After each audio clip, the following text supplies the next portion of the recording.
Chapter 1, Thousand Lakes Walkway Rules. Welcome, new Decipherers. Human nature is ultimately limited, chaos and the world endure. Here, your spirit is invaluable, please do not easily forsake your will. Your success or failure will simultaneously bind the fate of your country. Life to honor, die to decline. Everything is real, illusions reside in your heart. Welcome to the world of strange tales. As the noisy, chaotic voice in his mind faded away, Gu Shi groggily opened his eyes. In front of him was a lake, covered with mist and vapor. Water plants grew thickly, and the shore formed a dike. A blue walkway made of plastic stretched through dense woods in the distance, following the lakeside toward the far horizon. Gu Shi himself sat on a bench by the lake. Is this for real? I was actually chosen. Gu Shi bent forward, one hand on his knee, the other pressed against his mouth, trying to calm the turbulent emotions inside him. A year ago, darkness descended from the sky, and the entire world was engulfed in an eerie mist. Since then, at random intervals, each country would select one of its citizens to become a decipherer and enter the strange world of tales. Each batch of decipherers entered the same world, and their success or failure would simultaneously decide the fate of their respective countries. Live to honor, die to fail. If a decipherer successfully left the world of strange tales, their country would be immediately blessed. From economic resources to technological advancements, even to physical optimization and extended lifespans. One decipherer's success could bring enormous benefits to the whole country. But if the decipherer fails, then the strangeness would descend upon that country. During the descent of strangeness, the country could not be observed from the outside, and though the entire process took no more than 10 minutes, every time the strangeness passed, the world would find that the country had suffered terrifying torments. In a sense, the consequences of success and failure were equal, but no one wanted to bear the failure. So far, many countries have been annihilated by strange tales due to the failure of their decipherers. The remaining countries barely managed to survive. Now, this challenge that carried the fate of a nation had fallen onto Gu Shi's shoulders.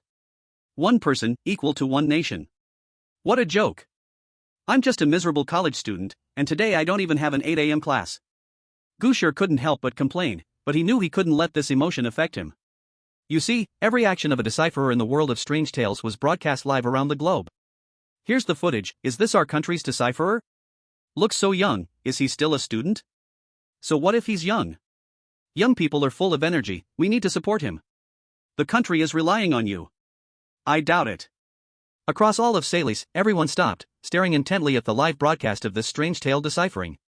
People discussed, with encouragement mixed with doubt. Of course, their voices couldn't reach Gu Shi's ears. Gu Shi sat on the bench for a while, trying to ease his nervous emotions.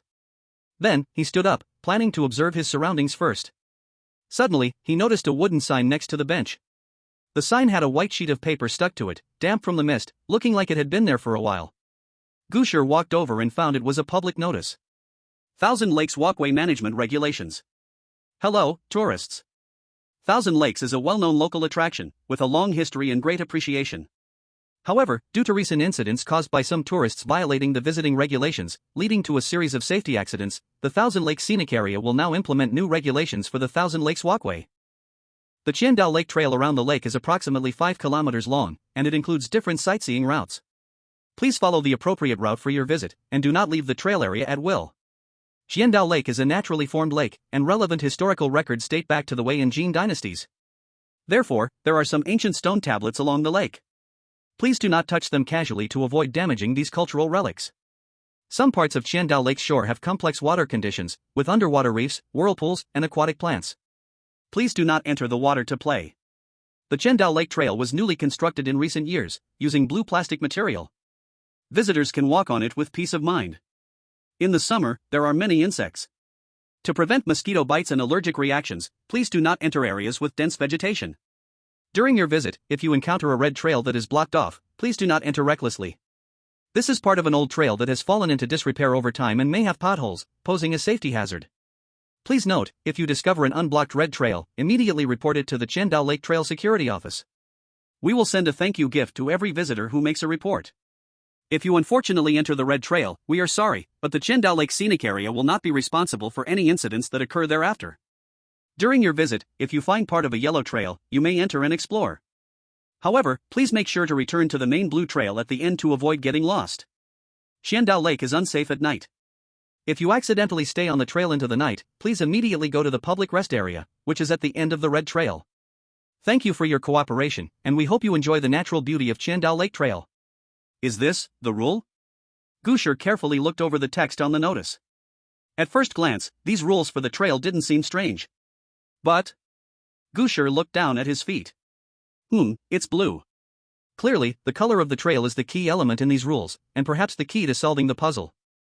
There are 3 areas clearly prohibited in the rules: the water, the red trail, and the vegetation-covered areas. Gu Shi, having watched a few live streams before, knew very well that if you wanted to survive, you should never challenge the forbidden areas of the rules. In fact, only when the decryptors were selected for the first time, a few decryptors from different countries didn't believe in the danger and tried the prohibited areas. And then, there was no more.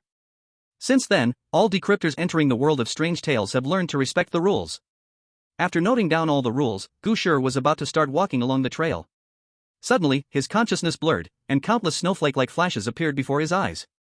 Is this hypoglycemia? But he didn't experience symptoms like palpitations or dizziness, and he was still able to stand firmly on the ground.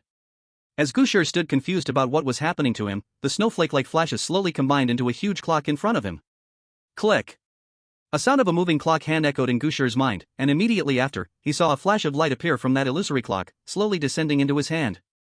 In an instant, the scene before his eyes vanished. At the same time, the sound of a young man's laughter faintly echoed in his ears. This is interesting. Gu Shi belatedly looked at his hand. A single crystal lens, polished to perfection, was quietly lying in his palm. Chapter 2, An Interesting Game. Gu Shi stared at the single lens that appeared out of nowhere in his hand, a chill running down his spine. What is this? Are props being given to people in the Strange Tales world now? But this had never happened before. How should this be explained? And what was that sound just now? Just when Gu Shi's brain was filled with a bunch of questions, that sound rang out again in his ear. Don't just stand there like a fool, move. Gu Shi was startled and quickly turned his head. There was no one there. You look just like someone who just came out of a mental hospital. Do you want everyone to think that about you? Only then did Gu Shi remember that his actions were still being broadcasted live.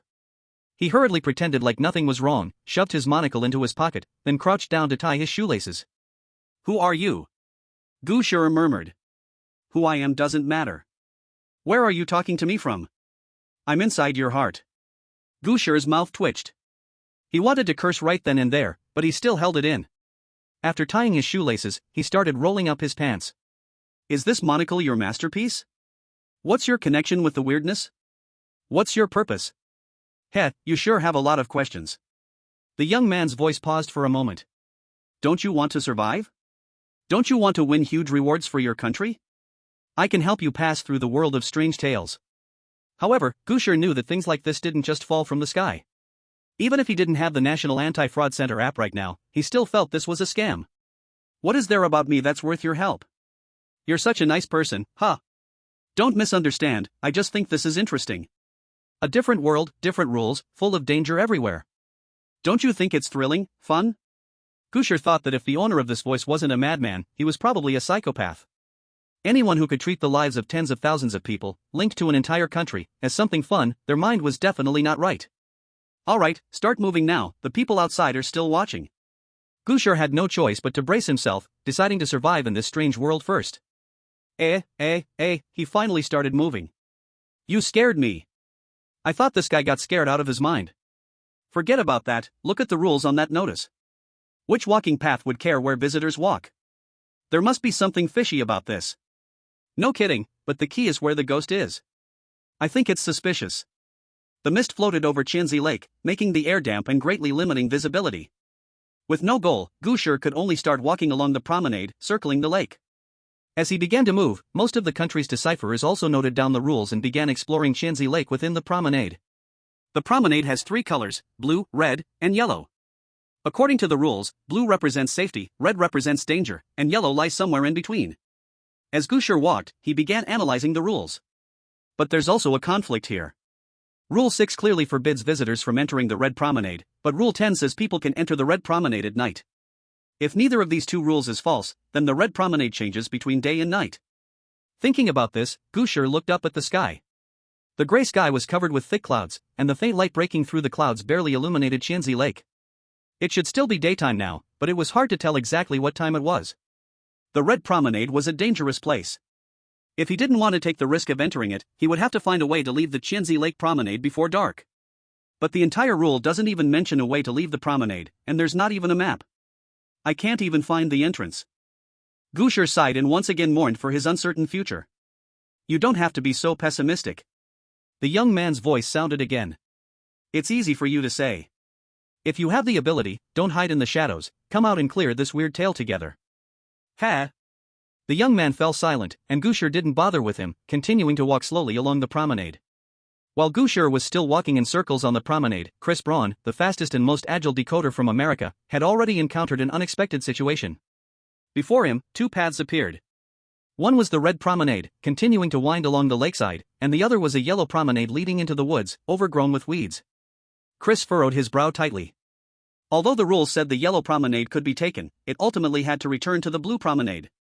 But Chris glanced at the yellow promenade, its path obscured by mist. Who knows if the end of the yellow promenade leads to the blue promenade or the red promenade?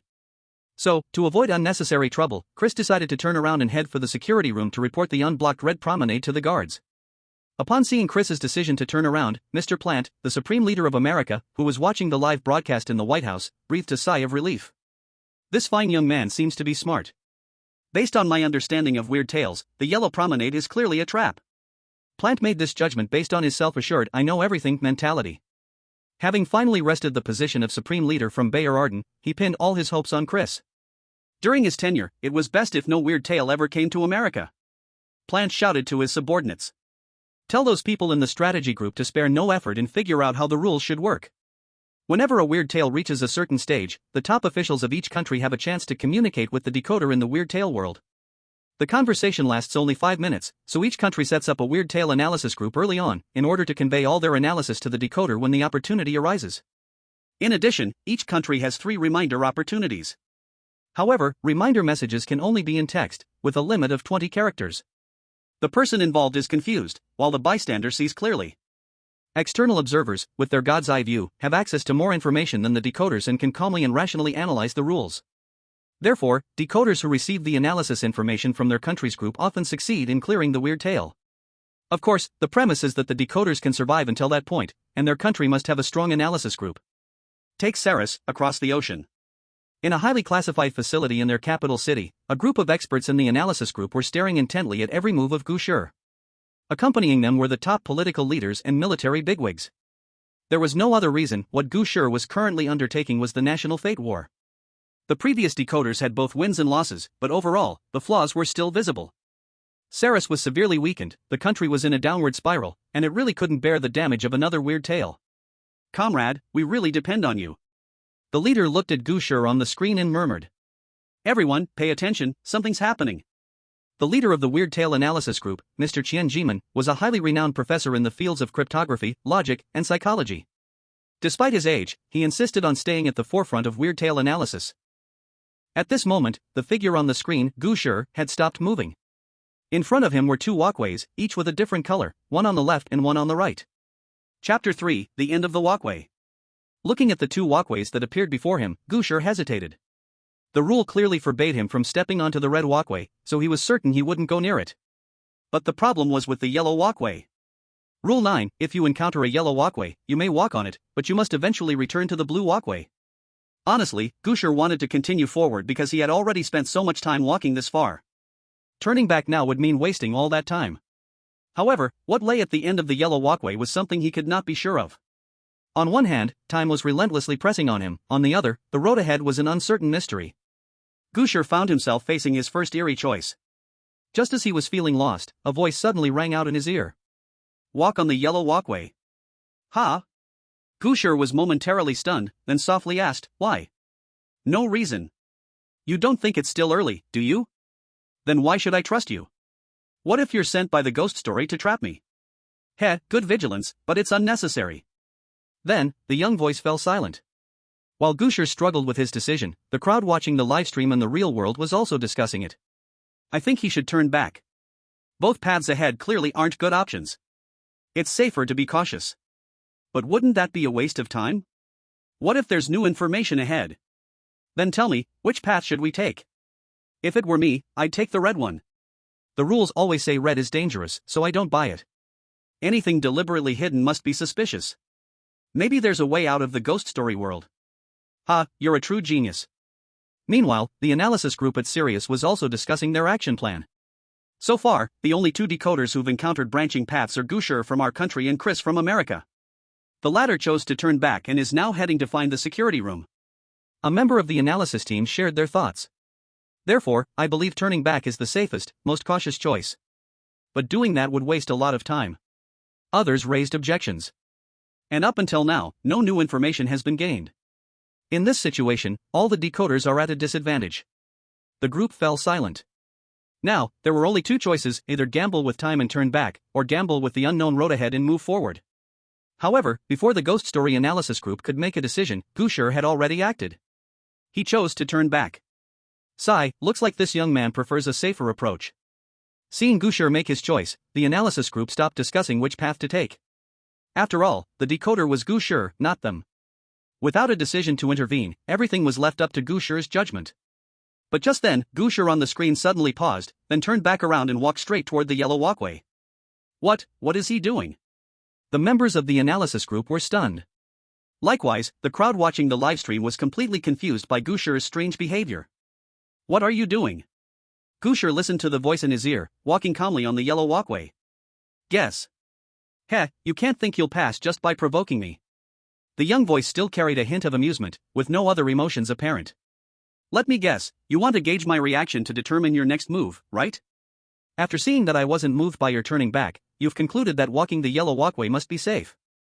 The idea is good, but unfortunately, I don't know if the yellow walking path is definitely safe. What I just did was merely my personal judgment. So, are you regretting it now? However, Gu Shi did not show any sign of regret toward his words. He walked casually, as if shopping, speaking carelessly while walking.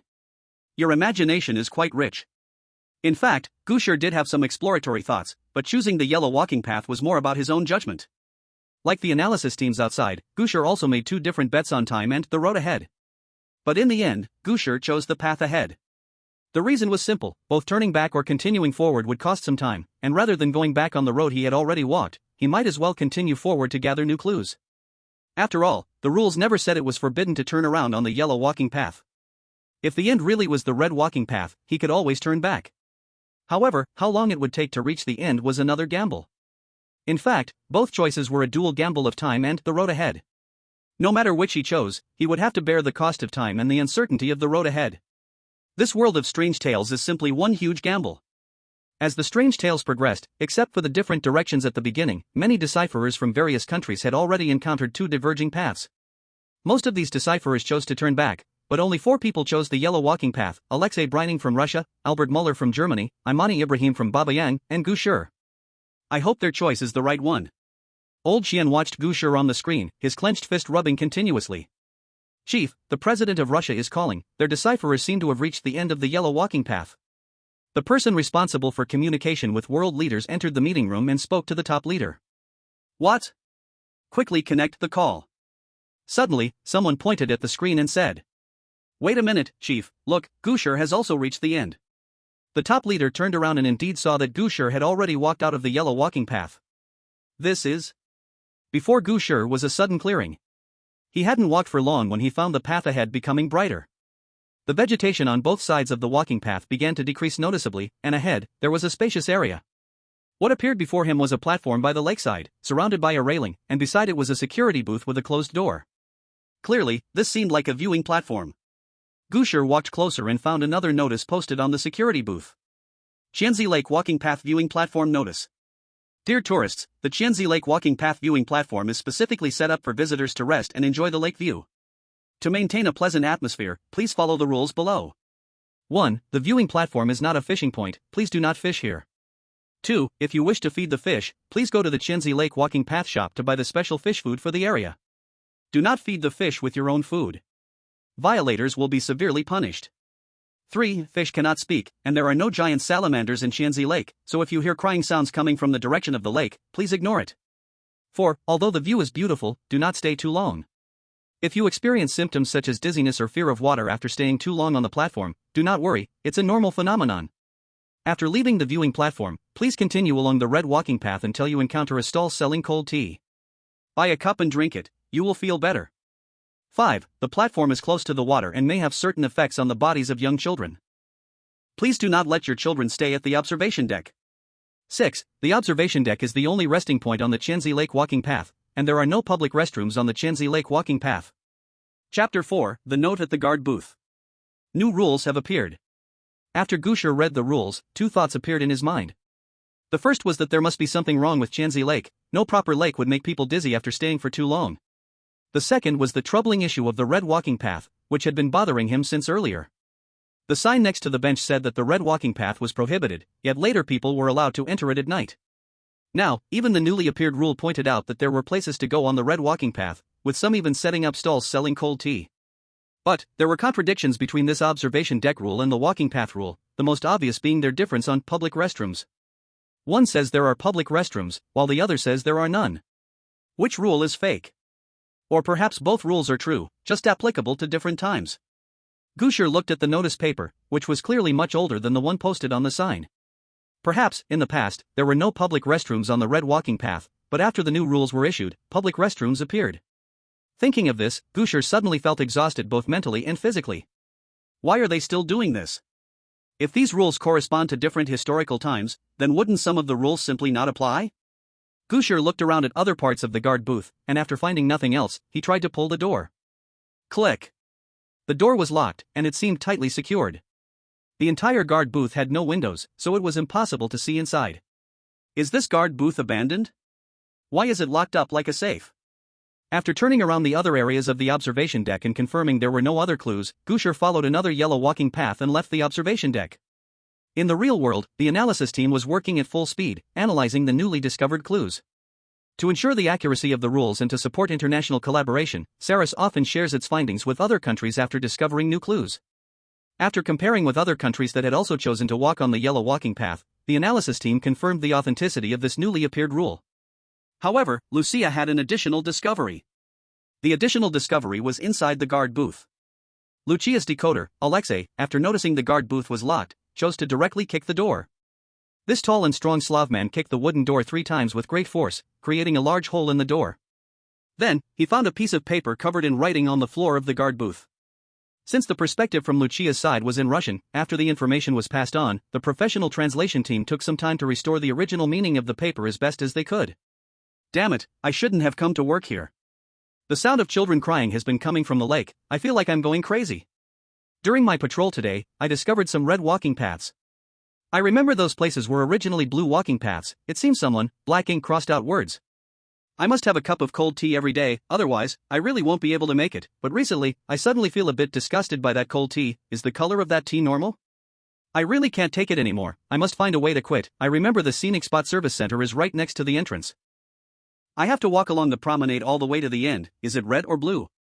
These newly appeared clues not only failed to explain some of the previous issues with the rules, but they also made things even more confusing.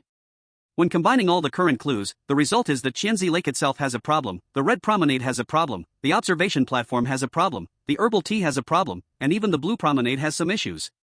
This is basically a deadlock. Let's compile all the analysis data we have, streamline it as much as possible, and then send it all to Gu Shi. Old man Xian pressed his Jingming acupoint with a headache. This strange tale was different from the previous ones. Vague targets, conflicting clues, and a few rules even have a time-sensitive issue. It still depends on his own ability. It still depends on waiting for the country to give me some hints. Gu Shi walked along the yellow promenade for a while, eventually returning to the blue promenade. Tianzi Lake was just too big. Since the far shore of the lake was mostly covered in fog, his obstructed vision made him unaware of just how vast Tianzi Lake really was. He felt like he wasn't in a strange world, but rather in a walking simulator. Even the walk seemed aimless. If I had to say there was a goal, it would probably be to leave Tianzi Lake's promenade before dark, or survive the night. But right now, the only clue to safely spend the night is actually on the most dangerous red promenade. Gu Shi felt like he was becoming a contradictory combination. Have you ever heard the term no break, no establishment? The young man's voice spoke again. So far, all the countermeasures you've seen basically require violating the rules to move on to the next step. You haven't triggered a plot point, so how could you find the way out? Of course, staying here until nightfall is also an option. But who knows what will happen at night? Gu Shi didn't refute this time, he really felt the voice made sense. The sign beside the bench didn't say how to leave the Tianzi Lake promenade. Maybe that's common sense for normal tourists, so it wasn't necessary to write it there.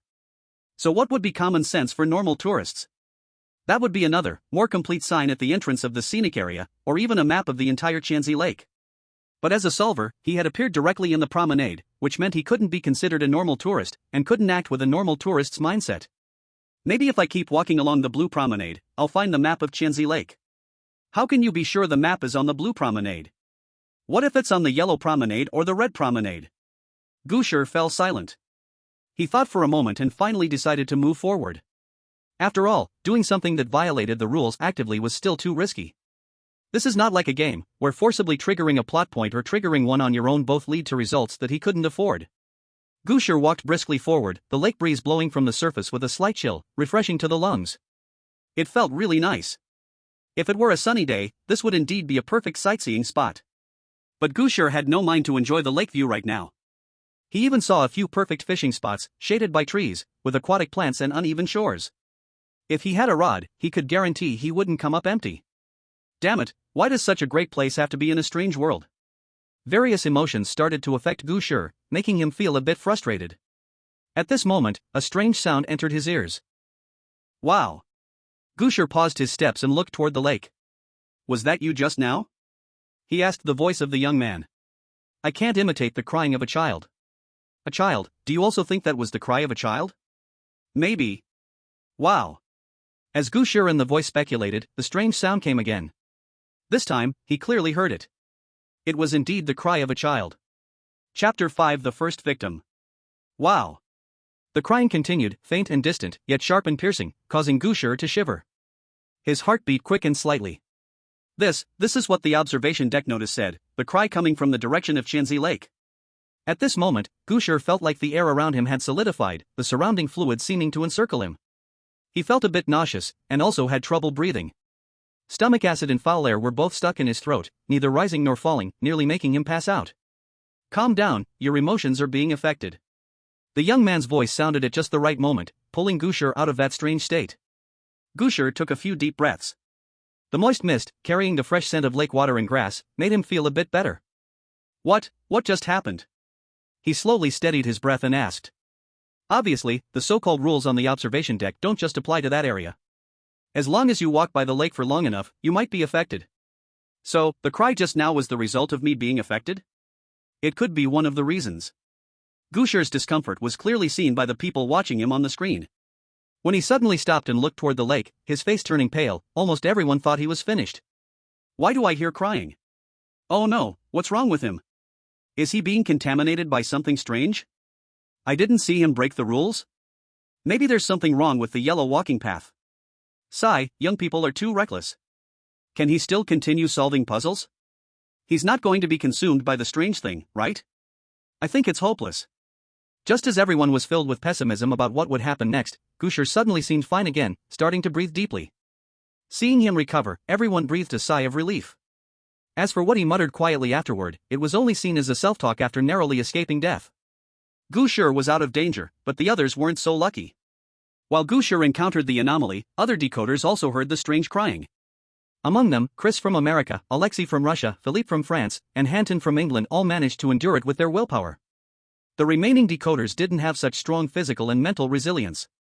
Most of them fell to their knees and began vomiting. Some even showed signs of muscle spasms. The most severe case was Yoon Dongwon from South Korea.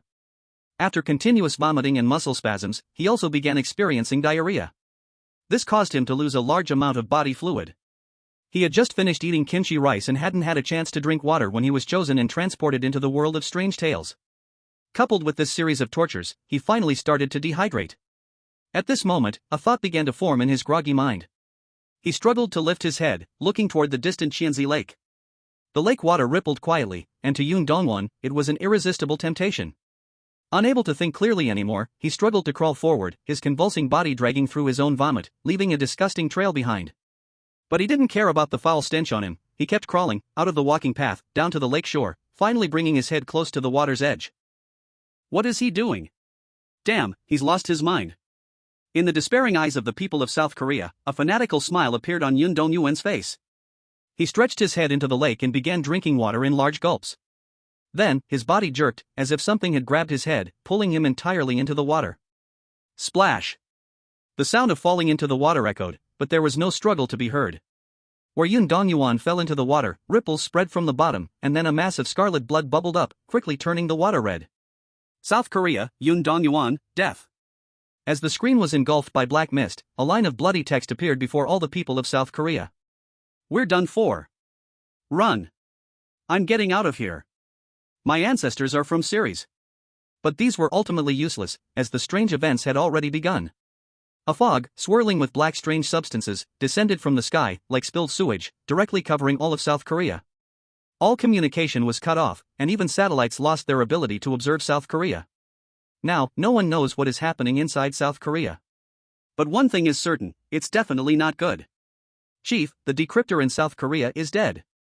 In the conference room, everyone's faces were grim. This strange event didn't have a clear danger or bizarre creatures, but its lethality was no less than any previous incident. Compared to a poisonous snake on the road, the surrounding bushes were the real threat. The hidden killing intent in the unknown makes it impossible to guard against. Prepare the rescue team. Once the strange phenomena in South Korea end, we'll go there with other countries to assist in disaster relief. The leader gave the order, then turned his attention back to the screen. Let's not forget, they themselves weren't out of danger yet. Use one reminder chance.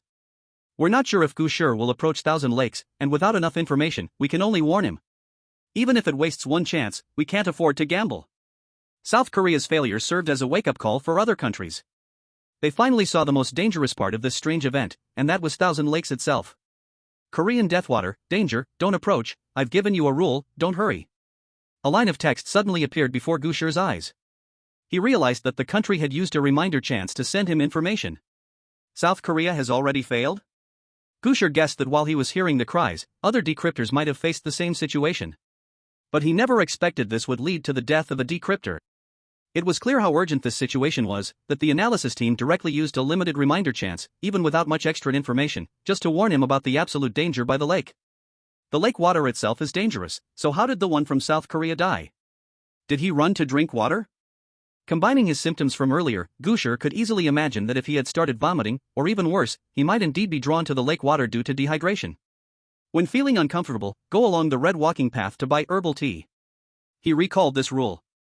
So, herbal tea can not only relieve physical discomfort but also serve as a hydration tool. That means, herbal tea is safe. But what about the red walking path? Gu Shi couldn't help but think, if his symptoms hadn't been relieved in time, would he have taken the risk to walk along the red walking path to buy herbal tea? With lingering fear, Gu Shi whispered to himself. Did you do it, that my symptoms disappeared so suddenly? The young man smiled lightly in response. Only just realized? Being this slow-witted, you won't be able to get a girlfriend. How did you manage that? Guess. Gu Shi's surprised heart was immediately left speechless by the riddle in the voice. He was indeed very grateful for the owner of the voice helping him in the critical moment, but he didn't relax his vigilance towards him. After all, his background was unclear, and his purpose remained to be investigated. The other person's attitude of not taking anything seriously really made one feel irritated. I'm not guessing, thanks. Combining words of gratitude and complaint, Gu Shi collected his emotions and wanted to continue walking along the promenade, hoping to distance himself from the lakeshore as much as possible. At this moment, the young man's voice sounded again. I know you want to thank me, I've got it. Then, his tone suddenly changed. But could you please lift your head a bit and look at your surroundings? You don't still think it's too early, do you? Hearing this, Gu Shi finally realized that the light around him had become a bit dim. He looked up, gazing at the sky. The still gloomy, darkened sky, filled with thick clouds, no longer let through any light, and the whole world was slowly being covered in darkness. The night was beginning to fall.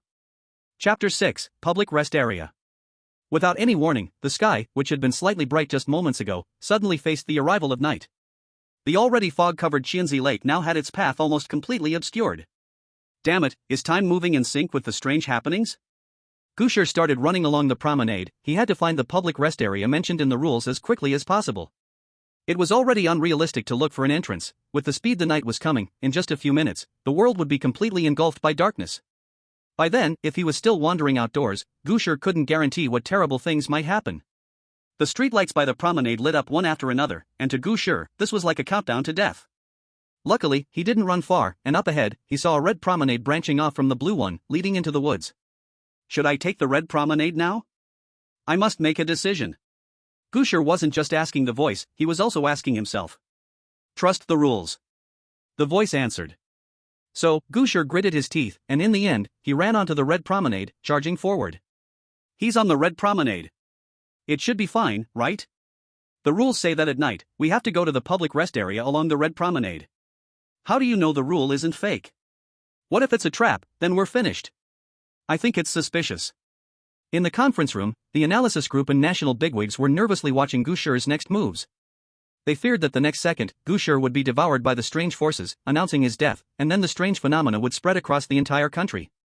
Fortunately, Gu Shi was running smoothly on the red promenade, at least it didn't seem abnormal. But that still didn't guarantee that Gu Shi was entirely safe.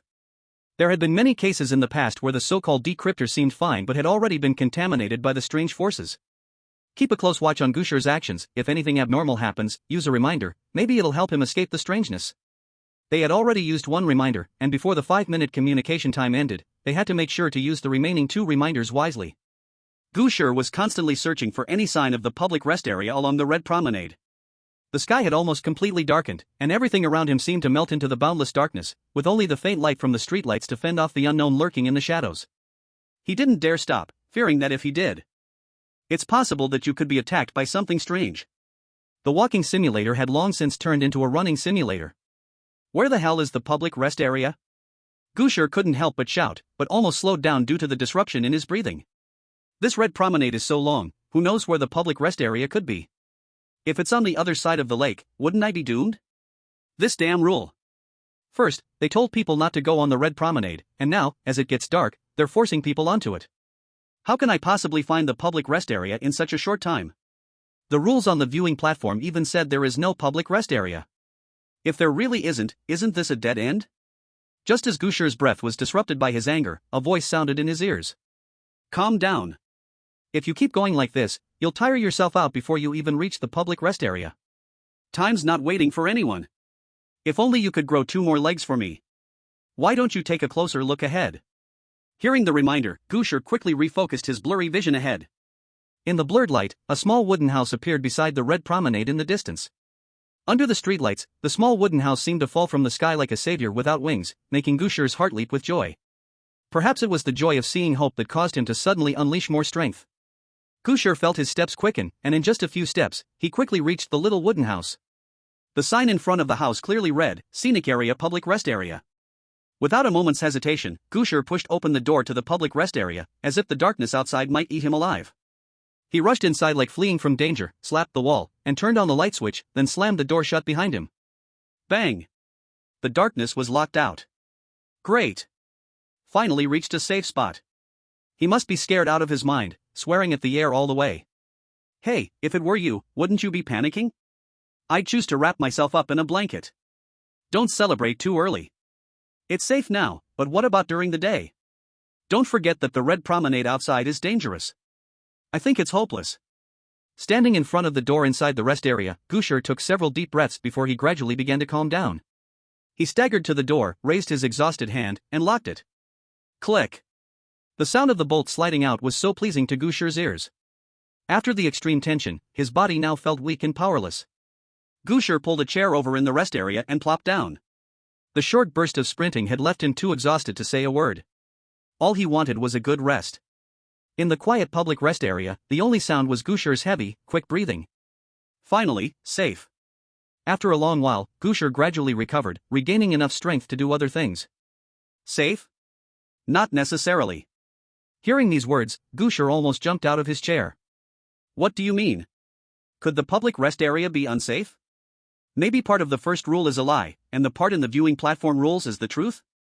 I didn't say it's unsafe here, but with your emotional ups and downs, this isn't a safe place. Gu Shi's tense nerves relaxed again. After the ups and downs, he simply slouched into a very weary posture. I thought you were going to say the public rest area was a trap. You scared me. Don't worry, I'm just relaxing, won't let my guard down. Before relaxing, how about some new information as seasoning? Or is it that your eyesight is really so poor, you can't even see the notice clearly posted on the wall to the right? The voice's guidance made Gu Shi quickly turn his head to look. On the wall to his right, a plastic board was nailed, also filled with many words. Another new rule? Gu Shi stood up and walked to the plastic board.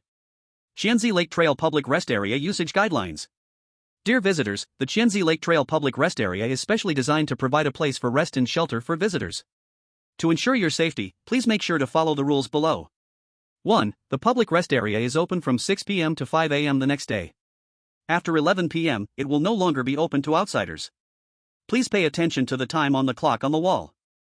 If someone tries to enter the public rest area after 11 p.m., do not open the door for them. 2. The public rest area is equipped with tables, chairs, and sofas. If you feel tired, you can sleep on the sofa, but please keep the lights on. 3. Nighttime is safe, do not fear the night. 4. The blue represents danger, do not approach the blue trail. 5. Red represents vitality. After leaving the public rest area in the morning, please follow the red trail all the way to the end. The visitor center is at the end of the red trail, and you can leave the Tianzi Lake Trail from there. 6. The Tianzi Lake Trail scenic area has strict regulations on food. If you see someone selling herbal tea on the road, ignore them. 7. Security personnel are the maintainers of order in the scenic area. Do not let them think you are not human. 8. If at any time during the night you feel uncontrollable anxiety or fear, please leave the public rest area and head to Tianzi Lake, they are waiting for you there. Chapter 7, Presence in the Dark Night. Something's not right, this rule is really off. Gu Shi finished reading all the words on the plastic board, and as he came back to his senses, he realized his back was drenched in cold sweat. If the viewing platform's rules only conflicted somewhat with the previous ones, but were still generally similar, then the public rest area's rules were simply overturning all the previous ones and setting up an entirely new set of rules. In this new set of rules, what was originally safe became dangerous, and what was once deadly was now allowed. Does this set of rules only apply to people who have entered the public rest area? But there are two very obvious problems with these rules.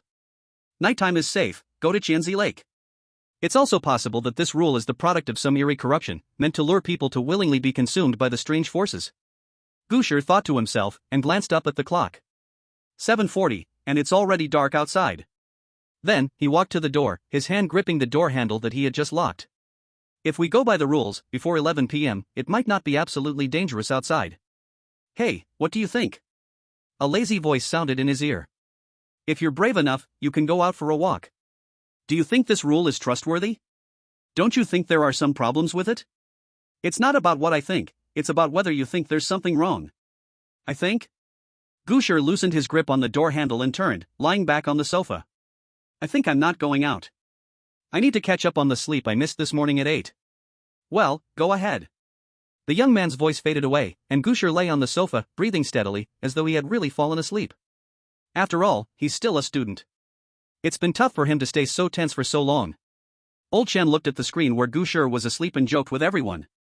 After all these ghost stories, it's the first time anyone has managed to fall asleep peacefully. Calm in the face of danger, a fierce tiger in the heart, I see that when Gu Shi is present, he has great potential. The people in the meeting room started laughing. Unlike the situation with Saris, the emotions of other countries were not as lighthearted. Due to fear of the safety of the red walkways, many of the cryptographers from other countries did not start walking on the red pathways at dusk to look for the public rest area. As a result, when Gu Shi successfully reached the public rest area, and Saris shared this news with the international community, these countries quickly rushed to send warnings to their cryptographers. The cryptographers who received the warnings became even more anxious and began searching for the nearest red walkways. However, visibility at night was severely impaired, and under the streetlights, it seemed that only the endless blue walkways could be seen. Among the cryptographers searching for the public rest area in the dark, soon there were casualties. One of them was a cryptographer from the hexagram star country. While running, he tripped over something, causing him to fall hard on the ground. In pain, the cryptographer tried to quickly get up and continue searching for the red walkway, but something grabbed his leg and dragged him rapidly backward, pulling him into the darkness. No! The rough ground and the relentless dragging speed caused the cryptographer's skin and flesh to tear open quickly, leaving a blinding streak of blood on the walkway, staining the blue plastic red. The tragic screams faded away, and then gradually grew silent. With a splash, the hexagram star country's live broadcast room was completely covered in black mist. Hexagram star country, Aiden Levy, deaf. Amid the desperate wails of the hexagram star country's people, the eerie black mist descended again, swallowing the entire country. And this was not an isolated incident. India, Sang Sing, deaf. Brazil, Bruno Sanders, deaf. Philippines, Dan San Sun, deaf. Annan, Ruan Liming, deaf. One by one, cryptographers fleeing for their lives in the night were grabbed by unknown entities in the dark, mercilessly dragged to the ground, their bloodied bodies pulled into the thousand-child lake. With these cryptographers' bloody deaths, strange occurrences continued to unfold in the real world, covering one country after another. What's going on? Didn't Sarah say the night was safe? The Prime Minister of England slammed his hand on the table in anger, his eyes wide as he watched their cryptographer, Hanton, being dragged into the water on the screen. Now, nothing could be done. This Prime Minister of Indian descent only wanted to rush to a shelter as quickly as possible. This situation was not only happening in England. The night had consumed almost all of the cryptographers from South American, North African, and Eastern European countries, with only a few individuals managing to find the public rest area before encountering the strange occurrences in the dark. On the other side, Saris's analysis team was also puzzled, discussing the issues that appeared in the public rest area's rules. After receiving reports of multiple countries' cryptographers being attacked and killed outdoors, they began to seriously question the rule that the night is safe and extended this doubt to the entire rule's correctness. No outsiders can enter after 11 o'clock. Could it be an issue with the timing? Old Xian pointed to the first rule of the public rest area. But Old Xian, Gu Shi just checked the time, and the clock had only just reached around 7 o'clock, far from 11 o'clock. At the mention of time, everyone's gaze unconsciously turned toward the clock on the wall in the public rest area on the screen. This glance, however, caused everyone to fall silent. The clock hanging on the wall of the public rest area was pointing exactly at the 11 o'clock mark. The time was the problem. No wonder the first rule pointed out the need to pay attention to the clock on the wall. The so-called time in the rules does not refer to external time, but the time displayed on the clock. However, outdoors, there are no clocks to give any indication. In other words, those who do not reach the public lounge before dark cannot know the current time. Whether they suffer a strange attack outside will completely depend on their luck. Record this message and tell Gu Shi later. This information is almost deadly. Even if they inform other countries, it will not help those decryption agents now. I hope they can fend for themselves.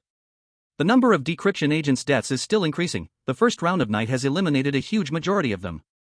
Chief, we received a call from the White House. Their decryption agents seem to have discovered new rules. But among the survivors, there are a few who have found different paths. Oh? Let's connect and listen. For example, America's decryption agent Chris is one of them. In the earlier choice at the fork in the road, he directly chose to turn back to find the security booth. From the time Gu Shi left the observation deck until night fell, he really found the security booth. Chapter 8, 1,000 Children Lake Security Duty Rules. Chris Braun was once an American soldier, serving in the American Air Force. Before the strange events began, he chose to retire and leave the military. The reason was simple, he just felt that his definition of a soldier differed from the reality he faced. Chris was very conflicted about this. Until he found an answer that could ease his mind, he was not prepared to return to the military. However, accidents often come before the future. The strange events arrived suddenly, and the old world became a thing of the past in that moment. In the first tale of the bazaar, America's decryption agents unfortunately failed, and the homeland was attacked by the bazaar for nearly 10 minutes. Approximately 1 million people lost their lives in this attack. After the bazaar coverage ended, the lucky survivor Chris joined an international rescue team and began to aid those countries suffering from strange attacks. Perhaps when he held the hands of those still breathing, he could feel that his life had meaning. Chris originally thought he might stay in the rescue team until the bazaar dissipated or the world was entirely consumed by the strange. But fate played another trick on Chris. When he opened his eyes on the bench, his first reaction was relief. Being away from that oppressive world made him so grateful. Chris picked up the dream he had when he joined the military once again. To do something beneficial for his country. So he cautiously chose safety first in every decision he made. After turning around at the fork in the road, realizing the time issue, Chris jogged along the blue walkway. He was in excellent physical condition, which was one of the reasons he could smoothly join the military. He didn't take much time to return to the original bench and continued forward in another direction. According to the rules, if you meet an unobstructed red walkway, you should go report to the security booth. If this rule is not too harsh, then the distance between security booths wouldn't be too far. Chris had once been stationed at a military base in the Middle East for a period of time. At that base, covering an area of 20 square kilometers, the distance between sentry posts was about 800 meters. And the circumference around 1,000 Children Lake is about 5,000 meters, covering an area of about 10 square kilometers. If the security booths are set up to monitor the abnormal conditions of the red walkways, their placement intervals should not exceed 500 meters, no matter what. Of course, all of this is just Chris's speculation. To find out how the security booths are actually set up, he will likely have to wait until he finds one. Fortunately, everything went smoothly. Chris didn't run for long before catching a glimpse of a blue and white metal booth through the fog in the distance. Is that the security booth? Chris had never seen a security booth like this. In his memory, security guards in tourist areas either rode around on electric scooters or sat in their offices eating donuts. It wasn't until he got closer and saw the large white letters spelling police on the front that he confirmed this was the security booth he was looking for. Chris approached the security booth, and through the window wrapped in iron railings, he saw a security guard with an Asian face sitting with his head down. The rules mention the term Wei Jin, which is a unique name for a dynasty in Sirius, so it seems this strange tale is set in Sirius, and it's not surprising that the guard is Sirius. He reached out and tapped on the iron railings a few times. The guard inside the booth looked up with a puzzled expression. Chris didn't speak Chinese, he knew at most a few words. So he pointed at the door while awkwardly pronouncing, "Door, open." The guard frowned and pulled the window open a crack. "What do you need?" He spoke in very standard American English. Chris breathed a sigh of relief and hurriedly said, "Brother, I found a red pathway that is not blocked, it's right over there, you can see it if you walk along the blue pathway." Hearing Chris's words, the guard looked him up and down, then closed the window again and moved to open the door of the security booth. "Thank you for your report. Please wait here, I will go check the situation." After saying that, the guard ran off without looking back. But the direction he ran was not towards where Chris had pointed. Chris stood in place, feeling confused and unsure of what to do. He decided to follow the guard's instructions and wait in the security booth. So Chris walked into the security booth. As he was about to close the door, he caught a glimpse of a newly posted notice behind the door out of the corner of his eye. Tianzi Lake Pathway Security Booth Duty Regulations. The security booth is an important facility to maintain order in the tourist area. As a security personnel, your duty is to ensure the stability of Tianzi Lake while maximizing the protection of tourists' safety. To ensure the orderly execution of security work, all security personnel must strictly follow the rules below. 1. The duty shifts for security personnel are divided into day and night shifts. Duty times can be chosen freely, with shift changes set at 5 a.m. and 6 p.m. every day. Day shift personnel can arrive late and leave early, but they absolutely cannot arrive early or leave late. Night shift personnel can arrive early and leave late, but they absolutely cannot arrive late or leave early. 2. Night shift personnel generally have higher wages and bonuses, but at the same time, our requirements for night shift personnel are stricter. During night shifts, you must always remain aware and awake, no matter what method is used, do not fall asleep or leave the security booth. 3. The appearance of a red pathway in the Tianzi Lake Pathway scenic area is normal. If a tourist reports a red pathway that is not blocked, after confirming they are a normal human, please have that tourist remain in the security booth while you head to the scenic area's security center to report and prepare for night duty. 4. Rule 3 only applies to day shift personnel. Night shift personnel should remember that there are no tourists on the Tianzi Lake Pathway at night. What? Chris found the security kiosk? Mr. Plant, the supreme leader of America, was enjoying his lunch contentedly. Even though the world was under a strange invasion, the situation hadn't yet escalated to the point where he couldn't enjoy a delicious burger meal alone. However, upon hearing the report from his subordinate, he was so surprised that he quickly took a sip of his Coca-Cola. When he learned that Chris had also discovered new rules, he was even more ecstatic.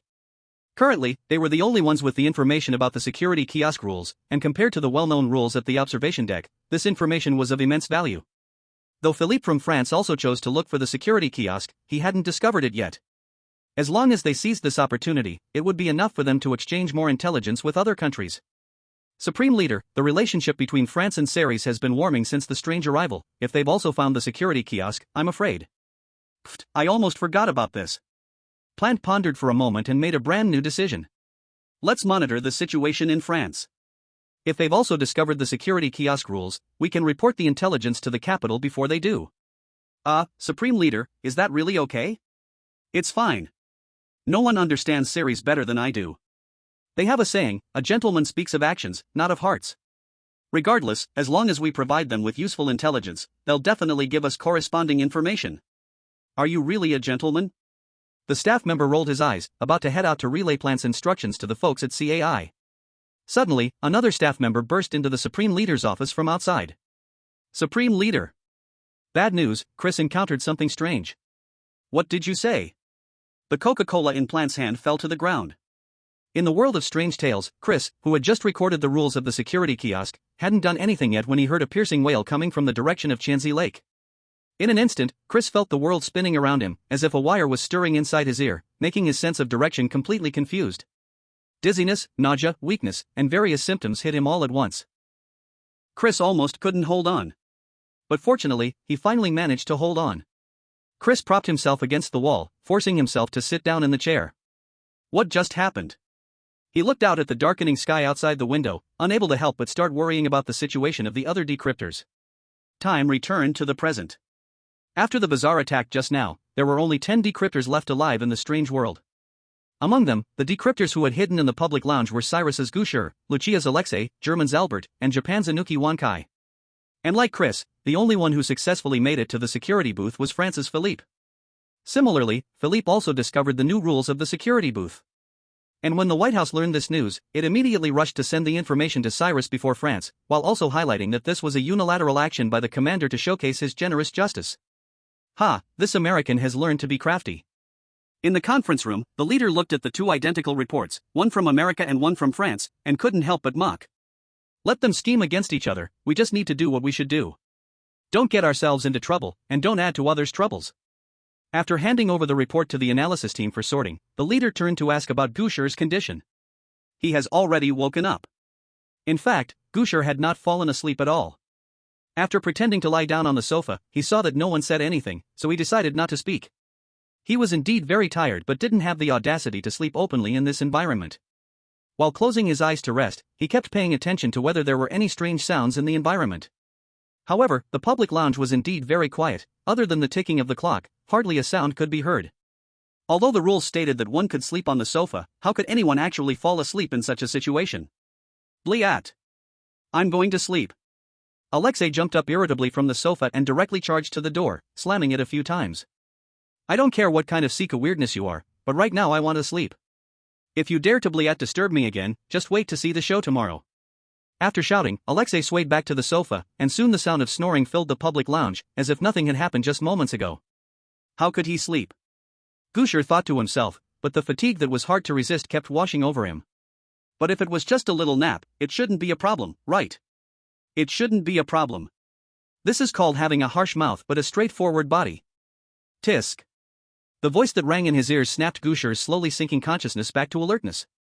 It was like the alarm clock ringing successively in the morning haze, but Gu Shi had no way to turn off this alarm. I'm just resting my eyes for a moment. As long as you like. With that, Gu Shi was fully awake and simply leaped up from the sofa, wandering around the public lounge to show he was still awake. However, from the moment he entered the public lounge until now, he hadn't really checked the other places here besides looking at the rules on the wall. The small cabin, though small, was fully equipped. Besides a simple table, chair, and sofa, there was even a restroom with a wash basin and toilet, and ample toilet paper. I must say, on this point, Thousand Island Lake's promenade scenic area is indeed very user-friendly. Gu Shi tilted the table and chair to check a bit. After finding nothing, he moved the sofa aside and checked the back and bottom of the sofa. There were no discoveries. The sofa's cushion and base were connected, with no zipper opening on top, making it unlikely for anything to be hidden inside the sofa. Gu Shi reached in and felt all the gaps of the sofa, confirming there was nothing there, then he turned his gaze toward the bathroom. This young man, quite experienced. Old Chen looked at the screen, watching Gu Shi inspect the room meticulously, and couldn't help but feel a bit embarrassed. The information retrieved confirms he is just an ordinary college student, without any training or anything? A member of the analysis team responsible for communicating with MSS awkwardly answered. He really is an ordinary college student, at most he took taekwondo classes when he was a child. He picked up one report after another about Gu Shi's background, and suddenly recalled something. Oh right, he really likes to play horror puzzle games, where hiding and finding keys is the most basic routine. So that's how it is. Old Xian couldn't help but sigh again about the youth, then he shifted his attention back to Gu Shi. Gu Shi walked into the bathroom and glanced around from the doorway. This bathroom was really small, barely larger than an airplane bathroom, basically a complete view. In such a small place, what corners could there be to hide things? Gu Shi's gaze swept over the sink, over the toilet, even over the trash can next to the toilet. He. A light chuckle sounded as Gu Shi suddenly had a breakthrough in thinking. For some reason, he felt an inspiration, as if something was guiding him from the shadows. He walked to the toilet and lowered the lid. Then he used his hands to hold the lid of the toilet's water tank and pulled it up forcefully. A flushing sound echoed, and the water level in the tank rapidly dropped. Also descending was a piece of white paper wrapped in a plastic bag, filled with writing. Chapter 10, Warning on the Note. There really is something. Gu Shi pinched the plastic bag with his thumb and index finger, pulling it out from the water tank. He shook it vigorously a few times and wiped some water off with a few sheets of toilet paper before trying to open it. The plastic bag was tied very tightly with a dead knot. Gu Shi initially wanted to untie it, but to his surprise, the more he tried, the tighter it became. With a determined heart, Gu Shi simply ripped the plastic bag apart and took out the note. Perhaps it was due to soaking in water for too long. Even though the plastic bag was sealed, it couldn't completely block moisture, causing the note to feel damp. But fortunately, this didn't affect the writing on the note. Gu Shi took the note back to the table, sat down, and under the light carefully deciphered the writing on it. My consciousness is becoming increasingly blurred. This is my last record, I hope it can help future people. Qianzi Lake is both dangerous and safe. The safety of the different colored promenades is not fixed, but walking randomly on the three-colored promenade is the most dangerous. Qianzi Lake has a very ancient history, multiple underlines, perhaps everything happening now can find answers in history. So thirsty, I really want to drink water, the handwriting starts to blur. The promenade at Qianzi Lake has no exit, crossed out traces, the original words are unreadable, it's impossible to escape. Be careful of the security in the scenic area, they are not good people, the words for good people are circled with several question marks. Cool tea, cannot drink, that is, the writing has been scribbled out. The writing on the note was crooked, revealing the writer's anxious mood at the time. The contents of this note. Rather than a message, it felt more like a summary of someone's thoughts. Thousand Child Lake is dangerous, yet safe. There is no exit, not a good person. Gu Shi repeated these contradictory sentences over and over. If this note had been hidden elsewhere, it would have just been a suspicious clue. But it was found in the public lounge, tucked away in the toilet tank, a secretive place. You must know, the walls in the public lounge are covered with escape rules. In the end, the credibility of this note, which looks very much like a last will, is almost zero compared to the rules written plainly on the notice. Moreover, the mental state of the note's owner seems quite off. A person likely contaminated by something strange. What they wrote in the note, is it their own will or the will of the strange? Gu Shi pulled at his collar, tossed the note aside, and leaned back. Among all the rules that have appeared, none clearly state the security's position. What exactly leads to the conclusion of not a good person? And as for the official Thousand Child Lake Trail, I really can't imagine what a tourist spot with no exit would be like. Although Gu Shi didn't see any signs about an exit while walking during the day, he still believed that somewhere along the Thousand Child Lake Trail, an exit must exist. Otherwise, so many rules helping tourists avoid the strange wouldn't be mentioned in the notice. Alas, but these questions will have to wait for daytime to be verified. Gu Shi looked out the window. The pitch-black sky held not a glimmer of starlight, the flickering streetlights illuminated the somber weeds, rustling in the wind. Moreover, at night, a natural lake as grand as Thousand Child Lake had not a single sound from wild animals.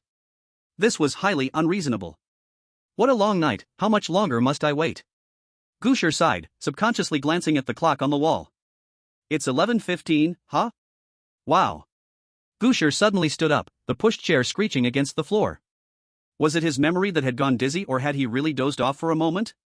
Just now, the clock was clearly pointing at 7. Hey, this shouldn't be my problem, right? You finally noticed, huh? It really wasn't my problem. Gu Shi looked out the window again, in the eerie darkness, it seemed something was moving. It's already past 11 now, according to the rules. Knock, knock, knock. Urgent knocking sounded from outside the door. Gu Shi instantly tensed up. Knock, knock, knock. I am the security of Thousand Child Lake. The voice was hoarse, like a broken wind ball, between the knocking sounds. Who are you? I need to check, open the door. Gu Shi didn't respond, he wanted to pretend he had already fallen asleep, sleeping so deeply that he hadn't heard the knocking at all. Knock, knock, knock. However, the knocking did not cease and seemed to grow even more forceful. I know you are inside. Don't pretend you didn't hear. Do you have something shameful? The shameful one is probably not me. Gu Shi's mind raced, his gaze quickly scanning the rules on the wall again. No opening the door after 11, don't let the security think you are not human, but the one trying to open the door outside is a security, right? Could it be that I should rely on words to convince whatever's outside that I'm fine? What a joke. What if it's here just to kill me? Gu Shi anxiously paced, even beginning to imagine what he would do if whatever was outside broke in, how he could maneuver in this narrow space with it. At this moment, a voice calmly echoed in Gu Shi's ear, saying a phrase that made no sense. Do you think you are human? Ha? Nonsense, what else could I, Gu Shi, be if not human? Yes, this is the kind of thought you should have. As Gu Shi was puzzled by what the voice said, he suddenly felt a wave of confusion, and his mind seemed to pause for a moment, making it hard for him to understand what he was supposed to do. It felt like he had just been thinking about something but had forgotten it. What was I just thinking about? Gu Shi tried to delve into his memories but found nothing. So, what did he want to do before that? Knock on the door, right. It was that thing outside. But when Gu Shi recalled this matter, he realized the knocking sound outside had stopped at some unknown time. At night, quietly and silently. After a bizarre silence, there came a sound of bodies brushing against each other outside the door. Then came a few more sounds of limbs hitting the ground, accompanied by a sticky squeak. It's humans, it's safe. The hoarse voice gradually faded away, and within the small wooden house, only the ticking of the clock remained, along with Gu Shi's intense heartbeat.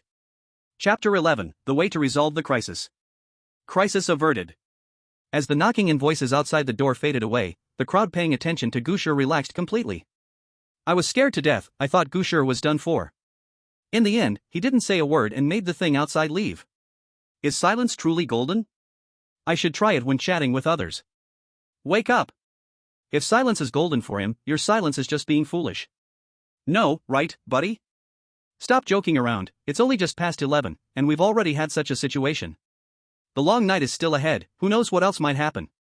I think it's hopeless. Unlike the joy of the crowd, Elder Qian in the conference room wore a grave expression. Gu Shi reacted to the knocking by staying silent and managed to survive, but the decoder from Japan was bizarrely breached because of it. What is the reason behind this? If Gu Shi survived because he was in good shape, then everything is fine. But if it's because he himself has been contaminated that he escaped danger, that would be troublesome. Just before Gu Shi encountered the knocking, other decoders had faced similar knocking events. For example, Lucia's decoder Alexei. Or Japan's decoder Isuki Mankai. When the knocking sound occurred, Isuki Mankai, who had been in a state of mental tension, almost instantaneously remembered the two rules: do not open the door plus do not let the security think you are not human. Like Gu Shi, he could not think of what action to take in such a tangled situation, so he tried to use a traditional Japanese tactic, playing dead. But he did not have Gu Shi's good luck. Without any response, the thing outside went from knocking to banging on the door, and eventually began to slam into it, accompanied by a hoarse roar full of resentment. Isuki Mankai held his head in his hands, trembling in fear. Seeing the door that was already loosening from the impacts, he thought he was doomed. By right, normal people, upon realizing the tactic of playing dead was ineffective, should immediately try other methods. However, Isuki Mankai had lost his normal ability to think due to fear and was passively waiting for death to come. What an idiot! What is he doing? Damn it, he's about to piss his pants out of fear. It's over, we are definitely done for. Let's hurry and escape. Just as the Japanese citizens fell into panic, the banging sound from hell suddenly disappeared. I am saved. Isuki Mankai lowered his hands from his head and, seeing there was indeed no more noise outside, he released a smile as if he had been set free. Bang! But things did not go as expected. A loud crash accompanied by a completely shattered door burst into the public lounge. Amid the desperate cries of Jing Shu Wankai and the sound of torn flesh, dark mist covered the Japanese livestream room. Japan, Jing Shu Wankai, death. The rolling, strange black mist descended again, swallowing another country. What is the difference here? Old Qian pondered, his gaze fixed tightly on the screen where Gu Shi stood in front of the wash basin. Did you do this? The recent experience left Gu Shi drenched in cold sweat. He went to the bathroom to wash his face, trying to wake himself up. Then, he lifted his head to look at himself in the mirror, pretending to talk to himself, but in reality talking to the voice. What do you mean? The voice still sounded calm, with a slightly rising tone as if it had a face that needed a beating. Don't play dumb, although I was a little confused just now, I've sorted it out now. Just before that thing left, you asked me if I thought I was human. I can't remember what I answered, but it was right after you asked and I answered, that it gave up on breaking into the public lounge. The voice fell silent for a moment and then let out a light laugh. You really do know how to connect the dots. Please don't change the subject, quickly tell me how you did it. What is there to say? Isn't everything just your own wild guessing? Calm down, Gu Shi took a few deep breaths and said seriously. You said before that your goal was for this interesting game, right? That's right, you remember. The voice sounded very casual. So, to make this game a bit more interesting, shouldn't you tell me some truths? After all, a complete novice just starting out is obviously less impressive than someone with a bit of experience. Oh? Why do I feel that the former is actually more interesting and brings more fun? What a wicked fellow. Gu Shi mentally labeled the voice as a jester. If you really think so, then there were many things earlier that you didn't need to remind me of. Gu Shi stared into his own eyes in the mirror, displaying a sinister smile reminiscent of a Grim Reaper schoolboy. You reminding me shows that what you want is not a clueless novice, right? Nothing is more boring than sitting aside watching others play games. After saying this, both Gu Shi and the voice fell silent. Moments later, a barely contained chuckle sounded out. You are really interesting, bolder than him, and a bit uniquely amusing. The voice said something that left Gu Shi baffled. Have you considered becoming my follower? Ha! In the real world, the analysis team members looked at Gu Shi's strange behavior, exchanging glances. One moment he squinted at the mirror, as if provoking himself, the next, he was grinning ominously, sending chills down their spines. Is Gu Shi okay? After all, in the world of strange tales, instances of decoders collapsing under great pressure are not rare. Shall we use another reminder opportunity to ensure Gu Shi stays sane? Just as everyone was hesitating, a line of blood-red text suddenly flashed on the screen. The conversation time with the decoder will begin in 1 hour. Here it comes. This prompt instantly excited everyone. They finally waited for the moment to communicate with the decoder. If it had been any later, the decoder might really have died. The analysis team immediately sprang into action, carefully classifying and organizing the important information to be conveyed to Gu Shi. As for his strange behavior earlier, it was temporarily put aside and ignored. What do you mean? Are you planning to tell me now? Gu Shi dried his hands and sat back on the sofa, shaking his leg as he crossed one over the other. Well, I really do have an interest in telling you. Oh, didn't someone just say that everything was my guess? The voice did not care about Gu Shi's provocation. You are a good candidate to be a hunter. The voice always said things he couldn't understand, but Gu Shi didn't want to hear that now. First, tell me how you made that thing outside leave. It's simple. Didn't the rules say that you can't let the security guard think you're not human? Since that thing claimed to be a security guard, just make it believe you are human. Gu Shi felt a bit speechless and changed his posture to continue asking. Aren't you saying nothing at all? I didn't do anything just now, so how did it think I was human and just walk away? Did I not ask you whether you think you are human? At that moment, a very strong thought emerged in your mind. You had a very strong belief that Gu Shi belongs to humanity. I stole that fleeting thought and then gave it to the thing outside. Your belonging to humanity was simply imprinted in its mind if it has a mind at all. Chapter 12: The Secret of the Monocle. What do you mean, you stole my thought? Clearly every word the voice said was in Chinese, but Gu Shi just couldn't understand its meaning. It means literally. The voice continued, calm and casual. You don't think I can do anything more than just talk in your ear, do you? Coincidentally, I really did think that way. When the voice first appeared, Gu Shi thought he finally awakened some system like other web novel protagonists. But soon he discovered that the voice talking to him was far too emotionally rich. Moreover, until he began exploring the world of strange tales, the voice hadn't told him anything about a system. At that point, he already felt that this voice was not some system. At the same time, his suspicion about the voice's purpose deepened considerably. Only now, after various reminders before, and seemingly acting during the confrontation outside, did Gu Shi finally decide to sit down and calmly clarify with the voice. So what you mean is, you have some special ability, right? Aha. So what is this, a personal old man? No, listening to your voice, it should be a personal young guy? Gu Shi didn't expect that he was actually referencing a script from Xiao Huahua. Other than that mysterious idea-stealing ability, what other powers do you have? About that. The voice began to laugh again. Do you remember the monocle that first appeared in your hands? Gu Shi was taken aback, reached into his pocket, and took out the monocle he had put in. He had not observed it closely before, but now it was evident that this monocle was indeed of high quality. The crystal lens had no scratches at all, and the sparkling surface reflected strange light. Without any unnecessary embellishments, it appeared simple, generous, noble, and elegant. The owner of this monocle had great taste. Gu Shi could make such a judgment. What's wrong with this monocle? It is an outward manifestation of my ability. When you wear it, you can know all my abilities and can use a part of them to some extent. Oh? Gu Shi picked up the monocle and brought it to his left eye. You're wearing it the wrong way, it goes on the right side. This monocle even has a left and right side. Gu Shi moved the monocle to his right eye. Just as he was about to put it on, he suddenly stopped his hand and slowly asked. It seems you. Do you really want me to put it on? Hee hee, your vigilance is really high. Sure enough, there is a ghost. Gu Shi's heart stirred, he was about to directly throw away the monocle. However, his hand stopped in mid-air, completely not listening to his command. What's going on? Gu Shi desperately tried to move his right hand, but for some reason, it remained stiff, holding the monocle up. You don't think that I can only do small tricks, do you? The voice whispered, and at the same time, Gu Shi's hand began to uncontrollably put the monocle on his right eye. He struggled desperately, but it was useless. At the moment the monocle was on his right eye, Gu Shi thought he was doomed. He closed his eyes in despair, and then a chilling touch came from his right eye socket. Gu Shi felt the world around him suddenly become very quiet. Was he being eerily devoured? So this is how peaceful death is. Damn it, I haven't deleted the stuff on my computer hard drive yet. Thump, thump, thump. Just as Gu Shi summarized his life, his thoughts were suddenly interrupted by a familiar sound. That was the sound of his heartbeat. But do dead people still have a heartbeat? Gu Shi realized and tentatively opened his eyes. Before him was the wall of the public lounge, with a plastic-cased clock hanging on it. The wall seemed new, probably just painted. But why wouldn't the scenic area put up wallpaper? Is it because they fear it will get moldy? Yes, Xianzi Lake is so damp, if they put wallpaper it would mold quickly. His thoughts jumped around, and Gu Shi finally realized that he was not dead at all. Yo, how does it feel to discover that you're not dead?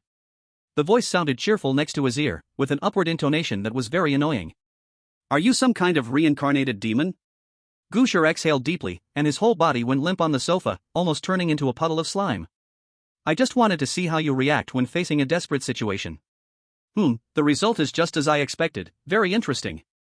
I'm TMD in a desperate situation right now. You don't treat the ghost story as a ghost story anymore, do you? That's different, this ghost story is too brutal. Simple bloody violence can't provoke the deepest human despair. You're not just a fool for fun, you're also quite twisted, a person without any bottom line. Gu Shi was about to say something else. Suddenly, a cloud of black mist surrounded him, and the light before him vanished in an instant. At this moment, Gu Shi thought it was another act arranged by the voice. Surviving a desperate situation only to fall into another dead end was indeed in line with his fool-for-fun nature. Dialogue time with the Decipherer begins. Countdown, 10 minutes. It was only when a line of red text and a huge countdown appeared before Gu Shi that he finally understood what was happening, and the voice whispered in his ear at the same time. What's wrong? Are you thinking about me? Do you think I'm that bad? How do you know what I'm thinking? Gu Shi whispered, and before he could wait for the voice's reply, an old but powerful voice resonated in the black mist space. Comrade Gu Shi, can you hear me? Gu Shi understood that this was a voice from the real world. I can hear you. That's good. I am Qian Jigua, the leader of the Serious Anomaly Analysis Group. You've worked hard to hold on until now, the country will remember your contributions. Suddenly rising to the level of national contribution, Gu Shi felt a bit uncomfortable. Old Qian continued. Without further ado, we will now pass on the intelligence to you, including new rules and clues on paper. Then, documents filled with information appeared before Gu Shi. During the dialogue time, every country could print the necessary information into single copies. And then the strange power would turn these files into real things in front of the decoder. Security duty rules, the note in the guard booth, the number of survivors. The information sent by the analysis team was very rich, and Gu Shi almost could not read it all at once. But the security guard's rules did confirm that the guard stood on the side of humans. At least he would not harm him. The information on that note really has a problem. The dialogue time set by the strange force was very tight, so Gu Shi could only write everything down first and do more analysis after it ended. How is it, did you write everything down? Qian Lao looked at the last-minute countdown already starting and asked. I basically remember it all clearly. Gu Shi put the files down and let them fade into the black mist. The analysis team's information was very detailed and helped him a lot. Good, that's good. Qian Lao said with relief. Let's talk for this last minute then, you must be exhausted. It's okay, it really is tense inside, I can't even sleep well. Haha, you should learn from Alexei of Lushia next door. He cursed at the knocking strange thing, then went back and slept well. There is such a way? Maybe I should try it next time? He is him, you are you. Shut up. The voice's untimely words made Gu Shi very annoyed, and he scolded softly. Maybe it was because someone heard him talking to the voice. Qian Lao's joking tone suddenly shifted into a heavy, hesitant one. Gu Shi, don't be too nervous. In the strange talk world, you must stay calm. I think I am pretty calm, right? I know, sometimes talking to yourself a bit does help with the pressure. Ha ha ha. Gu Shi thought that next time when talking to the voice, he might as well use the volume he used at home. But then to the outside audience, wouldn't he just be opening and closing his mouth for no reason? That would look even stranger. Actually, you can just think what you want to say in your heart, I can know what you are thinking. Why didn't you say that earlier? Gu Shi still lowered his voice out of habit. Sigh. Qian Lao suddenly sighed. I really pity you. Don't worry, if you die, the nation will remember you, you will be a true martyr. This. Can't he say something good about me? Gu Shi looked helplessly at the countdown reaching 0, then was wrapped again in black mist and sank into the strange talk world. Chapter 13, Hope he is safe. That is how it is, Chris, you are the hope of America, do not let me down. Hearing the voice of the great leader in his ear, Chris did not know what to say for a moment. He could only smile and agree, then picked up the files and began to check them. Seeing that most of the new clues came from the Saris side, he could not help but feel a sense of respect for the Saris decoder. I did not expect him to choose the yellow trail directly, and later he stepped onto the red trail without hesitation to look for the public restroom. This Gu Shi is braver than me. Ah, Chris, your praise is too much. The great leader laughed without holding back. You don't know, that decoder from Saris is already close to a mental collapse. Just now he was talking to himself, even making faces at the mirror. I think he is almost finished. Chris, you will be the final winner. Chris did not bother to ask why the great leader knew so much about psychology, but he began to worry about the decoder he had never met. He found clues fast, and his actions were sharp. If he could stay alive, he would bring a very positive effect to the survival rate of all the decoders in the world. Hope he is safe. Gu Shi, of course, had no issues. After the conversation time ended, he was sent back to the public lounge, but the worried tone of Mr. Qian at the end made him feel embarrassed. You should have told me I could communicate with you without speaking. Look, people outside think I'm a schizophrenic. Gu Shi sat on the edge of the sofa, leaning forward with his hands clasped over his lips, wearing a profound expression, and the monocle on his right eye seemed to reflect a blinding white light. Because it takes some effort to read your thoughts, a voice said in his mind. And while you're thinking one sentence, you also think of other things. What I usually read is a jumbled mess of information, not a complete and coherent sentence. That really sounds hard for you. As Gu Shi thought this, he recalled a large number of dish names. After you get out, I must see you eat all these things. Didn't you say you can't hear coherent sentences? Gu Shi, feeling like his small revenge was discovered, naturally pouted his lips and refocused on analyzing the rules. It must be said that the decoder from America was really reliable. He was worrying about the security guard's position, yet the guard had already gone to the security booth. Of course, all the clues he had previously discovered would also be passed on to America and other countries. This was essentially a mutually beneficial situation. Humans really only try to unite at times like this. Gu Shi recalled the security duty regulations he had written down and matched them with the visitor regulations, viewing platform regulations, and public lounge regulations one by one. Soon, he discovered a problem. It seemed that the later the rules, the less exclusionary they were regarding Qianzi Lake. For example, the public lounge regulations even encouraged tourists to enter Qianzi Lake actively. There was no doubt that Qianzi Lake was dangerous. The eeriness of the whole tale was likely concentrated there. In this light, the later rules seemed less about avoiding the bizarre. Rather, they were about encouraging people to willingly walk to their deaths once it was clear they were beyond saving. Because willingly walking to their deaths can somewhat protect others? The voice articulated Gu Shi's thoughts. So, what do you think?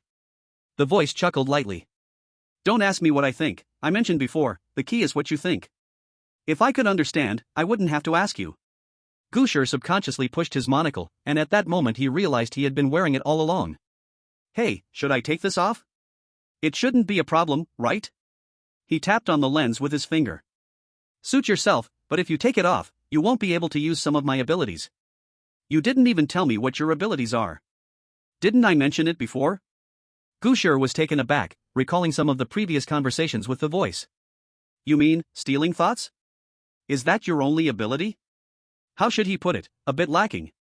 To be precise. The voice began, unusually serious, not sure if it was displeased with Gu Shi's offensive thoughts. My ability is theft.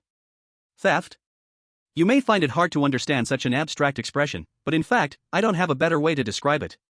This was not even a small abstraction. Gu Shi truly hadn't thought about how many variations theft could have.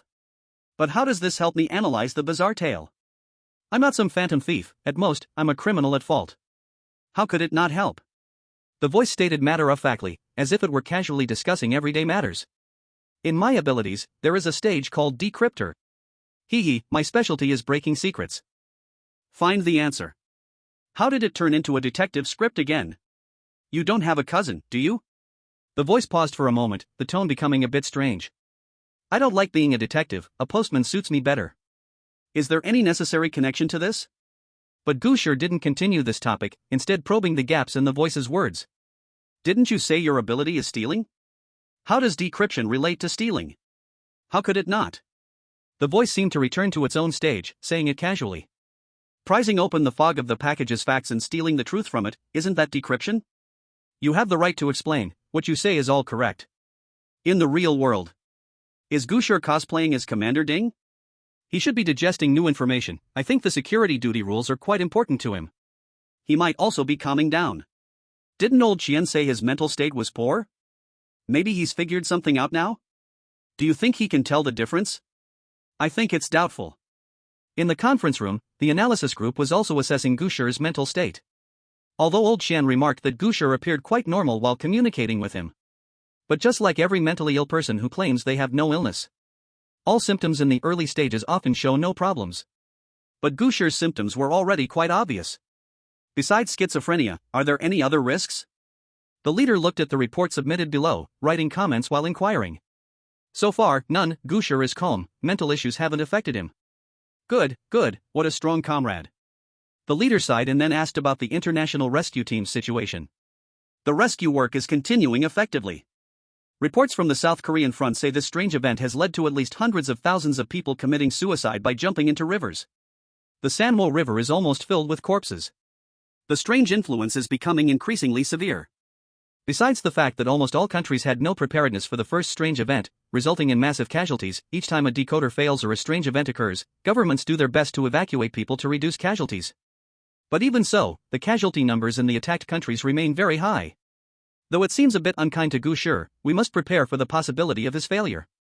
As the head of Sirius, he must prioritize the overall situation and prepare early.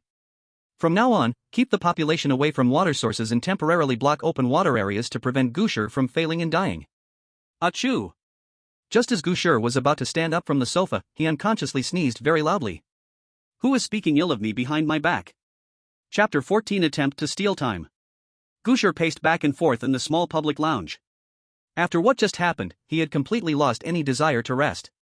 He turned in circles while looking at the clock on the wall, feeling like time was really moving slowly. The night outside was still very deep, and the lurking things seemed to be watching his every move in the dark. Why can time suddenly jump to 11 o'clock but can't speed up to 5 o'clock? Gu Shi pulled out a chair, stood up, and sat down again, looking very restless. Maybe this is the intentional arrangement of the strange tales. Torturing the decoder's mind through this long night, making them weary for what comes next. Gu Shi cursed. So annoying. Even if he initially felt a bit sleepy, after being startled by the knocking on the door, the remaining sense of relaxation vanished completely. If I think about it carefully, I'm actually quite lucky. If it were that American decoder in the security booth, he would probably be going crazy by now. Gu Shi tried to use the method of mental victory on himself. Why don't you think about Lucia, the decoder? Isn't he sleeping soundly? I can't learn this. What a joke, Russians are not so easy to imitate. Seeing Gu Shi's inner struggle, the voice chuckled softly and made a suggestion. I have an idea that can help you skip the night. What method? Gu Shi became interested. Don't tell me it's some kind of physical hypnosis. I'm not that rough a person. Then tell me, what is the method? Instead of directly answering Gu Shi, the voice began to analyze the problems in the common lounge rules. Generally speaking, people's perception of time comes from the environment, which is called I feel. On the other hand, it also comes from timers. And when there's a conflict between the timer and subjective experience, people usually choose to believe the timer. After all, subjective feelings can be wrong, while a timer, as an objective machine, is more reliable as long as there's no outside interference. After listening for a while, Gu Shi interrupted and asked. So you mean? Let me ask you, if it's just dawn outside, but the timer shows it's between 11 and 12, which one would you choose to believe? Definitely my own feelings, it's broad daylight outside. Then let's rewind time to just now. You feel like not much time has passed, but the clock has already reached 11 o'clock, and outside there are indeed strange things that only happen after 11 o'clock. Gu Shi felt like he grasped a key point but still didn't fully understand. Are you saying my feeling just now was wrong? In reality, so much time has passed, but I just didn't realize? No, the time hasn't passed that long, my feelings and yours are the same. Ah? So what do you mean? The voice chuckled, and Gu Shi unconsciously turned his gaze to the clock on the wall. In fact, it's exactly the opposite. In the real world, the clock has no relation to real time, the clock is merely a tool created by humans to reflect time. But here, the clock is the representation of time, the changes in time are reflected through the clock. Hearing this, Gu Shi suddenly understood what the voice was trying to say. It's actually easy to understand. In reality, there are many ways for people to know the time, and there is no binding relationship between clocks and time, they are at most just one of various timing tools. But in this bizarre world, the decoders cannot know the specific time through methods other than the clock, so in a sense, the clock itself is time. That is why the rules emphasize paying attention to the direction of the clock. Because the clock represents time, whatever the clock points to is the current time. This is the hidden message in the rules of the common lounge. The change of time is irregular, the only regularity is the clock. So, after night falls, even though personally it hasn't felt long, the time has indeed reached 11 o'clock, and everything has happened just as stated in the rules. It's because the direction of the clock has changed, so the specific time has also changed. Then since the change of the clock can affect time. Changing the clock, can it change the time? Gu Shi whispered his guess. You really have a keen insight. The voice laughed in appreciation. But if it's really possible to change time through the clock, then wouldn't there be a huge loophole in this bizarre tale? So, under normal circumstances, simply changing the clock might not change the time outside. As the voice spoke, Gu Shi's hand subconsciously pushed up his monocle. But, the logic chain that the clock represents time is flawless. So we can turn it around and use the loophole brought by this logic to influence the progress of time, thus stealing time. The voice's tone was gentle and persuasive, like a mentor carefully teaching Gu Shi how to use his ability step by step. It sounds so unbelievable. What's the harm in trying? Gu Shi thought for a moment. Since sitting idle was just wasting time, he might as well try what the voice suggested. The rules didn't say anything about not being able to move the clock. If the strange thing still cared about him playing with the clock, what was the point of all this bizarre talk? Might as well swallow the whole world. So Gu Shi moved the chair under the clock, stood on the chair, and reached up to take down the clock. Then he sat back down, flipped the clock over, and found the knob to adjust the hour hand. Are you ready? Gu Shi nodded, took a deep breath, and slowly extended his finger to rest on the hour hand knob, beginning to turn it gently. In that instant as the hand was moved, Gu Shi suddenly felt the air around him freeze, becoming extraordinarily heavy. Soon, these originally invisible, colorless gases gradually revealed a thick form, flowing around his body like transparent grease. The changes around Gu Shi made him feel as if he were at the bottom of the sea, a huge pressure bearing down on him, making it hard to breathe. Instinctively, he wanted to stop his movements. Don't stop, keep turning the hand. The voice was like a charm, luring Gu Shi, his hands seemingly controlled by an invisible force, continuing to turn the hour hand knob without his will. As the hand kept turning, a strange light suddenly burst forth from the monocle. Suddenly, wisps of black mist materialized out of nowhere, starting to wrap around Gu Shi's body. He felt as if something high above was looking down at him, penetrating through the roof of the wooden hut and piercing through his entire body. In the real world, Cyrus's livestream suddenly lagged for a moment, the image becoming very blurry. Hey, what's happening? Is the signal bad? What plan are you on? Did Gu Shi send something? Damn. Are you Japanese, playing here? The pink one in front, have some quality, don't blame the international friends for everything. Get lost, I am here studying from Japan. Who are you to insult Japanese people? As everyone argued about the changes in Gu Shi's livestream, the high-level members and analysis team in the conference room of Cyrus were also nervously holding their breaths. Could it be that Gu Shi really? Before they had time to assume the worst, the livestream blinked a few times, and the image returned to normal. Phew, good thing it was just a false alarm. Old Xian couldn't help but breathe a sigh of relief, but the next moment, a team member's words made his spirit tense up again. Old Xian, look at the screen. Outside the window. Huff, huff, huff. The black mist wrapping around Gu Shi had unknowingly dispersed. Gu Shi collapsed in the chair, his forehead covered in sweat, his hand falling from the hour hand knob, trembling continuously. Even though nothing dangerous had appeared just now, he still felt like he had walked through the gates of hell. Is this the attempt you wanted? Gu Shi could only think of praising the voice, it was all its terrible ideas. But the result isn't bad, is it? What result? I feel like I'm about to die. He still wanted to continue complaining, but he noticed something in his left eye corner was gradually becoming bright. To the left, that was in the direction of the window. Gu Shi slowly turned his head. He saw the sky outside the window slowly becoming bright. Chapter 15 The arrival of the next day. The first ray of light pierced through the heavy clouds, beginning to illuminate the dark-shrouded Qianzi Lake. The mist still lingered over the lake's surface, like the darkness that had not yet faded, always surrounding Qianzi Lake. A gentle breeze blew, and one could hear the lake water lapping at the shore, the soft rustling of overlapping leaves, and the eternal ticking of the clock. Wow, it is really bright. Gu Shi stared wide-eyed at the world outside the window that was beginning to brighten, as the clock in his hand pointed to 5 in the morning. It actually worked. He had originally thought that the so-called stealing time was just talk, but he never expected it to actually succeed. It seemed that the power of this little companion he carried far exceeded his imagination. What was that black mist just now? Is it some strange rebound mechanism? Gu Shi continued to ask. But he received no response. Hey, what's wrong with you? Oh no. Could it be discovered by something strange and then killed? Then why am I fine? Could it be that this strange extermination system only targets foreign objects? Oh no, clearly other strange entities in online novels couldn't exterminate the system. Why was my little companion exterminated? Although Gu Shi's mind was storming with various bad possibilities, his body still calmly adjusted his single lens glasses. You really have quite the imagination. Suddenly, a voice finally responded to Gu Shi. But now the voice, while still carrying that hint of pleasure, also had a quite obvious weakness. Are you okay? As expected, forcibly using excessive abilities by manipulating the status has a significant toll on the spirit. I might need to rest for a while. Don't! You aren't going to fall asleep, are you? Not to mention, the voice's reminder was quite useful for Gu Shi. Without it, he couldn't guarantee whether his subsequent actions would go astray. I'm fine, I just need to rest for a bit. That black mist just now was merely a passive reaction from something strange trying to take advantage of me. It couldn't detect my presence while I'm parasitizing your body. That's good. Wait, what do you mean by parasitizing? I'm going to rest now, good night.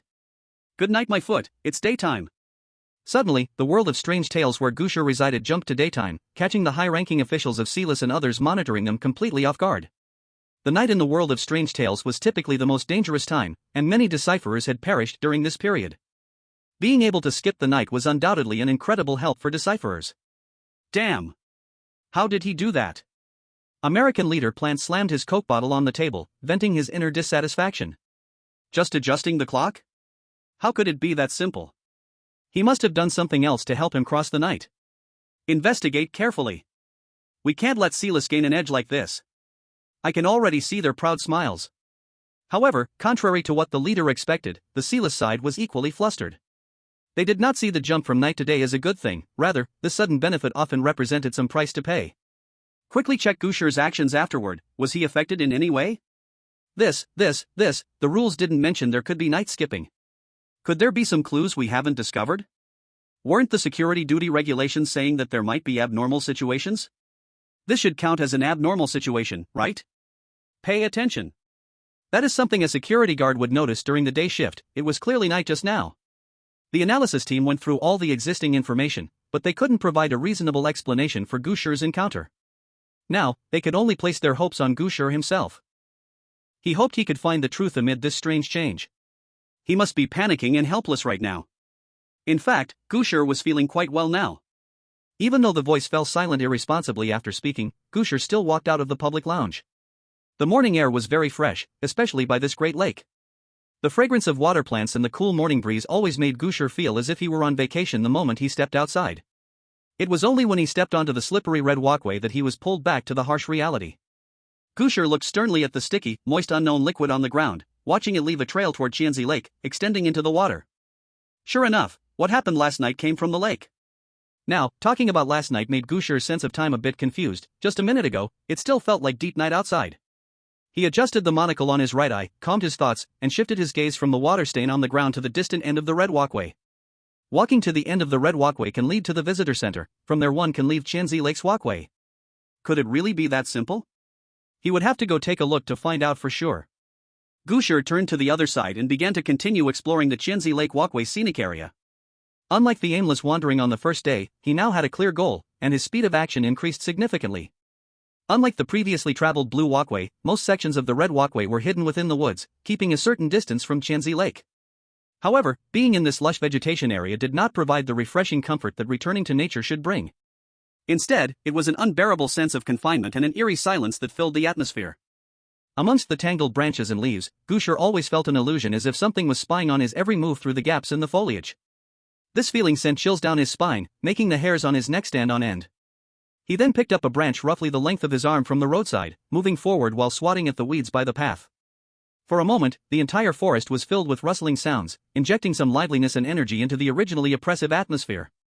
After walking for a while, the red walkway curved back to the edge of Qianzi Lake, leading into the distance alongside a row of railings. The lakeshore here only has the red walkway. Gu Shi carefully scanned the surroundings, finding no other colored walkways. That means regular tourists cannot enter here. Suddenly, Gu Shi thought of another question. If the end of the red walkway leads to the visitor center, then how do normal tourists get out? Could there be another visitor center at the end of the blue walkway? Or, perhaps, all walkways end at the visitor center? Gu Shi pondered as he continued walking forward. But after just a few steps, he saw a vague figure slowly emerging from the mist up ahead. It was a very simple roadside stall. On a sign made of a few wooden boards, two crooked characters were written, "Cooling Tea." Chapter 16, Would you like a cup of tea? Gu Shi swallowed, slowly approaching the roadside stall. Behind the simply constructed table stood a person completely wrapped in coarse cloth. His face was tightly wrapped, with no visible breathing holes, only one eye peering out and staring ominously at the approaching Gu Shi. Gu Shi felt uneasy under the stare, instinctively stopping in his tracks. I can tell at a glance that you are not human. Gu Shi thought, squatting down to pretend his shoelaces had just come undone. But now, whether there were people or not no longer seemed important. Likely, there were no other living souls at Qianzi Lake. What mattered was, where did this person come from? According to the viewing platform rules, one should drink cool tea when feeling unwell, but according to the public lounge rules, one should ignore the cool tea stall when encountering it. Gu Shi speculated that there must be some difference between the two situations that led to these entirely different responses. He glanced sideways and quickly surveyed the entire small stall. He immediately spotted a menu-like item sandwiched in plastic wrap on the pole holding up the sign. Cool tea special, great discount. Premium cool tea, 2 yuan per serving. Medium cool tea, 1 yuan per serving. Inferior cool tea, 1 serving per person. Cool tea sediment, normal. Cherish food and avoid waste. 3 types of cool tea? Gu Shi looked closer. The plastic teacups displayed at the stall were indeed divided into 3 areas. Does this cool tea even have distinctions? Gold tea leaves or silver tea leaves? Gu Shi stood up again, deciding to ignore this cool tea stall and just walk past it to see what was going on. So he hummed a little tune, looking carefree, and strolled past in a leisurely manner. As he walked by the stall, the cool tea vendor suddenly spoke in a low voice. Little brother, would you like some cool tea? His voice was hardly pleasant. It sounded as if several people were speaking at once, yet it was slightly better than that thing from last night. Gu Shi acted as if he hadn't heard and continued to stride forward with royal-like steps. Little brother, it's very humid by the lake. Drinking cool tea can dispel dampness and evil spirits, clear heat and detoxify. The vendor said as he lifted an old aluminum hot water kettle from under the stall and poured water into the teacup on the stall. After filling 1 cup, he put down the kettle and picked up another one, filling another teacup. Then, he switched to a different kettle and filled yet another cup. 3 cups of tea. The tea's color gradually turned from clear to cloudy. 3 types of tea. Could it correspond to 3 different situations? Gu Shi noticed from the corner of his eye that the vendor didn't do anything after pouring the tea but simply watched him in silence. This tea must have some symbolic meaning. Gu Shi wanted to take a cup of tea to examine it, but he didn't dare openly violate the public lounge rules by engaging with the tea vendor. What should I do? What should I do? In front of the screen, the analysis team was also watching Gu Shi's actions. They too believed that the 3 different teas must correspond to 3 different situations. Perhaps people under different circumstances should drink different teas. But they were unable to determine what the exact correlation was. On one hand, they didn't want Gu Shi to risk taking a cup of tea, while on the other hand, they wished he could discover something through it. Fortune favors the brave, but this risk was truly life-threatening, and not just for one life. Just as everyone anxiously anticipated, Gu Shi moved. He suddenly stopped, his gaze sweeping over the tea stall towards Qianzi Lake, and he shouted in panic. Ah! All the viewers watching the livestream were drawn to Gu Shi's scream, turning to look in the direction he was facing. Even the vendor behind the stall instinctively turned back to glance. In the misty Qianzi Lake, everything was still and calm, without a ripple. Is there something there? Why is Gu Shi shouting? Did he see something we can't see? Didn't they say only dogs see things that people can't see? I see. The vendor turned back but realized Gu Shi had already walked far away. A hint of anger flickered in his dark eyes. But he did not take any further action. He reached out to clear away the teacups filled with tea, but his hand grabbed nothing. Looking down, he found only a few empty teacups on the stall. Where did the tea he just poured go? Gu Shi walked away quickly, ensuring he could no longer see the herbal tea stall. Then he steadily pulled out the 3 cups of tea from his pocket. The plan worked. He proudly pushed up his monocle with the back of his hand. To be honest, he also didn't know what was happening just now. After the sudden idea popped into his brain, he diverted the vendor's attention and simply reached out to grab. Those 3 cups of tea were easily in his hands, surprising even himself. Is this the ability to steal? I could count as a street thief in the past. Gu Shi smiled and then raised the 3 cups of tea in front of him, carefully observing the differences among them. Similarly, people in the real world were also watching him. When did he take the tea away? The analysis team looked at the MSS liaison officer in confusion. I don't know, his record is really clean, no criminal background, not even one from an old revolutionary family. The liaison officer felt like crying. How could he know that Gu Shi, a big-eyed college student, was faster than a professional pickpocket? Old Xian, should we let the public security check him after Gu Shi comes back? Old Xian's mouth twitched, and he turned to scold. How can you treat a great contributor like that? Didn't you hear Xiao Wang say? His record is very clean. Maybe he just has some small hobbies. Hobbies of practicing those skills? Gu Shi stared at the 3 cups of tea again. Apart from the color, he really couldn't see anything else. It shouldn't be. Gu Shi set down the tea and shook it. At that moment, he remembered what the decodable message from Lucia said about the note found in the security booth at the viewpoint. The security guard was clearly affected when he wrote the note. He started feeling nauseous about the tea and doubted the color of the tea. Could it be that to normal people, the tea only has color differences? And only those who were polluted could see the differences in it? When he thought of this, Gu Shi instinctively lowered his head to look at the tea, and in that instant, the monocle over his right eye flashed with light. In the blink of an eye, the tea transformed in Gu Shi's eyes. The clearest cup of tea showed no obvious change, but the middle cup turned into a murky liquid with a hint of yellow. It looked as if some sand had dropped into it. But that wasn't the most horrifying part. The last cup, known as a low-quality herbal tea, had now become a greasy, reddish-brown gelatinous substance that was emitting a foul odor. Gu Shi was startled and instinctively loosened his grip, throwing both cups of tea directly to the ground. Sizzle. As the tea hit the ground, it made a sizzling sound on the plastic walkway, and even emitted white smoke, releasing an even more pungent and foul smell directly into Gu Shi's nostrils. Ugh! Gu Shi held back his discomfort and quickly stepped back. Only after he was away from the stench did he breathe deeply as if he had just been pardoned. This tea, the problem was huge. That security guard couldn't have drunk one of those 2 cups, could he? Gu Shi calmed his breath, but unexpectedly heard the sound of objects being overturned behind him. He quickly turned around to see a figure wrapped in coarse cloth rushing toward him through the mist. It was the tea vendor. The scene of the herbal tea vendor flipping over the stall and chasing after him was something Gu Shi had never anticipated. He originally thought that the herbal tea vendor should be a neutral NPC type of existence. Unexpectedly, he had actually gone berserk now. Could it be? Gu Shi recalled the line at the very bottom of the stall's menu. Cherish food, eliminate waste. So this was also a rule. Gu Shi panicked, and in the blink of an eye, the vendor was almost within reach. He could even smell the strong odor emanating from him. He saw the bloodshot eyes bulging out, and under the rough fabric, something seemed to be wriggling beneath. Breathing heavily, he let out a deep growl like a wild beast, and his sharp claws lunged straight at Gu Shi. Gu Shi quickly sidestepped and fled desperately towards the back of the vendor. To his surprise, the vendor actually came to a sudden stop and turned to pounce at Gu Shi.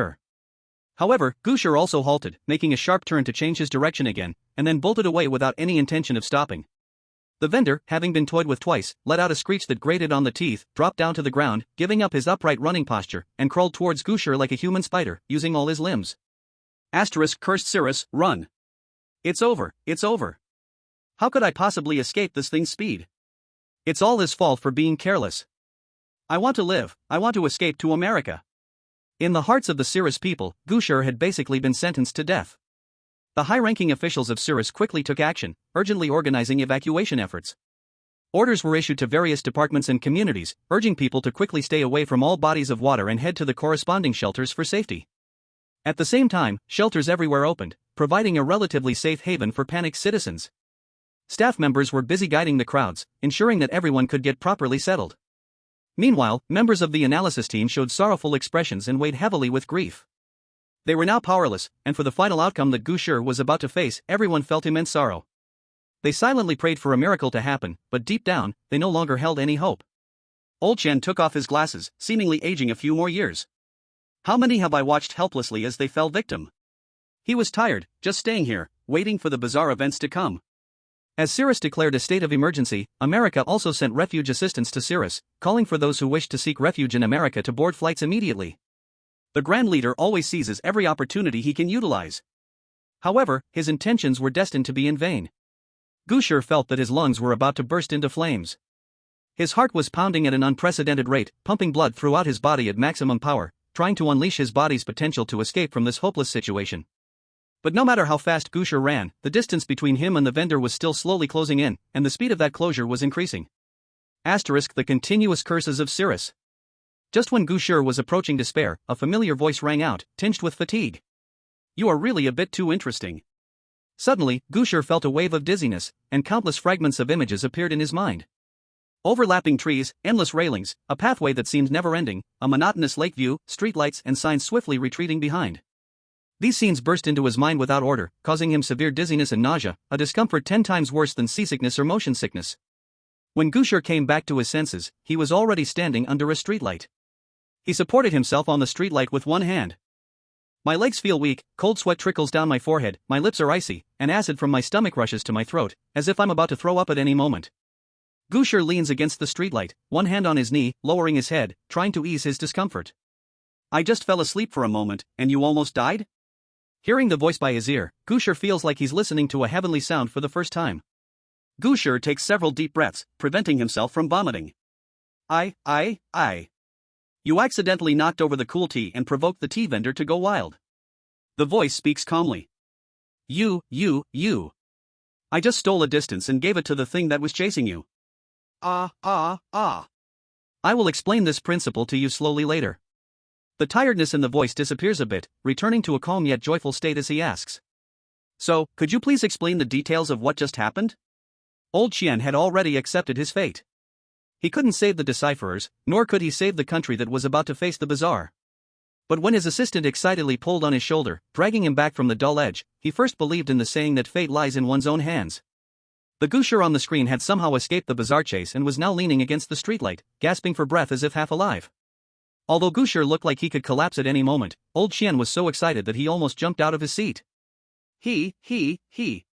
Old Qian repeated he several times, unable to spit out the next word.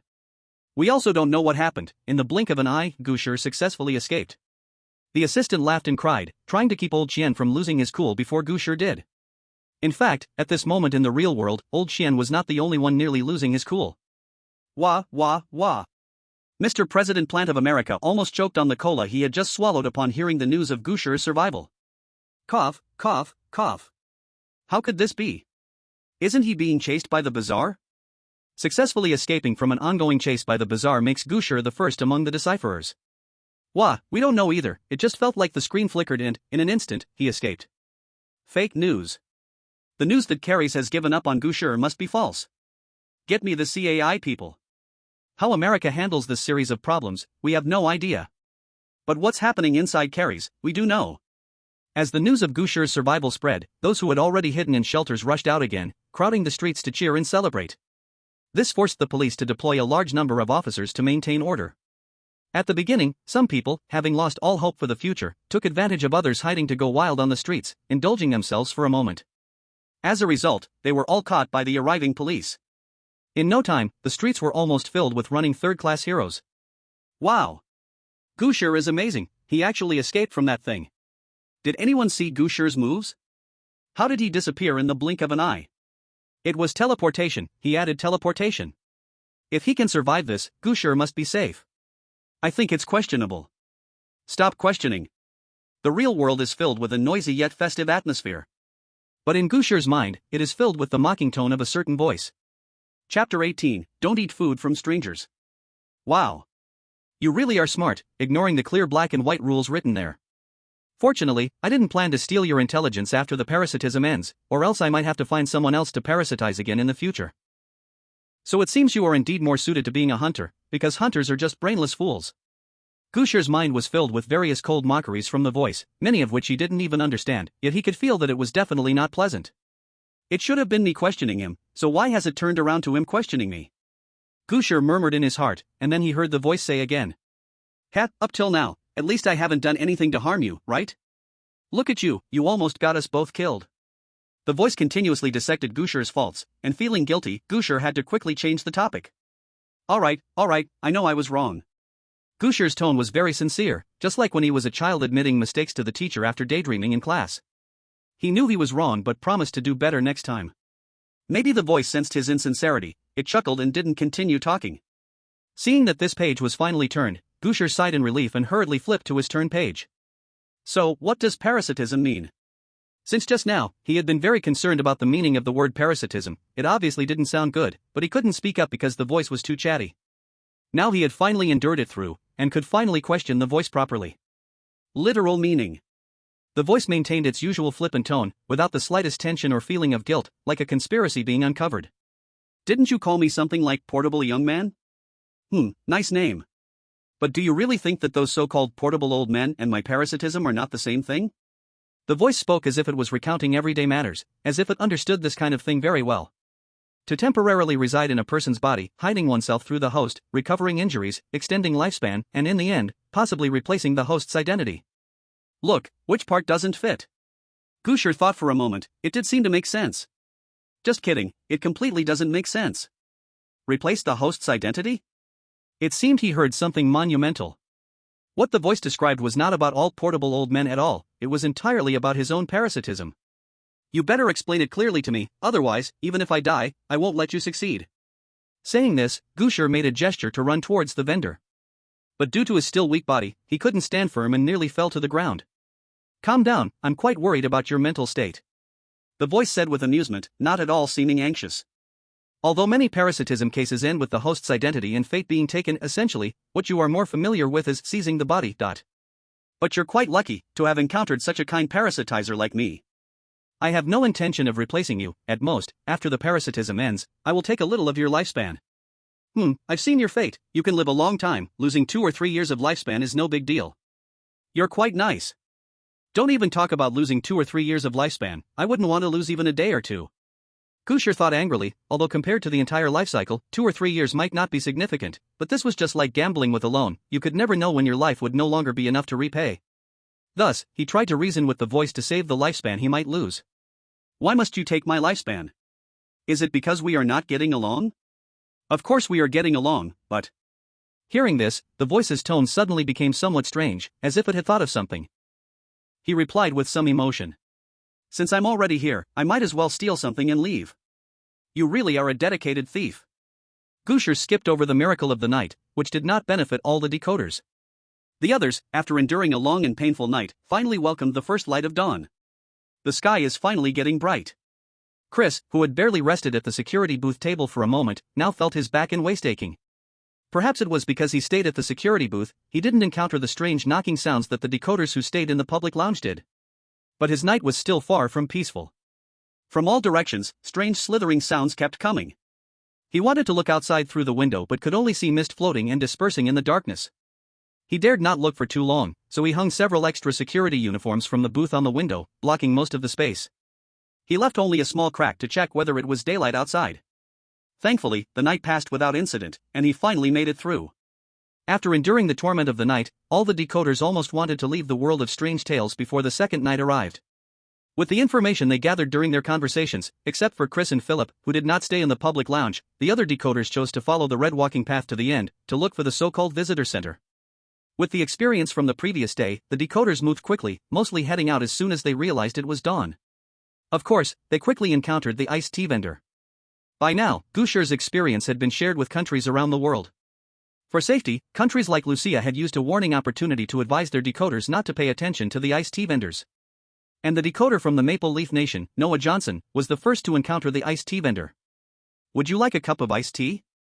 The vendor's eerie gaze locked onto Noah as he mechanically moved his hand, pouring out 3 cups of tea. Noah looked at the 3 cups of tea, pondering in his mind. The rules of the public lounge and the observation deck were both wrong about the iced tea, indicating there was a mistake between the two. However, the observation deck rules do not acknowledge the existence of the public lounge, while the public lounge rules do not deny the existence of the observation deck. This means one of these two places has an issue with its existence. Compared to the outdoor observation deck, the public lounge, located on the red walking path and completely inaccessible to ordinary people, seemed more suspicious. And that note, it seemed to be the one the decoder, series, found. It said the iced tea was problematic, but judging by the state of the person who wrote the note, they were likely already contaminated by the strange forces. So, that note must have been misleading information. Noah let out a derisive laugh. Iced tea is undrinkable? Not drinking it would cause trouble. The observation deck rules say that if you feel unwell, you must drink iced tea, which means the iced tea must be something used to cleanse contamination. So, Noah walked toward the iced tea vendor. However, he had a clever trick in mind. He ignored the vendor and pretended not to see him at all. Top grade, medium grade, or low grade? Noah glanced at the menu and quickly skimmed over the words on it. Why do they even charge for it? Decoders entering the world of strange tales bring nothing with them except their clothes. Naturally, they have no money. The tea's grade must refer to the difference in effects. Noah thought to himself that since he hadn't been seriously contaminated, it wouldn't matter if he only drank the 1 serving per person free low-grade tea. So he reached out, picked up the teacup, and drank the warm tea in one gulp. The taste is quite good. This tea was warm and refreshing, with a fragrant aroma, and no extra smells or flavors. It could be called top quality. However, as time passed, a subtle discomfort began to spread within his body, like a vine quietly growing, gently invading every inch of skin, every drop of blood. Noah suddenly started to feel a bit dizzy, and he began to have trouble standing. Then, the initial discomfort gradually transformed into intense pain, as if countless needles were pricking at the ends of his nerves. He felt his body slowly breaking down, as if being torn apart by an invisible force, pain and weakness drowning him like a massive wave. Then, a violent wave of nausea surged up his throat. He uncontrollably vomited a puddle of black liquid that smelled fishy, making horrifying noises in his throat. He watched helplessly as his exposed skin began to turn black, rotting, revealing the muscles and bones underneath that were also starting to decay. The unbearable pain nearly made him lose consciousness, his vision began to blur, and the world around him became unclear. Finally, the moment he fell to the ground, his body immediately disintegrated into a pool of black blood and decomposed flesh mixed with blood. Then, a black mist enveloped the live stream of Maple Leaf Country. Maple Leaf Country Noah Johnson death. It stared indifferently at the blood on the ground, cold as if watching a play. O's, $2. Chapter 19 Visitor Center. What? You say I misunderstood the grade of the tea? Gu Shi finally regained his strength and continued walking along the red walking path. After discussing the matter of parasitism, Gu Shi felt a sense of reckless abandon, and now he was more honest with the voice. Along the way, he simply recapped all the rules he had learned from the voice and some corresponding outcomes of his actions. But just as he was explaining his understanding of the herbal tea stall, the voice interrupted him. The grade of the tea, you misunderstood. The cup of tea that looks the clearest, cleanest, and best in color is actually the lowest grade tea. Because you are judging the grade of the tea from a human perspective. But what if this tea is viewed from the perspective of the bazaar? Hiss. Gu Shi fell silent. Previously, he had always analyzed the herbal tea vendor based on his own assumed tea classifications, and his conclusion was simply that the herbal tea was a trap. Because the decipherers couldn't possibly afford the $2 or $1 top quality or medium quality tea, if they wanted to drink, they could only settle for the free low quality tea. But what if their so-called low quality tea is actually the top quality tea? And the real low quality tea looks like the cup with the highest grade of tea. So, the best cup of tea is the true free one, capable of cleansing the bazaar? Probably. Gu Shi couldn't help but feel a little frightened. It seemed that the word games in the world of strange tales didn't just create traps and certain rules, but also possibly manipulated individual words. This is way too sly, who does that? No, you are wrong. The voice pointed out the mistake in Gu Shi's words. The rules are summarized by humans, the bazaar is just the source that creates the rules, it itself will not manipulate the rules. Then what about this herbal tea stall? The menu of the herbal tea stall is summarized by the vendor, right? Do you think his understanding is the same as yours? Gu Shi recalled the vendor who used all fours like a spider to chase him down on the ground, and goosebumps involuntarily rose on his skin. He really is a neutral NPC. Gu Shi mumbled, now he understood why the voice had ridiculed his actions earlier. Turning a neutral, even potentially helpful NPC into an enemy NPC. Anyone would be frustrated and amused by this. What? Now you realize just how brilliant you are. Gu Shi directly ignored this voice, continuing to walk ahead on his own. However, the voice had no intention of letting him rest. Ignoring me now won't help. I don't believe you can continue ignoring me when you reach the visitor center. What? The red walking path ahead still wound through the forest. Due to the fog earlier, his vision was blurry and disorienting, leaving him unsure of how far he had walked or what lay ahead. But now, he could clearly feel the fog starting to dissipate, and the scenery once hidden behind the trees slowly began to reveal itself. What he saw first was a mottled gray cement wall. The wall wasn't very tall, and Gu Shi could see the buildings behind it, barely visible in the distance like misty towers. The light coming from the wall didn't reveal much, it just looked somewhat worn down. But given the humidity and mist around Lake Shenzi, it was normal for the wall to be weathered and peeling. Besides that, there wasn't much else on the wall. At a higher spot, there were a few electrical conduit fittings connected to the other side of the wall. The red walking path he was on led to a passageway into the building behind the wall. Visitor Center Emergency Exit. Gu Shi glanced at the sign above the entrance to the passageway, then looked at the dimly lit corridor, swallowing nervously. I have to ask, is this really safe? Judging by appearance? The man downstairs. Where did you learn this stuff? To be fair, he was just being cautious, more of a gut feeling, so how could it have anything to do with the shrimp head? However, this did show the voice's attitude. It felt that this place was safe. I'll say it in advance, if I encounter any liquors or something like that in there, you better protect me. The colorful life of the old days. Gu Shi gathered his courage, thinking he was now really looking out for both of them, and tried to slow his pace as he slowly approached the passageway. 1 step. 2 steps. 3 steps. Humor. The same sensation exploded in Gu Shi's mind. The trees on both sides of the walking path suddenly retreated, overlapping with the scene inside the passageway, and the world in front of him was instantly stretched. Ugh. Fortunately, after his previous experience, Gu Shi didn't feel as intense discomfort this time, only gagging a few times.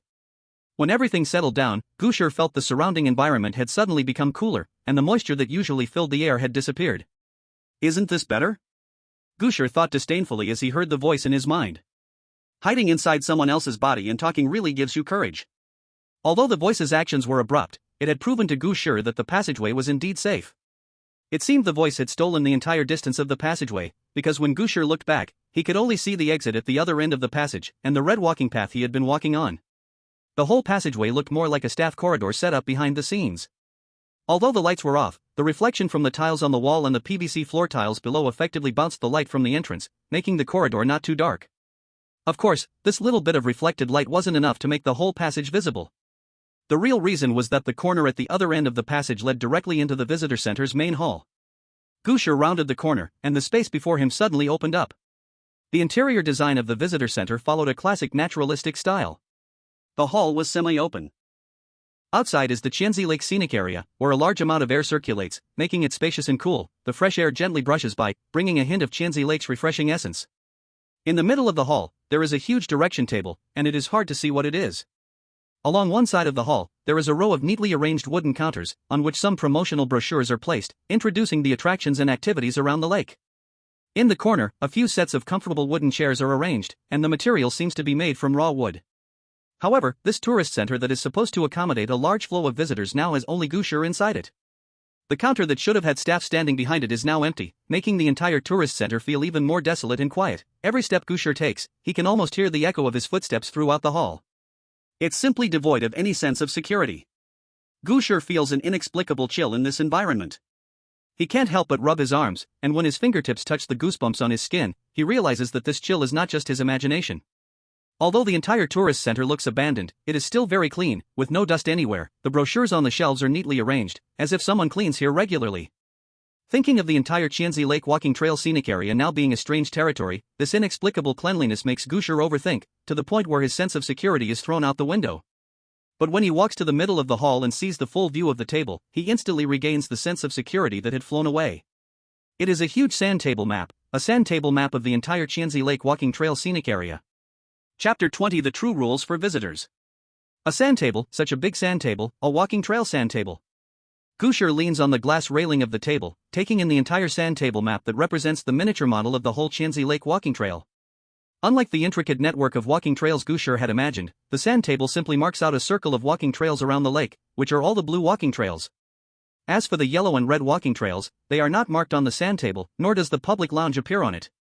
It seems that for regular visitors, the public lounge and the red and yellow walking trails are places they won't come into contact with. And those who have already been to these places are, in a way, no longer considered regular visitors. We are currently located in the tourist center here. Gu Shi sees a miniature building marked with the words Tourist Center. Looking at its open hall, it bears about 70 to 80% resemblance to the tourist center he is currently in. According to the position on the sand table, the tourist center is exactly at the westernmost point of the entire Qianzi Lake. And the entrance to the walking trail, which Gu Shi has been thinking about, is at the northwest corner, not far from the tourist center. But this distribution is so strange. And there is much more strangeness. In the northeast corner of the entire Qianzi Lake map, there is a building called the Security Center, which is the security center mentioned in the Security Pavilion rules. Gu Shi feels that the distribution of these areas looks very awkward, scattered and disorderly. Besides that, he can't see anything else.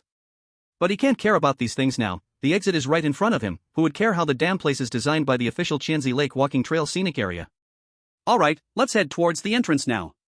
Gu Shi excitedly jogs towards the exit of the hall, and then quickly comes to a halt. Because he saw that outside the hall, there was only an exceptionally wide blue walkway. If it were at the beginning, he would undoubtedly have stepped onto the blue walkway, as blue meant safety for him at that time. But now, after so many rules, he couldn't be sure what blue really represented anymore. What to do? Should he go out from the back and see if the red walkway leads to the entrance of the scenic area? But doing so would put him back in a state of confusion without a map. He would be like someone who had learned about the general layout of Qianzi Lake's walkway only to find it useless. Moreover, the walkway was not just a simple straight line. It wound through the forest, and with the surrounding mist, who knows where the northwest was. Gu Shi stood hesitantly at the entrance of the visitor center, unsure of what to do. Oh, weren't you quite reckless? Why are you afraid to move forward now? Gu Shi pursed his lips, suddenly coming up with an idea. Hold on, if you mean to say that I should just sneak away the distance between you and the entrance, then I advise you to keep that thought to yourself. Why? The voice chuckled lightly a couple of times, but to Gu Shi, it sounded like the voice was only easing his own embarrassment. If it were the old me, I could have taken you directly to the entrance right from the start. But the current me finds it hard just to cover any distance within 100 meters. You want me to take you directly to the entrance? You must want me to die. Gu Shi thought to himself. Wouldn't it be better if you die? You talk so big, yet who knows what you have encountered to be forced to depend on me. Rather than making up scenarios in your mind about me, you might as well take a close look at the other things here. Other things? Gu Shi turned around but did not see anything worth noting. The only slightly special thing was the brochures on the shelf. Brochures. Gu Shi walked over and pulled one off the shelf. The first page was filled to the brim with text. To Gu Shi's surprise, this was just the visitor rules he had seen before. However, when he flipped to the next page, he found that the visitor rules did not end there. It still had remaining parts. 11. If visitors see other tourists walking on the red walkway, please ignore them, their existence is different from yours. 12. The security center is the core facility that maintains the order and safety of the entire Qianzi Lake walkway. If you hear instructions from the security center, for your life safety, please comply with the orders. 13. The walkway is good, but health is more important. Please do not explore the Qianzi Lake walkway for long periods. 14. Color is only a sign and does not have any special meaning. Is that it? Just some trivial add-ons. Gu Shi thought this to himself, but when he continued reading down the page, he discovered content that was completely unexpected. 15. To see the existing is not reason, to follow its essence, to see the living is not the past, to see it is nothing. Speaking of its root, originating from death and arising from resentment, therefore all people loathe it. The way of heaven is like this, to sacrifice people and worship destiny, there is no alternative. 16. If the heart keeps the righteous path, pure and free of clutter, then all evils cannot invade, and all wrongs cannot enter. If the heart has unclean thoughts, evil energy will enter the body, fearing the six senses will be disturbed and the five bodies will perish. 17. It is born of utmost yang, trapped in utmost yin, hence heaven and earth are turned upside down, creating strange anomalies. The living are yang, it too is yang, thus, the righteous law is useless, and destruction is hopeless, for it is confined here, indeed a poor strategy. The yang is in the daylight residing in the yin, in the night residing in the yang, this is the path of return to life. This. Gu Shi looked at these 3 paragraphs at the end with a feeling similar to reading a story on a candy wrapper when he bought candied chestnuts. Why would there be 3 ancient-style paragraphs written on the visitor rules of a modern scenic area? Hey, is this what you want me to see? Gu Shi seriously doubted that this whole situation was a setup by the voice. If I had the ability to foresee, you would have been out by now.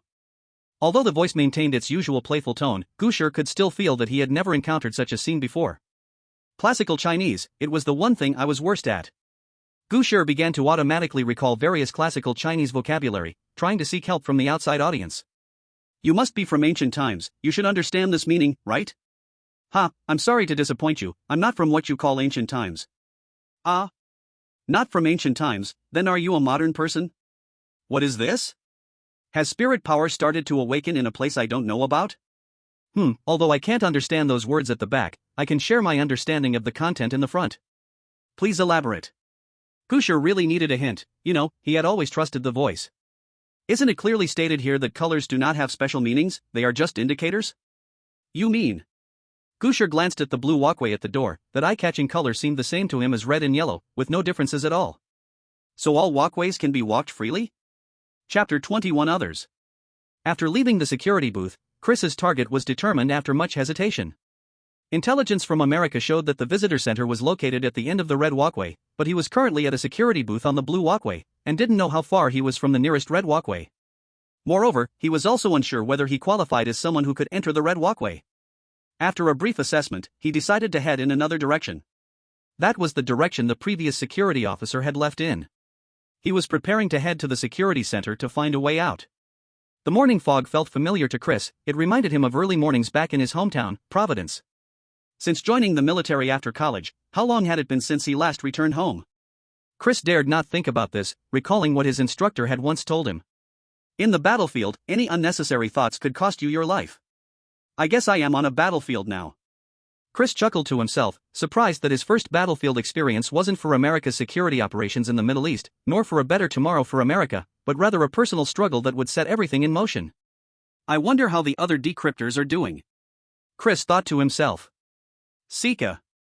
Alexei spotted the tea stall from a distance and quickly crouched down, hiding behind a nearby bush, carefully peeking out with his eyes to observe the movement ahead, using the surrounding branches and leaves to cover his body. The rules clearly state that when you see a tea seller, you must ignore them directly, but if I just swagger past, they will definitely make it difficult for me. Alexei muttered to himself, feeling very conflicted. After pondering for a long time, he thought of a brilliant idea. At this moment, the tea vendor stood ominously behind the stall, silently waiting for a lucky passerby as usual. Splash! Suddenly, the tea vendor heard a loud sound of something falling into the water, as if something had dropped into the lake. He instinctively turned around to check, but only saw the calm surface of the lake rippling with tiny waves. What happened? Did someone accidentally fall into the lake? The tea vendor wondered, but quickly shook his head. What a unlucky guy. However, just as the tea vendor was about to shift his attention back to the stall, he unexpectedly caught a glimpse of a pitch-black figure darting past him like lightning.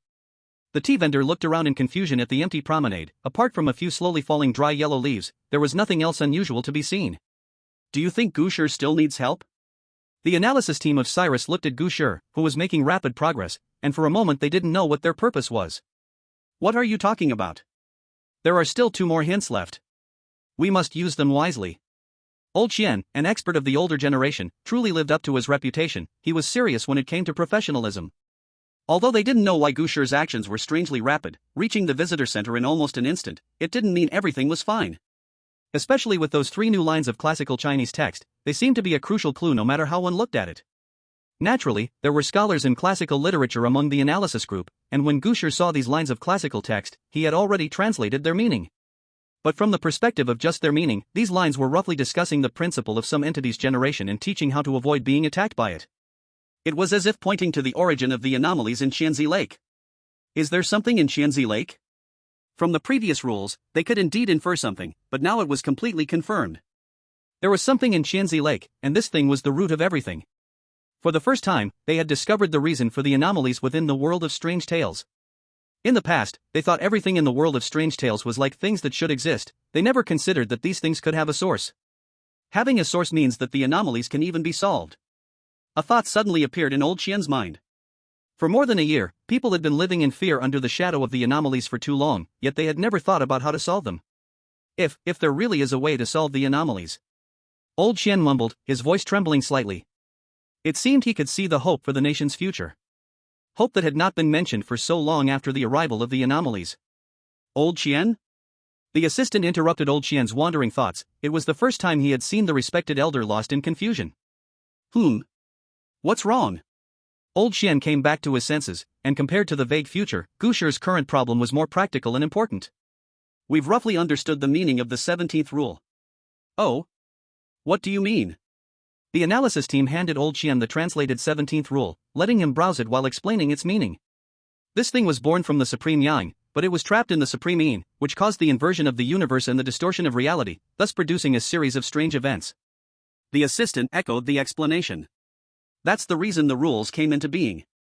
Also, because this thing was originally born from Yang, and human beings are also born of Yang, the methods originally used to combat the evil stuff do not work against it. It can only be confined here. Old Qian frowned and wrote mysticism in the blank space on the paper, circling it.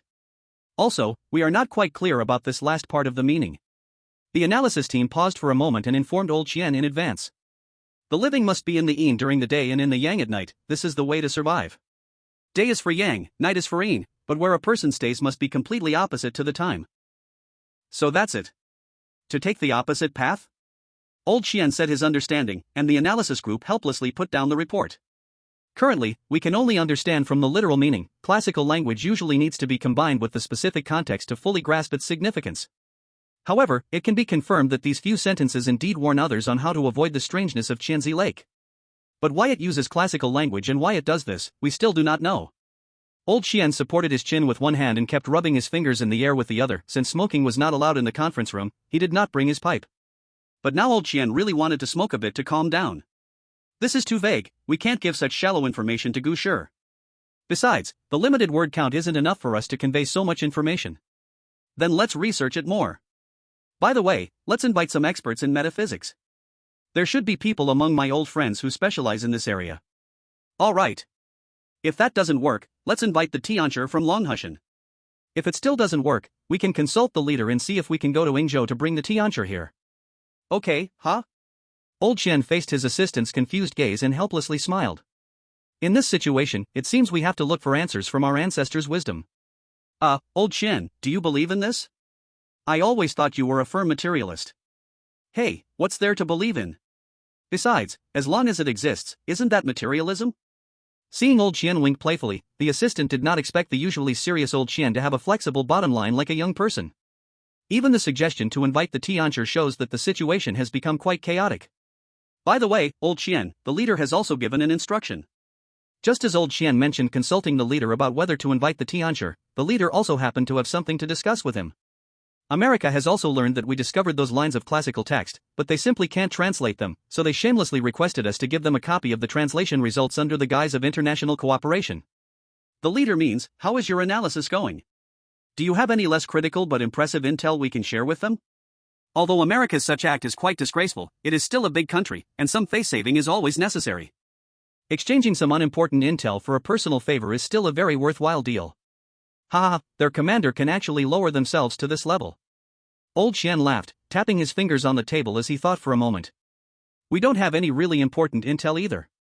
How about this, you take these reports to the leader and let him decide which ones can be used to trade for a favor. We have only translated this far, it is really very straightforward now. As for whether they can understand, that's not our concern. It's international assistance. Chapter 22, Lockdown. Do not listen to the sound of wind and leaves, why not chant and stroll slowly? It's not raining here, why are you reciting this poem?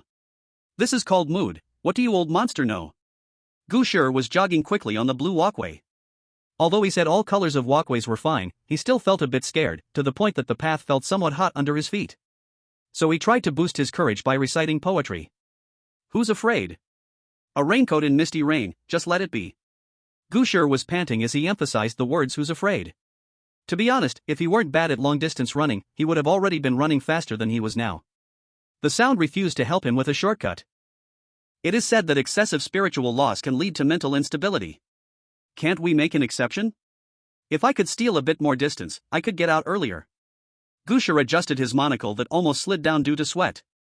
No, I have no reason to lie to you about this, your getting out is also a good thing for me. You may not understand what I mean, it's not that I can't use my ability now, but using it excessively would have negative effects on myself. You can imagine I have a, blue bar, when it drops below a certain value, I'll receive corresponding debuffs. Now he understood, if you had said this earlier, it would have been fine. Gu Shi bared his teeth, inhaling sharply through his nose and mouth, his expression twisted as he slightly increased his speed. You really don't need to rush, who said that just because you speak, you can get out? I beg you, don't jinx it at this moment.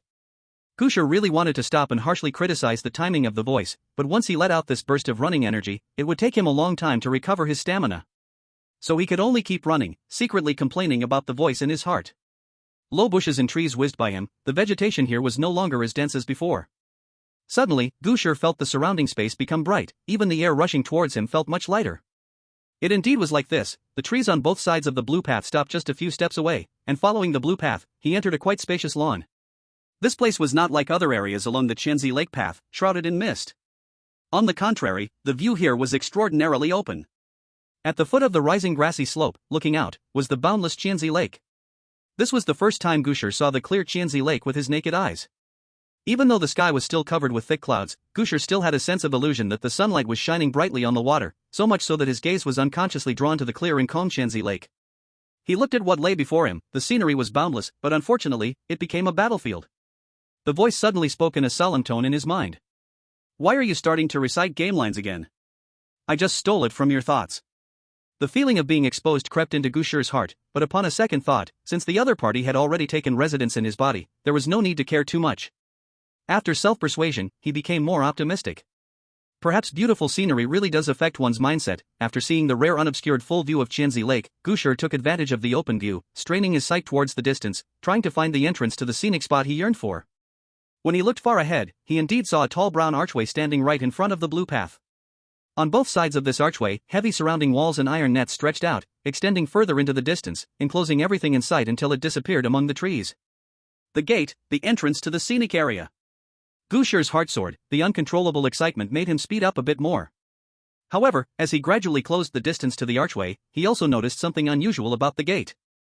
There was no expected unblocked path, nor was there the close-up view of the outside scenery. This archway representing the road to survival was firmly shut.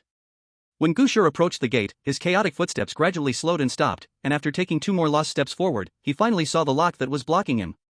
A huge iron gate, like an ancient drawbridge, stood in the way of Gu Shi's redemption. The sharp end at the bottom plunged into the ground, unshakable. The main body of the door was welded into a grid shape with metal steel plates, and at its widest, only an arm could stretch out. Gu Shi was already too tired to offer any insights. The voice turned real once again. It was indeed not so easy to get out of here. He walked up to the iron gate, one hand grabbing the cold steel, pulling it futilely, then lost support and leaned against the big door. Gu Shi's hands clung to the gate, his eyes unwillingly staring into the fog behind the door. Although he couldn't see outside clearly, he knew very well that as long as he could step into that fog, this strange world would be successfully passed. This was the closest he had ever been to survival, yet this step felt so unattainable. "Hey, can you steal this door?"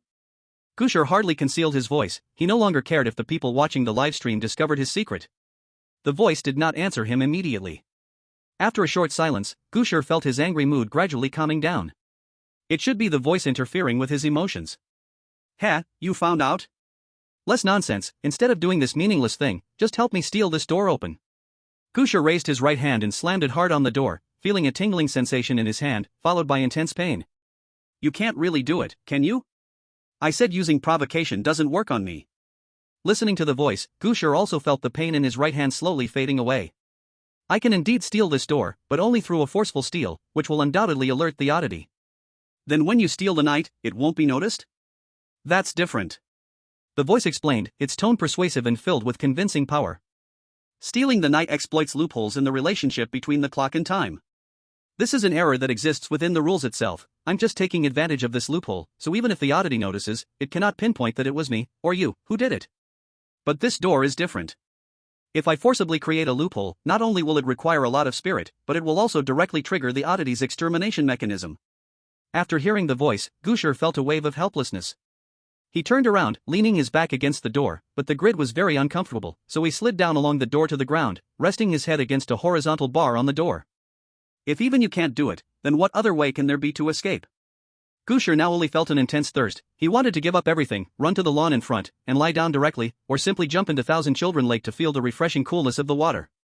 So thirsty. If I had known, I should have had some tea just now. Thousand Children Lake looks very clean. I wonder what it would taste like to drink. Probably like spring water. I really want to go into the lake.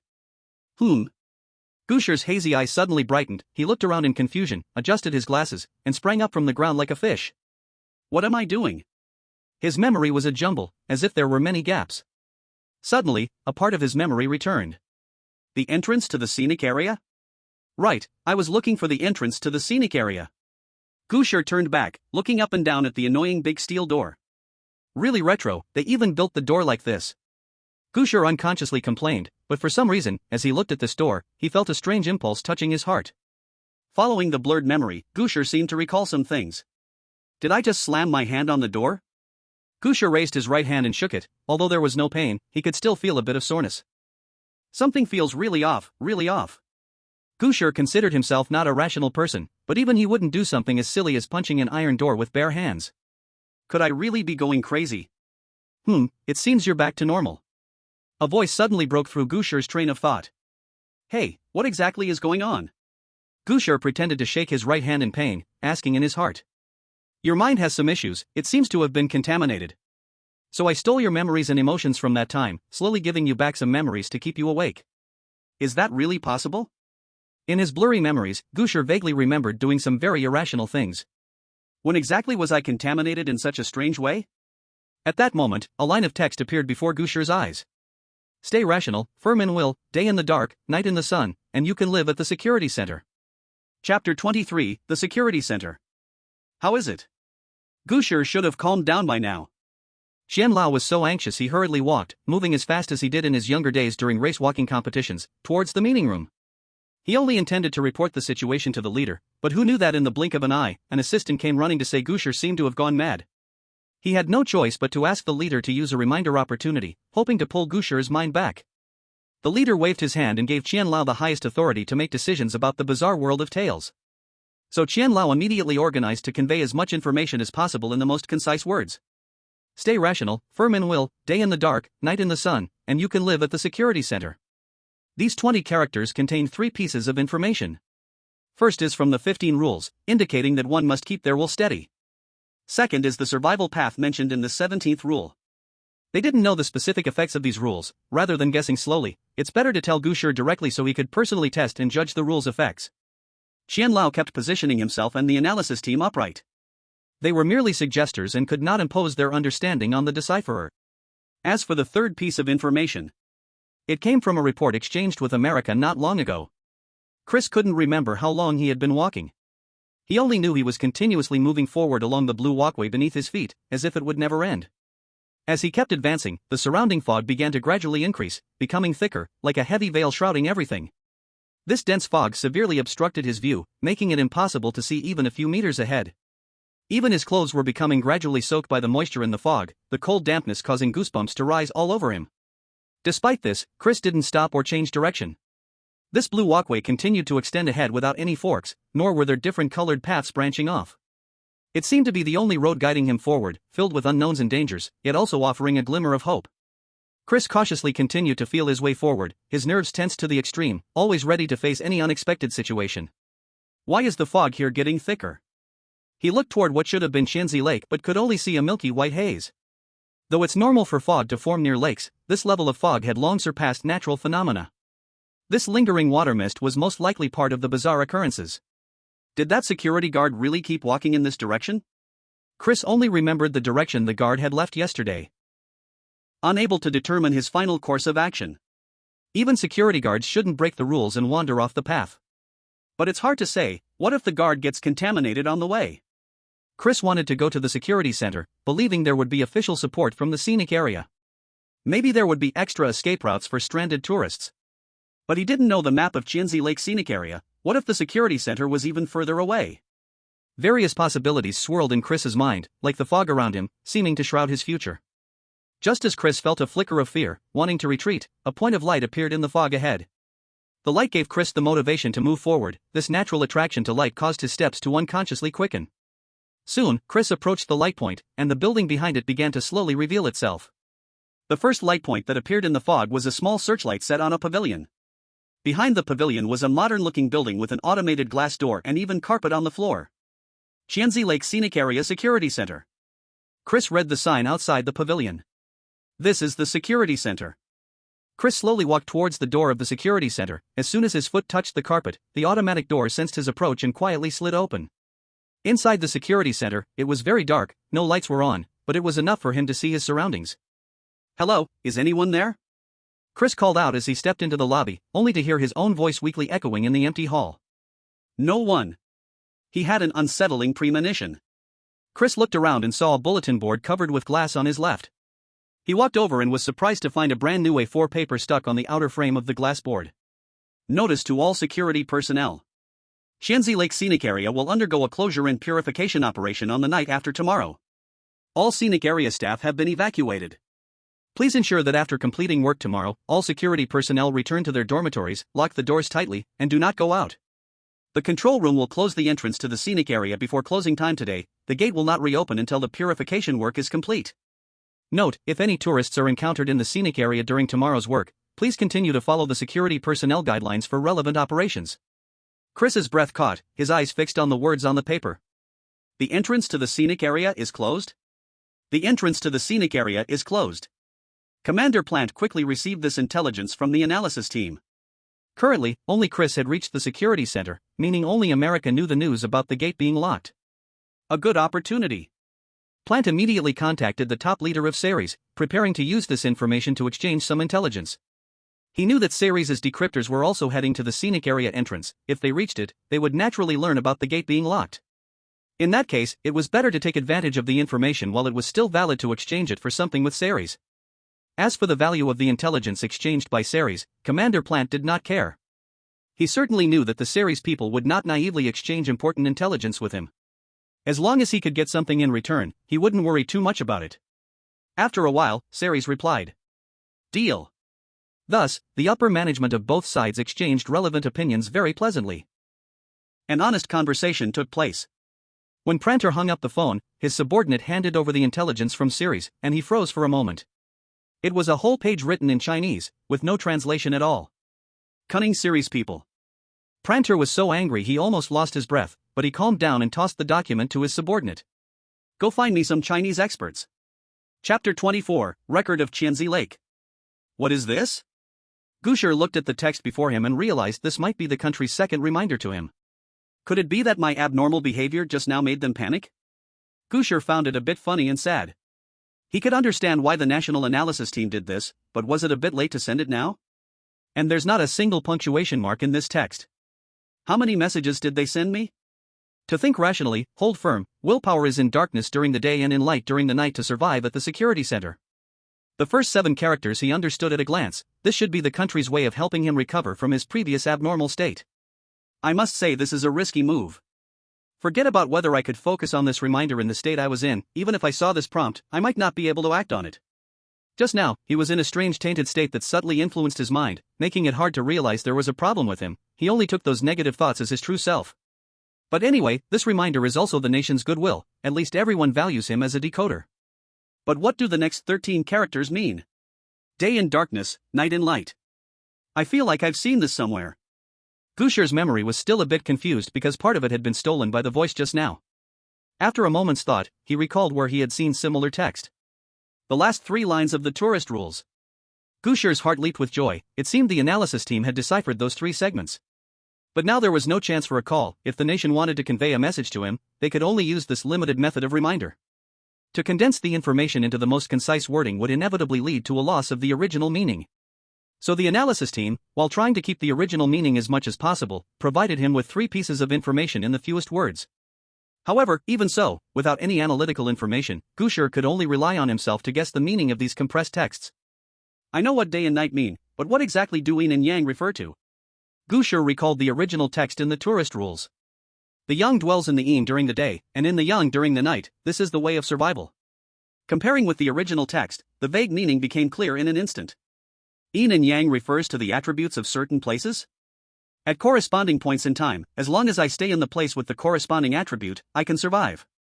Gu Shi was somewhat excited. This was the beginning of his real understanding of the core rules of this bizarre world. Compared to those previous rules that didn't explain how to survive, this one was indeed beneficial. But he was a bit confused about why staying in the corresponding attribute place at different times would allow him to survive the strange influences. It wasn't because he liked to debate, rather, understanding the internal logic of the rules gave him a sense of security, making him execute this rule more instinctively. It was like when doing math problems. If the teacher just gave you the answer as a note, you would hesitate when asked to reply, rather than truly understanding how to solve it. Hey, what do you think? Gu Shi called out to the voice, planning to discuss the principle of this rule with him. But after waiting for a while, he got no response at all. This situation felt very familiar. Previously, after he and the voice had used a loophole in the clock to skip the night, the voice also fell into a period of unresponsiveness. Could it be that stealing away the part of my emotions and memories that were polluted just now harmed what he called spirituality? Without the guidance of the voice, Gu Shi suddenly returned to solo mode. Now Gu Shi began to feel that he was alone in a weird, story-like world, facing various unknown dangers. Having been supported and protected by the voice for too long, he now did not have the qualities that a real decoder should have. Even if I can cheat on regular assignments, I still have to do the final paper myself. Gu Shi encouraged himself, deciding to explore the next journey on his own. The next place he planned to go was the last 4 words in the reminder. Security Center. Since the country passed this information to him, it meant that there must be a way for him to survive there. Gu Shi recalled the map of Qianzi Lake he had seen before. The security center seemed to be in the northeast of the entire scenic area, quite far from the northwest entrance. If luck was on his side, he might not take too long to reach the security center. And in the worst case, he might not even make it there by night. Let's set off. For now, I can only take one step at a time. Gu Shi turned back to look at the closed gate of the scenic area, pointed at it hard with his hand, as if his finger could stab open the iron gate. I will definitely come back. He shouted a classic line and walked forward without looking back. Gu Shi had just walked this path once, but at that time, his eyes were only on the gate of the scenic area, completely ignoring the specific appearance of this place. To put it simply, directly facing the gate of the scenic area is Qianzi Lake, and in between them is a square built on a grassy slope. Although the square has trash cans, long wooden benches, and advertising signboards, compared to the square that covers at least over 100 square meters, it makes this square seem very empty. There is a set of stairs leading down to the blue promenade closer to the lake on the side of the square facing Qianzi Lake. Gu Shi noticed that at the start of the stairs stood a stone tablet half a person high, surrounded by a fence. Qianzi Lake has a long history and contains some cultural relics. He remembered the cultural relics mentioned in the initial rules. After wandering for so long, the promenade of Qianzi Lake was mostly modern facilities, and he almost forgot about this rule. There really are cultural relics. Gu Shi walked forward, stopped in front of the fence, and leaned his head forward to examine it closely. He didn't understand artifact appraisal at all. At most he had just watched some live streams, so he couldn't tell the age of this stone tablet. But fortunately, the words inscribed on the stone tablet were at least in regular script. Aside from some unclear parts, he could basically grasp the overall content. In the second year of Guanxi, there was a great famine, and people resorted to cannibalism. I was sent by the court to Jing and Xiang to provide disaster relief. Passing through this place, I heard of a lake named Qianzi Lake, first mentioned during the Wei and Jin dynasties, over 100 years in history. People at that time said this lake has extraordinary power, ensuring good weather and blessings for 1,000 years without disasters. Having doubts in his heart, he went there. He arrived at the lake and saw villagers building a platform and gathering. Among them, one person wore a red robe, behaving strangely, appearing mad, waving flags and wielding a staff, clearly not like an ordinary person. On the platform, 2 young boys and girls were bound, shackled, and naked. After a while, the man in red stood still, chanting mantras. A few villagers came forward to take the children and waited for orders to proceed. I saw they wanted to throw the children into the lake, and in anger, I rebuked them, urging them to seize the man in red and save the 2 children. When I asked the reason, they answered that for years of famine, offerings of young boys and girls to the lake spirit were made for peace and safety. Alas! How can one person's life be less than a mere lifeless object? The will of heaven cannot be changed by man. Once the time comes, the world unites to withstand hardships. Seeking wicked paths, through flawed methods, the leaders mislead the ministers and bring ruin to the nation, while the common people are deceived, disrespecting human lives. The world should jointly punish such evildoers. Gu Shi's classical Chinese was not very good, but he could understand this narrative that was closer to vernacular. Gradually, he couldn't help but break into a cold sweat. Qianzi Lake, is this actually what it means? Qianzi, the so-called Qianzi refers to the young children sacrificed to the lake. The strangeness of Qianzi Lake, could it be this so-called lake spirit? Gu Shi glanced and discovered there was an introduction panel beside the stone tablet. The Qianzi Lake Memorial Stone was erected in the first year of the reign of Emperor Zhaozong of Tang, to commemorate the assistant envoy who went to Jingzhou and Xiangzhou for disaster relief 2 years ago. He stopped a human sacrifice by the villagers near Qianzi Lake and captured the leader of the ritual. However, good people do not last long. Soon after leaving Qianzi Lake, this assistant envoy died of a prolonged high fever. To commemorate him, the children he saved when they grew up collected funds to engrave his account, record of Qianzi Lake, on the stone tablet, situated by Qianzi Lake, to warn future generations against further human sacrifices. Due to the chaotic politics at the end of the Tang dynasty, many records have been lost, and the name of this assistant envoy has been submerged in the river of history. However, his deeds have been recorded on the stone tablet, allowing later generations to admire his great kindness and virtue. Died of a high fever. Gu Shi swallowed hard. If it were normal times, he would only think that the assistant envoy was out of luck, without wondering about any lake spirit's revenge. But now, this lake spirit had become strange and could indeed kill. I have begun to understand the secrets of Qianzi Lake, which further indicates that this place is not suitable for staying long. Gu Shi quickly left the stone tablet and stepped onto the blue walkway from the eastern side of the square, running toward the distance as if fleeing for his life. But in his hurry, Gu Shi did not notice that the tablet recording the Qianzi Lake record, for some unknown reason, began to slowly ooze droplets of water outward. Murky and emitting a foul smell, droplets flowed over the surface of the stone tablet, slowly dripping onto the ground, seeping into the soil, disappearing from sight. Chapter 25, Alexei's Grand Adventure. Alexei Brin was born in Irkutsk, Siberia. He spent his entire youth in this largest industrial city and transportation hub of Siberia and his rural hometown. The cold of Siberia forged Alexei's courage. Whenever he had holidays in his countryside home, he would go exploring in the woods with his grandfather. The forest coverage in Irkutsk is quite high, and the dense forest holds the culture and beliefs of this ancient land, burying many who dared to invade nature. Especially during the long winter, the silver-clad woods turned into a white maze. Once a person entered, they often found themselves lost, completely disoriented. However, his grandfather seemed to possess an innate talent for never getting lost. Every time he entered the forest with his grandfather, he never worried about losing his way. He watched his grandfather walk repeatedly along the forest paths with a hunting rifle, aiming at the trees in the woods. Vegetation, even ordinary stones, can tell stories that are so ancient we don't even know how long ago they were. The forest is a natural habitat for wildlife, where many animals live. Most of the time they are hard to see, but grandfather could always take Alexei to find the traces of these forest residents. The timid wild rabbit, the gentle roe deer, the splendid pheasant, the strong brown bear. Grandfather was never afraid of them, and they were not afraid of grandfather either. As a child, Alexei always thought that grandfather was a servant of the forest, possessing a magical power to communicate with the woods, the guardian of the forest. Later, Alexei learned that grandfather truly was the guardian of this forest. He was the only ranger here. When he grew up, Alexei did not choose to stay in Irkutsk City, and with the support of his parents, he took over grandfather's legacy, becoming the new ranger of this forest. Alexei breathed the air here. The smell formed by the moisture from Lake Shikatsu, the fragrance of the forest plants, and the plastic scent from the paths combined is far less pleasant than the forest air of Irkutsk. He had just arrived at the visitor center, and after noting down the map of Lake Shikatsu and the new visitor regulations, he followed the exact same route as Gu Shi towards the entrance of the scenic area. But unlike Gu Shi, he did not have such high expectations for the entrance. The so-called the elbow is near, but cannot be bitten. This clearly visible exit must be out of reach. Just as Alexei had guessed, while walking on the path, he received a reminder from his homeland. The entrance is blocked. Proceed to the security center. Beware of emotional pollution. The entrance really is blocked. It seems someone arrived at the entrance before him, and this decryption person's country passed this information to his homeland. Is it that decryption person from Saliris? Alexei learned about the decryption person called Gu Shi during the conversations.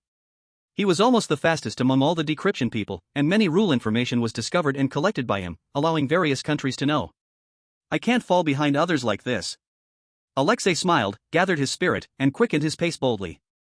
Soon, he arrived at the square of the scenic area entrance. He unconsciously glanced at the calm Lake Shikatsu in the distance, and inexplicably a strange impulse arose in his heart. Such clear lake water, how suitable it would be for winter swimming. The moment this thought came out, a confused Alexei suddenly realized something was wrong. How could he randomly think of such a headless idea? Beware of emotional pollution? Is this what they call emotional pollution? Just looking at Lake Shikatsu here could actually lead to strange pollution. Alexei quickly withdrew his gaze, while in his heart he began to criticize Lake Shikatsu, replaying in his mind the sights and experiences from his previous trip to Lake Baikal. This Blyat lake is just a little brother compared to Lake Baikal. The waters below are probably polluted with Blyat, unlike Lake Baikal where I can catch delicious trout to eat, and let alone the tasty caviar. While stabilizing his determination, Alexei hurriedly crossed the square. Halfway through, he also saw the stone tablet. He restrained himself from looking up at the lake, got closer to the stone tablet, and quickly browsed through the words on it. Blyat. Lake monster? Or lizard man? Several terrifying stories he heard in childhood suddenly flashed in Alexei's mind, the most representative being the lizard man. The legendary lizard people live in the swamps and forests, capturing passing travelers, dragging them into their traps or trapping them in the woods. At the same time, it is said that the lizard people have the power to bring floods, wildfires, and droughts. In certain areas of Lucia, people worship the lizard people by dancing, singing, and drinking to seek good fortune and bountiful harvests. Alexei grew up close to the forest, always afraid that one day he would encounter a lizard person in the woods. Although he later grew up and understood that the so-called lizard people were just fabricated legends, he had walked through countless places in the forest as a forest ranger and had never seen anything even resembling a lizard person. But as the saying goes, childhood shadows are especially deep. Now he is not afraid of the story anymore, yet hearing about the lizard people still makes him a bit uneasy. The lizard people living in the lake, are they a combination of lake monsters and water sprites? The cold and frozen Lucia has always been good at producing various strange stories, including many combinations of monsters. Alexei started to miss his hunting rifle. Brave and poor messenger, killed by the Sika lizard people.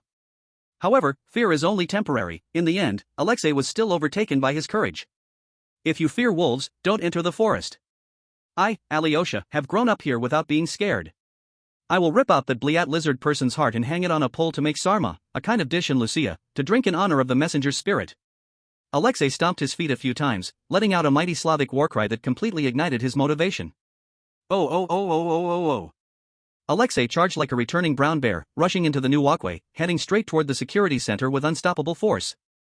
The walkway, dampened by water mist, was very slippery. If one was not careful, they could easily fall. But for Alexei, who had walked in the snowy season for years in the forest, this was just a piece of cake. What could be more slippery than a snow-covered forest path? Now, Alexei couldn't even be described as walking like a dragon or tiger, he was simply a small dump truck. Not long after, fog began to gather in front of him, but Alexei did not stop. Instead, he maintained his speed and plunged headlong into the milky flowing mist. A year ago, during a blizzard, he had saved a family of black bears trapped under the snow, braving the storm to pull 3 cubs out of the forest on a sled, taking them to the rescue station, and still had time to return and pull out their mother bear. The visibility and environment back then were far worse than they are now.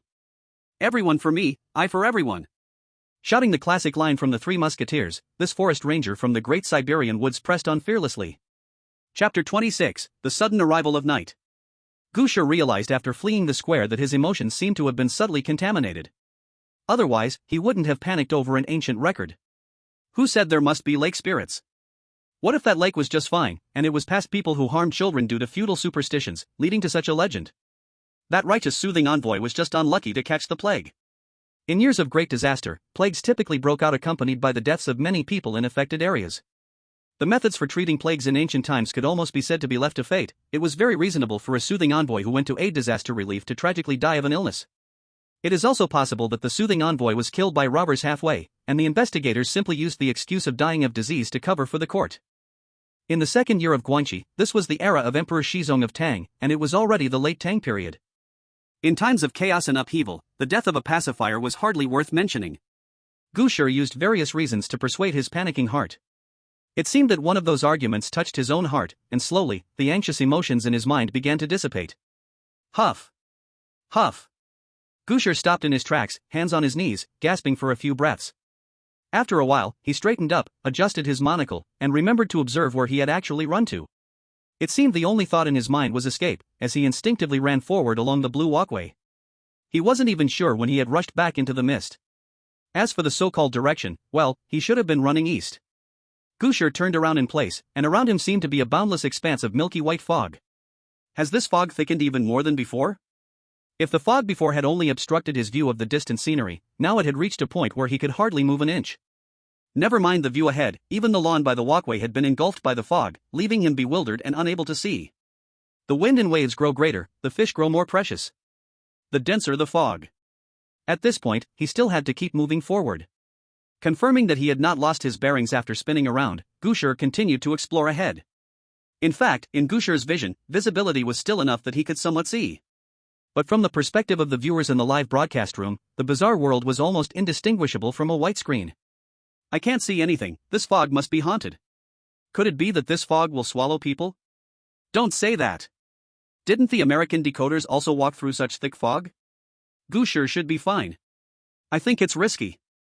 A long time had passed in the real world, and the countries that had been bizarrely swallowed were gradually returning to normal social function with the help of their governments and international rescue teams. Some countries with enough foundation, like England, did not lose too many people when the bizarre events occurred. But others, especially smaller nations, were not so fortunate. The first victims, South Korea, had nearly 5 million reported dead or missing in the disaster rescue statistics. After the bizarre event had passed, rescue boats were unable to land even if they wanted to. The reason was simple: South Korea's ports and beaches were almost filled with the bodies of those who had drowned themselves. For a time, the Han River was almost completely blocked. One could even walk from one side of the river to the other on the bodies, assuming they could bring themselves to do so. Those who had suffered calamity and emerged from it began to focus on the progress of the remaining decoders after being properly settled. This led to many foreign viewers entering Series' live broadcast room. Most were sincerely watching the decoders' progress, but there would always be some clueless individuals stirring trouble in the chat. The series audience, bored to death due to Gu Shi entering the fog and unable to see anything, immediately perked up and started bickering with these lesser intellectual individuals. As for the lively happenings occurring outside, we won't elaborate too much. After all, Gu Shi could not see what was happening out there. For him, escaping the fog in front of him was the most important matter. He had been walking for a long time and had encountered a fork in the path where a red walkway branched off. Gu Shi had thought about whether he should first find a new public lounge, wait until the next night, and then continue the exploration the next day. But after careful consideration, he still decided to move forward. Maybe it would have been wiser to stop and wait for daylight to refresh before continuing the exploration, but now the thick fog surrounding him clearly told Gu Shi that the strange influence was deepening. The longer he delayed, the more unstable the variables would become. As it turned out, Gu Shi was right. Not knowing how far he had walked, when a glimmer of light broke through the fog and shone into his eyes, it seemed as if he had seen the most beautiful scene in the world. Gu Shi quickly reached the searchlight, passed by the pavilion with the security center sign, and saw the deep building behind it. Looking through the glass door at the unlit hall inside, Gu Shi had a sense that something malicious was lurking in the air. "Hey, are you awake yet?" After confirming that there was no response, Gu Shi sighed and gritted his teeth, triggering the sensor door and stepping into the security center. Having explored the public lounge and the visitor center, Gu Shi was already familiar with building reconnaissance. He walked around the hall and immediately noticed a notice posted on the bulletin board. Main gate locked. Purification work. The night after tomorrow? According to what was written here, the day the notice was posted was still a normal operating day, and by the next day, the park had already closed. When the decryptors arrived, it was already in a closed state. So, this so-called night after tomorrow must be tonight, right? Damn it, I can't stay for another night. This purification work is clearly the final elimination. Tonight is the deadline, and if I don't escape before then, everyone will die. Damn, that means there's not much time left? Now the main gate is locked, and if he has to open the door and go back, the time spent would probably already be night. Where's the door? Where's the door? Control room. Where's the control room? Just as Gu Shi was aimlessly looking for the sign in the hall, he suddenly noticed that the light coming from behind him was quietly fading. No way. Gu Shi turned around and saw the thick fog outside the glass door slowly being swallowed by the darkness. Nightfall had arrived. Chapter 27, Control Room. The darkness slowly pushed in from outside, shadows creeping through the gaps in the glass door and crawling along the floor toward Gu Shi's feet. Shivering, Gu Shi instinctively took a step back, adjusting his monocle on his right eye to calm himself down. Calm down, even though night has fallen, it's not over. As long as it's before 11 p.m., I can still leave even at night. But there was no clock in the hall, and Gu Shi couldn't tell the exact time. Without any indications, the strange time here might skip over the middle part and directly jump to midnight. Gu Shi now had to race against time. He climbed through a half-open window into the duty room by the entrance, grabbed a large bunch of keys, and quickly returned to the hall. Where is the control room? Gu Shi randomly picked a corridor and ran into it. Not far down, he saw a sign hanging from the ceiling. Staff dorm. Damn, I went the wrong way. When a person is unlucky, even a simple choice between two options can go wrong. Gu Shi quickly turned back and ran down the other corridor. The keyring on him shook and clattered non-stop. The corridor grew darker, and the emergency night lights turned on, struggling to provide some illumination. Fortunately, this little light was just enough to barely illuminate the sign, so Gu Shi wouldn't be completely in the dark, losing his direction. Generally speaking, the control room, being a core room, is usually at the deepest part of the building, and this place was no different. After several turns, Gu Shi finally saw the door with the sign of the central control room at the end of the corridor. He rushed forward and symbolically pulled the door handle. Sure enough, it was locked. Fortunately, I remembered to bring the key. Gu Shi took out a large bunch of keys, identifying each one by its label. In the dim environment, with tiny handwritten letters and countless keys, Gu Shi felt dizzy, as if he was about to develop glaucoma. Finally, he saw a label with the words Central Control Room on an inconspicuous small key. Gu Shi hurriedly pulled out that key, gripping it tightly in case it slipped back into the keyring. He inserted the key into the lock and turned it 2 circles counterclockwise. With 2 click sounds, the door to the central control room opened. Upon entering, the first thing Gu Shi did was reach out to search for the light switch on the wall. After a while of searching, he successfully touched the switch, but no matter how many times he pressed it, the lights in the central control room remained unresponsive. It seemed that the entire security center's lighting system had clearly been cut off. However, considering the emergency lights and the automatic sensor door at the main entrance were still operational, the internal circuits of the building must have been unaffected and could maintain normal functioning. Since he couldn't turn on the lights, Gu Shi carefully advanced in complete darkness, feeling his way. At that moment, his outstretched hand touched a hard wooden board. It should be a tabletop. Next, he felt a long, thin object on that table. This texture, this feel, this shape. Using his sense of touch, Gu Shi found a soft switch at the bottom of the long object. As he pressed it, a light brighter than daylight appeared in the central control room, illuminating Gu Shi's eyes. Damn, I almost went blind. He quickly moved the flashlight away, letting his eyes rest for a moment before his vision cleared from colorful spots. I didn't expect there to be a flashlight here. Finally, I don't have to fumble around in the dark anymore, but I wonder how much battery is left. Gu Shi closed the door to the central control room and pointed the flashlight around the room. The central control room wasn't very large. At the back of the room hung a massive screen, which seemed to be used for monitoring the entire Qianzi Lake walking path, but it was now offline and displaying nothing. In the center of the room was a complex control panel, with several old computer monitors and casings on top, alongside various colored switches and knobs on the desktop. Further back, the other end of the room had a few metal cabinets and a table piled high with documents and reports. Gu Shi had found the flashlight on this table. Gu Shi illuminated the control panel with his flashlight and spotted a red button labeled power switch. He pressed the button, and with a thud sound, some indicator lights on the control panel started to glow. There's power, awesome. Gu Shi excitedly looked at the energized control panel and hurriedly searched for the switch to open the park entrance. Soon, he found a lever-marked park entrance switch in the corner of the control panel, covered with a transparent lid. Excited, Gu Shi immediately lifted the lid and reached to pull down the lever pointing to off. Suddenly, his hand stopped mid-air, as if frozen and unable to move. This feeling of not being able to control his body. Every time I wake up, I can see you doing something big. Should I steal your consciousness next time I sleep, and return it to you when I wake up? A familiar and frivolous voice sounded in Gu Shi's mind, and he felt quite surprised. You came back to life? Then, Gu Shi hurriedly explained to the voice, while stretching out another hand to pull the lever. Hurry, there's no time to explain. We have to leave Qianzi Lake before 11 o'clock, or we will die tonight. However, this hand also stopped in mid-air, no longer under his control. Are you crazy? What are you doing? Gu Shi struggled violently, but his hands, suspended in mid-air, remained completely still. His movements were so vigorous that the monocle on his right eye fell off, landing on the control panel with a crisp sound. This guy, he really is like the strange pants, lurking for so long just to play me at the last moment. Damn it, damn it, damn it, damn it, damn it, damn it, damn it, damn it, damn it, damn it. A tidal wave of hatred surged in Gu Shi's heart, as if it wanted to completely drown his reason. I knew it wouldn't be that simple. The voice echoed in Gu Shi's turbulent mind, standing out prominently amid the noisy consciousness. Gu Shi's thoughts suddenly stalled, feeling as if nothing had happened, yet something dispersed in the air, leaving his mind with something missing. After a moment, Gu Shi finally recovered from that sluggish state of mind, and his hands regained control. You're awake? Hearing the voice, Gu Shi could no longer guess what had happened just now. Clearly, he didn't know when he had fallen into another strange trap. But why would the strange make me so eager to open the door? What benefit does my escape have for the strange? Gu Shi questioned with confusion. Who said, it wants you to escape? In the voice's eerie words, Gu Shi slowly raised the flashlight in his hand, shining it toward a spot on the left wall. There hung a clock, and the hands of the clock had already passed 11 o'clock. Chapter 28, Abnormal. The time has come to 11 o'clock. Gu Shi looked at the clock illuminated by the flashlight. The steadily moving hands emitted a merciless ticking sound, each tick heavily striking his heart. It was 11 o'clock, he couldn't leave, couldn't escape Qianzi Lake, everything was about to end. Gu Shi suddenly felt unsteady, his body instinctively took a step back, nearly falling. Thankfully, the other hand timely braced against the control panel, preventing him from crashing down. Without a doubt, this was the work of the voice. Your reaction is quite strange. It's just another night. Is there any need to panic so much? Gu Shi steadied himself against the control panel, responding with a heart full of despair.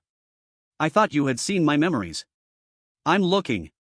The voice paused for a moment, its calm tone carrying a hint of the inexplicable. So? Tonight, Qianzi Lake will conduct purification work. What's so shocking about that? Don't you understand? The purification work is the final ultimatum. If we don't leave before then, we are doomed, cough cough cough. Slow down, I'm afraid you'll choke on your own words. The voice interrupted Gu Shi's excited words, instantly stealing away some of his emotions. I think you're not very smart. Cough cough cough, what do you mean? Gu Shi's emotions calmed down slightly, as the voice continued to explain. That notice said it will conduct purification work on the Qianzi Lake scenic area, right? Yes. What do you think this so-called purification work is aimed at? The strange? Then are you the strange? Me? Definitely not. Isn't that just it? How is that just it? Gu Shi was just about to explain his analysis to the voice when suddenly, his thoughts got stuck, feeling that something was not quite right, unable to speak the words he intended. He carefully revisited his earlier thoughts, and the more he thought, the more wrong it seemed. Yes, what does the purification work have to do with me? Why do I feel like this is it? It was only then Gu Shi realized that his previous reasoning was full of holes, yet he kept choosing the more absurd side of each suspicious point, endlessly digging himself into a dead end. This is really not right, really not right. So, have you figured it out? Hearing the voice, Gu Shi's doubts came pouring out. Is my consciousness being influenced by something strange? But why does it want me to rush outside? You still don't understand, it doesn't want you to go outside, it wants you to let it out. Let out. Gu Shi paused, slowly turning his head to look at the door switch on the control panel. So that's it. Opening the park gate at night is simply a dead end. When the strange thing escapes from the park, this world of bizarre tales is really a failure. He hurriedly closed the switch cover again to prevent accidentally opening it without knowing. So what do we do now, wait until tomorrow morning to open the door and go out? No. The voice said, its tone starting to become frivolous again. What you need to do now is accept all the memories and emotions I previously took from you. Huh? Gu Shi was somewhat confused. It was because these memories and emotions had been polluted that he had become extreme, almost falling into the trap of the strange thing. Now the voice wanted him to re-accept these memories and emotions. Wasn't that pushing him into the fire? Don't misunderstand. Before Gu Shi could voice his questions, the voice began to explain directly. Keeping these things also costs me my spiritual essence, which prevents me from using my basic abilities. Moreover, as long as you successfully digest these memories and emotions, you will have a certain resistance to facing its pollution afterward. In simple terms, dear decoder, you don't want me to be burdened by these memories and emotions, making it impossible for me to provide support for you, right? Gu Shi was speechless, not saying a word. The voice made a lot of sense, but the more he listened, the more it didn't sit right with him. Why did it feel like there was an implication of sacrificing himself to fulfill others? Forget it, if I die, then so be it. Just waiting for that sentence from you. Wait, I'm not ready. Just as Gu Shi wanted to stop, a sudden surge of memories flooded his mind with a mix of overwhelming negative emotions, causing him to feel dizzy, tears streaming down his face. Gah! In the end, Gu Shi couldn't hold on any longer and fell to the ground, dry heaving. Is Gu Shi okay? What's happening to him? Why did he suddenly stop opening the door? Maybe there isn't enough time? What the hell? How is it suddenly 11 o'clock? Why does it feel like Gu Shi is having a fit? Does he have a medical history? Hey, look. Why did he suddenly drop to the ground? Gu Shi's sudden and intense change startled everyone watching him in the real world. Brother, take it easy, we're all counting on you. This was the shared thought of most of the Circe people. On the analysis team side, they had even planned to use their last reminder opportunity. Other decoders had already arrived at the security center, but the one reacting the strongest and most unusually was Gu Shi alone. In their eyes, Gu Shi had reached the edge of a cliff, about to fall down. However, Old Qian still did not agree to directly use the last reminder opportunity. Old Qian, if you don't make a decision soon, it will be too late. Just wait a bit longer. His bloodshot eyes fixed intensely on Gu Shi on the screen. Since their last conversation, Old Qian had felt that Gu Shi had some extraordinary quality. At first, they all thought Gu Shi was like someone with schizophrenia, but in that dialogue, Old Qian didn't feel Gu Shi was someone with a mental illness. The way he responded to Old Qian's comforting words felt more like a sense of unrecognized companionship and helplessness. If Gu Shi truly had an extraordinary ability, what could it be? Though Gu Shi's actions were always risky, he always managed to find the right choice, and in information gathering, he stood out among many decipherers. Could it be a super strong analytical brain? Or powerful calculation skills? No, that can't be right. Gu Shi scored only 112 in his college entrance exam. Math that doesn't make sense. But regardless of what Gu Shi's special trait was, Old Qian could only be sure that this uniqueness came with side effects. Gu Shi occasionally talked to himself, and his unusual behavior was the best evidence. After these strange actions, Gu Shi would immediately take action and eventually reap some rewards. So now, Old Qian was betting. He was betting on whether Gu Shi was truly gravely affected by some mysterious contamination or if he was undergoing side effects of his own body. Now there was only one last chance to remind him. He couldn't waste this opportunity and hold back the decipherers. What if there was even more important information afterward, and they lost all chances to remind because of this recklessness? That would be utterly unworthy. By then, if something happened to Gu Shi, it would be the responsibility of everyone in their analysis team. Just wait a bit longer.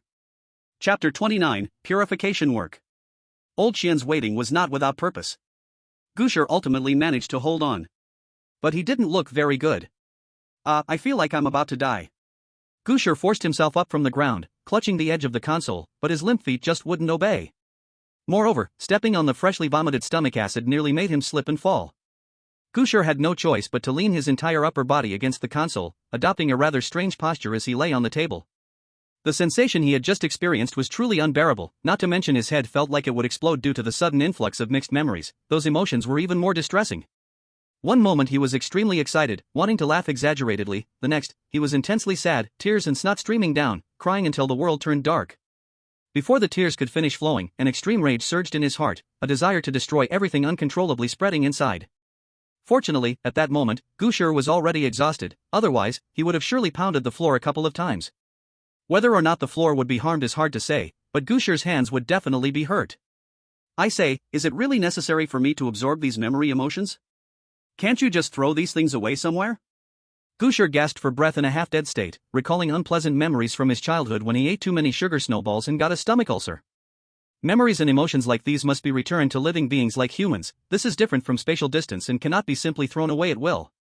A voice chuckled lightly, making it hard not to suspect that he just wanted to see Gu Shi suffer by suggesting this. If you dare to go out and find a passerby, I could give these memory emotions to him. Then let's not do that.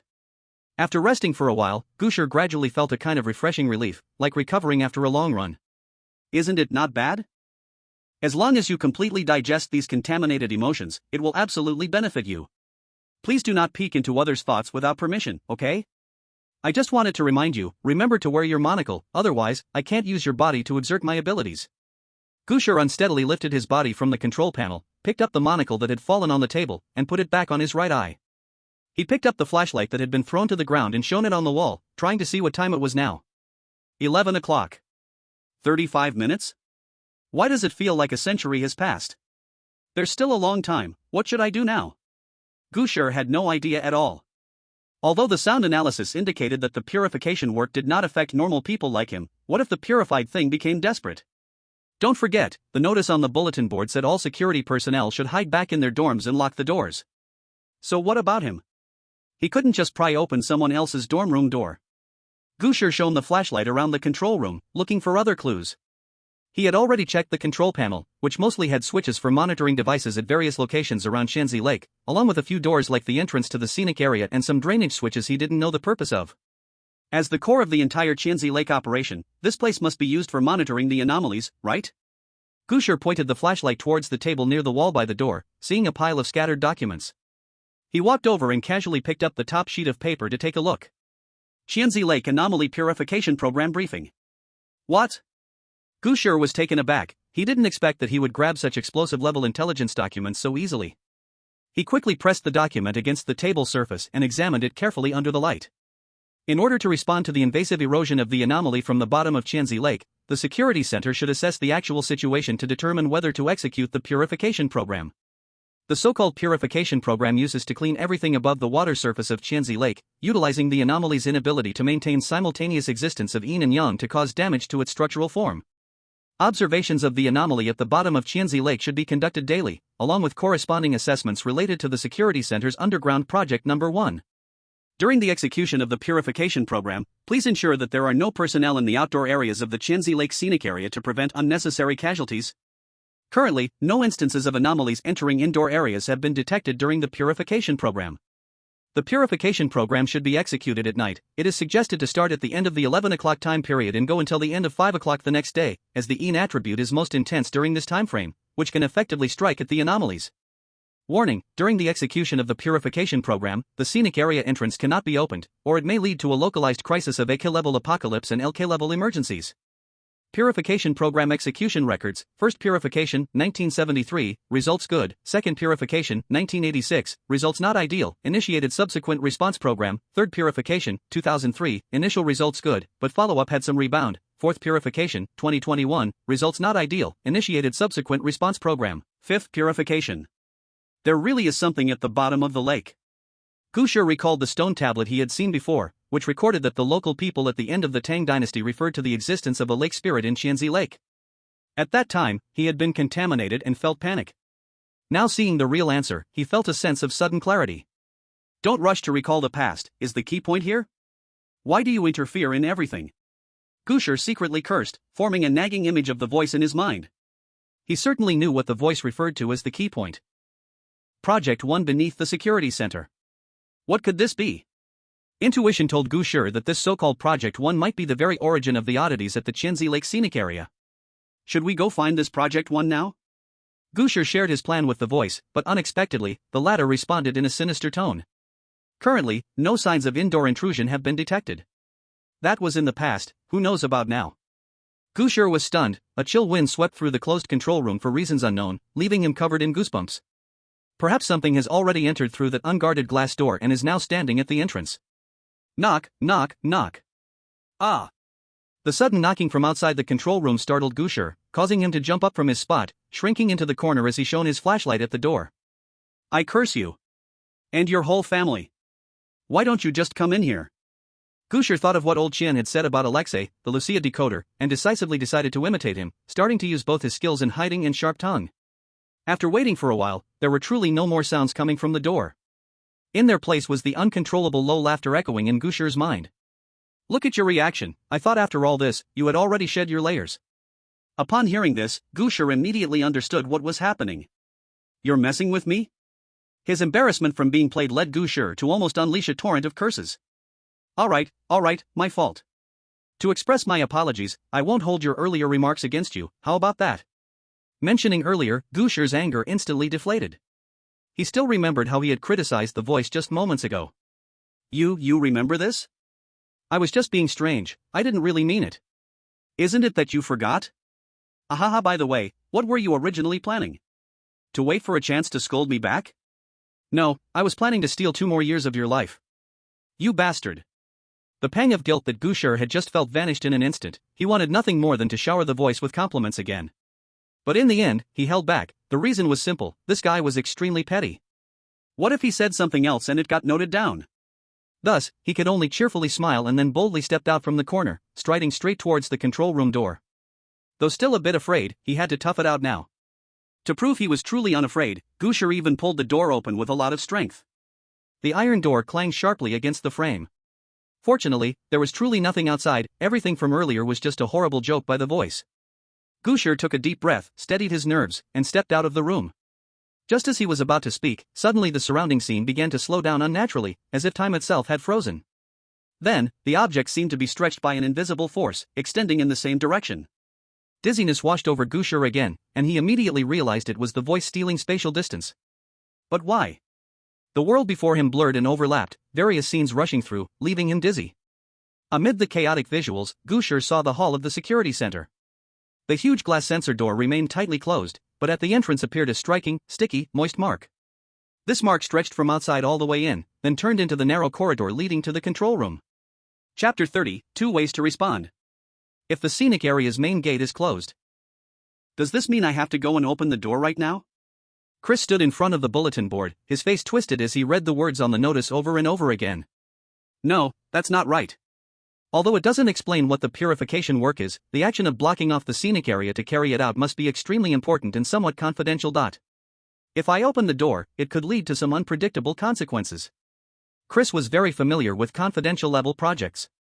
In America, things that need to be blocked off to be conducted are either something the public cannot know or the leak of this information could lead to severe consequences. However, usually, it's often a combination of both. It seems that the official organization of XXX Lake Scenic Area is not so simple. Thinking about it, a scenic area with so many strange events surely wouldn't have a typical civilian organization as its official body. Most likely, some government agency is involved. It is even possible that the entire XXX Lake Scenic Area is organized by personnel arranged by the government. Having long been influenced by America's fine traditions, Chris was already quite familiar with how to deal with such situations. See no evil, hear no evil, speak no evil, act no evil. The best choice right now is to find a place to hide and wait until the purification work is completed the next day. By then, the scenic area's official organization, which had been silent, should start operating again, and he could seek help from them. Having figured out his next goal, what Chris needed to do now was to find a place where he could safely spend the night. He had 2 options in front of him. The first was to go to the Red Boardwalk and look for a public lounge. This method was the choice for most Deciphereists to spend the first night, and it was also guaranteed to be safe. But Chris had spent his first night in the security booth, and he had no experience looking for a public lounge. Going out now to find a public lounge would likely waste a lot of time, and in the end, he might not find one. So, this option was rejected by him.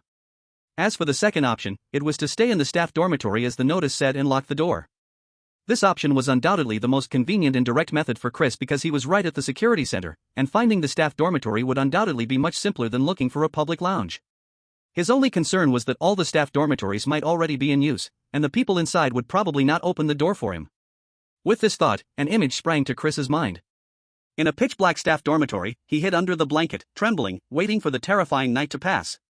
Suddenly, there was a knock on the door from outside, and someone asked him to open the door.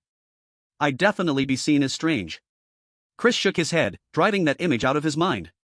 What method can confirm if there are any vacant rooms? Chris wandered around the lobby and suddenly noticed the duty room at the entrance. That's right. The door to the staff dormitory must have keys, the duty room should definitely have a spare. And the duty room will surely have a registration form to count how many people stay in the staff dormitory each day. As long as I check today's accommodation list, I can know which rooms are occupied and which rooms are empty. Then I can take the corresponding key and go in. Chris hurriedly climbed through the window into the duty room, and after a search, he really found the accommodation registration form. To his surprise, the registration form was arranged by room number. On that day, the rooms of the people would have their lodgers check off and sign their names behind them. Room 13? This room is unoccupied. Chris immediately saw a room that was not checked off. Though this number is considered unlucky in the West, it should not carry that superstition in the eastern background of Thousand Lakes. So Chris picked out the key for room 13 from the keychain hanging on the wall. With still some daylight left, he searched for the sign pointing to the stairs. He casually turned into a hallway, because normally, there should be a staircase on either side of the hall. Chris followed the sign and went straight ahead. Compared to the lobby, the hallway was actually better lit, with a window every few meters.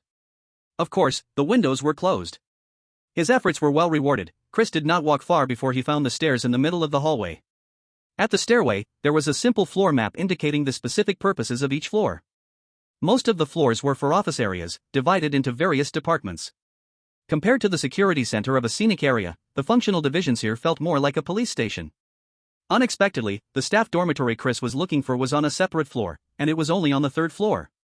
Chris quickly climbed to the stairway of the third floor, where the lighting was not as good as downstairs. At a glance, the long hallway was nothing but doors, with at most one window at the corner. Although the light was a bit dim, Chris always had good vision, and he could still read the room numbers on the doors clearly. He searched room by room, and it didn't take long to find the room he wanted, room 13. Before opening the door, Chris felt a moment of worry. What if room 13 actually had someone in it? What if they just hadn't registered? Fortunately, until he inserted the spare key, turned the lock, and opened the door, there was no extra person in the room. This was indeed an empty staff dormitory. Chris sighed with relief and walked into room 13. Where's the control room? The moment Alexei burst into the security center, he spotted the notice on the bulletin board and began searching for the control room in a panic. Fortunately, he was somewhat observant and noticed the signs, quickly following them to the end of the hallway. But this observant nature was only a little bit effective. When Alexei grabbed the doorknob, he realized that the control room door was locked and he had no key. He remembered that there was a duty room at the entrance, right across from the bulletin board, but he hadn't paid any attention to it at the time. Going back to find the key now is just wasting time. Alexei simply gave up on looking for the key. He assessed the door, which didn't seem very sturdy, so he steeled himself, pulled back for distance, and with a running start kicked the control room door. Bang! The tremendous impact caused the control room door to dent inward, creating a small gap. This instantly pumped Alexei with great encouragement. So he took another running start and executed another flying kick. Bang! Boom! The door was surprisingly kicked open by Alexei, crashing against the wall with a loud noise. Alexei beamed with joy, proudly leaning in to examine the result of his efforts, discovering that the door's lock bolt was nearly completely broken, with traces of rust left behind, and many parts had already rotted inside. Who could this door stop? Looking at the door lock, which clearly showed signs of corrosion, Alexei doubted that even a normal adult male could forcibly open it. But he didn't want to think about so much right now. He walked into the control room, using the light coming through the corridor window to feel around the control panel, finally finding the main switch and the gate switch. Alexei said nothing and directly flipped the switch. He only heard some faint noises from the control panel, but he was not certain if it actually did anything. But now, he could only try hope against hope. After leaving the control room, Alexei turned back to the security center's main hall. This time, he entered the duty room. However, he was not there to pick up any keys, but to find something else. Aha! Found it! From the iron cabinet in the duty room, Alexei pulled out a set of spare security uniforms and several riot control weapons. Unfortunately, there was no more convenient shotgun. Fully armed, Alexei looked at the sky that had not yet darkened and decided to act recklessly. Power and glory. Victory or death. If someone were to look down from the windows on the second floor or above of the security center, they would see a Slav giant, armed to the teeth with a riot shield, a riot baton, and a helmet, charging out of the security center with a roar. What is that? Standing by the window, Chris looked down in horror at the mysterious figure below. Chapter 31, Invasion. Not long after Chris stepped into room 13, he keenly noticed that the light outside was gradually fading. He felt fortunate that he had not decided to look for the public lounge, a sense of luck swelling inside him. Perhaps due to the fluctuation of emotions, he unconsciously walked to the window and gazed outside. Watching the world slowly being swallowed by endless darkness, he couldn't help but feel anxious about what might happen in the future. Just as he was lost in thought, his gaze inadvertently dropped, and suddenly, a chilling sight entered his view. What is that? Chris whispered in shock. He saw a strange, twisted shadow outside the security center, slowly crawling toward the door. Something was invading the security center. Is there really something breaking in? In the midst of ongoing spatial theft, Gu Shi's mind popped up this thought, followed by a bizarre sound coming from behind him. It was the sound of a sticky substance hitting the floor with a splat. Is it coming for me? Gu Shi couldn't help but panic, but then he heard a voice in his mind say, "Calm down, don't interfere with me." Gu Shi knew that the voice was his only lifeline now, so he closed his eyes, emptied his thoughts, and let a myriad of images overlap and flicker in his mind. Until he heard the voice tell him, "Right here, go in." Gu Shi opened his eyes and found himself in a corner of the corridor he didn't recognize, standing before a door. However, wasn't this door locked? Just as this thought crossed his mind, he noticed his hand had already moved, precisely finding a small key from a large bunch of keys he carried, poking it into the lock, turning it, and opening the door. Until he entered the room and closed the door, Gu Shi was still in a daze. This feeling was like playing a card game while being disconnected, watching a robot make incredible plays. "I'm not a robot, I'm way better than that thing." Hearing the familiar teasing voice, Gu Shi took several deep breaths to pull himself out of confusion. "Is it safe here?" "Don't worry, I stole from a distance that is far enough, and gave those distances to it, plus the contamination on you has been cleared during the digestion, it can't locate you now." Only then did Gu Shi feel a bit more at ease, but soon he felt it was still not safe enough. While turning to lock the door, he asked, "What exactly just happened?" "It's obvious that something really broke into the security center." The voice answered lightly, as if the matter was trivial. "So that knocking sound was real? I thought you were joking. If I didn't say that, how could I make you believe the illusion that there's nothing outside?" "Huh? What do you mean?" Gu Shi did not understand the voice's words. Did it matter if he thought there was something outside or not? "Do you still remember the second rule from the last 3 lines of the visitor guidelines? Maintain a righteous heart, pure and untainted, then all evils will not invade, and all wickedness will not enter. If the heart has an ulterior motive, then evil will enter the body, and the 6 senses will be confused, causing the 5 forms to vanish. Although your brain is not always functioning well, your memory is still quite good." Hearing the voice's blatant praise mixed with sarcasm, Gu Shi's mouth twitched. To be honest, his memory hadn't been that great. But after the voice appeared, every time he tried to recall something, those fragments of memory would flash before him like slides. This almost gave him the ability to remember everything perfectly. This rule clearly states that a person's subjective consciousness can resist odd intrusions to a certain extent. As long as your consciousness is strong enough, even the bizarre can be influenced by it. That's why that Lucia's decoder was able to drive the odd away on the first night by cursing at it. Because that was an expression of his subjective consciousness influencing the bizarre. So just now, I tricked you into thinking there was nothing outside, allowing your consciousness to ignore the existence of the bizarre. Therefore, at the moment you opened the door, you believed the knocking sound was my prank and not something real. In that instant, the bizarre could not affect you, so I took the chance to escape with you." Gu Shi understood now, but he still found it hard to accept. The fact that a person's subjective consciousness can influence bizarre existence, what kind of thing is this? It indicates that this thing, in a certain sense, is born from human consciousness. Born from human consciousness? Gu Shi was surprised. He had always thought that the origin of Qianzi Lake's bizarre nature, that lake spirit, could be some high-dimensional being or some kind of evil entity. But from the voice's words, it seemed he had a different idea on the origin of the lake spirit. If a person's subjective consciousness can influence it, then why doesn't the official simply find a way to destroy it instead of making so many rules to limit themselves? Gu Shi asked in confusion. If it could easily be affected by an ordinary person's subjective consciousness, the scenic area's officials would have found a way to eliminate it long ago. The voice laughed, with a hint of contempt in its tone. Humans are still too fragile as a species, a little bit of subjective consciousness cannot create a strong influence on it at all. I just mentioned that a strong consciousness can only resist its invasion, nothing more. Although it is born from human consciousness, it still exists in physical form.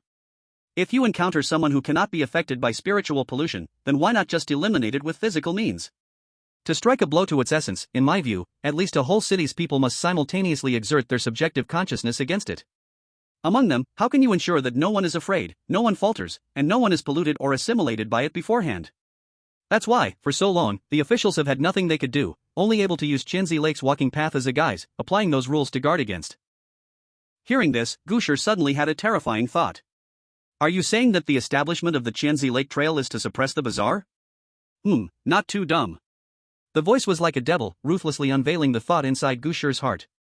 I'm afraid the officials want to use the large crowds to dilute its pollution, while utilizing the normal tourist's awareness of this as just an ordinary tourist attraction to suppress its activity.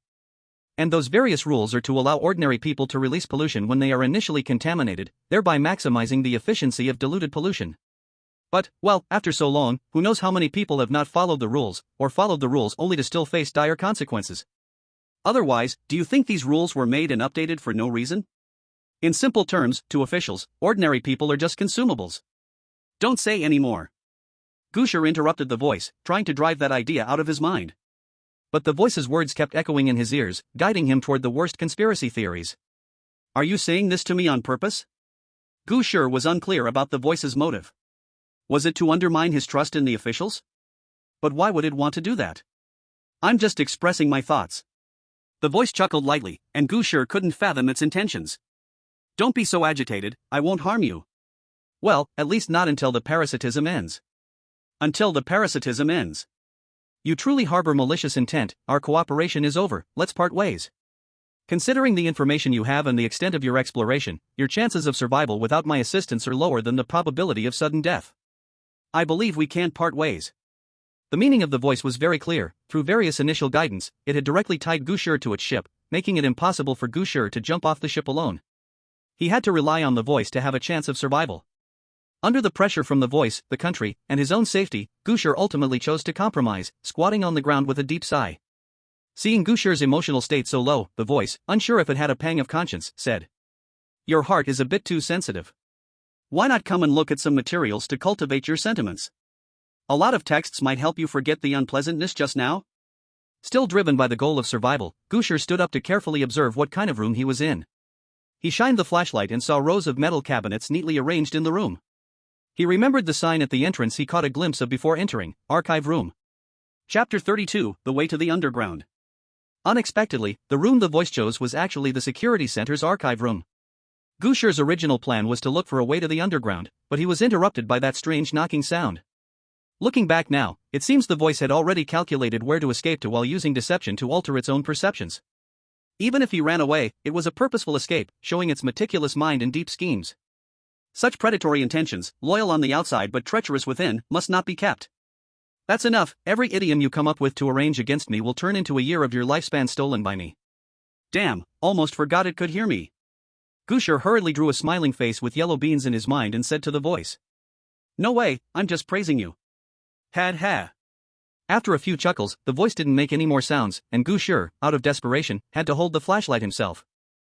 Walking towards the file cabinet, he looked at each cabinet one by one. Each file cabinet had a label on it to distinguish the type of information stored inside. Scenic area facilities, visitor flow, visitor complaints, water quality testing. The subdivided file cabinets made Qianzi Lake look just like a normal tourist area. From these labels alone, an ordinary person wouldn't even notice the secrets hidden within Qianzi Lake. Maybe this is a way of keeping secrets? To make it not so easy for ordinary people to access the deeper things of Qianzi Lake? But the staff at Qianzi Lake probably know what's going on here, so what's the point of such secrecy? While holding on to his doubts, Gu Shi continued to check the labels on the file cabinets. Before long, he saw a label that might help him. Security Center related. Gu Shi stood in front of this cabinet. Looking through the glass, he could see a huge pile of documents crammed inside. This is it. Gu Shi rubbed his hands together, ready to open the cabinet, but when he pulled on it, he found it tightly locked. Oh no, he completely forgot about this. Normally, file cabinets must be locked. How could he be so lucky to encounter one that was open? This is not some cliché plot. Does he really have to find the key to the file cabinet?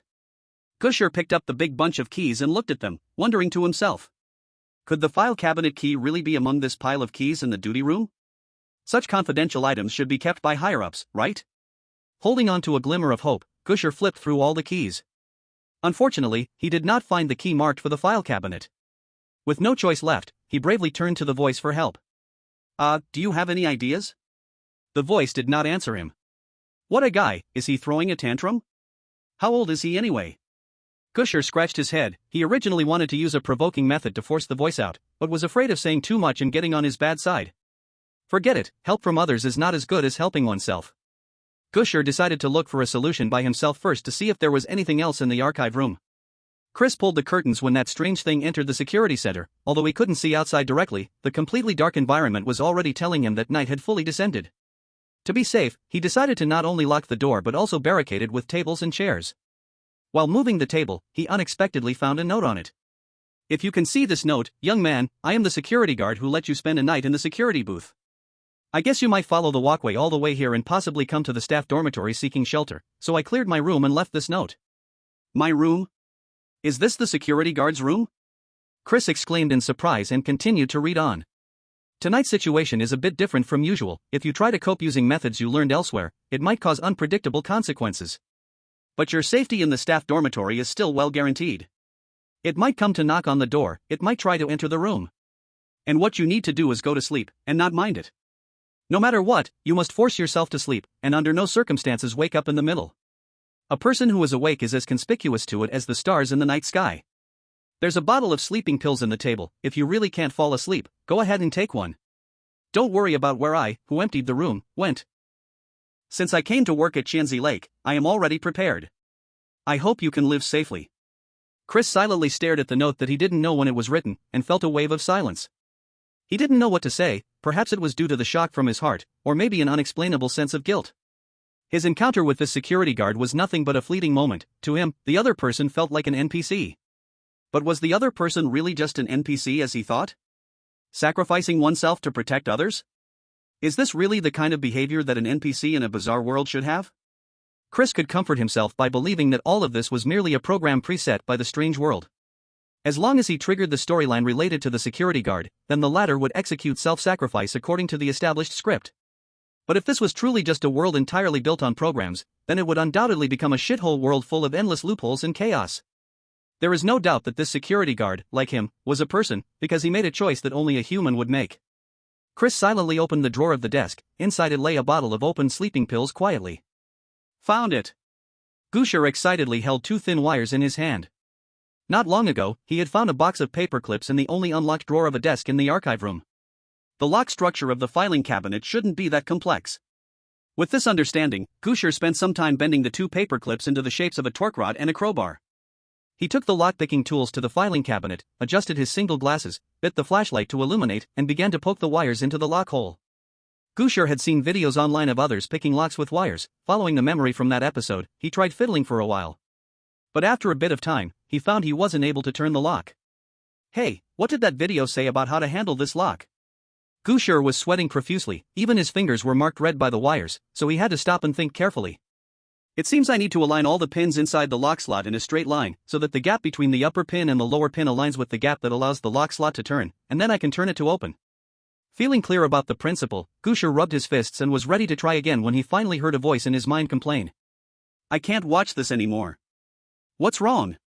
I'm almost opening the door. The voice chuckled a few times, ruthlessly shattering Gu Shi's dream of being the king of lockpicking in Jiangnan. This lock is just a simple wafer lock. Even the simplest wafer lock, you could turn it open with your fingernail. You've been poking with two lockpicking tools for so long and still can't open it. Really embarrassing for a thief. Although I really don't want to say it, but this time you really have to give it a try yourself. Gu Shi wiped his forehead sweat and squatted down. He then heard the voice speak casually. You bend the paper clip into a shape that's about the same size as the lock hole, then poke it in, swinging it left and right continuously, while also applying a clockwise force. Gu Shi was filled with doubt about this rough method, but he still tried it out. Poke it in, swing left and right, left and right, left and right. Gu Shi was surprised to find that as the lock hole shook, it gradually started to turn clockwise. Alright, now stop swinging it left and right, just turn the lock directly. Gu Shi pressed the paper clip against the lock slot and firmly turned it. The cabinet lock turned smoothly, and the two cabinet doors also loosened and opened outward. Gu Shi awkwardly threw aside the lock-picking tool he had painstakingly made, and cleared his throat tactically. Well, it turns out you were still a bit too rigid. Let's not talk too much. You don't think it's still very idle now, do you? Now is indeed not the time to be coy and worried about face. Gu Shi quickly opened the cabinet door, carefully illuminating the documents inside with a flashlight. But to his surprise, the files here were also normal, just some related to the security center's maintenance funding, and even sanitation inspection reports from the cafeteria. There was not a single thing related to the eerie XXX Lake. Let alone that mysterious project number 1 underground. I told you confidential documents wouldn't be stored here. Gu Shi furrowed his brows and scanned the entire file cabinet again, still finding no useful clues. Except for one thing. Security Center Construction Report? Gu Shi pulled out that report and opened it on the floor. Among the stacked documents, there was surprisingly a blueprint of the entire security center. Starting from the first floor of the security center up to the 6th floor, there were a total of 6 blueprints neatly laid out in front of Gu Shi. There were no blueprints about the underground, and from the structure of other floors, it didn't seem like there were any hidden doors or anything like that. But Gu Shi still noticed something strange. On the blueprint of the 6th floor of the security center, there was a square area marked with an X. Comparing that area with the corresponding areas on other floors, he found that the overlapping points were mostly empty rooms, surrounded by very thick duct shafts. But Gu Shi did not believe this was truly a duct shaft. Instead, it should be an elevator shaft. The square area marked with an X on the 6th floor was the symbol used on blueprints to indicate an elevator. But here comes the problem: all other floors of the security center were accessed by stairs, and there were no elevator doors at all. So, where does this elevator lead? Chapter 33 Ghost Descends. I say, you should have the same thought as me, right? Gu Shi remembered the position of the elevator on the blueprint and, after tidying up the blueprints, asked the voice. What do you mean? The elevator. The elevator on the 6th floor. The voice made a sound of oh, then continued. You want to go to the 6th floor to find that elevator? What else? You're ready to take such a great risk for a guess? Gu Shi was taken aback and hastily pressed for more. Do you think that elevator actually doesn't exist? No, my guess is the same as yours. Then what are you talking about? But let me ask you, how do you plan to get to the 6th floor? Gu Shi could tell what the voice was hinting at. They had come to the archive room primarily because of that strange thing, which was currently wandering who knows where. From the voice first deceiving him to influence the strange thing, to then immediately stealing space as soon as they stepped out, the speed of that thing was certainly not something he could outrun on foot. How far can you still steal? Enough to go to the 6th floor? As soon as Gu Shi asked, the voice immediately answered him. No, my current spiritual energy is simply not enough for me to steal that far. The consecutive stealing just now was already close to the limit. Right now, I can only take you from here to the 2nd floor, and if I don't consider the consequences, I could try for the 4th floor, but... Got it. I understand. Gu Shi held his forehead in distress. This was not good news for him. Although he had always been unaware of what consequences the voice's low spiritual energy would bring, he did not want to attempt it under such circumstances. Without the voice's help, trying to climb to the 6th floor with the strange thing possibly appearing at any moment was like climbing a ladder to heaven for him. But I still have another way. Just when Gu Shi was frowning in worry, a voice suddenly spoke softly. What method? Intuition told Gu Shi that whenever the voice spoke in this tone, it was unlikely to be good news. You should know, I'm good at more than just theft. Since theft can't solve the problem now, we'll use deception. Deception? Gu Shi immediately recalled the earlier case in the control room where the voice had deceived him. Do you really want to deceive me again to influence that thing? That's not going to work. I can't convince myself at all that there's nothing outside. However, the voice's response was unexpected. Who said I want to deceive you? So what do you mean? You'll know in a moment. But first, you have to cooperate with me. What? Hey, what are you doing? After a flurry of chaos, the archive room fell silent. Chris lay in bed, trying to sink his consciousness down, but he still couldn't sleep. Even though he had taken sleeping pills, he had never experienced them before, and without a professional's prescription, he only dared to take one. So far, the effect hadn't fully kicked in. He was stuck on the edge between wakefulness and sleep, drifting up and down. Especially in a situation where he felt extremely anxious, sleep seemed even harder to achieve. Hurry, and sleep. Chris's current state was like that night before going to summer camp as a child, tossing and turning, barely managing to fall asleep past 1 in the morning, only to almost oversleep the next day. But the difference was that back then he couldn't sleep due to excitement. Now, it was due to overwhelming tension and a looming sense of crisis. According to the information left by the security guard, as long as he fell asleep before the strange thing came, he would not be targeted by it. Chris wasn't sure how this worked. Could the strange thing track a person's consciousness? But there was no use thinking too much about it now. As long as he could sleep, that was better than anything. In a continuous process of self-hypnosis, Chris finally felt the long-lost drowsiness creeping in. Gradually, he began to lose focus on the environment around him, his consciousness drifting deeper and deeper, thoughts unfolding in the darkness, flattening out. Just then, the sensations of Chris, who had already fallen into the abyss of sleep, were disturbed by a series of urgent knocks on the door. Knock. Knocking? What is that? Is it the strange thing? Has it really come? Chris wanted to stop his uncontrollable thoughts, but his consciousness was still slowly sinking. These chaotic thoughts were like wild fantasies before sleep, disordered and hard to control. Knock. Amidst Chris's inner unease and confusion, the knocking began to slow down, becoming quieter and quieter. In the fading, ultimately stopping knocks, Chris finally sank into the darkness of his subconscious.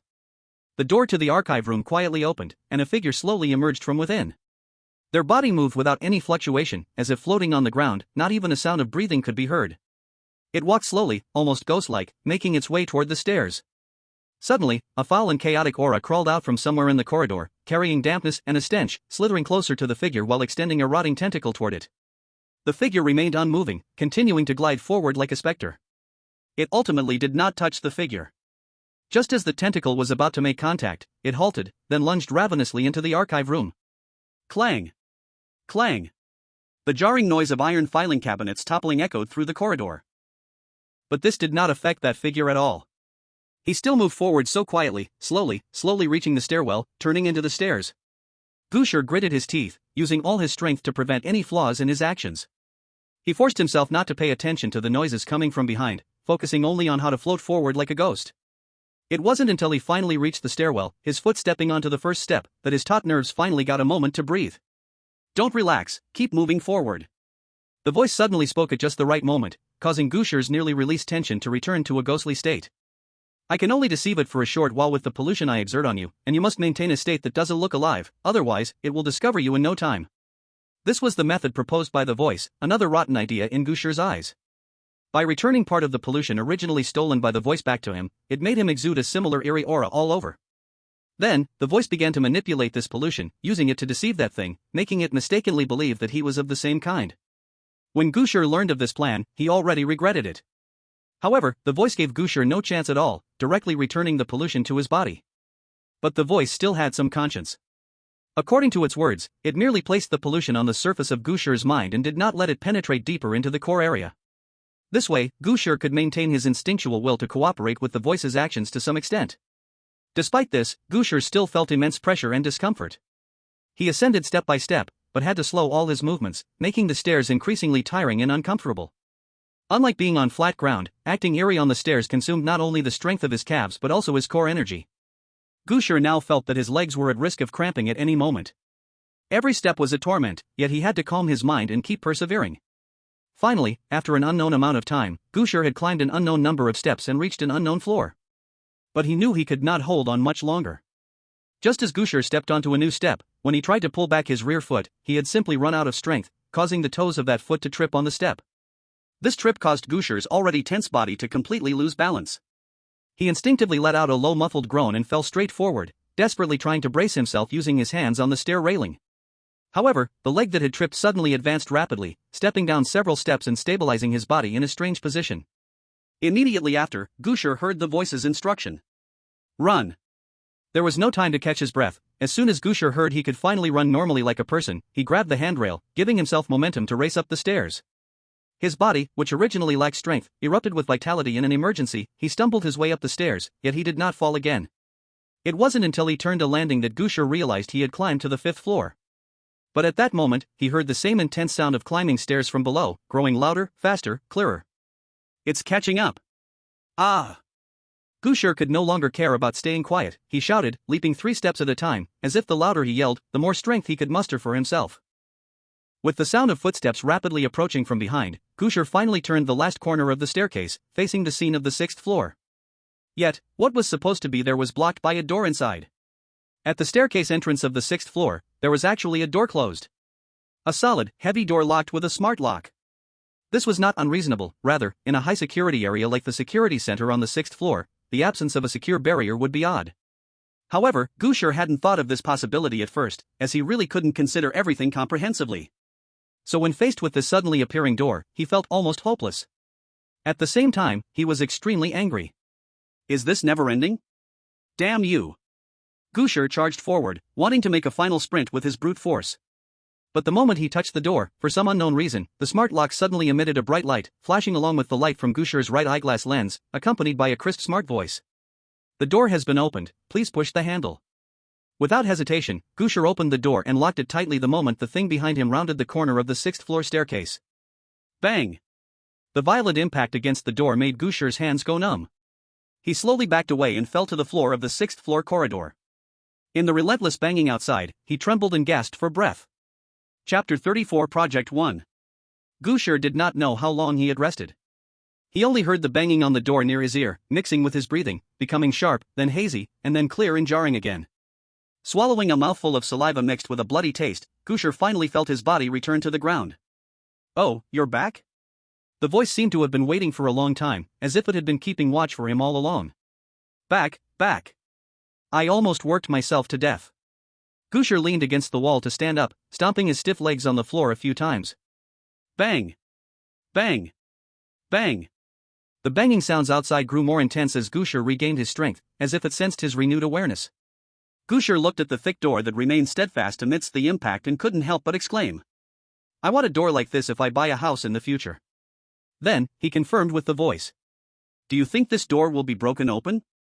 Unless there's an accident, it shouldn't." The voice's words made Gu Shi, who was originally confident, feel a chill, and he visibly started to get nervous. An accident? Like what kind of accident? Like an earthquake. Gu Shi's tightly wound nerves suddenly relaxed again. He really wanted to throw some trash talk at the voice, but in the end, he didn't say it. So normally it won't be a problem, right? Gu Shi no longer cared about the door banging loudly. From the door's performance, if it really needed to be broken open, it probably wouldn't be enough to rely solely on the nighttime. Instead of worrying about whether the door would be broken open, it was better to quickly find the elevator he was looking for. Gu Shi had not forgotten his purpose for coming to the 6th floor.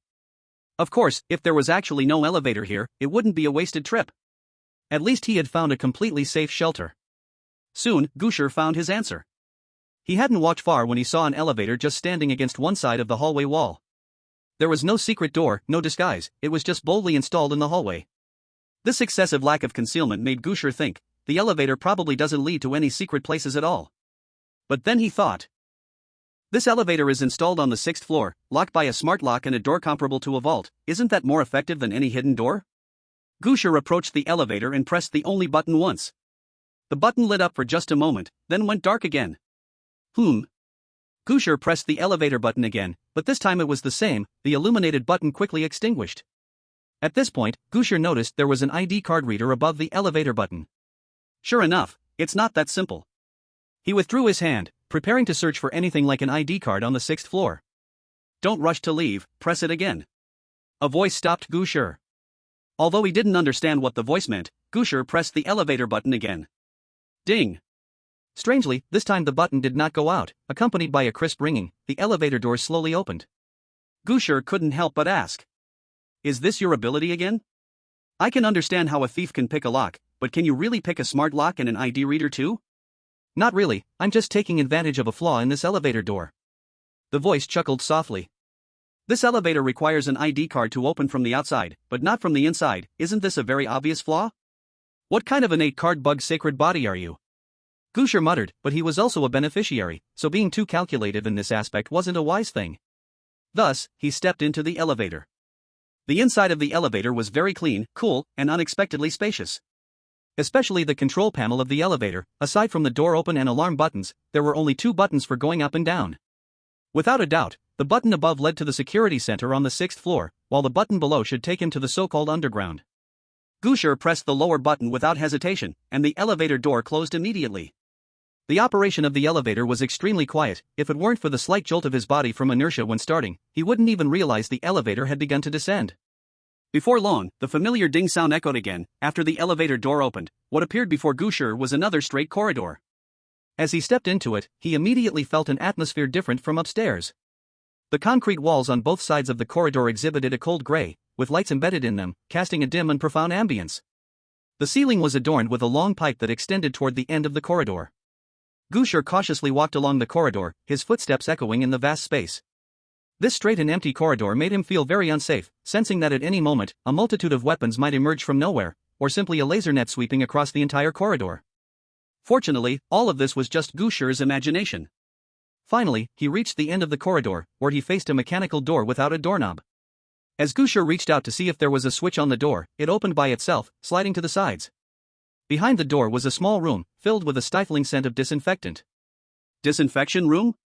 Gu Shi immediately thought of this term. He had only seen such facilities in various games or films, and this was the first time he had truly encountered such a room. He walked in, and the door behind him closed instantly.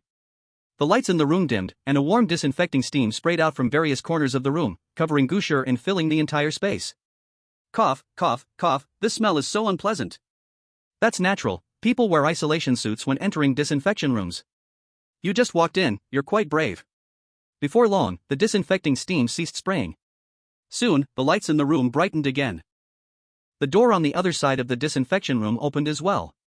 The other side of the corridor connected to a spacious room that resembled a laboratory. Various instruments and equipment were neatly arranged together, with screens still lit up, displaying automatic operations. The hum of the machines echoed loudly in the quiet room. But this wasn't what shocked Gu Shi the most.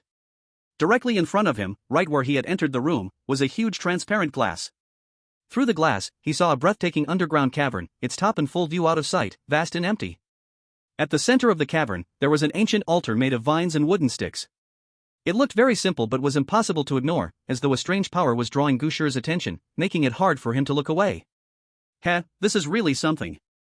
The voice snapped Gu Shi out of the eerie attraction, and he quickly turned his gaze to other parts of the lab. Is that the so-called Project One? It should be. Gu Shi scanned the room and immediately saw a notice posted on the wall. Qianzi Lake Project 1 Observation Station Rules. 1. Project 1 is the core of the entire Qianzi Lake Station. No matter what happens, its integrity must be ensured. 2. Project 1 is an altar made of mulberry, willow, poplar, locust, and peachwood branches, covering an area of about 5 by 8 square meters and about 1 meter high. 3. The surrounding area of Project 1 is marked with unintelligible runes drawn with a mixture of cinnabar and crow blood. No personnel are allowed to touch these runes for more than 3 minutes. After leaving the station, all those who have touched them must soak their hands in Qianzi lake water for 3 minutes. They can soak longer, but not exceeding 5 minutes. 4. The origin of Project 1 is currently unknown. Based on the available clues, we believe it was constructed by an ancient Taoist. Its purpose remains unclear, but Project 1 is indeed connected to the anomalies beneath Qianzi Lake. 5. Project 1 will have an attracting effect on humans, the source of which we do not yet understand. Therefore, no one is allowed to enter the research station and look directly at Project 1 alone. 6. Project 1 will emit a certain frequency of sound waves between 11 p.m. and 5 a.m. every night. The duration won't be long, but it must be recorded every day. If no fluctuation is detected during the specified times on any given day, immediately report it to the station center. 7. Project 1 itself does not emit radiation. However, if it begins to release a certain frequency of radioactive rays that can be seen with the naked eye, and the ground runes start emitting faint visible light, immediately report to the station center, leave the research station, and initiate the Qianzi Lake Station purification procedure. 8. No person who has not passed the personality test is allowed to come into contact with Project 1. Every person returning to the research station must undergo another personality check. 9. Do not dump any objects related to Qianzi Lake, including lake water, within a 3-meter radius of Project 1. 10. Always remember your mission. You are fighting for humanity. Chapter 35, The Truth of Qianzi Lake. I guess we're considered two people now. After reading the rules, Gu Shi's first thought was this. Even the voice seemed momentarily stunned by his strange train of thought. If anyone could fully understand your leap in logic, I bet they'd be able to directly digest the decoding scholar. Ha? What are you talking about? Nothing. Gu Shi scratched his head. This person's words were clearly unclear, yet they had the nerve to say their thoughts were jumping around. He glanced around other places in the research station but found nothing else. Hey, what do we do now? If we can't deal with Project 1 at all, what's the point of us coming here? Gu Shi began to flip through the neatly stacked folders, seeing nothing but a pile of dazzling data. Are we just going to wait here until daytime? That's no different from waiting on the 6th floor. There at least you can see outside through the windows and check the time directly without relying on the clock.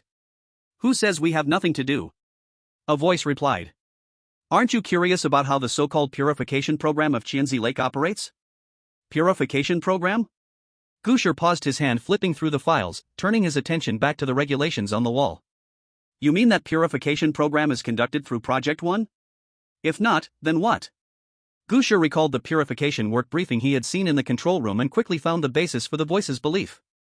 Using strange means to break the state that cannot maintain the coexistence of yin and yang. Such an obscure method, if it was said to be achieved using some scientific instrument, Gu Shi couldn't think of it even if he exhausted his brain. But if he connected this method with the altar in front of him, it seemed to make some sense. Gu Shi expanded his thinking and came up with a very mysterious idea. Project 1 can manipulate the yin and yang attributes within a certain area. He instinctively wanted to look at the altar, but the warning he had just seen on the regulations made him quickly avert his gaze. To be precise, it's not a certain area, but the entire Qianzi Lake. The voice continued, manipulating Gu Shi's hand to pull out a stack of papers from the pile. Qianzi Lake Site Project 1 Research Report, copy. How did you know this stack of files contained such a report? The voice felt like it knew everything, and Gu Shi initially suspected it was sent from the strange site for this reason. Because I am also a cryptography scholar, a glance at this kind of document tells me what information is inside. You're a pickpocket, and now you're a scholar. Gu Shi sarcastically commented on these two completely unrelated professions while quickly glancing at the documents in his hand. Project 1 of Qianzi Lake was initially discovered in an artificially dug underground cavity. The cave shows obvious signs of human work on the walls and connecting roads to the surface, which was dated to around the late Yuan to early Ming period.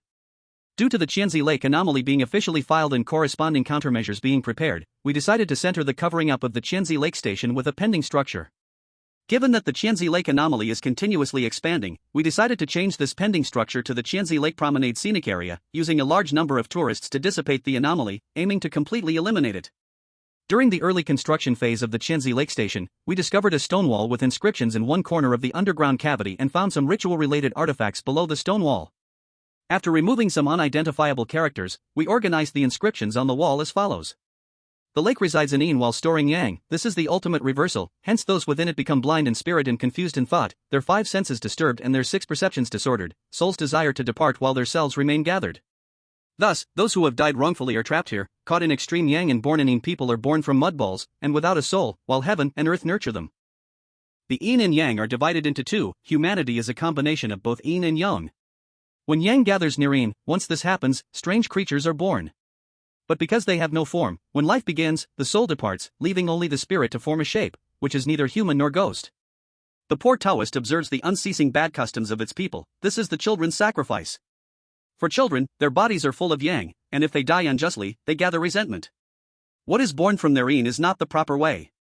Their souls are yin, and their spirits are yang, this is extremely strange, which is why it reverses the normal way, giving rise to strange events. The poor Taoist does not slacken effort, but sees no hope, so he opens an altar here to adjust yin and yang, and escape the 5 elements. The place where the altar stands is Zhen, as Zhen is stable like the earth, it remains firm for a long time and can protect future generations. A gate must be built in Qian to prevent escape. As for DUI, it can be inhabited, DUI is metal, related to marshes, it does no harm. This plan is indeed the worst one. It has not been able to restore the correct way, nor save the people from disaster, leaving behind harm and disaster, this is my fault. After analysis, we deduced that this inscription on the stone wall came from a Taoist priest, who seemed to have discovered the anomaly of Qianzi Lake back then. However, due to various reasons, he could not completely eliminate it, and was forced to use the altar to control the surrounding environment, trapping the anomaly in Qianzi Lake. The ritual tool found under the stone wall, after experimentation, is indeed a tool used to control project number 1. We will later set up a separate project for more experiments. Based on the clues left on the stone wall, we decided to set up the entrance of the scenic area at the northwest corner of Qianzi Lake, and establish a visitor center to the west to protect future visitors to Qianzi Lake. Research on eliminating the anomaly is still ongoing, but the hope is slim. Could it really be because of this reason? As Gu Shi browsed through the report, the live broadcast in the real world was also being watched by others. From Gu Shi's lucky escape from the central control room not long ago, to the chase on the stairs just now, to the present, almost everyone's emotions had been stirred by him. Without a doubt, among all the decoders, Gu Shi might not be the most experienced, nor the most powerful, but he is undoubtedly the one who stirs people's emotions the most. Every action that Gu Shi took left them confused. But it was exactly this ability that brought him all the way to this point. And then, he revealed to everyone the truth of the strange world of Qianzi Lake's ghost stories. This was also the first time someone had unraveled the mysteries set by the bizarre legends. The anomaly didn't exist at first, it was the behavior of humans and the environment that catalyzed everything. Old Shan looked at the report in Gu Shi's hand, frowning as he pondered. At this moment, everyone in the conference room was almost too busy to handle everything. A massive influx of information was bombarding them, causing them to work overtime to analyze every piece of intelligence about the truth of Qianzi Lake. Afterwards, this information would be passed on to the leadership's desk, then fly to the few countries where decoders are still alive. In such an environment, Old Xian quietly sat in his chair, staring at the screen. His deep gaze seemed to look beyond the report in Gu Shi's hand, seeing something farther away. If every ghost story has a truth, then is the decoder's mission really just to escape from these ghost stories? He thought to himself. Chapter 36, Human Nature. The amount of text in this report was huge, so much that Gu Shi couldn't finish it in one go. But fortunately, the important information that was useful had been listed on the first few pages, and he had already read through it before losing focus. According to our investigations, there are at least over 1,000 skeletons at the bottom of Qianzi Lake, most of which are the remains of children. Due to the anomalies in the lake, we cannot conduct direct research, so this data might have a small margin of error. Over 1,000 bodies, and that's the most conservative estimate. Thinking carefully, the history of Qianzi Lake can be traced back to the Wei and Jin periods. It was the 3rd century AD. If we count back to before the founding of the nation, it has nearly been about 1700 years. And in such a long time, even if one child was sacrificed every year, there would already be 1700 unjustly dead. But when you think about it, how could sacrificing only one child each year be the real truth? After all, aside from a few bountiful years, most of the time throughout the long cycles of years was occupied by times of famine. During those periods, there were countless instances of frequent wars and rampant natural disasters. One can imagine that in such a difficult and harsh time, the people living by the shores of Qianzi Lake, in order to seek the protection of the lake spirit, would adopt some crazy and cruel sacrificial methods in hopes of a good harvest. At this moment, Gu Shi's mind was filled with the stone tablet in the plaza at the entrance to the scenic area, and the record of Qianzi Lake inscribed by that nameless pacifier. In his mind, a vivid image appeared, a group of people, skin and bones with hunger, faces contorted in rage, eyes gleaming green, encircling a dilapidated high platform, where a few ragged and emaciated children were bound. Amidst the intertwining sounds of ethereal beliefs and the heart-wrenching cries of the children, these people ruthlessly pushed them into the cold, piercing waters of Qianzi Lake. This should be the normal state of Qianzi Lake. Even after the stone tablet of the record of Qianzi Lake was erected, once disaster struck, the desperate people would surely revive this frenzy of sacrifice. And it was this cruel and frequent sacrifice that gave birth to the future strangeness of Qianzi Lake. Heh, so this is how it is, it's really interesting. The unrestrained laughter echoed in Gu Shi's mind, and he seemed to feel only a simple emotion of interest about these matters. What are you laughing at? Am I laughing? After the voice finished speaking, it let out a soft chuckle twice. Heh, fine, I admit these things do surprise me a little, but they are still within my expectations. Gu Shi felt he was simply being unreasonable. You actually feel surprised by this? Don't you have any awe for the dead? Awe? The voice paused for a moment, seeming to ponder its words, and then answered with interest. Perhaps I really can't understand your emotions. For me, the deaths of these people have nothing to do with me. Why should I lament their fate? Even you don't need to care about this matter. Isn't your ultimate goal to escape? This place is just a game for both me and you. Indeed, the progress of the game has given us unexpected emotions, but what difference does it make? Are you trying to criticize me from the perspective of humanity or empathy? I'm afraid I cannot understand. I was born divine and cannot align with your intentions. Though the tone of the voice was filled with a playful sense, as if it truly felt joy from the heart. However, what it said revealed an undeniable fact. That was, this guy had absolutely no humanity. He had no human emotions, the so-called emotions were just his disguise. The only emotion he might possess was the interesting that he always talked about. For his interest, he could feign human emotions, even pretend to be a normal person. You devil. Gu Shi couldn't suppress his inner feelings, he almost spoke those words in a mix of anger and fear. I'm not a devil. He responded to Gu Shi's words, like a nightmare, the voice echoed in Gu Shi's mind. I am a god, a mistake, the worm of time. Gu Shi forced himself to calm down. He knew it was unnecessary to confront the voice harshly now. From a perspective of shared interest, they would at least be in a cooperative relationship for a long time in the future. So, as usual, he tried to belittle the voice within reasonable limits to take the initiative. Since you are a god, why are you still parasitizing on me? Provoking me is useless, my past experiences of being provoked and provoking others are 100 times your own. However, the voice did not take his bait at all, hearing its suppressed laughter, it seemed quite pleased. The reason I am here is that I encountered a more interesting guy than you. The voice slowly explained its past, and this was the first time Gu Shi heard about its origin. Strangely enough, that guy, just like you, is full of humanity, showing mercy to beings much weaker than himself, and even believes there are some things above others.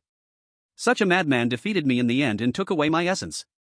As a price, I left my own home and went to a more distant place, trying to find and understand what courage and sacrifice mean to humans. Listening to the voice, Gu Shi ruthlessly commented. It seems you understood a bunch. The voice did not mind Gu Shi's mockery, it chuckled softly. It's okay, there's a lot of time. I have plenty of patience to find out what these things mean to me. But what about you? What do you plan to do now? Gu Shi understood the voice's meaning, since he had already learned the whole truth about the thousand-child lake, the entire tale of the promenade had already become an open card for him. He had all sorts of ways to deal with any situation, then leisurely opened the scenic area gate at dawn the next day, leaving the tale behind, and returning to reality. But did he really want to do that? Did he really wish to merely do those things? Don't you want to understand what courage and sacrifice are? Are you interested in helping me with something? Let me remind you, That's called recklessness, not courage. The voice was still laughing, though it said this, its actual thought was, but this is indeed very interesting. The reason Gu Shi dared to ask directly was that he had grasped the voice's thoughts. He wouldn't care about anything unless it was something that piqued his interest. Since it liked interesting things and wanted to understand what courage and sacrifice in humanity really were, why not simply let it help him? For his tiny bit of empathy, he didn't want to miss this opportunity. Just let me see how far you are willing to go. Chapter 37, More Creative Ideas. Are you saying you plan to amplify the entire purification process's power and give that thing a big hit? That was the plan, but... Gu Shi was turning around in the research station but found none of the ritual tools mentioned in the report that could control the altar. He searched every drawer and cabinet but didn't discover any clues. It seemed that after the purification process started, the staff who left the research station also took those ritual tools with them. Were they placed somewhere else in the security center? The only place Gu Shi could think of was the 6th floor of the security center. Damn it, I should have gone to look for the ID card, maybe I could have found those ritual tools too. He looked up at the clock on the wall, it was around 3 in the morning. He could just wait until dawn, but wouldn't that be meaningless? Just as Gu Shi was preparing to return to the 6th floor to search properly, the voice spoke up with a chuckle. I think your thinking is still confined to the rules. Why don't you try something more creative? More creative ideas? Do you have a good suggestion? Gu Shi eagerly asked. Though he didn't trust the voice's character, he believed in its creativity in finding fun. Don't rush, take your time. The voice spoke slowly and casually. Listen to me, take the fire axe from that cabinet over there, then walk straight into the underground hollow. Fire axe? Gu Shi looked at the fire cabinet hanging on the wall, where indeed a yellow-handled, black-headed axe was hanging. What do you need the fire axe for? Don't ask too much, this will be a magical tool you'll need later. The less you know now, the better it will work later. The voice began to speak in riddles, sounding like a charlatan, with a tone still carefree like someone enjoying a show, leaving no hint of secrets. To be safe, Gu Shi decided to ask a few more questions. Just to ask beforehand, this axe won't cause me any intense pain later, right? Like, cutting off hands or feet for a sacrifice? No. The voice replied with firm assurance. I have no preference for blood sacrifices, that's not polite at all. Gu Shi imagined a polite young man tipping his hat as he offered a salute. To be honest, it felt a little awkward. With a slight pout, Gu Shi walked to the fire cabinet, opened the glass door, and took down the fire axe. The 1-meter-long fire axe felt somewhat heavy. Gu Shi weighed it in his hand, estimating it to be around 5 pounds. Alright, now let's go into the underground hollow. Is it okay?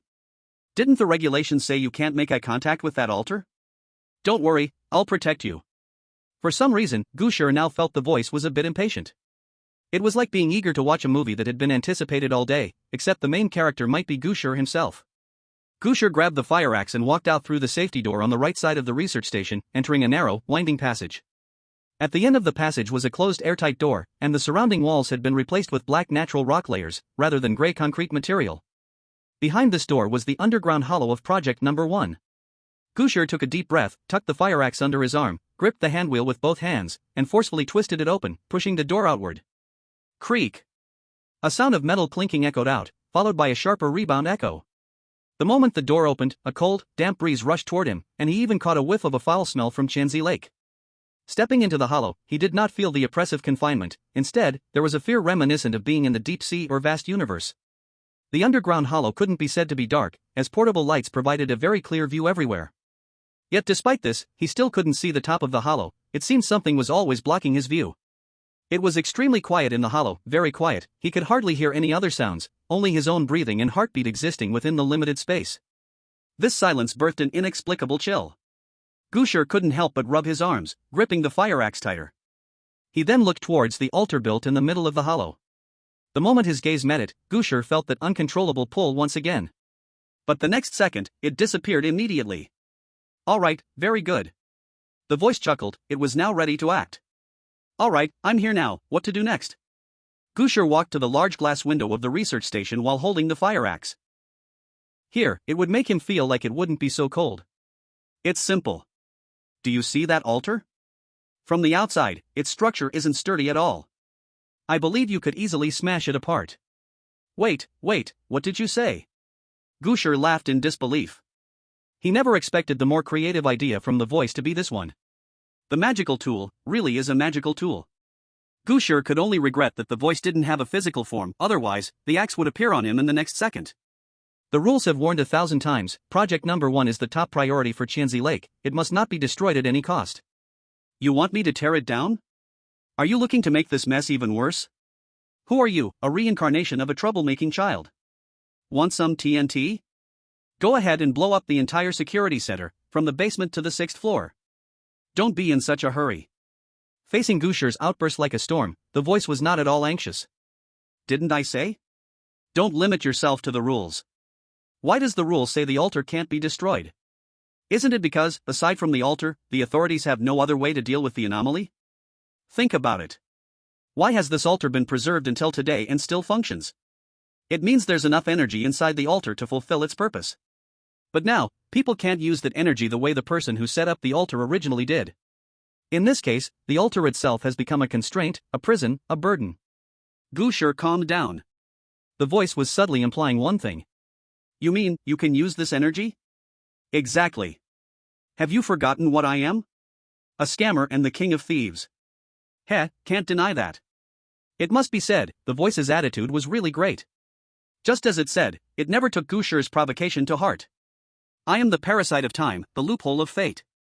Using the energy that leaks out after the destruction will be a piece of cake. And, I found some new interesting things in this altar, seems like it could have a wonderful effect directly with that thing. Maybe, I could really get rid of the anomaly in Qianzi Lake. Hearing this, Gu Shi had to seriously consider the voice's plan. Can it be done? Chapter 38, Collapse. It can be done. The voice smiled and said the answer Gu Shi had already come to in his heart. In that moment, Gu Shi suddenly felt a fleeting sense of guilt, like getting caught doing something bad. But it was only for a moment. Do you know what you remind me of? Gu Shi said while walking towards the altar.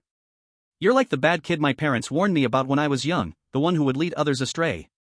Heh, the premise is that others have an opportunity for me to lead them astray. He arrived in front of the altar, took a few silent breaths, then raised the fire axe high in his hand. What should we do next? Should we leave it to Gu Shi to decide what to do? In the real world, the analysis group was discussing the next plan. After obtaining nearly all the information from the ghost story world, the collective analysis efficiency had finally reversed the individual efficiency of the decoders. If before, allowing the decoders to act on their own ideas was to avoid external interference in order to maximize the decoders' survival chances, now, interference could directly help the decoders clear the level. Why were they so confident about leaving the ghost story world? Because, not long ago, the first decoder successfully left the ghost story world. That person was Alexei, Lucia's decoder. I have to say, this guy was really reckless, but also incredibly lucky. He was fully armed, heading back along the same route from the security center towards the scenic area's gate. It was already the time when dusk arrived. Miraculously, just before the sky completely darkened, he finally reached the entrance of the scenic area, and the gate was open just as he had hoped. The moment he burst through the gate, he was wrapped in mist, leaving the world of strange tales and returning to the real world. Without a doubt, Alexei became a hero across Lucia and was on his way to meet the president of Lucia. It is said that after his return, he kept muttering something about not having the chance to finish off that thing. The news of the decoder's successful return quickly spread, and Lucia naturally informed Cirrus right away. However, they kept silent about what kind of reward they had received. Since a decoder had already successfully left, other countries naturally began to follow suit, informing their decoders of the correct escape plan. Cirrus, too, began to discuss it anxiously. Gu Shi has nothing left to do now. From here on out, all he has to do is wait for daylight and then leave. This was the consensus of most of the analysis group members, and also the thought of the Cirrus people watching the live broadcast. It's not easy, but finally, he can leave now. Gu Shi is pretty amazing. This is the first time I've seen a decoder understand strange tales so clearly. Great, this time, we're finally going to succeed. Now it's basically an open game. Tell me, how can we lose? I'm not so sure. You see, elegant Cirrus dialect, I've been tolerating you for a long time. Just as everyone was celebrating the upcoming victory, someone noticed something unusual with Gu Shi on the screen. Wait, look. What's Gu Shi doing? The analysis group immediately noticed Gu Shi's actions. What is he doing? Everyone stared in shock as Gu Shi raised the axe in his hand toward the altar. Stop him quickly. But how could they stop him? Crack. The clear sound of wood splitting echoed in the hollow, as the fire axe with immense force easily split one of the altar's supports. Gu Shi had never done any chopping work, so his movements appeared somewhat clumsy and comical. But it didn't take much strength, and after breaking one pillar, he immediately swung the axe toward another place. Crack. Crack. Crack. Bundles of tightly bound supports were effortlessly split by Gu Shi, and the already fragile altar began to shake before collapsing. "Don't forget the symbols on the ground." A voice chuckled as it reminded him, and Gu Shi looked down at his feet. He was now stepping on a symbol. Stepping firmly on the ground, he swiped his foot, erasing the symbol beneath him. Next came a series of repetitive mechanical actions. Gu Shi kept raising his axe, repeatedly swinging it down, while also erasing the symbols on the ground in between. He now felt like the main character of an animated movie he had seen before, a character named Ralph. As the vibrations grew stronger, the wooden beams of the altar began to crack, releasing the smell of wood chips. "I'm not a villain." After erasing another symbol, Gu Shi, filled with a strange surge of anger, swung the fire axe with all his might at the last support. Crack! The axe fell, and the final support the altar relied on finally broke. After the crisp cracking sound, there was a deafening crash as the altar collapsed. The loud noise echoed through the hollow, continuously impacting Gu Shi's mind. With the sound of wood splintering, a massive shockwave spread in all directions, lifting the dust around the altar, which flew everywhere. The altar began to collapse in this short and violent turmoil. He looked at the collapsing altar, instinctively stepping backward, but found himself slightly unsteady. Almost lost balance and fell to the ground. Was I thrown off by the sound? This thought first popped into Gu Shi's mind. But soon, he realized something was wrong. It wasn't the sound, it was the entire hollow. No, the whole ground was shaking. The shaking grew stronger with the complete collapse of the altar, and the wooden fragments on the ground trembled and bounced. Suddenly, with a deafening boom, a crack appeared at the spot where the altar had collapsed. At that moment, Gu Shi understood what was happening. Like what unexpected situation? An earthquake. The conversation with the voice was still fresh in his mind, and Gu Shi wished he could scold the voice well. At this rate, the entire underground hollow might collapse. But the voice was bizarrely excited. An interesting creation, an interesting phenomenon. Hey, don't just stand there shaking, stabilize yourself and give me some time. Gu Shi quickly spread his legs to steady himself, then spoke to the voice. I really shouldn't have trusted your bad idea. He, you will soon be grateful. Suddenly, Gu Shi's thoughts froze. It was that familiar feeling again, as if space and time had become frozen in stillness. His hand lifted on its own, adjusting his monocle. In an instant, a dazzling light burst from the monocle, illuminating the collapsing underground hollow.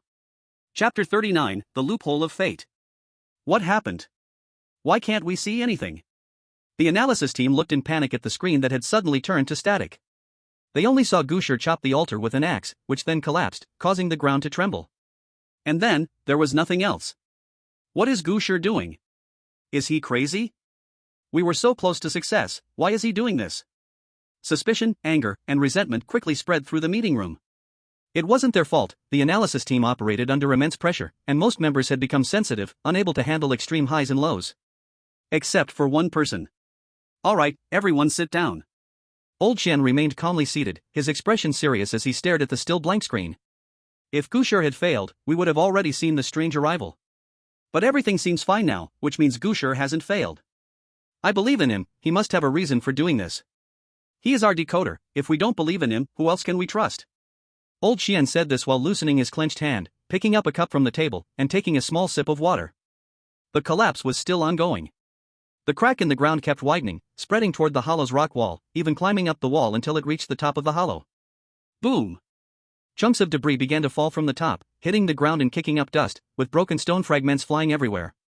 In such a dangerous environment, Gu Shi still stood firm. It wasn't that he didn't want to dodge, it was that he couldn't control his body to move away anymore. I see now, so that's how it is. The voice's maniacal laughter echoed in Gu Shi's mind. He couldn't hear any sound from the collapsing hollow around him, as if everything was at a standstill. He could only see everything in front of him collapsing, but there was no sound at all, like a silent play unfolding before him. Suddenly, Gu Shi saw the phantom of the clock he had first encountered. It floated before him, as if it truly stood within the hollow. He saw those illusory hands. Slowly moved in a counterclockwise direction. Boom! A hollow sound rang in Gu Shi's ears, and he was surprised to discover that from the pile of altar ruins on the ground, a little bit of faint light was slowly spilling out, and then floating up, gathering into a spot of light. However, at that moment, the crack that spread to the top of the void finally pierced through the entire space, and something huge fell from the previously unclear top. No, it dripped down.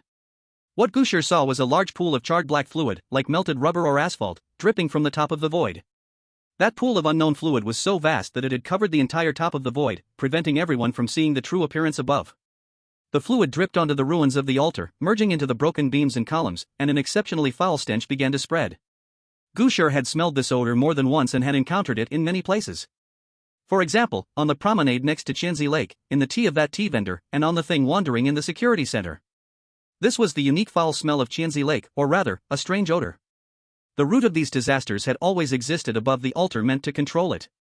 Gu Shi watched as this strange fluid dripped to the ground, seeping into the earth below, slowly forming a brand new symbol along the original paths of the charms. Then, even more black fluid covered these symbols, writhing and twisting into a massive, twitching creature. On the surface of this creature, lumps of varying sizes bulged out, densely covering its body, making it look like a cancerous tumor of flesh. And on each of the lumps, cracks began to slowly open, oozing black liquid, and 3 hollow small holes appeared. These cracks seemed to act with consciousness, simultaneously opening up, producing a shrill, piercing wail that echoed through the void. Wow! From this wail, Gu Shi surprisingly heard the cries of many children. They were different in gender, age, appearance, clothing, and even from different eras. Their faces flashed through his mind in an instant. Then these faces corresponded to the shape of those lumps in his eyes. This mass of flesh seemed like a large face formed by the twisted heads of countless children. Ugh! The tumor twisted and crawled toward Gu Shi, while the viscous liquid beneath it flowed across the ground, the spreading liquid clawing at his feet like talons. He. Yet the voice laughed lightly, completely unconcerned. Gu Shi lowered his hand resting on his monocle and snapped his fingers at his side. A burst of light emitted from the monocle, suddenly increasing in power, shining unreservedly on that mass. Wow!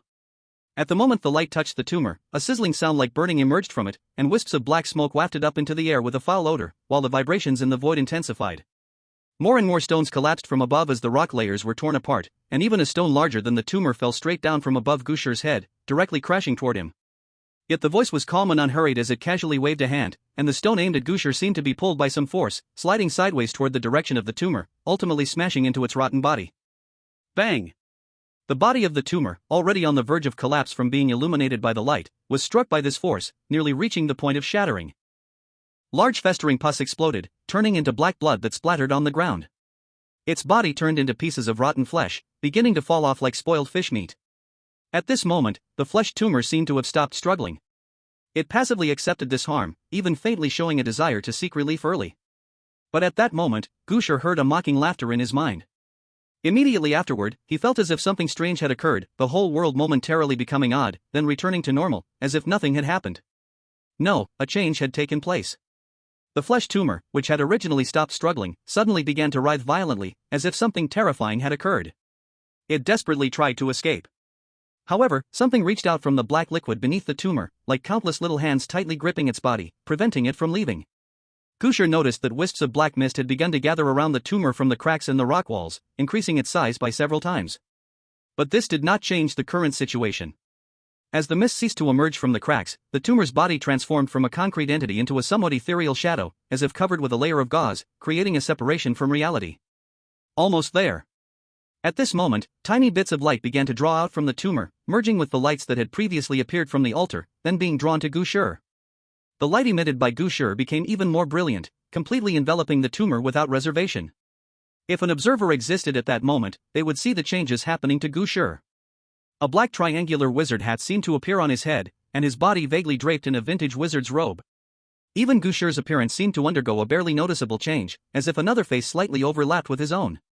His originally slightly curled black hair grew longer, his features became more three-dimensional, his face turned thin, resembling an artistic and elegant youth. Even his monocle seemed to fit his face better, resting perfectly on his right eye. "Let us end this all," the voice said in an extremely relaxed tone, and he controlled Gu Shi's hand to reach out, grasping at the flesh tumor that was clearly shrinking but still letting out a mournful scream while struggling, then releasing it again. Wow! The screams in the background faded away, and the world was completely shrouded in light amidst violent shaking as if it were about to be destroyed.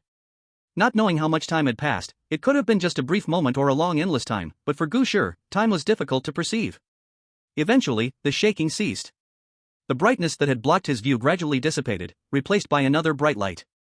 This orange light radiated a rainbow glow while conveying a warm, fiery feeling, like a gentle embrace tightly holding Gu Shi's extremely tired body. "It is sunlight." Gu Shi stared blankly at the rock wall in front of him. There, a huge, immeasurable crack had opened, extending upward all the way to the surface. That was the outside world, the Qianzi Lake Promenade scenic area. Unknowingly, dawn had broken, the dark clouds that had once covered the sky had already dissipated, and the long-awaited sunlight finally spilled onto the earth. The sharp, unpleasant smell in the air had quietly disappeared, the collapse had ended, and only a quiet ruin remained on the ground. There was no sarcoma, no black liquid, and the surroundings had returned to peace and tranquility. Really, is it over? Feeling the warmth around him, Gu Shi couldn't help but murmur to himself. It really is over. A voice lightly laughed in response, and the hand controlling Gu Shi gently adjusted his monocle. Chapter 40, After the End. Gu Shi struggled to crawl from the collapsed underground cavity to the surface through a crack. Exhausted, Gu Shi knelt on the lawn, panting for a while before lifting his head to look at the clear blue sky.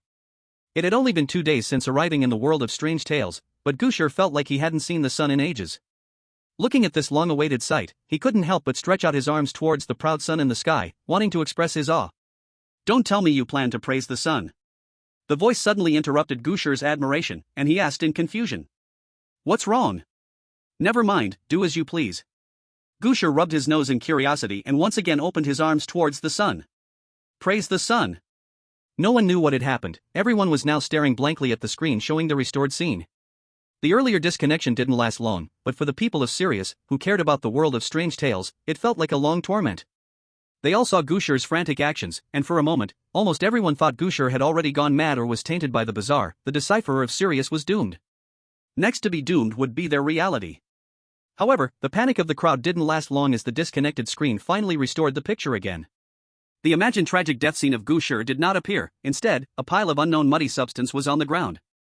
Gu Shi was standing unharmed in the ruins, with debris scattered everywhere as if a great battle had occurred. It took a great effort for people to recognize that the place where Gu Shi stood was actually the underground cavity. But it could no longer be called a cavity now. Such a crack, such a degree of destruction. The geologist in the analysis team stared in disbelief at the crack leading to the surface. It no longer mattered how this crack had formed, what mattered was that under the power that could cause such a crack, Gu Shi actually stood there unharmed. The members of the analysis team didn't know what to say. They thought of Old Qian's calm appearance just now and looked at him, their eyes full of questions and fervor. Old Qian remained as calm as ever, not saying a word. Well, he had been too nervous and drank too much tea, and it seemed he had a bit of a stomachache. Just as Gu Shi enjoyed the wonderful embrace of the sun, he suddenly heard someone calling him from behind. Hey! Who are you? Still uneasy from the bizarre world, Gu Shi felt himself stiffen, afraid to turn around. Legends about not looking back on a dark road and fires on the forehead and shoulders flashed through Gu Shi's mind one after another. Hey! Why aren't you responding? A hand slapped Gu Shi's shoulder. Gu Shi was startled and almost jumped out, but the warmth coming from the shoulder stopped his reflex. This kind of warmth was not something a ghost would have. Recalling the bizarre behavior of the sarcoma in the cavity and the horrible death, Gu Shi finally dared to turn around. Behind him was a middle-aged man in a security uniform, with a scruffy beard. Yes, it was definitely a person. Seeing the look of shock on Gu Shi's face, the security uncle frowned and asked sternly. How did you get in? Don't you know this place is closed? Gu Shi scratched his head in embarrassment. I came to play the day before yesterday, and when I was leaving, I suddenly found my wallet had fallen. So I wanted to come back to look for it, but I missed the closing time. You haven't been out for the past 2 days? The security guard was startled by Gu Shi's words, and he quickly asked. Have you been at Qianzi Lake these 2 days? Did you encounter any unexpected situations? No. Gu Shi said as he caught a glimpse of a group of security guards approaching behind the security guard. They formed a circle, pulling something that looked like a fishing net, trapping a blurry, limp, dark object. Is it that thing wandering in the security center? Gu Shi thought, while looking at the security uncle with clear eyes, and said to him. I was just wandering around during the day, and at night I slept in the public lounge, hehe. I didn't encounter anything strange. After saying that, he didn't wait for the security uncle to say anything and peeked toward the crack behind the security guard that connected to the underground hollow. This morning when I woke up, I suddenly felt a terrible noise. I thought it was an earthquake. Hey, was that crack caused by the earthquake? Gu Shi pretended to move closer, as if he wanted to see the crack. Hey, that's very dangerous, don't get too close. The security guard didn't have time to think about the gaps in Gu Shi's words and hurriedly pushed him away. If something happens after closing time, come find the security. Do you know how dangerous it is to be alone at Qianzi Lake? Be careful not to fall into the lake. Sorry. Gu Shi kept apologizing, with a smiling face. Sigh, you young people just aren't afraid of anything. So, did you find your wallet? Found it. Gu Shi patted his pocket, as if there really was something inside. That's good. If there are any more issues later on, you can also come find our official tourist site. While talking with Gu Shi, the security guard blocked Gu Shi's view with his body, preventing him from seeing certain things he shouldn't see. Alright, let's hurry and go. There has been a rock collapse here, and there might still be aftershocks. It's very dangerous. The gate will open soon, hurry home. Knowing that the security guard was covering up the truth about Qianzi Lake, not wanting him, a normal tourist, to know, Gu Shi cooperatively turned and walked toward the tourist site gate. As he walked, he suddenly stopped and turned to the security uncle, saying, "Thank you for your hard work." The security uncle was stunned, but he also showed a gratified smile, his brows furrowed yet his mouth smiling as he shouted. "Aren't you young people the ones causing all the trouble? Ha ha ha." This time Gu Shi didn't look back, he walked onto the blue promenade, slowly heading toward the tourist site gate. Now, the color of the promenade was just color. "Hey, is the weird thing really dead?" Gu Shi asked the voice as he walked. "Hee, that's natural. I stole all the energy from the altar and transformed it into the purest yang and yin, applying them to its body that couldn't maintain a balance of yin and yang. It has died both on the physical level and the mystical level." "How did you do that?" "That thing on the altar shouldn't be its true form, right?" "At first it indeed wasn't." The voice answered as if chatting about everyday matters, as if it were something quite ordinary. "But, I used a bit of trickery. Isn't this thing shaped by the spirit? It means it lacks the necessary soul. According to your theory, soul and spirit attract each other. I exploited that flaw, using the soul power accumulated within the altar to deceive its true form, causing its true form to uncontrollably converge toward the clone in the hollow. So in the end, the mass that was originally a clone became its true form. You should have felt the changes it underwent at the end, right?" Gu Shi recalled that, in the end, he did indeed feel the presence of the tumor becoming a bit ethereal and unreal. It turned out that the tumor had already transformed into a strange entity at that time. Thinking this, Gu Shi found another question in the voice's words. "Wait, you said the soul energy in the altar? Where did the soul energy in the altar come from?" The voice chuckled softly. "Do you think such a ritual, capable of controlling certain properties within a domain, does not need energy to drive it? That altar can absorb wandering spirits from the entire Qianzi Lake area, transforming them into energy and storing them. But that strange entity itself was born from these spirits, so while the spirits are being absorbed into the altar, these spirits are also generating new strangeness at the same time. However, because of the altar, its entity cannot connect with these avatars, and without the entity's command, the avatars can only cling near the altar, slowly growing until one day they devour the altar itself. Perhaps the person who made this altar didn't expect that the ritual he used to constrain the strangeness would one day become a new breeding ground for strangeness. But, I have to thank him, otherwise, I wouldn't be able to so easily pull its entity over." Gu Shi didn't know what to say. Though using the souls of dead children to drive the altar's energy sounded somewhat unbearable, but in the end, the tumor couldn't escape. Was it trapped by those children's souls? "Oh, you noticed that?" The voice spoke somewhat nostalgically. The physical body has been dead for so long, and even the ability to communicate with spirits has long faded, yet they managed to maintain an obsession that continually holds it.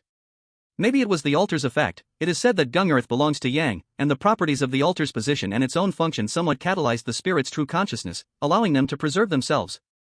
At the same time, because the strange entity's avatars were near the spirits, they naturally developed an obsession against the strangeness. Truly a cycle of fate. The altar absorbed spirits and gave birth to strange avatars, and the combined effects of the strange avatars and the altar catalyzed the spirits' true selves, leading to their ultimate entrapment. A cycle of fate, huh? Everything really did feel like it was destined. Gu Shi couldn't help but sigh. The gloomy unease in his heart caused by the issue of the children's souls quickly dissipated. The current Qianzi Lake was no longer surrounded by mist. Sunlight spilled onto the lake's surface, creating sparkling reflections. This was the true beauty of Qianzi Lake, the scenery it ought to possess. Walking while admiring this beautiful sight, Gu Shi felt for the first time that strolling along the promenade of Qianzi Lake was a pleasure. However, he soon arrived at the scenic area square, and in the distance, he saw the already open gate. Everything was finally coming to an end. Standing before the entrance to the scenic area, Gu Shi felt a sense of melancholy. He even felt somewhat reluctant to leave Qianzi Lake. "How about we wander around here for another day?" the voice playfully suggested. "Forget it, I'm about to keel over from exhaustion." Gu Shi laughed and stepped towards the gate. "By the way, do you have a name?" "I still don't know your name." You finally thought of that?" "You didn't say." "You didn't ask, either." Gu Shi was speechless, while the voice chuckled softly a few times. "I have many names. You can call me the Pointer of Time, or the Shadow of Fate, or even the God of Mischief and Deception. But, you can simply call me something more straightforward?" "What name?" Gu Shi took a step forward into the mist. Aman. Gu Shi stepped into the mist, disappearing within the layers of fog. Chapter 41, Perfect Clearance. Decryptor information confirmation in progress. Decryptor, Gu Shi, Celis Decryptor. Decryption progress, complete. Conclusion achieved, Lake Shadow no longer. Congratulations, perfect clearance. The moment Gu Shi was enveloped by the fog, familiar words began to appear before his eyes. This was from a strange message. It seemed he had indeed completed the clearance successfully. However, Gu Shi looked at the striking perfect clearance and felt quite puzzled. Perfect clearance. Is there even a type for the clearance of strange tales? Actually, it wasn't just Gu Shi, everyone watching the livestream was also seeing the bizarre report. Without a doubt, they were filled with confusion over this never-before-seen perfect clearance. Perfect clearance? This is the first time appearing, right? Could it be that Gu Shi triggered something in the world of strange tales? Is it possible he solved the strangeness in the weird tale to achieve this accomplishment? Oh wow, that could be true. Look at the state of Qianzi Lake at the end, it looks like the strangeness has been dealt with. Although everyone was curious about this perfect clearance, what they cared about most was another thing. That was the distribution of rewards after the clearance. And this would start calculating the moment the decryptor returned from the world of strange tales. In the fog, Gu Shi felt his body neither standing nor lying down. But he could clearly feel himself being transported by the fog to some place. After a series of light, floating sensations, the fog that covered Gu Shi's eyes finally dispersed. What appeared before him was the breakfast shop he often visited. When he was chosen by the strange, he happened to be having breakfast there. He still maintained the action of eating breakfast, sitting at the table, holding an imaginary spoon, and bringing an imaginary wonton to his mouth. For the first time, Gu Shi thought that the strange actually had a sense of humor. Yay! Suddenly, deafening cheers exploded beside Gu Shi, and if it weren't for the frightening incident with the security uncle, he might have jumped. Gu Shi covered his ears and looked around, only to find himself surrounded by layers and layers of people. With him as the center, a radius of 15 meters was directly cordoned off, and armed police were maintaining order. Clearly, while Gu Shi was decrypting in the world of strange tales, the official Celis had already tracked down his location before he was chosen by the strange, and had set up a cordon to prevent an excited crowd from rushing forward, causing serious accidents before he returned. This is too exaggerated. Gu Shi stared in awe at the jubilant crowd surrounding him, various praises flooding into his ears one after another. Although he was thick-skinned with people he knew, in the face of the people's praises, his skin felt rather fragile. Gu Shi felt both embarrassed and pleased, not knowing where to put his hands, so he just rubbed his face, revealing a very awkward smile.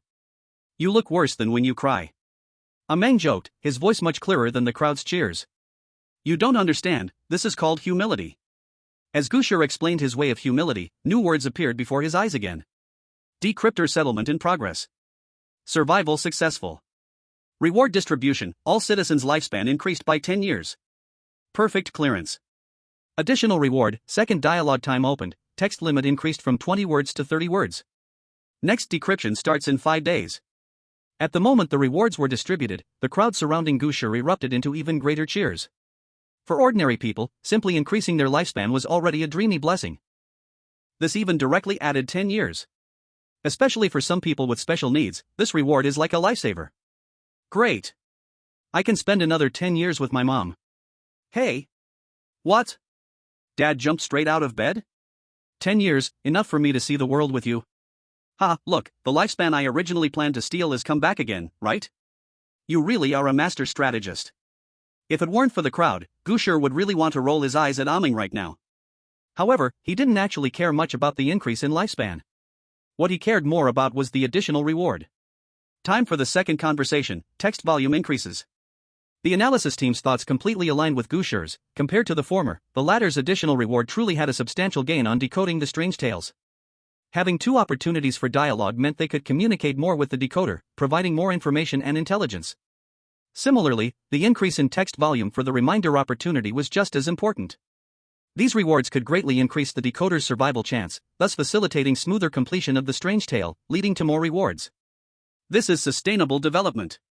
So perfect completions can bring such benefits. Old Chen finally breathed a sigh of relief, leaning back in his chair, looking at all the records about the Qianzi Lake strange tale spread out on the table, smiling with satisfaction. It's not easy, we're all having a hard time. Old Chen looked at the analysis team member next to him, who was celebrating with a bottle of mineral water because they couldn't get champagne, and with a mix of frustration and affection said, Is it that fun? Did the team go to pick up Gu Shi or not? So relaxed after finishing, and they're still playing. The assistant answered cheerfully. Oh, old Xian, we arranged everything long ago, they might have already picked him up. Don't act so serious, you can't hide your smile. Old Xian was taken aback, then simply laughed and scolded. Good kid, your wings are really hard now. Ha ha ha. If each perfect completion can give the decoder a boost, then if I keep winning, at the end won't I become a human cheat code? Gu Shi pondered the rewards from perfect completions, starting to construct an unrealistic future. You keep winning, and you'll end up losing everything. Amling ruthlessly shattered Gu Shi's dream of being a god in the realm of strange tales. Gu Shi didn't care, after all, how could such good things happen? Right now, for the whole world, the bazaar remains the top threat. While Gu Shi was lost in thought, a police officer squeezed through the barrier and quickly ran to his side. Decoder, comrades, a convoy has been sent from above to pick you up. Due to the loud crowd, he had to shout to communicate with Gu Shi. Convoy? At first, Gu Shi didn't react, but then he immediately thought this must be arranged by the state. Decoders coming back successfully from strange tales meeting state leaders for talks and commendations, he had seen these processes in the news before. However, those events had only happened once. After that, the series had been in a cycle of failures, which almost caused a decline in national strength. Fortunately, this nightmare cycle finally came to an end. Alright, please lead the way. The police officer nodded and took Gu Shi to the barrier. Other police officers immediately cooperated, forming a circle to protect Gu Shi as they moved out. The crowd was enthusiastic but not irrational. While they still crowded around Gu Shi, they didn't try to break through the police's encirclement. Young man. You are our hope. Boss, you are amazing. Brother. You are my true brother. The endless praise surrounded Gu Shi, making him feel a bit overwhelmed. And this was just the normal talk. As he listened, Gu Shi even heard some strange words. Gu Shi, you are a handsome Gu Shi, help. He is just too charming. He looked at me, Gu Bao, look over here, Mama is here, Gu Bao. Gu Shi almost scratched out a map of Qi Lake with his toes. What is this all about? This is the power of the believers, maybe you can try to become a god in the future. Amang laughed and spoke some words that Gu Shi couldn't understand. The armed police escorted Gu Shi for a short while before they reached another cordon. On the other side of this cordon was a road outside the street. At this moment, it was being managed by traffic police, and not a single car was passing on the wide road. The fences were also set up on both sides, and beyond the fences was a noisy crowd. Only on the roadside in front of the cordon was a row of black red flag cars parked. We have arrived. The armed policeman lifted the cordon and let Gu Shi in. The reception personnel waiting by the convoy hurriedly welcomed Gu Shi's arrival. Hello, Comrade Gu Shi. We are the reception team sent by the Central Strange Talk Intelligence Analysis Committee to pick you up. The Central Strange Talk Intelligence Analysis Committee is the direct organization that has been providing Gu Shi with information and clues, and can actually be viewed as the analysis team itself. Thank you for your hard work. Gu Shi stepped forward and extended his hand. Not hard work at all. You are our great contributor. A national hero. The reception personnel did not act high and mighty and readily shook Gu Shi's hand. Come on, get in the car. We are going to the airport. The plane is already ready. Guided by the reception personnel, Gu Shi got into the car. Chapter 42, Gu Shi with a headache. Gu Shi could no longer remember how he got on the plane. His clearest memory only remained in the moment after he got in the car with the reception personnel on the way to the airport. The experience of riding in a luxury car was truly very comfortable, especially in a vehicle designed to receive officials. The level of comfort was far beyond that of an ordinary private car. The first time Gu Shi rode in such a high-standard car, he initially found it quite novel, but also felt quite rigid due to some nervousness. However, since Gu Shi had been tense in the strange talk and hadn't rested, he was physically and mentally exhausted.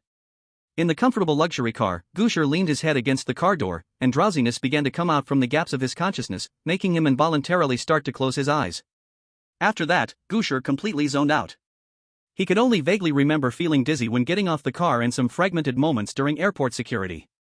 Everything else, he couldn't remember anything. When he finally woke up from the pleasant sleep, just as he stretched, he discovered that he was already sitting on a sofa of a government special plane. What's going on? Looking at the bright blue sky and the endless sea of clouds outside the right window, Gu Shi almost thought he had been kidnapped, and his next destination might be the north of Myanmar. But he quickly remembered that the country of that area had already been bizarrely wiped out in the first round of strange talk decryption due to failure. At the same time, he also heard the voice of Amang echoing in his mind. Did you sleep well? What's going on? Gu Shi sat up and looked around, he was even a bit afraid to stand up. It seemed he was in a separate compartment. Aside from the sofa he's sitting on, there is also a small dining table fixed to the wall, several thick seats that look like massage chairs, and a counter. Even the floor is covered with a wool carpet. You are on your way to meet your country's leader, so this kind of regulation should be quite normal, right? Aman seemed to notice Gu Shi's surprise, but what shocked Gu Shi was not the decoration inside the private jet. How did I get on the plane? It wasn't you who got on the plane, it was me who got you on the plane. Segments of memory suddenly flooded into Gu Shi's brain, and he experienced the entire process of getting out of the car, going through security, and boarding from a first-person perspective. In his memories, his behavior didn't seem like he was asleep, on the contrary, there was an indescribable vitality. That's not right, I don't remember doing any of that. Didn't I just wake up? Of course, you didn't do it, you were sleeping soundly. Aman chuckled and put another segment of memory into Gu Shi's mind. It was a fragment of memory from another person's perspective, where Gu Shi saw himself through others' eyes. Although his behavior didn't differ from his original self, he felt that he exuded an attitude of indifference towards everything, with a hint of a smile lingering at the corner of his mouth. Since you were asleep, I didn't want to disturb your slumber, so I temporarily borrowed your body. Why you controlled my whole body? Gu Shi started to feel a bit scared. Although Aman was called a parasite before, he could at most control his own hand to perform some actions.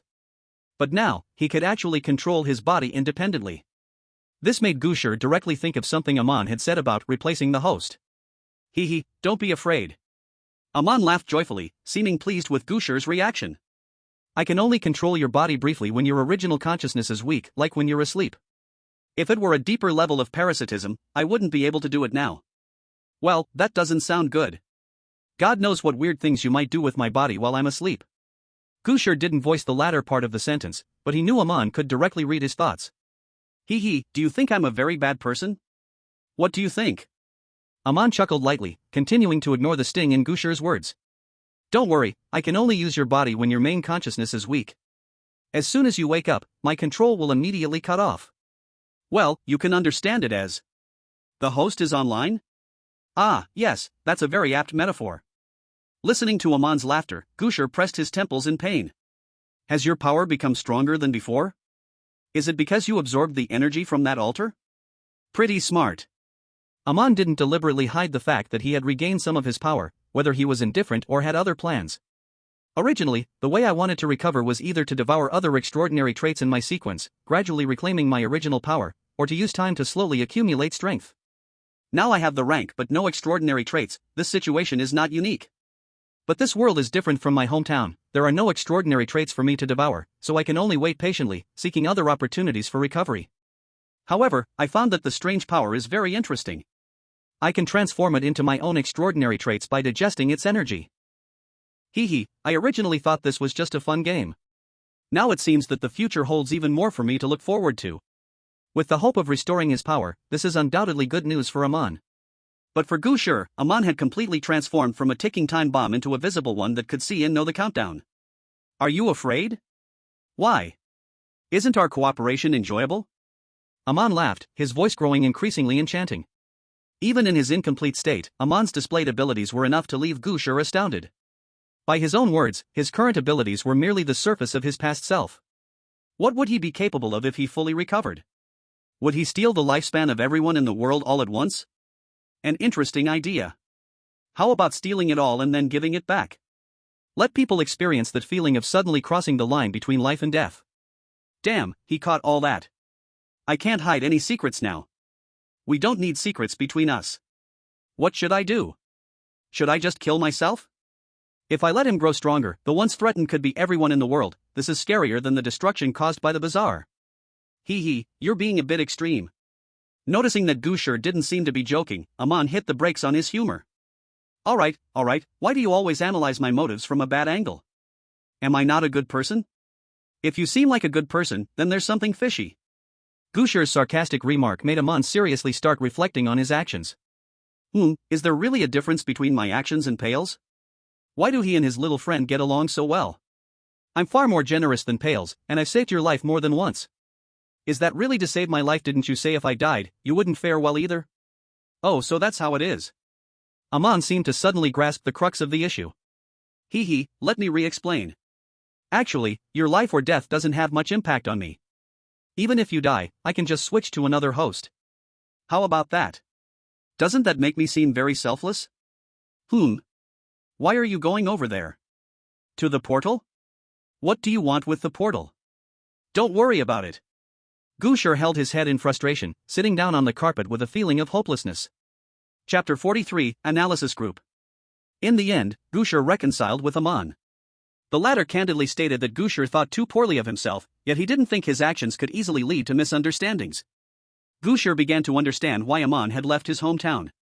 It probably wasn't by his own choice, but rather he was driven away. With his personality, it couldn't be said that he was hated by people, but at least his presence caused them to shun him.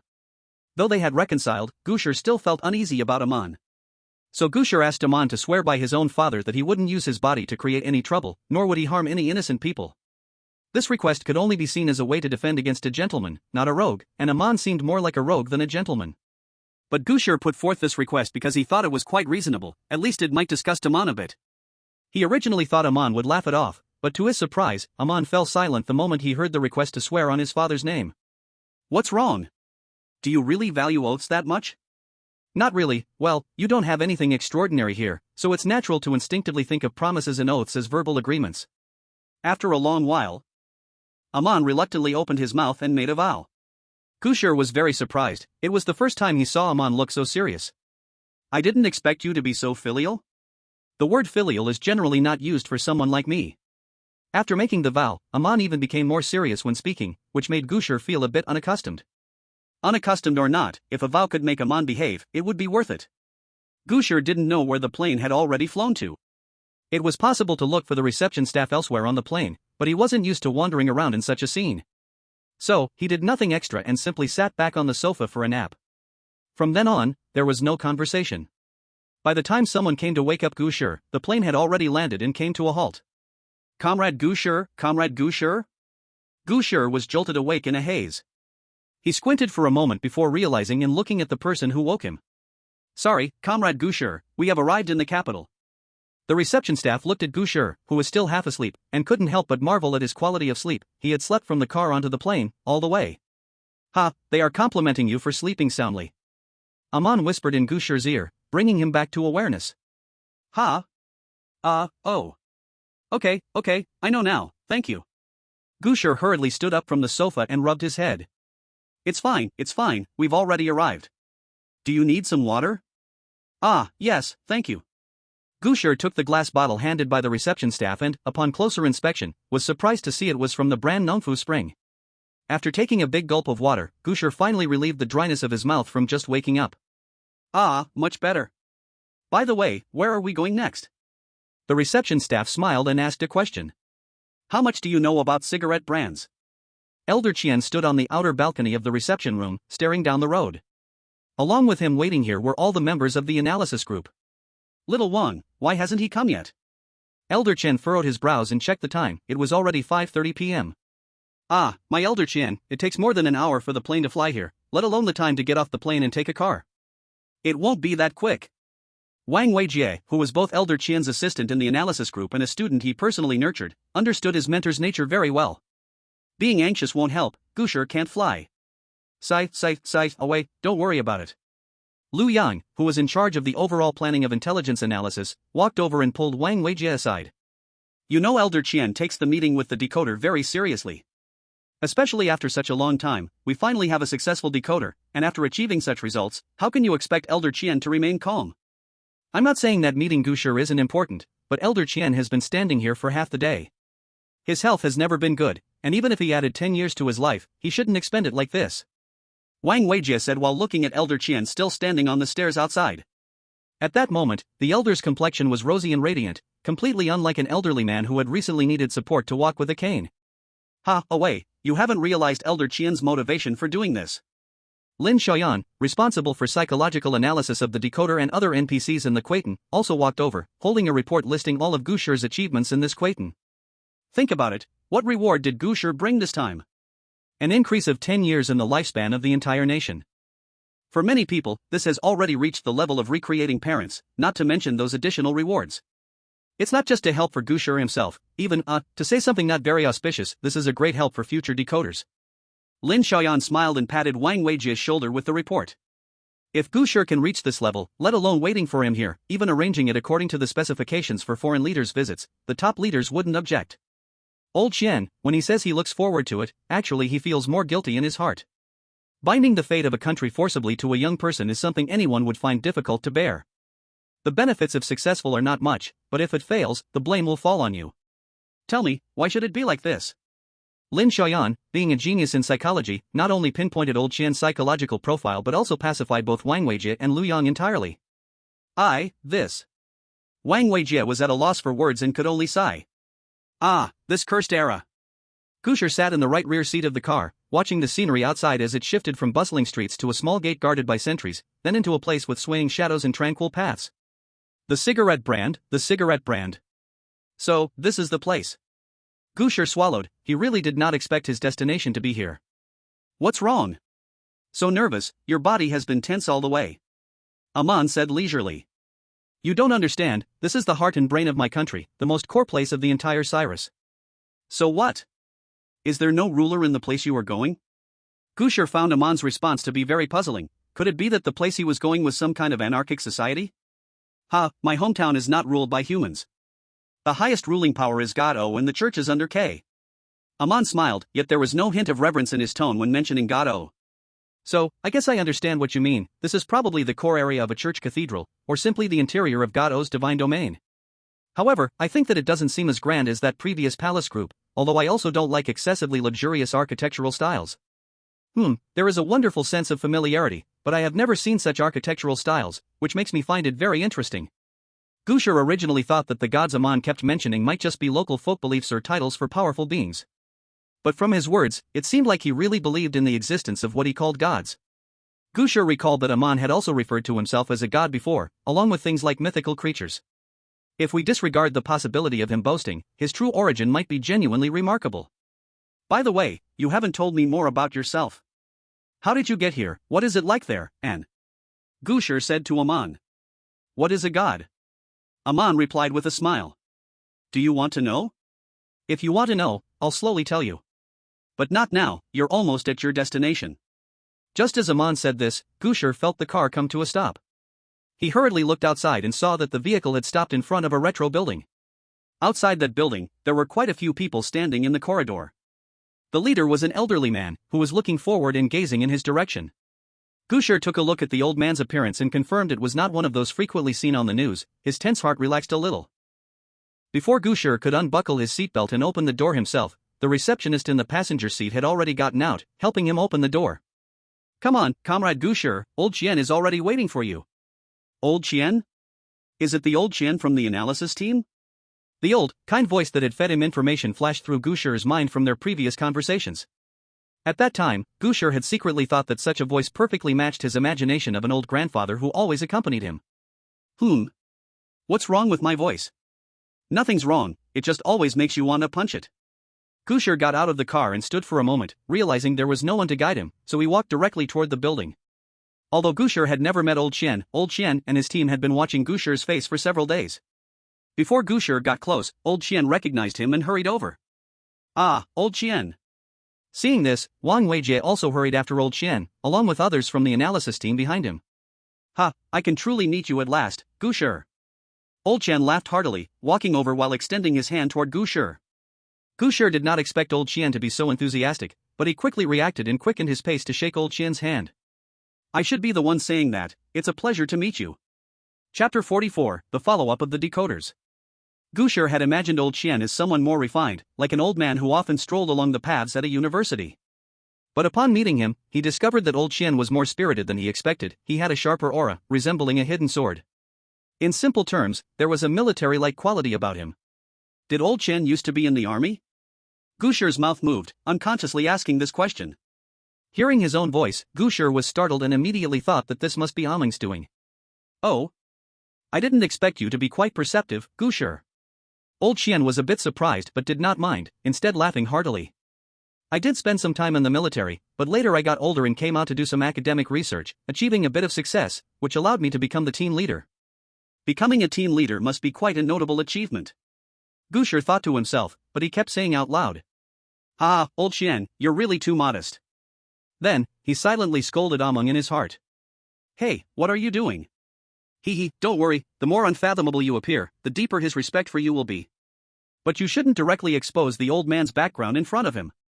Relax, he's had a certain perception of you from the beginning. What do you mean? Gu Shi didn't understand Aming's as this person always liked to leave half a sentence hanging. However, what Gu Shi didn't expect was that it wasn't that Aming didn't want to tell him, but that Aming really didn't know how to describe old Qian's current thoughts. I can't believe it, you could tell at a glance that I used to be in the army. Gu Shi, how many secrets do you have? Old Qian looked at the confident, poised, and relaxed Gu Shi before him, and respected him more as a decoder. Oh, look at me, I'm so excited that I've kept you standing here. Come. Old Qian warmly gestured for Gu Shi to follow, just as they met the other members of the analysis team coming over. Come, let's introduce ourselves. Wang Weijie was the first to step forward, shaking Gu Shi's hand sincerely as he said. My name is Wang Weijie, I'm old Qian's assistant. Thank you for your contributions to the country. Wang Weijie widened his eyes, trying his best to show his seriousness. Instead, it made Gu Shi feel very uncomfortable. Too much praise. Hello, Gu Shi. My name is Liu Yang, the chief planner of intelligence analysis. Before Wang Weijie finished shaking hands, Liu Yang leaned in, eager to greet Gu Shi. His attitude towards Gu Shi was not just the respect that Wang Weijie had, but a kind of fervent worship. You are really amazing.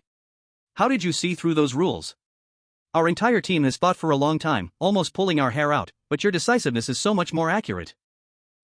Just average. Gu Shi awkwardly smiled, his toes already starting to dig into the ground. Are these members of the analysis group so shameless? I thought I would meet a group of civil servants. Hello, Gu Shi. The cheerful Lin Xiaoyan came up next. I'm Lin Xiaoyan, the leader of the psychological analysis team.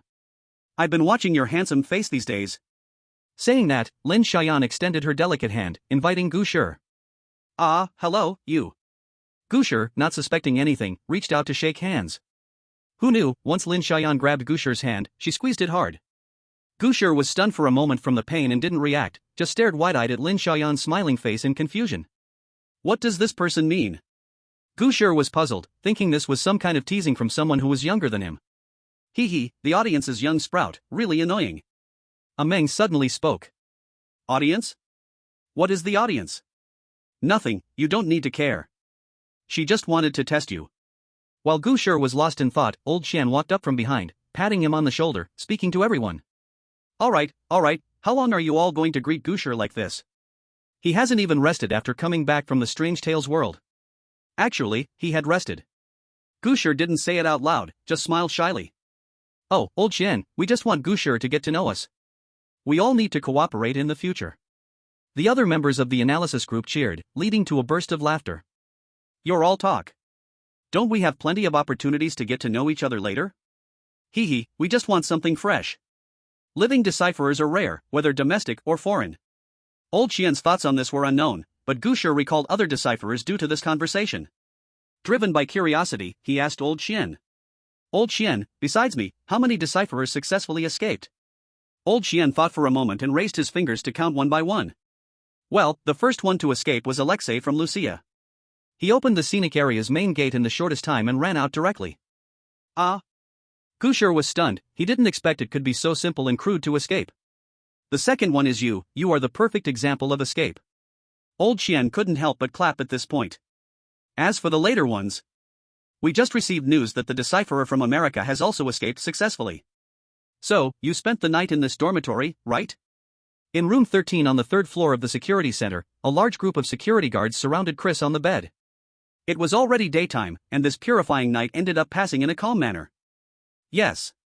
Chris, just woken up, was not very clear-headed, but from the expressions of the surrounding security guards, he could tell something bad had happened. Who was the last person to see Old Lee? A security guard asked, and soon someone raised their hand in the crowd. It was me, I saw him last in the hallway. He was heading upstairs, and I thought he was going to drop off some documents. It seems he was already preparing to do something at that time. Listening to the security guard's words and seeing their silent expressions, Chris felt a growing concern for the guard who had given him the room. Excuse me, are you speaking of the original owner of this room? The leading guard glanced at Chris and slowly nodded. Where did he go? What did he do? Chris swallowed hard and voiced a guess he did not want to know. Is he still alive? The guards exchanged glances, and after a moment of silent communication, the leading guard turned back to Chris and replied indifferently. Oldly, the one who saved you, is now dead. What? Why? The guard ignored Chris's words and continued speaking. In some place in the security center, there is a device that can control the strength of the park's purification program. You should already know what the purification program is. Oldly went there. The level of this anomaly was beyond our expectations. If we still quietly waited in the dorms like usual, we might wake up the next day contaminated. Oldly must have discovered this through you, and under the guise of secrecy from us all, he went alone to the location of that device. From the current situation, he seems to have successfully increased the strength of the purification program. However, manipulating the purification program has serious side effects. Each forced change leads to severe contamination of the manipulator. In the past, we would report to higher-ups and bring in expendable personnel for operations. But yesterday, Oldly realized it was too late. So he... Sigh, don't worry, we won't make it difficult for you. The night has passed, and we will soon reopen the scenic area, then you can leave Qianzi Lake, but you absolutely cannot tell anyone about what happened here. Chris no longer cared about what the guard was saying behind that. He stared blankly at the spot where the table had been yesterday, the one with the guard's note. He seemed to see a bus ticket there. It was a one-way ticket to hell, taken without hesitation. A passenger, a middle-aged man, worked as a security guard at Qianzi Lake Scenic Area. The ticket was purchased 2 days ago when he settled Chris in the security booth and then left alone. The travel time was last night. And the passenger has now reached his destination. Chapter 45, Welcoming the Dust. I didn't expect that, following the normal procedure, a guard would be sacrificed. Gu Shi sighed after hearing about Chris's ordeal. But then he thought, to achieve this ending like Chris, one would have to seek help at the security booth from the start. What about others who did not take action like him? Gu Shi voiced his confusion, and Elder Qian directly gave him an answer. That guard would still be sacrificed. Elder Qian said as he took a report from a member of the analysis team. The routes of decryptors from France, Germany, and other countries were the same as yours, but they did nothing else in the end. They just hid in the control room for one night. Hiding in the control room? Didn't the anomaly break in? The thing in Gu Shi's memory barged directly into the archives, wreaking havoc inside. No, they didn't even encounter anything strange knocking on the door. Ah? Why is that? Gu Shi remembered Amon saying that the anomalies were attracted by the contamination on themselves, meaning that the priority of attacks in the security center was based on contamination levels. If something else drew its attention away, then it wouldn't go to the control room to find the decryptors hiding there.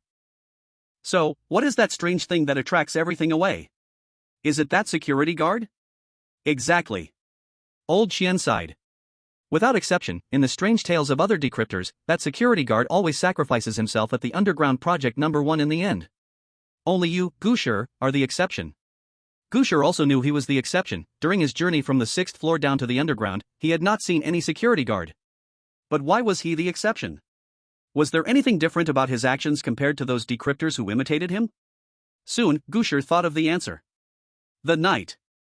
The biggest difference between him and the other decryptors was that he had skipped the first night. You thought of it too, right?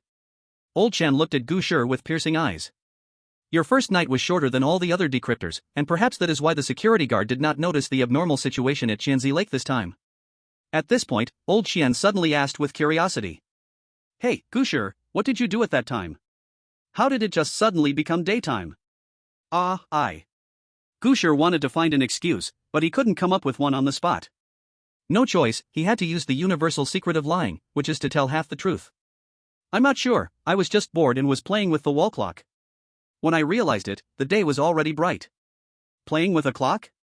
Seeing Old Qian really pondering his clock-playing issue, Gu Shi quickly added. Maybe it was some bug in the Strange Tales world. He. Hearing this, Amon inexplicably laughed. It was nice that Old Qian and Gu Shi were having a pleasant chat, but it seemed they both had forgotten that they were standing outside with a large group of people, enjoying the wind and sunshine. Wang Weijie couldn't watch any longer, so he stepped forward to remind the two busy recounting their experiences. Old Qian, shouldn't we move to the next place? Gu Shi is probably still hungry. Right, look at me. Wang Weijie's reminder pulled Old Qian back from his thoughts. He shrugged apologetically and said to Gu Shi. Sorry, Gu Shi, for making you stay with this old man for so long. It's fine, Old Qian, you're in good health. Let's go, we'll treat you to a welcome meal. Wang Weijie watched the two walk away and mumbled a complaint. How does it feel like these two are like a grandparent and grandchild meeting? Away, your level is still too low. Lin Xiaoyan passed by Wang Weijie, heard his complaint, and said with a smile. Just now when I shook hands with Gu Shi, I used a little trick. But he didn't react at all, just stared at me blankly. Hee, such a straightforward and simple guy, yet he has such genius-level abilities in decrypting strange tales, it's no wonder old Qian likes him. Wang Weijie scratched his head, while he knew Gu Shi gave a good impression, it couldn't be that exaggerated. Why does it feel like you all have strange feelings for Gu Shi by the way, what little trick did you use on him? Lin Xiaoyan snorted lightly, without even looking at Wang Weijie. It's a little girl's trick, you wouldn't understand. Little trick. Wang Weijie was pondering what kind of little trick could be so powerful as to see through a person's true nature. But when he turned around, he found that the main group had already walked far away.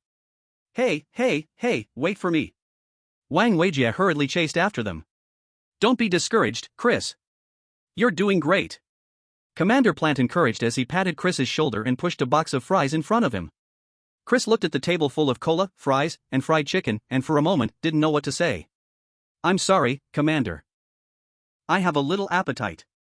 It is true that I have no interest in the American fast food that the Commander-in-Chief is treating us to, and it is also true that I have no appetite.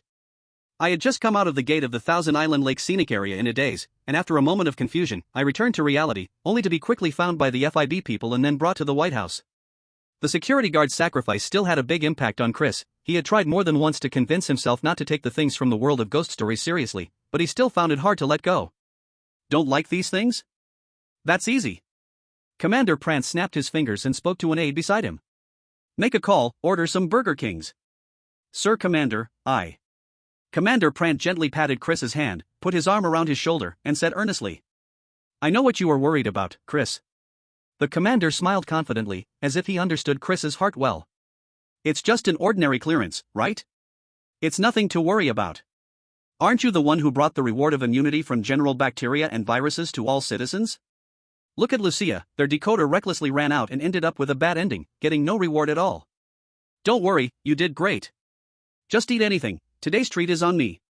Looking at the enthusiastic commander, Chris sighed helplessly, absent-mindedly picking up a French fry, dipping it in ketchup, and bringing it to his mouth. Gu Shi could hardly believe he could actually have a meal at the Purple Pavilion in this lifetime. Originally, when old Qian told him about the welcome dinner, he thought it was just a matter of going to a restaurant. He didn't expect to be brought directly to such a high-end place. Now it just needed the top leader to be present as well. No, on second thought, if the top leader also came, he probably wouldn't be able to eat at all. What's the matter? Are you not happy with this meal? Sensing Gu Shi's tense emotions throughout the meal, Amon asked. I'm happy, it's just a bit too happy. Gu Shi sighed in his heart. You're not a local, so you can't understand. Let me give you a hypothetical.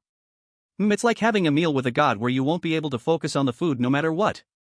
Considering Amon's status, Gu Shi even raised the standard to that of a god, originally intending to compare it to a bishop of the church. But even so, Amon smiled carefreely. Eating with a god? What do you eat? Dixie pie? What is that? Before Gu Shi could wait for Amon's answer, old Qian sitting beside him turned to speak to him. Gu Shi, how is the food? Ah, very good, and to be honest, a bit too good. Ah, Gu Shi, don't be so reserved. You are now a great hero of the whole nation. Old Qian laughed and then asked. There are 5 days until the next ghost story, what do you plan to do in these 5 days? I plan to first return to the school dormitory and at least sort out my things. At the dinner table earlier, Gu Shi learned that after he was chosen as a decoder, his student record had been taken directly by the central government. According to old Qian, he could now register under any university he wanted. In other words, he had successfully speedrun through his university life. Oh, yes, you need to sort out your things. Old Qian nodded, then suddenly thought of a more sensitive question for Gu Shi, so he carefully chose his words and asked. So, Gu Shi, do you want to go home or stay with us? Old Qian dared not ask too deeply because Gu Shi's family had unfortunately been harmed a few years ago. At that time, Gu Shi was still in middle school. That night, intruders broke into Gu Shi's home.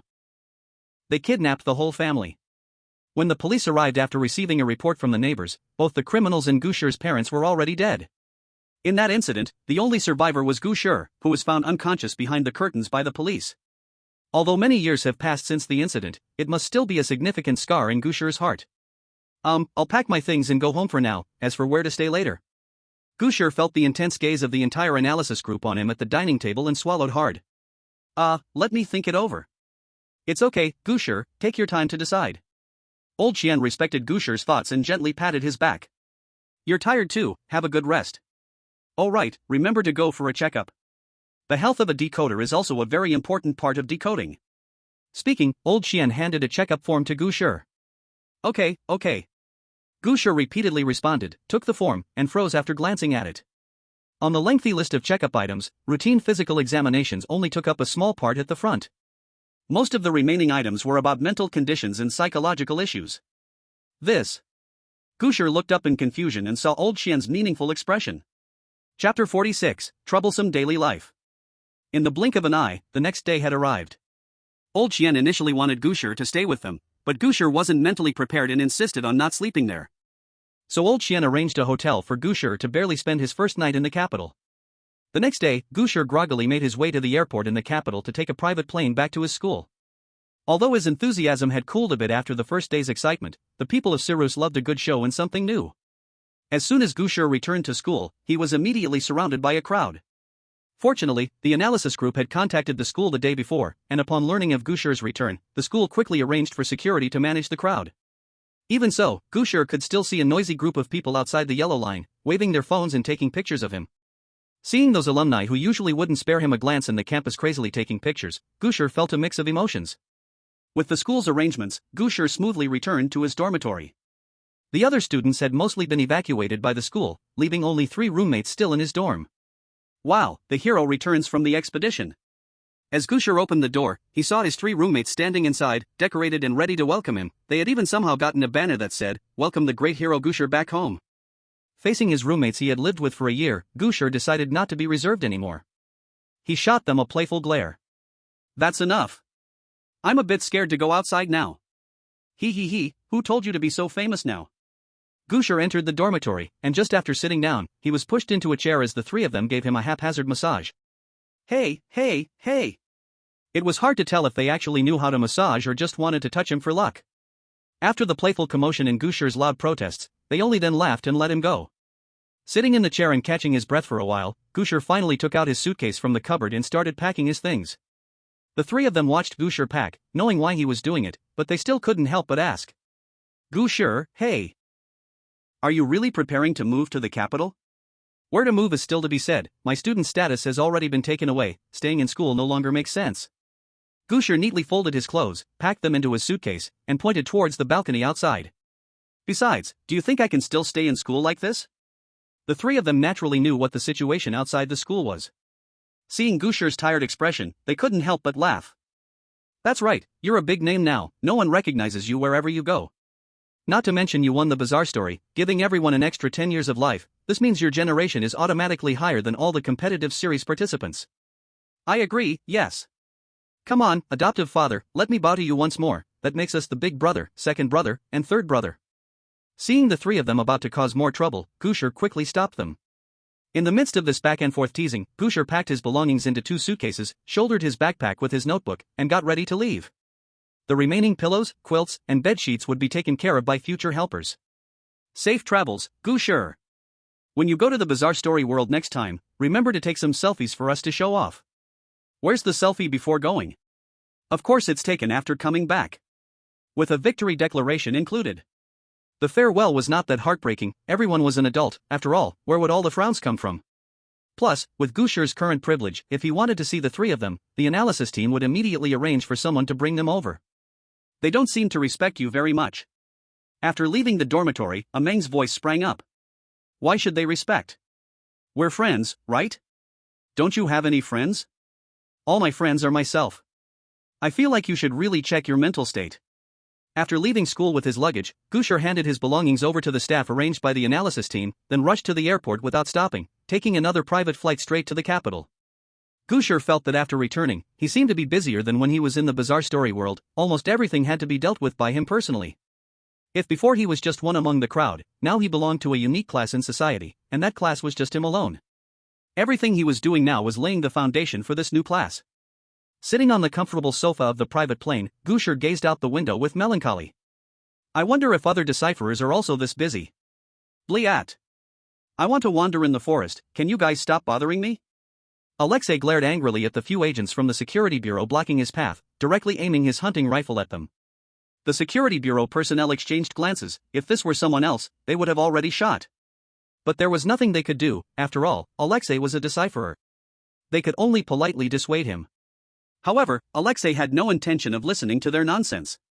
He pushed them back with his rifle and hopped into his little truck, speeding away.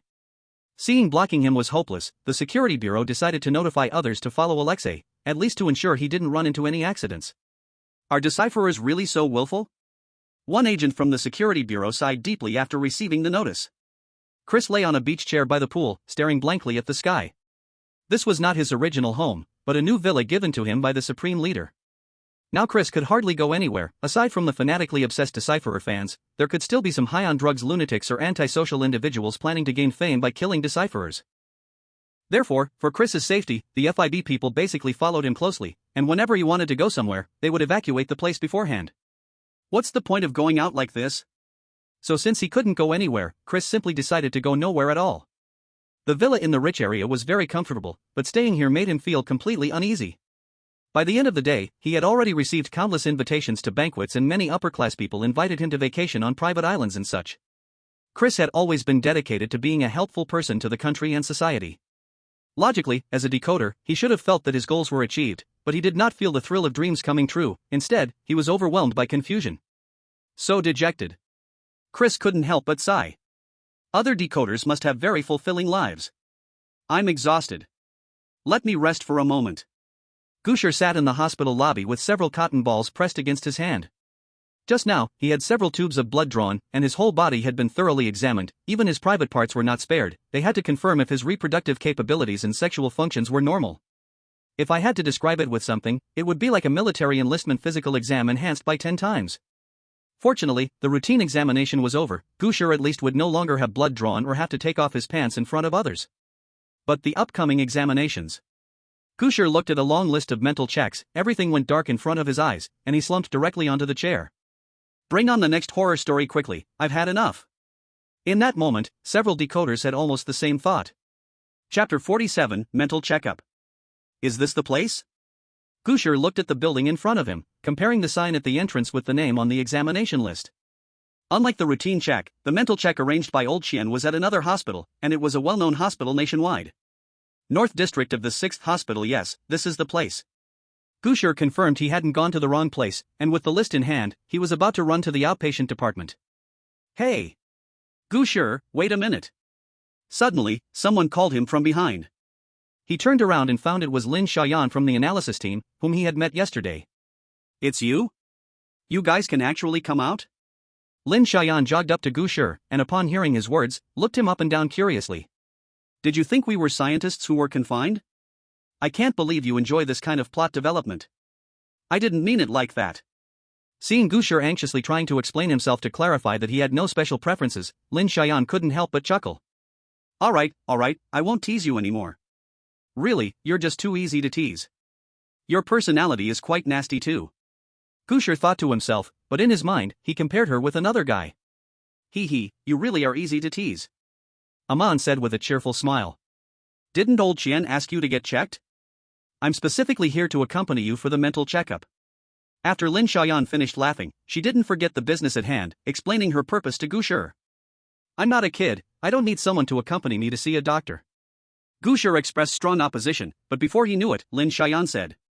Oh? Have you been to a mental hospital before? Had he been to a mental hospital before? The answer was, of course, no. Facing Gu Shi's speechlessness, Lin Xiaoyan strode proudly forward. Hurry up and keep up, be careful not to walk into the isolation ward alone. Hearing this, Gu Shi hurriedly obediently followed Lin Xiaoyan's footsteps. Like a regular hospital, the environment was. The psychiatric hospital also requires registration before seeing a doctor, so there were quite a few people in the hospital's front desk area, along with accompanying family members. From this perspective, it was impossible to tell this was a psychiatric hospital. That's because the parts often shown in films are usually behind the isolation area. Lin Xiaoyan led Gu Shi directly past the registration area, heading straight for the elevator. At this moment, an elevator happened to stop on the first floor, and Lin Xiaoyan checked the accessible floors before pulling Gu Shi to catch it. Once inside, she pressed the button for the 8th floor, and the elevator doors slowly closed, starting to rise. There were two other people in the elevator, a man and a woman, who appeared to be mother and son based on their ages, but it was the mother wearing the patient gown, not the son. The man looked at Gu Shi and Lin Xiaoyan, assessing them, and then noticed the examination slip in Gu Shi's hand. He immediately displayed a look of pity, first glancing at Gu Shi, then looking sympathetically at Lin Xiaoyan. What kind of look is that? Gu Shi felt uncomfortable under the man's gaze, turning to Lin Xiaoyan, who seemed completely unaware of the other's stare and was happily humming something. Ding! The elevator stopped on the 4th floor, and after the doors opened, the man helped his elderly mother out and sighed at the two before leaving. The nearly blurted-out dust escape chant. Gu Shi believed he did not have manic tendencies, but if he acted out in any extreme way, the doctor might catch it during the examination. He had no choice but to pretend he saw nothing, casually glancing at the elevator's floor map. The elevator doors closed again, carrying the two upward. However, the man who had been preparing to help his elderly mother leave suddenly froze, standing blankly in place. Who am I? Where am I? What am I supposed to do? Gu Shi was unaware of what was happening to the man. He continued to stare at the floor distribution map, feeling his mood unexpectedly lift a little. Weren't you about to do something just now? Gu Shi turned at the sound, seeing Lin Xiaoyan squinting her eyes, looking at him with a smile. I won't argue with a fool. Upon hearing Gu Shi's answer, Lin Xiaoyan opened her mouth and made a mysterious ah sound, nodding knowingly. Ding! Soon, the elevator arrived at the 8th floor. This was the clinical psychology department, and Gu Shi was surprised to find it very quiet upon exiting the elevator, with hardly anyone around. It shouldn't be like this. Could it be that the analysis group cleared the area in advance? But that possibility seemed unreasonable too. After all, they hadn't cleared the area when he was doing routine checks. Damn, could it be they really thought I had some mental issue and were afraid I might throw a fit and hurt someone during the checkup, so they cleared the general public? No wonder Mr. Qian and the others were so enthusiastic yesterday. They must have feared that I wouldn't be happy and would have an episode, right? What exactly did they see me doing in that talkative world to create such a huge misunderstanding? The analysis in Gu Shi's mind was unknown to Lin Xiaoyan as she led him down a corridor, walking all the way to the end. Of course, there were no idle people along the way. Lin Xiaoyan opened the door to the only room at the end of the hallway, peeking inside.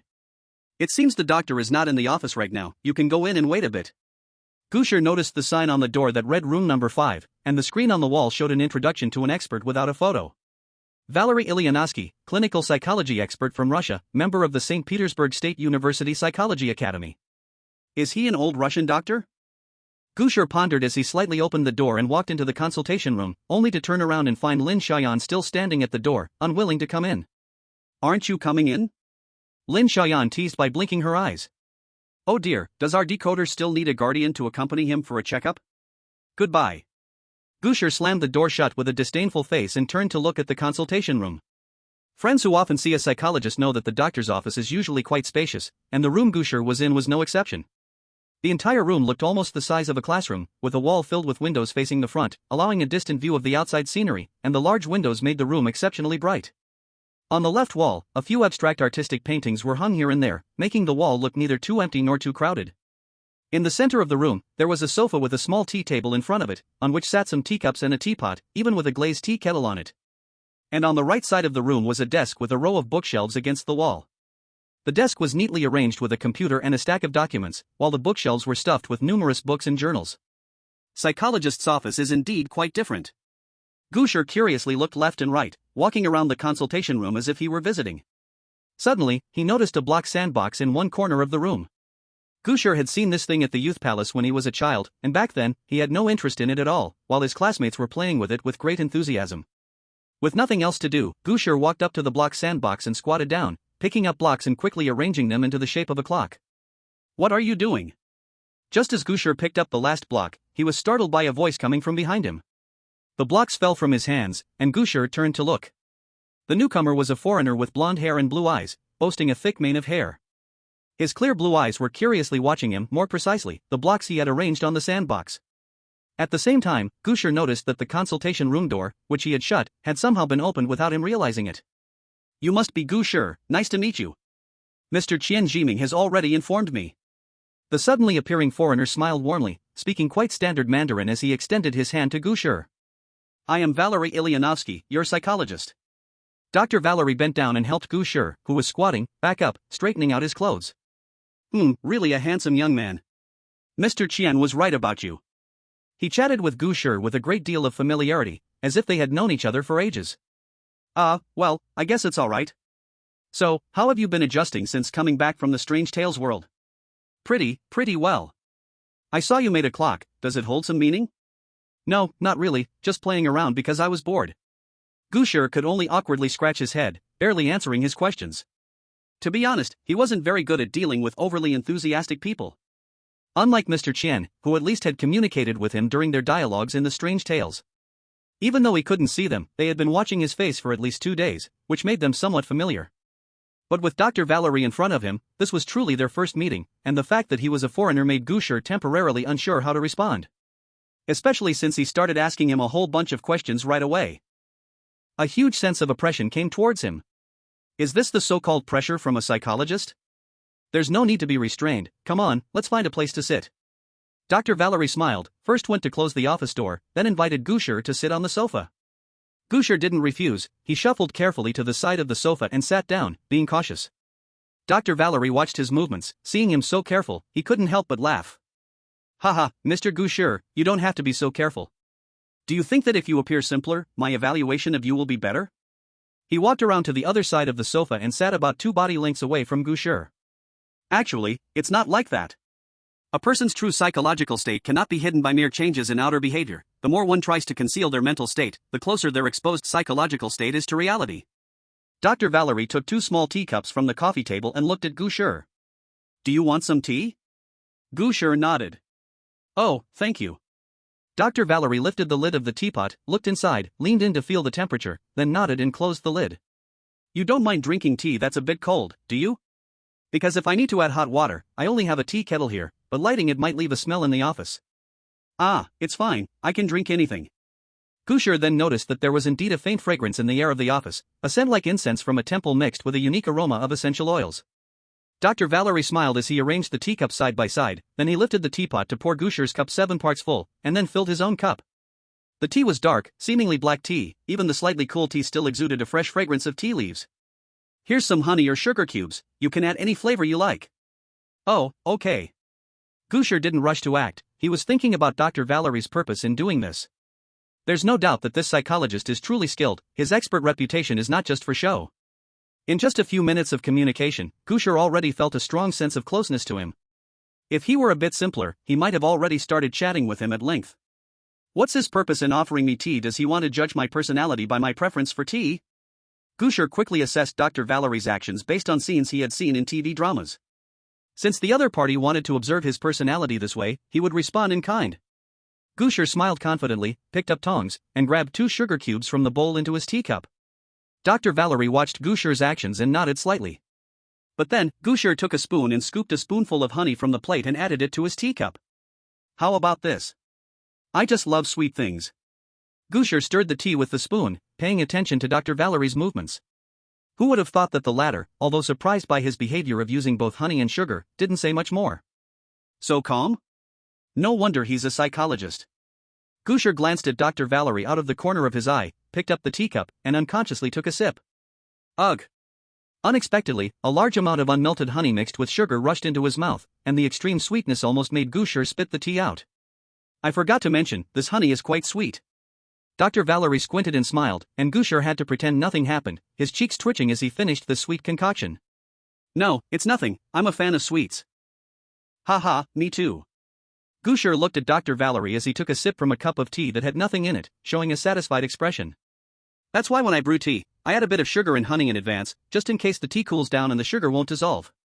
So the tea had something in it beforehand. No wonder it was so sweet. Dr. Valerie smiled and lifted his teacup towards Gu Shi. Just like I said, the more a person tries to hide something, the closer the truth I reveal will be to reality once it is exposed. For example, Mr. Gu Shi, you truly enjoy eating sweet things, but you don't like to add sugar to your tea, right?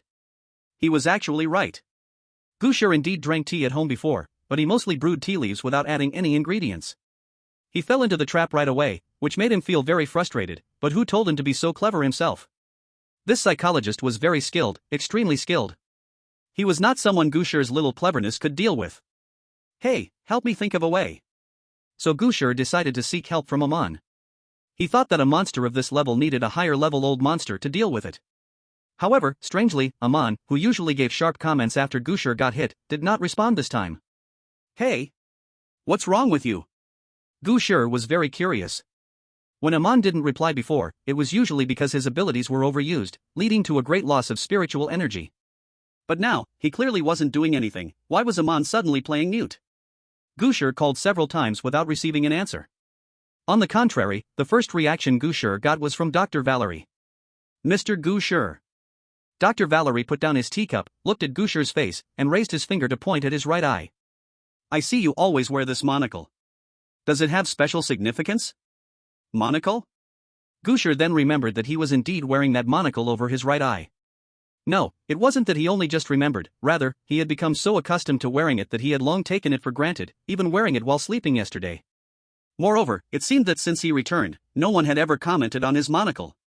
Including Mr. Qian, the analysis team, and even his roommates, it was as if they all subconsciously ignored the existence of the monocle. But why could Dr. Valerie point it out directly? Heh!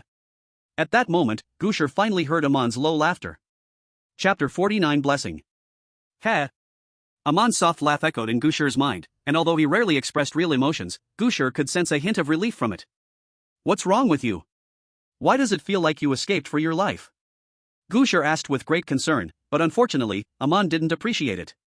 If I were you, I wouldn't use such a crude term as escape for my life. Then I'll say it was a successful retreat? If you could use that eloquence in communicating with the doctor, you wouldn't have to come to me for help. You know I'm asking for your help. You were just pretending to be mute with me. What's going on? Gu Shi didn't intend to chat idly with Aman. The urgent matter was how to face this extremely strange psychologist. I suddenly thought of a better phrase. What do you think about the term mixed feelings? Who would have thought that Aman was still in the mood to chat about phrases? What could make you have mixed feelings? Did you find long-lost siblings? To his surprise, Aman seemed quite pleased with Gu Shi's words. Wow, has anyone told you that you would make a great prophet? What do you mean? Have you really found your long-lost biological brother? That's not important. Didn't you want to know how to deal with this psychologist? Gu Shi felt a pang in his heart. Aming had the audacity to say his thoughts were jumpy, but he was clearly just mimicking. In my hometown, let's just call him a brother. My paranoid brother is an exceptional psychologist and the pinnacle of psychologists.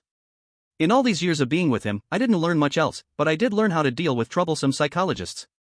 Listen to me, when facing a psychologist, never hide anything. Just lay your true thoughts out on the table. Aming's words seemed somewhat similar to Dr. Valerie's, both telling him not to try to conceal anything from psychologists. But how can I say that? Should I just share your business?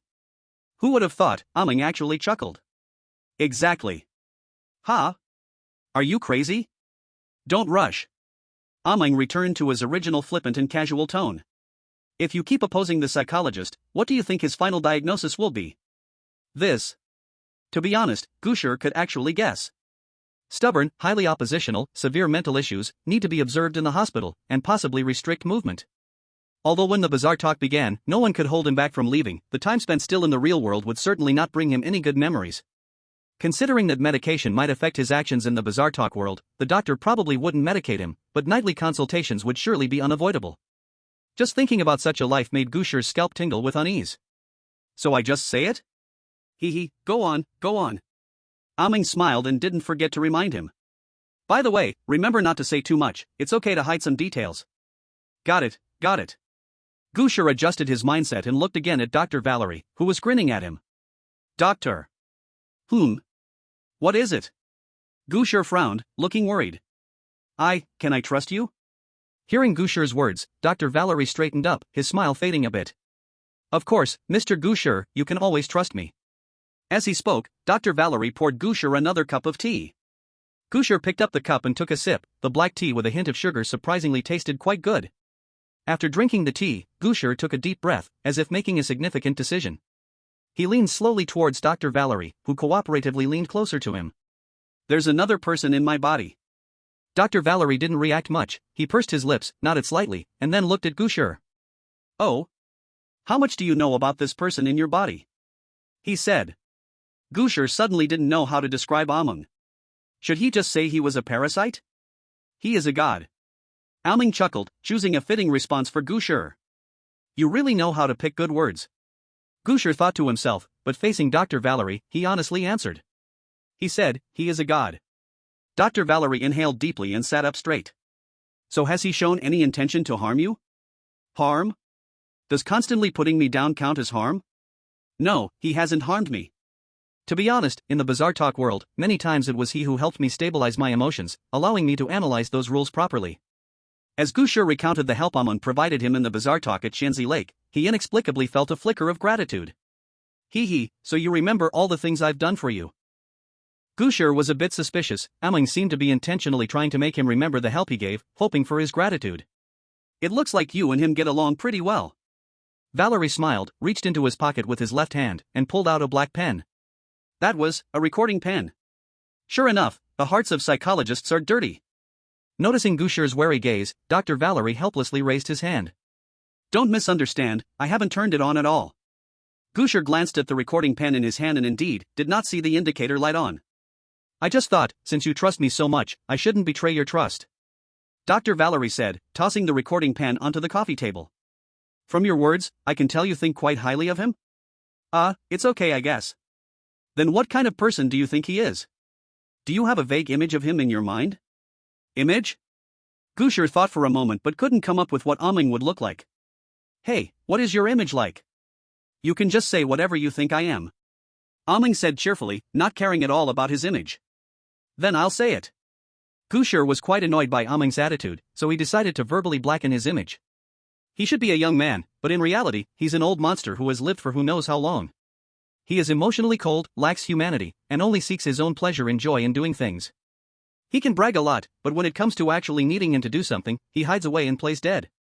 He looks fearless, but in reality, he is very timid, always pushing me to step into danger and acting like he is in control. He is disliked by people and dogs alike, just hearing him talk makes one want to beat him to death. Gu Shi poured out all his accumulated dissatisfaction towards Amon to Dr. Valerie.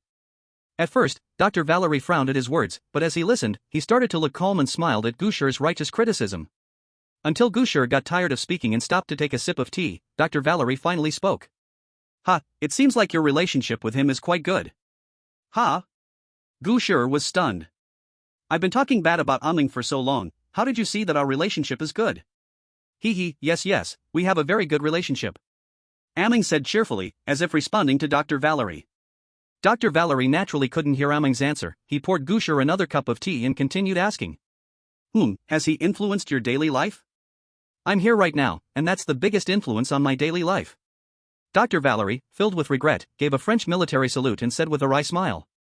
I can't help it, your health is related to your own life and your country. However, I also feel that your situation doesn't seem to have too many negative effects. Dr. Valerie pondered for a moment and made a request. Can I talk to your friend? No. Rarely, Among stated his thoughts before Gu Shi could react. What's wrong with you? You're already talking to him, what's the harm in going further?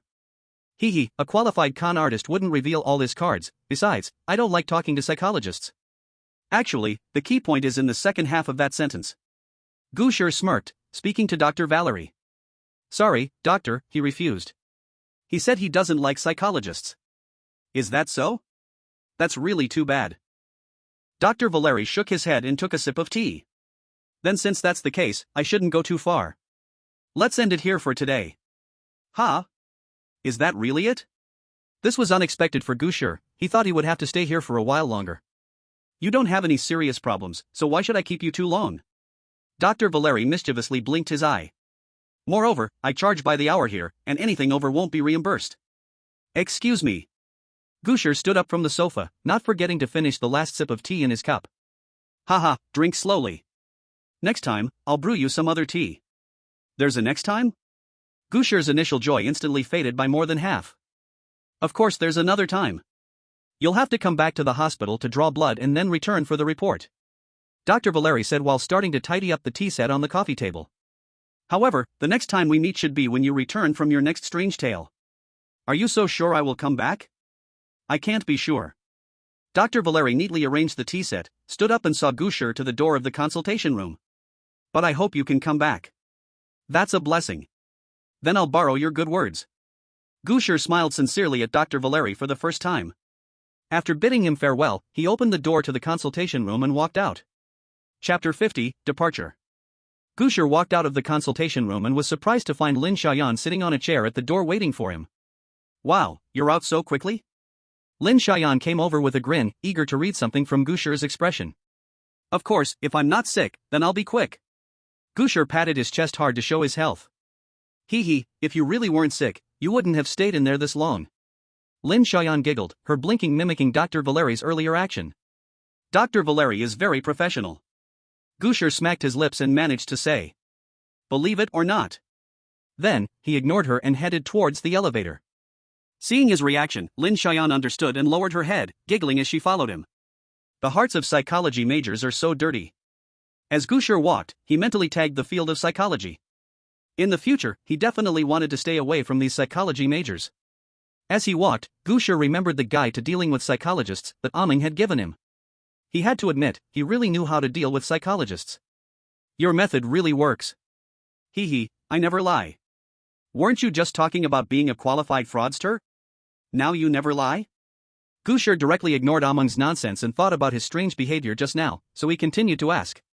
So why didn't you speak at first? What were you doing? I was observing. Observing? Does observing relate to not answering his words? I remember I told you I have a paranoid brother, he's like a top-notch psychologist, right? You did mention that. Gu Shi clearly remembered this sentence. After all, it was immediately followed by Aming's guide to dealing with psychologists. But what does this have to do with his silence? The next sentence from Aming nearly made Gu Shi stumble over himself. I sensed a similar aura from that psychologist as I did from my brother. What? Gu Shi staggered, stumbling forward a bit before regaining his balance. Hey, be careful. Lin Xiaoyan, who was walking behind, saw Gu Shi almost fall and hurriedly ran up to him. What happened? How could you almost trip on flat ground? I'm fine, really. Maybe it's because I didn't eat breakfast. Gu Shi smiled at Lin Xiaoyan, indicating he was alright, then turned back to press Aming. Hey, can you not say such scary things suddenly? Is Dr. Valeri like me too? Is something parasitic? And that parasitic thing is your brother? Don't rush. Aming chuckled and said slowly. If that doctor really has anything to do with my brother, I wouldn't have spoken since just now. If it were K, then everything I did would be crystal clear to K. But the fact proves that I was overthinking in the end. No wonder when he started talking again, there was a sense of relief, like someone playing games at home, hearing noise outside and thinking their parents have returned, only to find out it was the neighbor when they turned off the computer and went to check. Why do you seem so afraid of your brother? I just don't like K very much. When Aming talked about his own matter, he still had that indifferent look, and one couldn't tell what he truly thought deep inside. I left my hometown of my own accord. If K were secretly tracking my movements because of it, then I would look down on K. You guys really are brothers who respect each other. Not just that. Gu Shi expressed his confusion about Aming's strange family situation, scratched his head, and asked again. Then why was it only Dr. Valeri who discovered the problem with the monocle? This has to do with why others overlooked the monocle in the first place. Suddenly, several different perspective memories appeared in Gu Shi's mind. Although the perspectives were different, there was a common subject in all the scenes. That was himself. This is what you look like in the eyes of others these days. Do you see anything? Gu Shi carefully looked through each fragment but found nothing strange. What about now? Suddenly, it seemed like Aming did something. Gu Shi felt something he had ignored return to him. At this moment, as he recalled those memory fragments again, he immediately noticed something special. The monocle. When he first looked at those memory fragments, he hadn't even noticed the monocle on his right eye. Your insight is really high. Aming smiled and began to explain the principle to Gu Shi. In fact, the monocle has never really disappeared, it was just that you and others subconsciously ignored its existence. The application of this ability comes from the psychological invisibility that my brother excels at. The core method is to make people subconsciously overlook the existence of a certain object. But because this is not my ability, it was just an imitation based on psychological invisibility. So this trick might work a little on ordinary people, but for those proficient in psychology, it likely wouldn't work at all. Hearing this, Gu Shi understood. No wonder Dr. Valeri noticed the monocle so quickly. Gu Shi murmured in his heart, raising Dr. Valeri's standing once again. No wonder you would worry that he has a relationship with your brother. Someone who can break your ability can't be just an ordinary person, right? That's true. In this non-extraordinary world, he should be the closest to a psychologist. So should I avoid contact with him? No need to be so alert. With me around, he won't have any impact on you. Then I really have to thank you. After sending Gu Shi away, Dr. Valeri returned to his desk, took out a form, and began to fill in his diagnosis. There is no abnormality in language logic, emotions are stable, and there's no sudden mania. Although there is a certain vigilance towards me, it is not a big problem. There has never been a case of personality change recorded. It is suspected to be schizophrenia rather than dissociative identity disorder. Of course, we cannot rule out the possibility of continued deterioration later on. But Dr. Valery seemed to remember something, chuckling lightly as he continued to write. He is very clever, good at disguising himself, and even knows how to use my tricks against my judgment. In the middle to later stages of the diagnosis, I clearly felt he had become wary of my probing, as if he suddenly understood a lot of psychological knowledge, and all my later tests yielded no results. If it were simply auditory hallucinations caused by general schizophrenia, it wouldn't have such an effect. Therefore, I suspect the patient may have a certain degree of dissociative identity disorder, but it is not fully formed, so the patient has never experienced memory loss regarding his own actions. This is only one possibility, perhaps the patient is just a special type of schizophrenia. The subsequent diagnosis requires more information about the patient's family experiences and situation. I hope Mr. Qian you can allow me to review more information about the patient. So far, the patient does not have bipolar disorder, depression, manic tendencies, or other general mental health issues. It does not greatly impact his identity as a decoder. Current treatment recommendations: maintain communication with the patient, but let him make his own decisions, do not restrict his actions too much, and avoid actions that he may find repugnant. Medication treatment is not recommended. After finishing all the examinations, Gu Shi basically had nothing to do. Therefore, for the next few days, he spent most of his time relaxing and sleeping.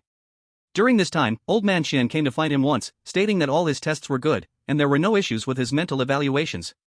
This made Gu Shi quite surprised. Clearly, he had had an open conversation with Dr. Valery. However, since the diagnosis showed no problems, he did not think about Dr. Valery's thoughts anymore. A psychologist's little thoughts were beyond his understanding as an ordinary person.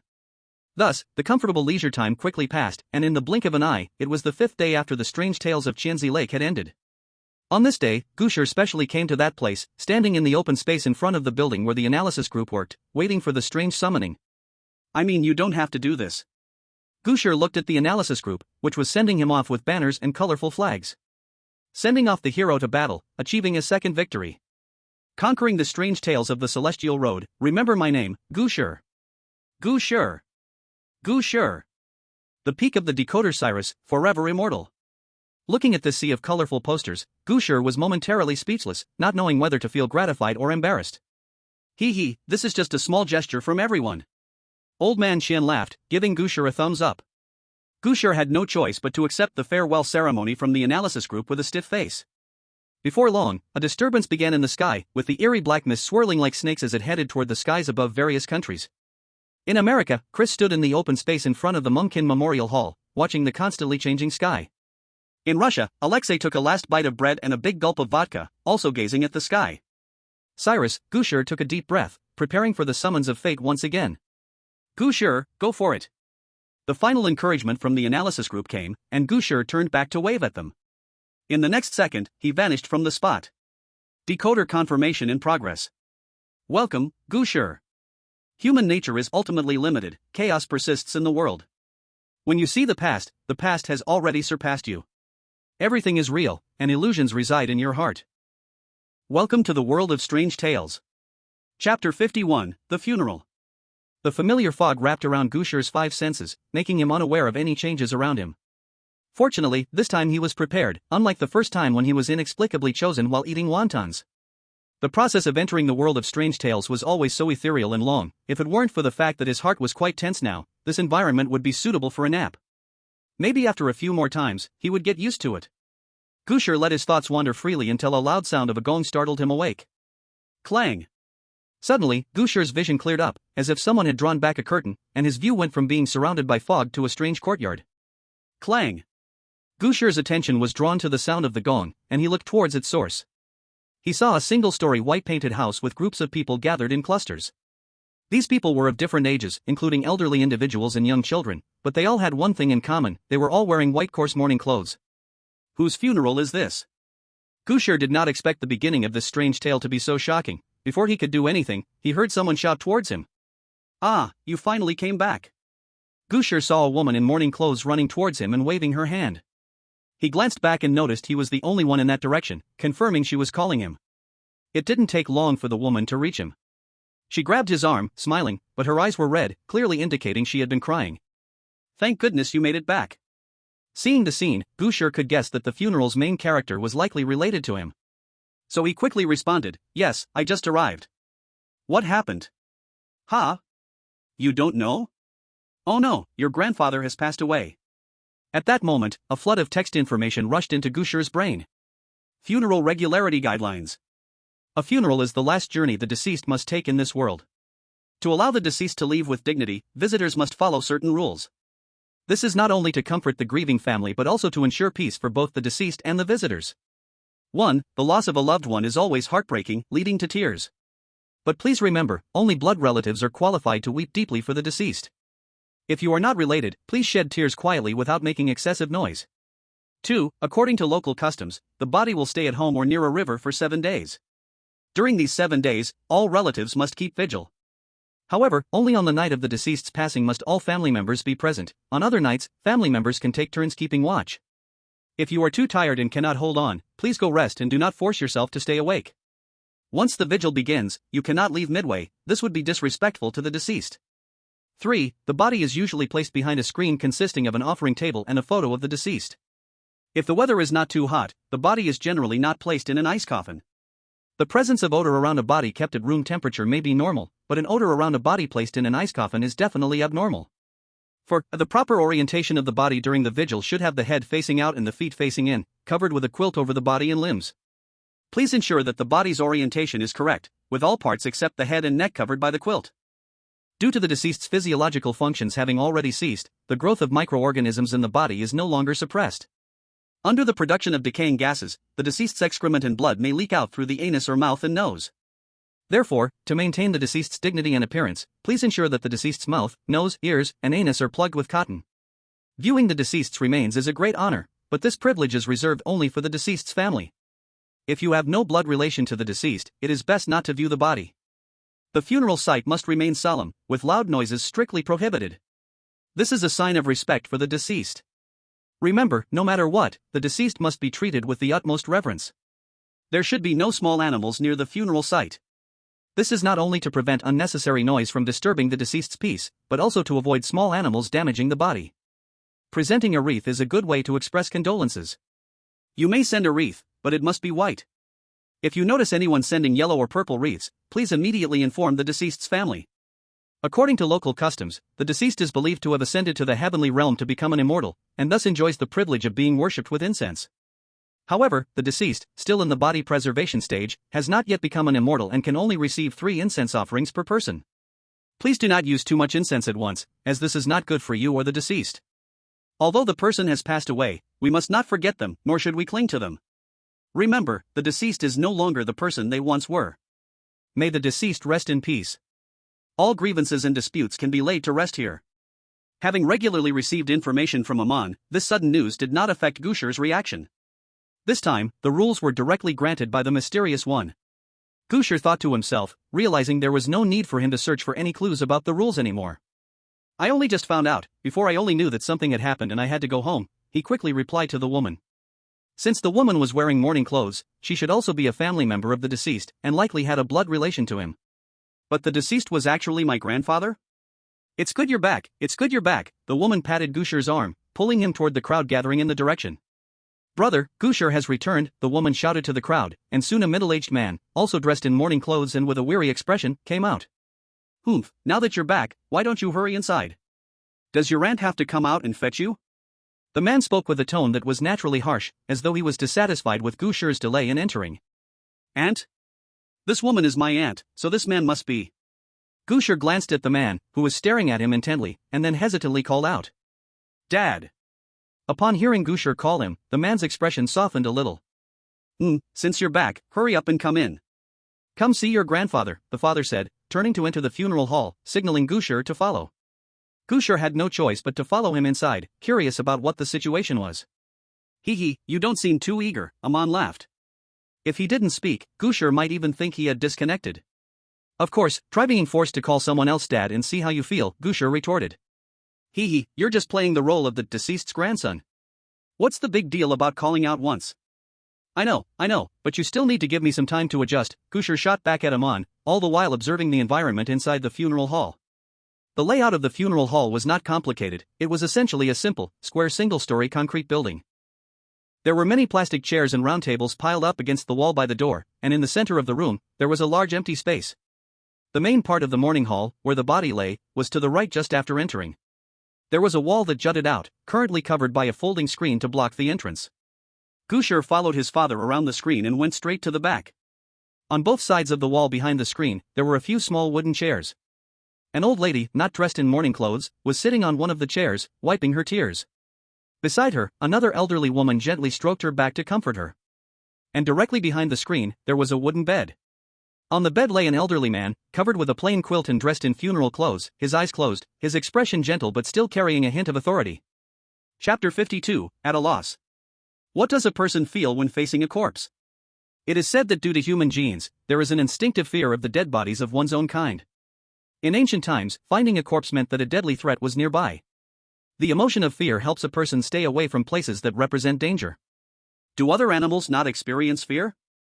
Actually, they do, but it seems only humans feel fear upon seeing the bodies of their kind. But at this moment, Gu Shi felt no fear at all when looking directly at the body. Perhaps it was because there were other people around, or maybe he hadn't fully stepped into the role he was playing. Yet, Gu Shi felt an inexplicable impulse inside him. That was sadness. While Gu Shi was still confused about this emotion that had arisen for no reason, he heard a hoarse, mournful sobbing beside him. Ah sure, your grandpa is gone, you no longer have a grandpa.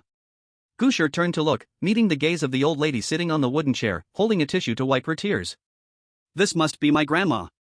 Gu Shi didn't know how to respond, so he walked over and leaned against her. He hesitated for a moment, then gently patted her back. With so many characters suddenly appearing in this strange tale, Gu Shi felt a bit unaccustomed. However, he could sense real emotions from them. Affected by this wave of emotion, Gu Shi unconsciously found himself stepping into the role. It's okay, Mom, don't cry anymore. Seeing Grandma about to cry out again, Gu Shi's father stepped forward from behind him and handed him a napkin. Gu Shi understood and used the napkin to wipe Grandma's eyes. Gu Shi is back, let him change into his clothes to send Grandpa off. Yes, sure, go change your clothes. I've put yours in a separate bag.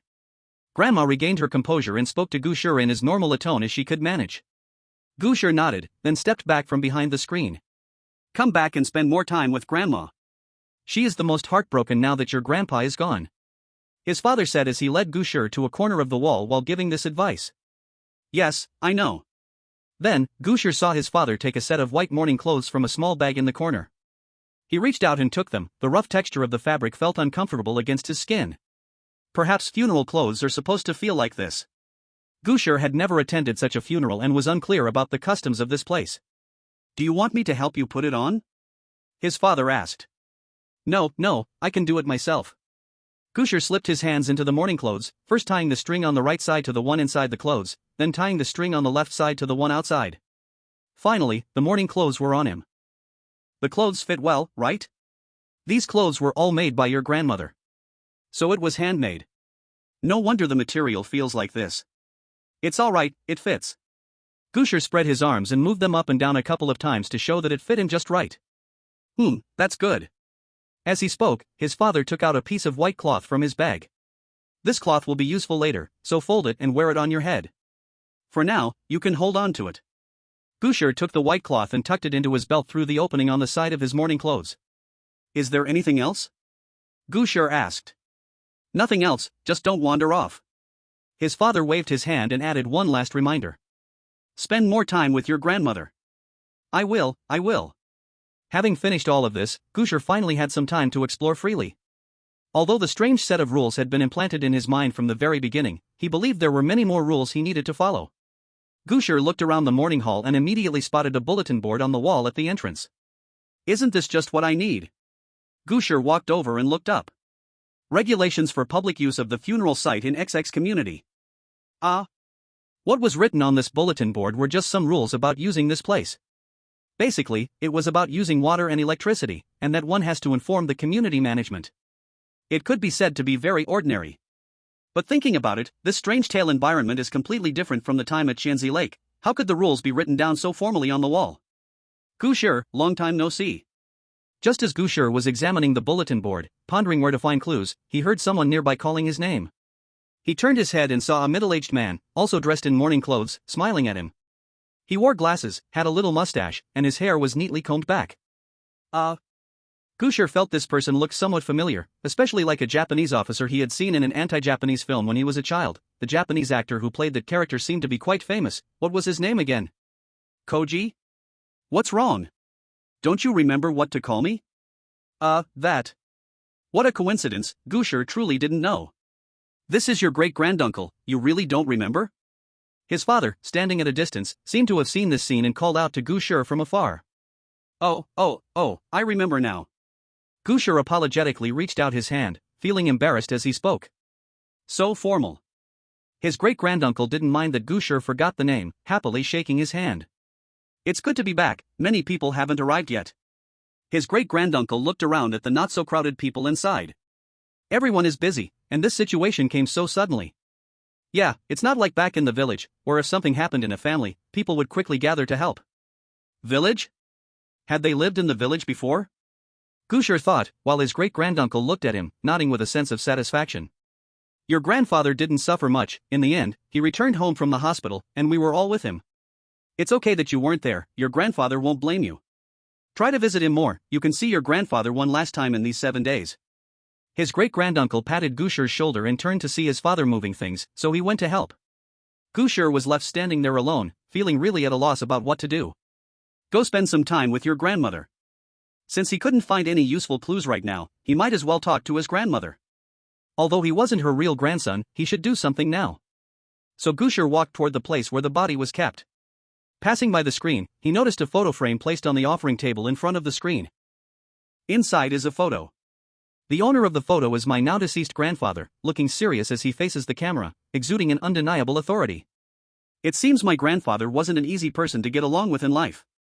Gu Shi swallowed hard and walked around the screen to the back. Grandma saw Gu Shi coming and welcomed him to sit beside her. Gu Shi sat on a wooden chair next to Grandma, directly facing Grandpa's morning bed. Gu Shi, your grandfather was pitiful. After sitting for a while and looking at Grandpa, who seemed to be asleep, Grandma's eyes turned red again. Though her tone didn't change, tears still flowed down her cheeks. Your grandfather was so strong when he was young, always helping others. How could he get such a disease in old age? Amitba, truly pitiful, so very pitiful. Grandma spoke in the local dialect similar to Gu Shi's, so he could understand her. Of course, even if he couldn't understand, the weirdness would make him understand. Alright, Grandma, don't cry anymore. Gu Shi could only comfort her, urging her not to be too sad. With no way to start, really no way to start. Looking at Grandma wiping her tears, Gu Shi felt stuck for the first time. It's back, the second weird tale has started. What type of weird tale is this? It feels like a TV drama. Hiss, why does it feel like folklore? Oh no, folklore has the most rules, I'm afraid this weird tale is not friendly. Trust Gu Shi, he has passed through perfect victories as a decipherer. I feel it's uncertain. But compared to Gu Shi, what was more tense was the analysis team on high alert in the conference room. Such a scene really feels bad. Old Chen felt extremely uneasy because he knew what Gu Shi had encountered before. A relative's funeral, family surrounding, almost every key point hovered over Gu Shi's pain. Quickly find customs in the weird tale that are similar to real-world customs, collect all the information. This weird tale had a clear style, with significant Saris flavor, even leaving traces in the real world. This was undoubtedly a unique advantage for the Saris side. But it didn't mean they were guaranteed to succeed. Deciphering weird tales, information analysis is one part, but the will of the decipherer is also a part. And now, what old Xian was most worried about was whether Gu Shi's spirit might run into any issues. Please don't let this trigger anything bad. After giving the orders, old Chen looked at Gu Shi comforting Grandma on the screen, silently praying that nothing would go wrong. Chapter 53, The Advantage of Cultural Circles. Although Gu Shi found himself in an extremely awkward and helpless state, in fact, he was able to adapt fairly well. For decipherers from other countries, this was a disaster. Chris had just opened his eyes when his aunt dragged him into the morning hall. Faced with his father's stern face, he didn't even know how to respond for a moment. Who am I? Where am I? Actually, Chris could understand that he should now be stepping into someone else's shoes, but he still found it hard to accept the Asian faces in front of him speaking exceptionally fluent English, even carrying a hint of a Providence accent. He had received strange information. This time, the rules were quite elaborate, and it seemed he had to stay in the weird tale for 7 days. The longer the weird tale lasts, the more rules would appear. Moreover, with such ritualistic rules, a moment's carelessness could lead to grave mistakes. Chris could already foresee that this would be another bloody storm. It seems that the range of strange stories may be completely random. If I had some knowledge of related fields, at least I wouldn't be so passive now.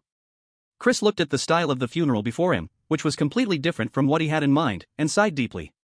Next time, I must find time to read more books if I can make it out alive. This situation was not only happening to Chris, in fact, it was a devastating shock to the entire Western cultural circle. America, the White House. General Plunter looked grimly at the screen displaying the thick, Sarah-style scene, drinking bottle after bottle of cola. Sir General. A subordinate leaned close to Plunter and whispered to him. The Sarah side has launched a folk-sharing initiative, saying that they will send professionals to share the folk customs involved in the strange stories with all countries in the world. They even called, and you see. Humph, do we look like a country that needs to be given charity? Plunter finished another bottle of cola, crunched the plastic bottle, and threw it aside angrily, saying, "What's the deal with these strange stories? It's obvious they are biased towards Sarah. If there was a place to report, I would definitely complain." Seeing General Plunter was angry, the subordinate was likely not interested in accepting Sarah's proposal, so he prepared to exit and refuse them. Wait. General Plunter called the subordinate back. He twisted open another bottle of cola, took a big gulp, and naturally said while looking at the screen, "Tell them we only want the best." Ah. Okay. However, this was a disaster for the decipherers of the Western cultural circle, but for the decipherers of the Eastern cultural circle, it truly had a familiar feeling rooted in ancient times. Especially for countries like Japan and Siam that are rich in horror legends, the terrifying stories at funerals are naturally commonplace. Therefore, the decipherers from these countries each had a similar understanding of the rules at funerals, and they all knew one core rule. That is, respect the elders, don't ask or inquire. Everything follows the elders' understanding of customs, do not concern yourself with what you shouldn't know, and don't ask. Compared to the rules in the Thousand Child Lake strange stories, this type of rule has a kind of compelling power that makes them subconsciously obey. Perhaps that's the influence of culture. The decipherer from Japan this time is a high school girl named Amuro Naishi. Like other Japanese high school students, Naishi has plenty of extracurricular time after school. Well, this extracurricular time naturally gave Japanese high school students the opportunity to join different clubs. Unlike most female students in her school, Naishi did not join the overly social clubs, nor did she join clubs like the dance department that could enhance femininity, but instead joined the rarely attended detective club. As a high school student born in the Heisei era and now in the Reiwa era, Naishi grew up with a certain well-known detective anime. This sparked Naishi's interest in the profession of detective.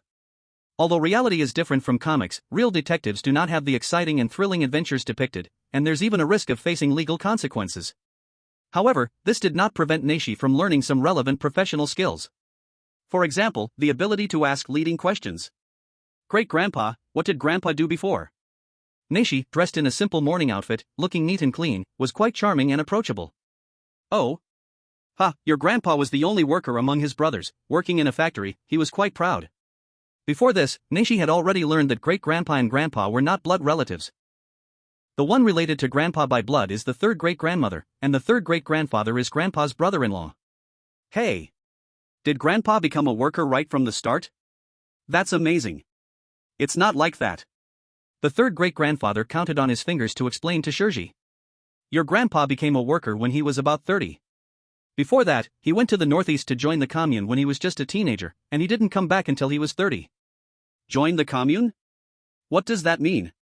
Shirji heard a term she had never heard before, thinking it was some key information, and quickly asked. Don't you learn about this in history class? The third great-grandfather was a bit surprised, and Shirji had to pretend to be embarrassed and scratch her head. I don't really listen in history class. You child. The third great-grandfather chuckled and explained to Shirji. Joining the commune was a call to young intellectuals from the city to go to the countryside for labor education and to experience the life of farmers. Although your grandpa didn't have a city household registration, he went to school in the city and answered this call, ending up in a small mountain village in Jilin. It said that your grandpa was the only barefoot doctor in the production team at that time. I even saw his barefoot doctor manual, it seems to be stored in the old house. When we sort through the belongings in a few days, we should be able to find it. Shirji silently noted down the words of the third great-grandfather. She thought that to find the breakthrough in the strange tales, she must start finding clues from grandpa's life. Of course, all of this must be based on the premise that she can guarantee her own safety. And safety is ensured by rules. The rules of the funeral are actually the etiquette that needs to be observed during the funeral process. So, the clues to the rules are probably hidden in the various activities of the funeral. In other words, if I want to find clues about the funeral rules, I must first understand the process of the funeral. As for who she should ask about the funeral process, she already had the answer in her heart. Grandma, what do we need to do next? Gu Shi looked at the now calmed grandma, crumpling the wrinkled napkin in his hand and stuffing it into his pocket. Grandma's emotions came quickly and left just as fast. At her age, she had long seen through life and death. It was just that she was not yet prepared for the sudden departure of her closest relatives. There's a lot to do. Grandma patted Gu Shi's leg and slowly recited. Tonight we have to keep watch until dawn. In the afternoon, we will have the first tofu rice, then keep watching at night.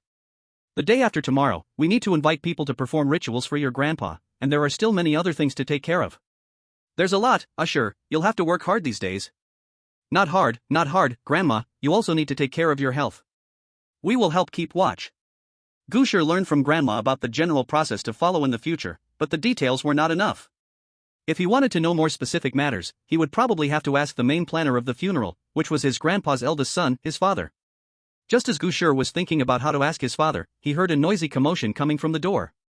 Before he could get up to check, he immediately heard a wailing cry. Big brother! As soon as Gu Shi heard that sharp cry, he saw a shouting crowd surge in from behind the screen. Some people had already stopped outside the screen, only a few people in mourning clothes pushed their way in. Surrounded by them was the owner of the cry he had heard, a middle-aged woman dressed quite elegantly. Big brother! How could you leave like this? He saw her rush to the coffin and perfectly stop just in front of the body. Holding her stomach with both hands, she bent over repeatedly, crying over her grandfather's body. Moved by her emotion, the previously silent atmosphere behind the screen became exceptionally sorrowful. Grandma, who was sitting next to Gu Shi, also stood up, going to the side of the woman who had barged in, and began to cry as well. Gu Shi's thoughts were suddenly disrupted as he looked at the chaotic scene, the rules of the funeral running through his mind in an instant. Please remember, only blood relatives are qualified to mourn and shed tears for the deceased. As Gu Shi assessed the identity of the newcomer, he noticed that among the several people in mourning clothes crowding around her, his father was one of them. He furrowed his brow, pulling the woman's arm while also pulling Grandma back, saying, All right, see Numa, don't cry. See Numa? That means my great-grandmother. After confirming her identity, Gu Shi saw that his father was signaling to him. Seeing his father holding Grandma's hand, Gu Shi understood quickly and took over his father's action, pulling Grandma to the back. Grandma, let's go outside for some air, it's stuffy in here. This was his true thought. He really felt that the atmosphere behind the screen was exceptionally oppressive. Perhaps it was because so many people had suddenly come in, or maybe it was the sharp cries of his great-grandmother that made him feel a discomfort pressing on his chest. The funeral site should maintain solemnity. What is all this noise about? The first and seventh rules of the funeral clearly seem to conflict. Since blood relatives are allowed to mourn, loud noises should be inevitable. Is it because there is a problem within the rules themselves? Or is it that crying is only allowed on specific occasions? While guiding Grandma outside, Gu Shi made a gesture to his father. He pointed to his ear and then to Grandma. His father indeed saw Gu Shi's gesture, but he only glanced at him without responding. Their group surrounded the great-grandmother, continuously comforting her, but it yielded no effect. The cries continued, and as Gu Shi led Grandma out, he saw his third great-grandfather standing among the crowd outside the screen. Next to him, standing one position ahead, was a woman about his age. This woman stood in a very interesting position, perfectly entering the back area of the screen while blocking the way forward for the third great-grandfather, neither forward nor back, just right. This should be the third great-grandmother. The two bodies were too close together, unlike unrelated individuals would stand. So, it seems that the third great-grandmother is a blood relative of grandfather, while the third great-grandfather belongs to an external family. Gu Shi took Grandma out of the mourning hall, leaving the noise behind. Outside, it was evidently quieter, but he could still hear the commotion inside. Grandma, you stay outside and catch your breath, we can go back in when it's quieter a bit. Gu Shi patted Grandma's back, helping her relax. Oh. Grandma wiped away the few teardrops that had just fallen, saying to Gu Shi, Sure, I'm fine. Are you hungry? There will be nothing to eat tonight, do you want to go get something to eat first? I'm fine, I'm not hungry. Gu Shi had not been in since a short time, and having eaten before, he could easily go without 2 meals. However, it was strange, earlier during the Qianzi Lake Odd Tales, he should have gone 2 days without eating but did not feel any hunger. Perhaps in the tales, the oddities humanely shielded them from hunger, allowing them to focus on solving the mysteries. But this was perhaps too convenient, well enough to instinctively raise suspicions. Gu Shi continued to stay outside with Grandma for a while, and the noise inside the mourning hall eventually quieted down. He turned around and saw that group of people coming out again in a large, dark crowd.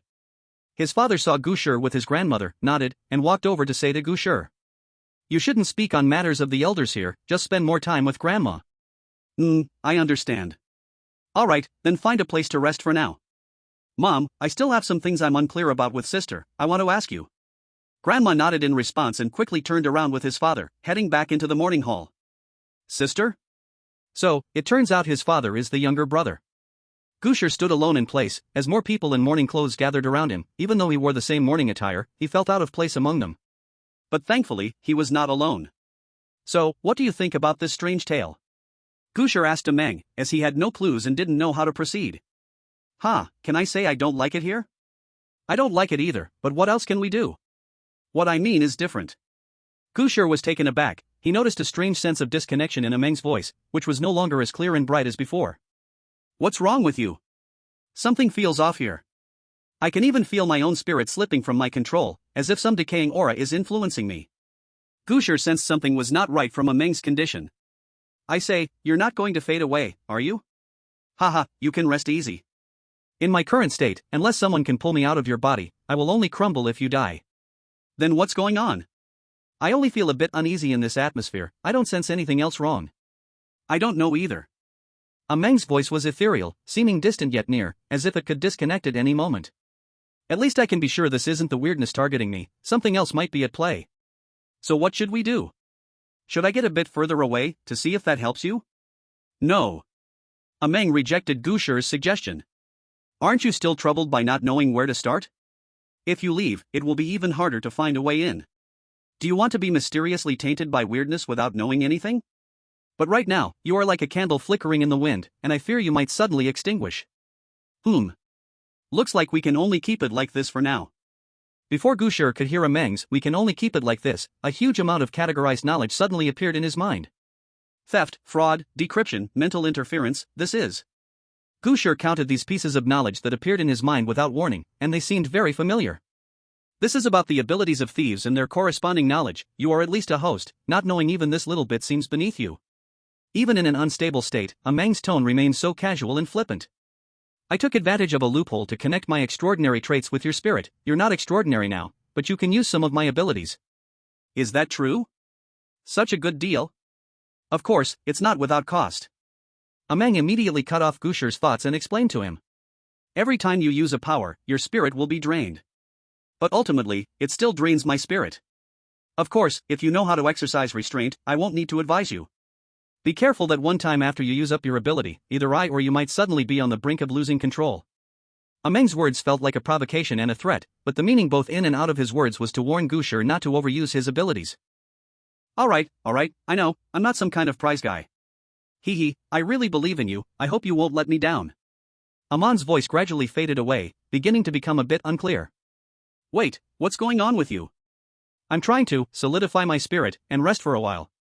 I can't start anywhere with this, at least give me a breakthrough. Don't forget, the main reason he asked Amon just now was because he had no place to start. Now Amon gives him a pile of car-making tools but doesn't provide him the template for the vehicle. Interpersonal relationships, life experiences, do I need to teach you?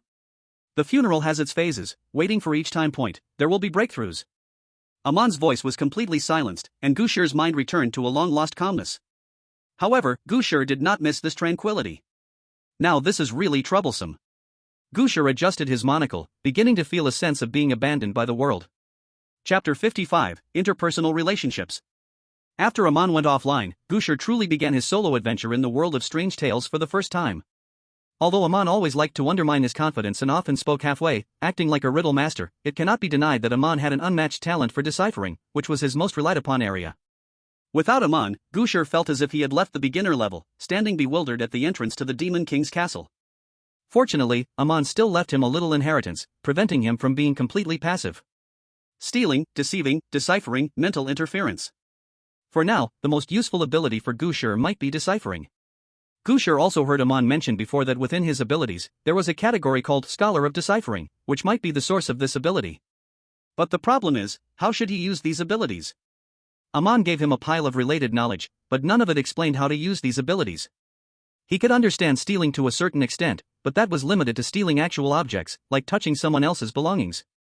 As for stealing thoughts like Amon did, he felt completely lost. Perhaps at that time, Amon was already very weak, and didn't have the time to teach him in detail how to do it.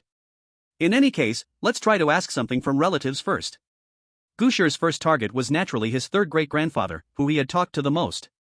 The latter had just followed the crowd out and was chatting with his third great-grandmother under the eaves. As Gu Shi approached them, he deliberately took a look at his third great-grandmother. Although her face was also haggard, her emotional state seemed quite calm, unlike the excitement of his fourth great-grandmother. Seeing Gu Shi come over, his third great-grandfather nodded and quickly called out, "Gu Shi, come here." Hearing his third great-grandfather's words, his third great-grandmother also turned around. Upon seeing Gu Shi, she exclaimed with surprise, "Oh, it's Gu Shi. It's been so long, you've grown up." His third great-grandmother was very warm, similar to his third great-grandfather. Gu Shi responded with polite remarks, and after a brief conversation, he redirected the topic and asked directly, "There are more and more people, some of whom I don't think are relatives I recognize." His third great-grandfather nodded. "Yes, many are your grandfather's old friends, neighbors, and so on. In a few days, even more distant people might come." "Even more distant?" "Yes, some are coming from the northeast." Gu Shi was somewhat confused, as the area he was in should be in the Jiangsu and Zhejiang region. How could his grandfather have connections with a place that was far away in the northeast? Seeing Gu Shi's expression, his third great-grandfather suddenly remembered and said, "It's from where your grandfather used to Q jump, and they have kept in touch all these years." "Oh, I see. I don't know much about my grandfather's past." Grandpa San also sighed with regret. "Your grandfather didn't like to talk about his past much. Even we, including your dad, only know a little. He went to many places and knew many people. Look, so many have come to see him off." Indeed, Gu Shi never expected that such a long-ago event like Q jumping would still be remembered by people today, and that some would come to say goodbye to his grandfather. Those who knew his grandfather back then were likely as old as his grandfather now, or even older. If he wanted to learn about his grandfather's Q jumping days, he might try asking those who came from that side. Gu Shi thought to himself and continued searching for topics to discuss. "It's good that many people are here, Grandpa must be very pleased." "Yes, your grandfather liked lively gatherings." "Hey, Grandpa San, how many relatives haven't arrived yet? I see quite a few people are already here." Grandpa San looked up and saw several people in white morning clothes among the crowd, making it easy to recognize everyone. "There are a few left, all of whom are still away on business, but they might arrive later tonight." Suddenly, Grandpa San recalled something and joked with Gu Shi. "Tonight, we need to keep a vigil until tomorrow morning. Gu Shi, do you want to take a nap first? Be careful not to wear yourself out." Gu Shi waved his hand and patted his chest.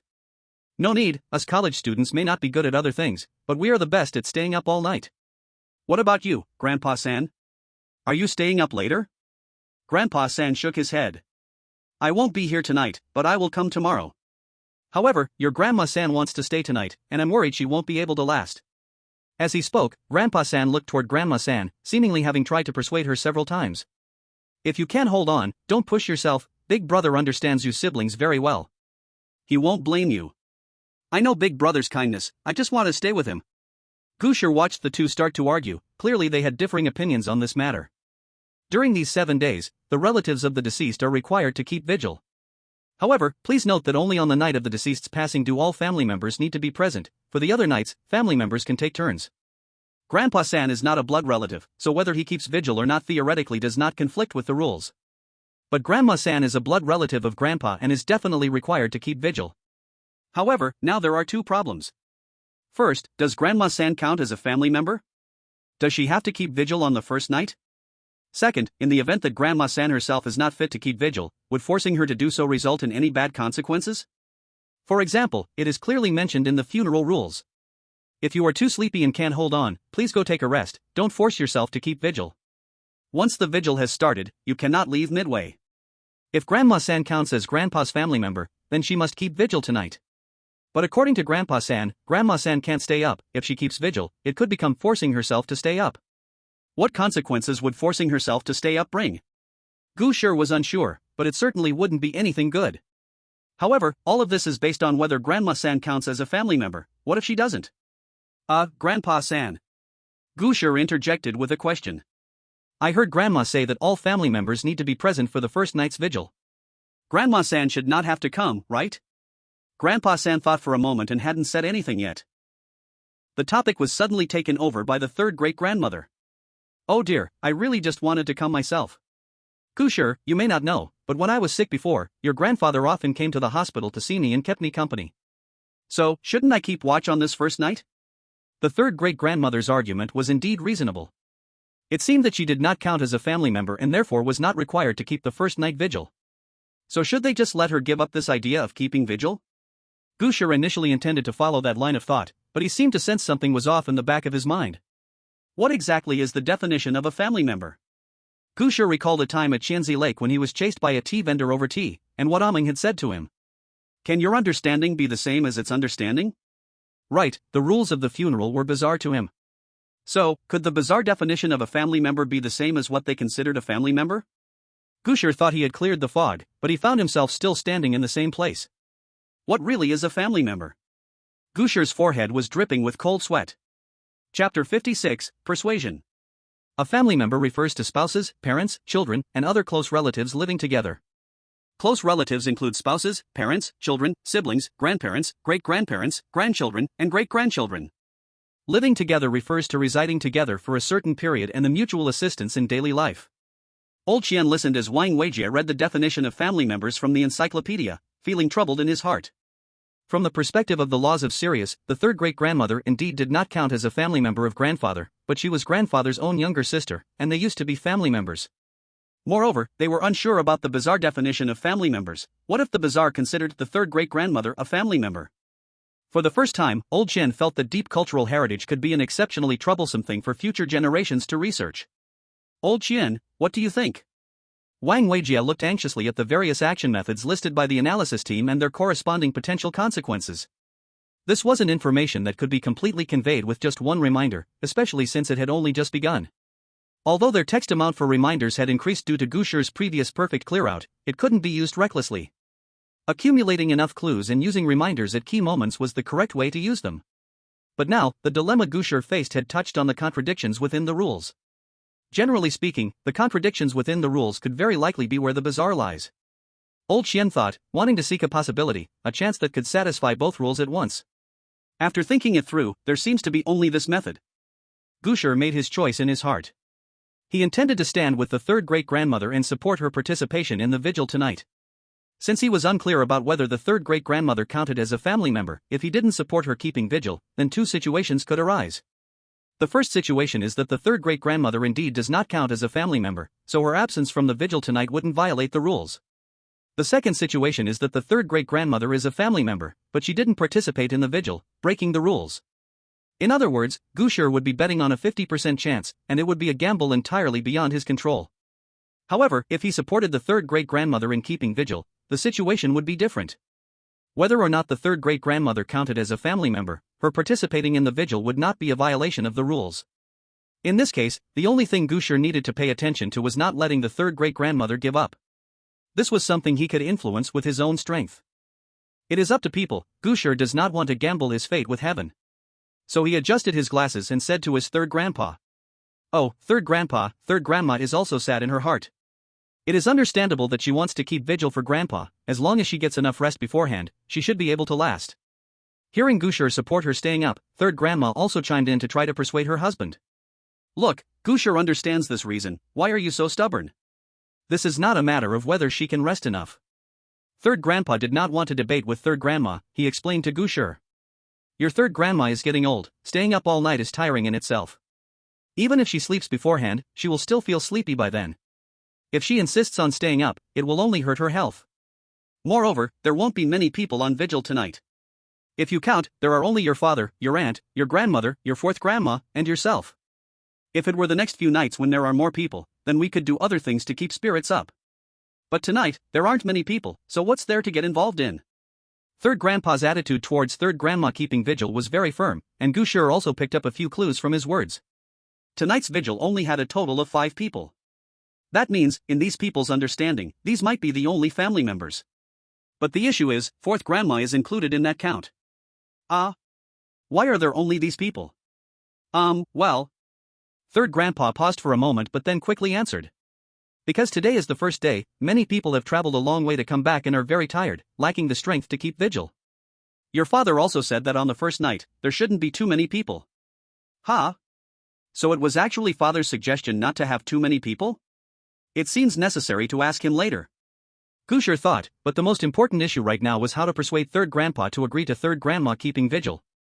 He was not good at persuading people. While Gu Shi was thinking, he suddenly recalled that Amon had a skill in fraud that seemed to involve eloquence. But there was only one piece of information about eloquence, and it was written plainly. Eloquence makes your words highly persuasive. Yet Gu Shi did not feel in the least that his words had any persuasive power because he could not think of how to say it. Coach, no one really teaches this. Gu Shi wiped the sweat from his forehead, adjusted his glasses, and forced himself to say. Third grandpa, you see, this time can't be calculated that way. Staying up all night harms the body because a person has no rest, keeping awake for long periods without giving the body and mind time to rest, remaining in a state of fatigue, that's why it harms the body. But if we sleep beforehand and take the time that we would normally sleep at night and sleep it earlier, then we have already rested, right? Is that not so? Then the body wouldn't be kept in a state of fatigue. Gu Shi felt as if he was rambling nonsense, a bit like arguing with a counselor after an all-nighter. But he had no choice, even if it sounded nonsensical, he had to continue. Third grandpa, look, tonight although there aren't many people, they are all very close to third grandma. Look, even fourth grandma is here, everyone can gather tonight and talk about grandpa's past. Grandpa would definitely be happy to see that.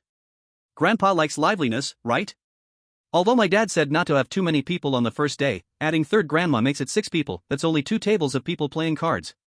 Third grandma is also family, it's not easy for family to come together, especially in such circumstances, gathering won't bring too much sadness.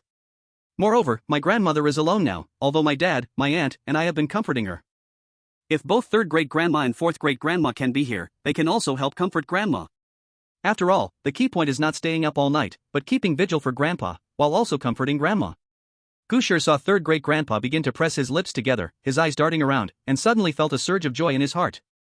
Is there really hope? Gu Shi quickly glanced over at third great-grandma, who had been agreeing with him all along. Now that she saw third great-grandpa starting to soften a bit, how could she not seize the opportunity? Look, how reasonable this kid Gu Shi is. Alright, let the younger generation speak. Go on, say something. You still need to say that? You don't even understand matters like Gu Shi. Third great-grandpa wanted to argue with third great-grandma about something, but suddenly heard someone calling him from behind, saying they needed help. He hurriedly responded and gave third great-grandma a meaningful look before walking away. This old fool, has his brain gone soft? Third great-grandma scolded, then smiled brightly at Gu Shi. Oh Gu Shi, you've been in college and you're getting better at speaking, really knowledgeable. Definitely a college student. I guess it's okay. Gu Shi was actually quite confused, the words he had just said were completely improvised on the spot, whatever came to his mind. He couldn't even stand the nonsense he had heard earlier, and now third great-grandpa was persuaded? Did he unconsciously use his ability? Using abilities for even such matters? You're being a bit extravagant. If Amon were still around, he would definitely mock him like this. Gu Shi swallowed hard.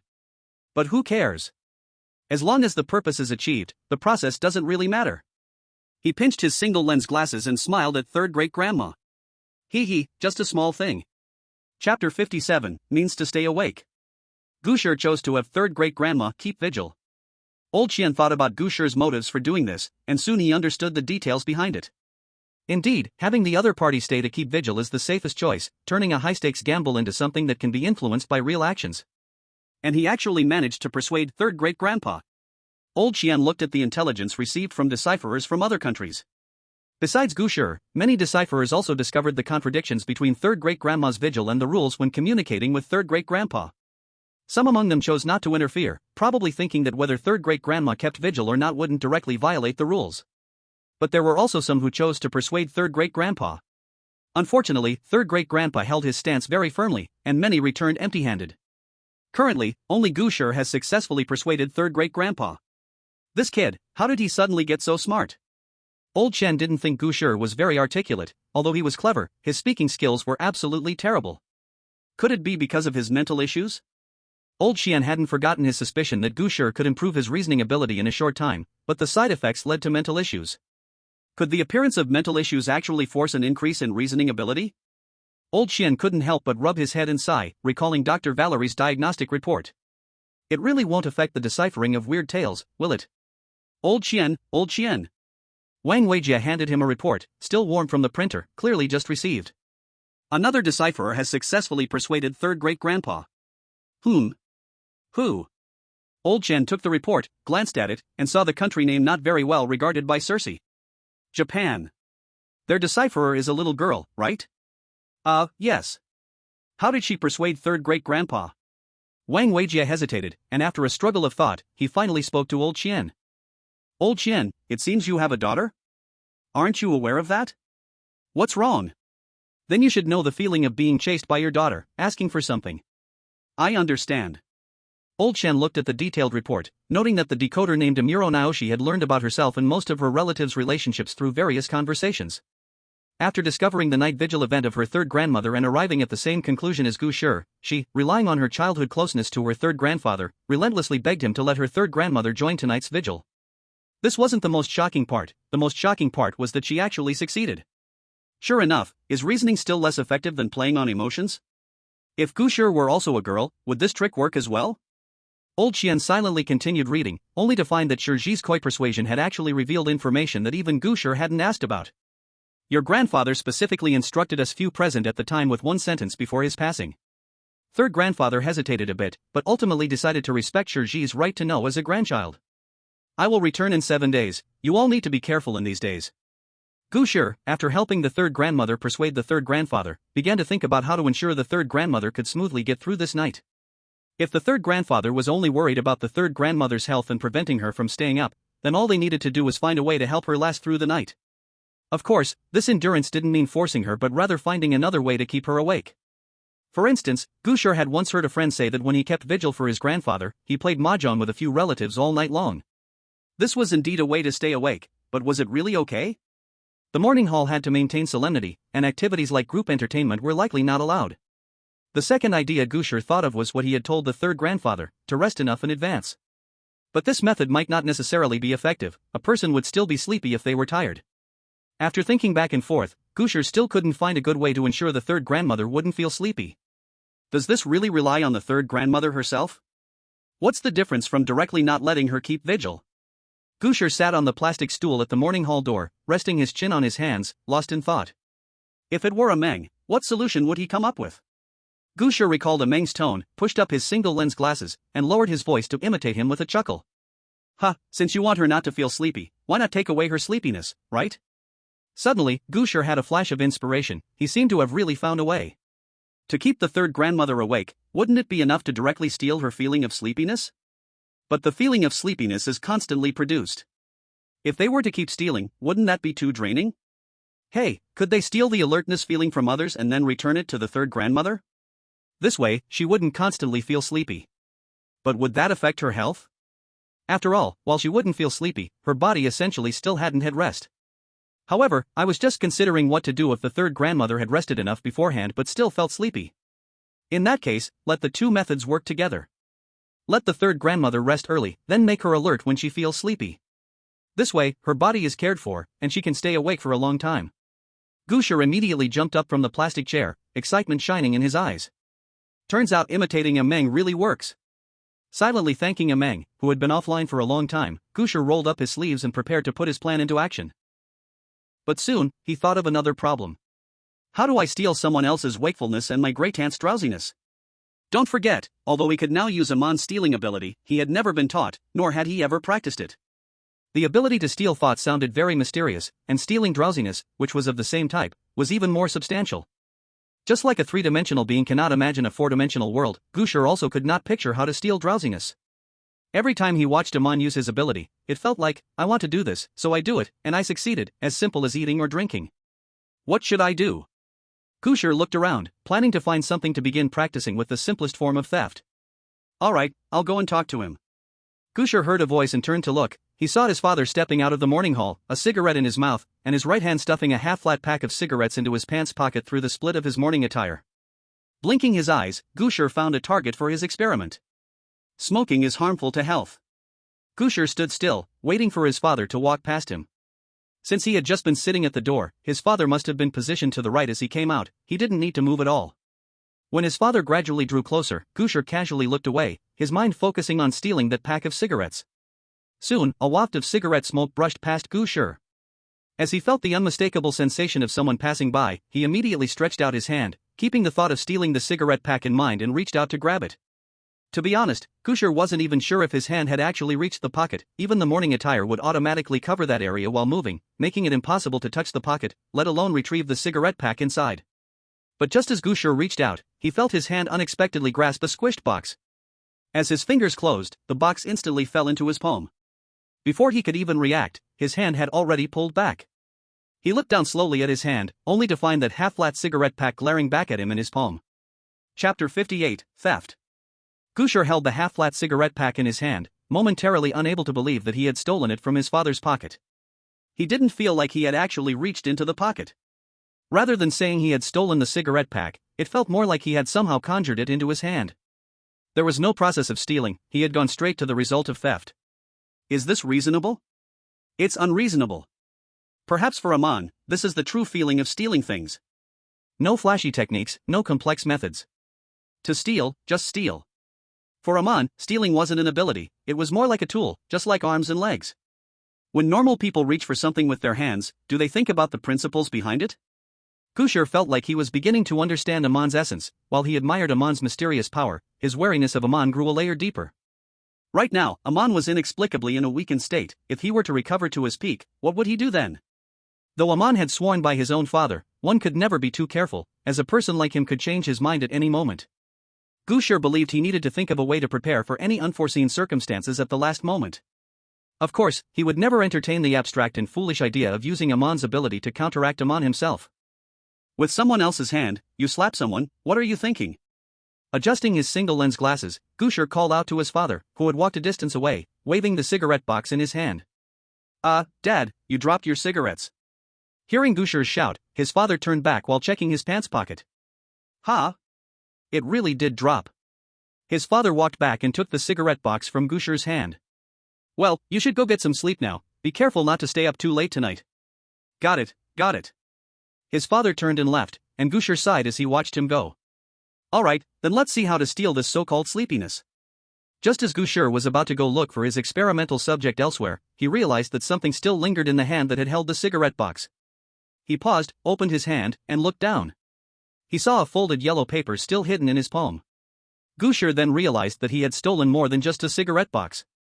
From its position, it seemed that he had been using the cigarette box to press against the yellow paper, keeping it stuck to his palm, so when he handed over the cigarette box, the yellow paper stayed in his hand without his father noticing. What could this be? In Gu Shi's impression, yellow paper generally represents some kind of talisman, and these things shouldn't be seen casually. But he felt that this yellow paper held the breakthrough he had always been seeking. Trusting his intuition, or staying cautious? Gu Shi pushed up his single-lens glasses, pondered for a moment, and unfolded the yellow paper. The members of the analysis group had just watched a perfect pickpocketing case. Although it was quite entertaining, no one applauded. Lu Yang looked at Lin Xiaoyan from the psychology group. Lin Xiaoyan then glanced at assistant Wang Weijie. Wang Weijie looked at Elder Qian. Elder Qian looked at the police liaison, Wang Jianfeng. Wang Jianfeng was flabbergasted. No one inside has the same level as him. Coming back to his senses, Wang Jianfeng gave Gu Shi a highly official certified top praise. Officer Wang, you don't really want to catch Gu Shi, do you? Lu Yang asked worriedly. Wang Jianfeng pondered for a moment, as if genuinely considering his words. Hey, I just said that casually, don't really think about it. Just joking. Wang Jianfeng waved his hand. But if anyone really had a skill level like Gu Shi, we generally wouldn't arrest him. Instead, we would invite him to be a consultant. When you reach that level of pickpocketing, stealing little things doesn't even matter. It seems to be that way. Lu Yang looked at Elder Qian again, and saw that Elder Qian still remained silent. Oh no, could it be that Elder Qian is also considering this matter? What Lu Yang didn't know was that Elder Qian wasn't thinking about whether to punish or not. What he was thinking about was whether Gu Shi's incredible pickpocketing skill was really just deeply hidden or if it was something else. Dr. Valerie, didn't you say he hasn't reached the level of personality disintegration yet? Elder Qian had already begun to worry about when Gu Shi might not be Gu Shi anymore. The yellow paper didn't have anything strange written on it. It only had a string of phone numbers and a name written in ballpoint pen. Xuanji Guan, Lu Nanshan. Xuanji Guan? This is the name of a Taoist temple? Is this the contact information for some Taoist priest? Gu Shi immediately thought of what his grandmother had mentioned about inviting some people to perform rituals for his grandfather in a few days. This Taoist priest was probably one of them. Thinking about it, when his father called his grandmother in, it was probably to ask about this arrangement. Gu Shi crumpled the yellow paper back into a ball and stuffed it into his pocket. Still, let's first see how to steal this sleepiness. Gu Shi wandered around the yard in front of the morning hall. At this moment, there were quite a few people here. Apart from relatives, the rest were basically here to help. The funeral process itself was very complicated, but the least complicated part was the tofu rice segment. Since the funeral feast couldn't be eaten inside the morning hall, they set up a tent outside in the yard. With people helping, everything was progressing quickly. The basic framework of the tent was already set up in the yard. Everyone looked quite spirited, and they all had tasks to attend to, leaving Gu Shi unsure of whom to approach. However, he soon found his target. Third granduncle. Gu Shi walked towards his third granduncle, who was rummaging for something in the car. For now, he was the most suitable experiment subject. "Oh, Gu Shi, what's up? Are you looking for a place to take a nap?" Hearing Gu Shi's voice, the third granduncle poked his head out of the car. No, I was just asking if we should let third grandaunt come rest for a bit." Oh, hey, I'll go call her later." As the third granduncle spoke, he turned back to continue searching for something. Taking advantage of the moment when the third granduncle wasn't looking, Gu Shi focused his thoughts and kept thinking, "I want to steal his drowsiness." Then, Gu Shi reached out his hand and grabbed at the air. Nothing happened. Gu Shi felt that maybe it wasn't the right time, so he planned to try again. He continued to repeat the thought of stealing drowsiness and reached out his hand again. Still nothing happened. This makes no sense. What's wrong? The third granduncle saw Gu Shi reaching towards him and asked with confusion. It's nothing. Gu Shi quickly withdrew his hand, smiling awkwardly. Indeed, stealing drowsiness, such an elusive thing, was completely different from stealing physical objects. He couldn't even think of how to complete the theft. Gu Shi pondered over his previous action of stealing the cigarette case, trying to find something to reference. Then he discovered there was completely nothing to reference. He simply emptied his mind, reached out, and the cigarette case appeared in his hand, along with a piece of yellow paper. How exactly did that happen? Gu Shi kept replaying his earlier actions in his mind, and his thoughts began to drift away. Suddenly, he felt something expand in his mind, spreading into the surrounding air. He sensed that the air around him became unusually lively, filled with strange energy. Not only that, soon Gu Shi noticed something within him seemed to coalesce, then unfold outward, integrating with his flesh. It was a mysterious feeling. An inappropriate analogy would be, when drinking hot soybean milk in winter, you can distinctly feel the soybean milk as a tangible entity traveling down your throat into your stomach, then the warmth of the soybean milk begins to spread in your stomach, you can feel the warmth merging with you. Just like this, Gu Shi felt that something was spreading within his body, merging with himself. His mind remained clear, he experienced no illusions and didn't hear any strange sounds. But he felt as if he grasped something he had always failed to understand, like when he was a child, 1 second pedaling a bicycle and the next he was effortlessly riding it. With this sensation, Gu Shi looked again at the third granduncle. Amid the surrounding active air, the third granduncle appeared to Gu Shi as overlapping shadows, layered over each other, a total of 4 layers from big to small, all superimposed on his body. Gu Shi followed his feelings and reached out to grab the head of one of the shadows.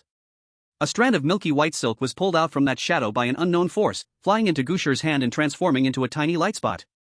At the same time, San Gong, who was sitting in the car, suddenly yawned, an uncontrollable wave of sleepiness crashing over him. Why am I suddenly so sleepy? San Gong rubbed his eyes, and before he could do anything, he simply could not withstand the overwhelming drowsiness, resting his hands on the steering wheel. It was only when San Gong let out a slight snore that Gu Shi realized what he had just done. I stole his wakefulness. Gu Shi looked at the tiny light spot in his hand, unable to believe this was something he had done. Chapter 59. That night. The light spot in his hand flew into Gu Shi's monocle, and the surrounding environment returned to normal. San Gong was no longer in the overlapping shadow state, but very normally lying on the steering wheel sleeping. Although it was not quite what he had expected in his mind, the outcome was still good. The wakefulness that had been stolen was stored within him, and soon he could try to return that wakefulness to San Weimu. However, what exactly happened to me just now? Gu Shi no longer felt the sensation of his body being filled with something. It was as if nothing had happened, but he could still sense that he seemed to have undergone some change. However, there was no change to his physical body. Gu Shi clenched his fist and waved it. He felt no increase in strength or speed. His legs still had a lingering soreness, a symptom left over from the last time he had crazily run to the 6th floor at the Qianzi Lake Security Center. Clearly, he had not transformed into some kind of superhuman because of the strange experience just now. Could it be that I accidentally triggered something? He remembered Meng saying something about connecting his spiritual body with something. His personal understanding was that Meng had opened a skill tree for him. But based on earlier situations, although he had a skill tree, those skills did not integrate with his blue bar. So just now, it was possible that he inadvertently connected the blue bar with the skill tree. Gu Shi tried again to expand his thoughts, and sure enough, that feeling of something overflowing from inside him into the air returned. Is this the spirituality Amang has been talking about?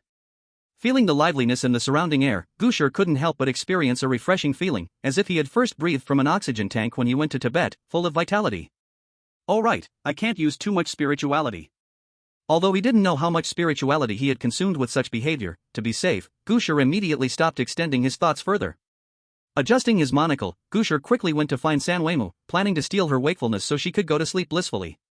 Things went quite smoothly. When Gu Shi found San Weimu, she was chatting with Grandma.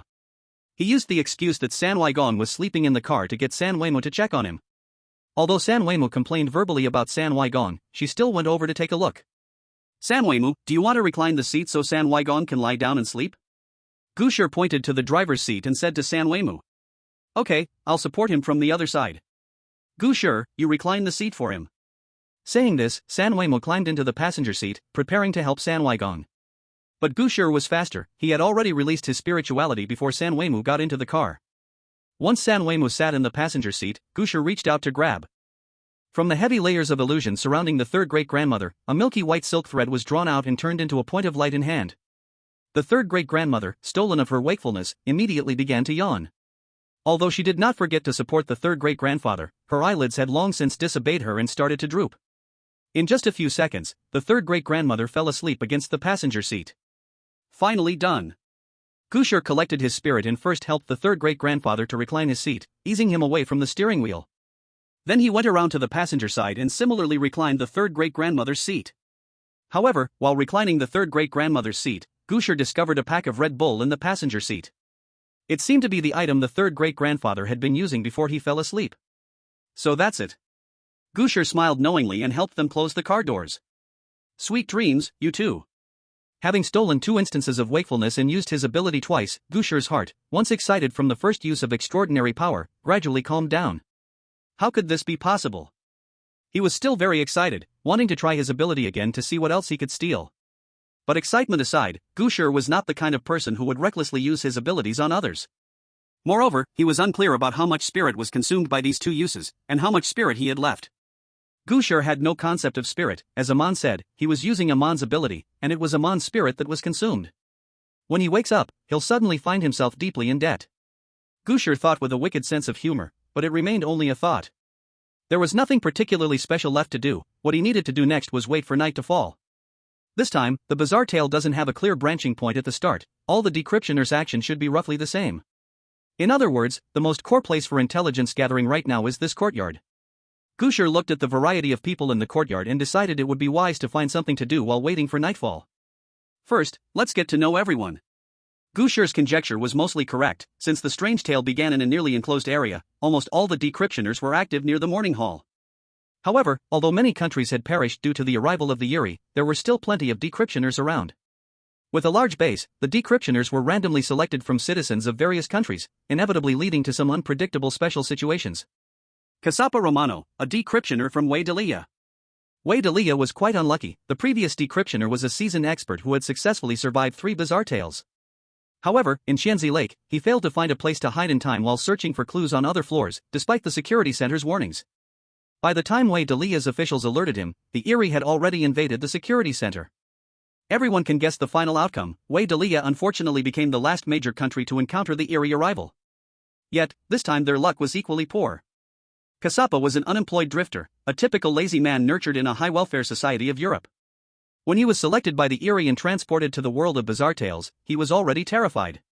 Before he could receive the rule information the Eyrie sent to each decryptioner, he ended up bolting, running madly toward the exterior of the morning hall courtyard. No one knew what actions Wei Delia took afterward, but across the ocean and on the other side of the continent, 2 hands answered the same phone call. Refuge? Who? Is someone coming to us? The top leader of the Saracen General Amelia plant had an extremely rare reaction that was exactly the same. Gu Shi spent a lot of effort and finally recognized the relatives present. He had never heard so many different names in his life, including but not limited to phrases from uncle to elder brother, from aunt to uncle's wife. It was clear that this was truly a big family. But strangely, there were basically no males of the same generation as grandfather in this big family. Everyone seemed to know very little about grandfather's past. Even father could only know things after grandfather turned 30. What Gu Shi was most curious about, the time when grandfather was assigned to the countryside in Jilin, no one knew the details at all. Besides grandfather himself, who else knows about his past experiences? Gu Shi sat at the door of the morning hall, holding a handful of sunflower seeds, cracking them while searching through all the relationships among his relatives. After some deep thought, he concluded that the nearest relatives around grandfather were just grandmother, father, and his aunt. However, this matter would still be explored later. Gu Shi looked at the distant sky, burning like fire, watching as the flames' tails started to darken, and the heavens began to lose their brightness and color, gradually enveloping the whole earth. It's getting dark. Chapter 60, Night Vigil Rules. As the sky gradually darkened, the people who had gathered in the yard also began to slowly disperse. Those leaving were basically neighbors who came to help. As darkness fell, they naturally had to go home. Aside from these people, the ones left were all relatives wearing mourning clothes. Alright, just put this thing here. Father directed several uncles to place a stone-carved treasure basin inside the morning hall, facing the offering table in front of the screen.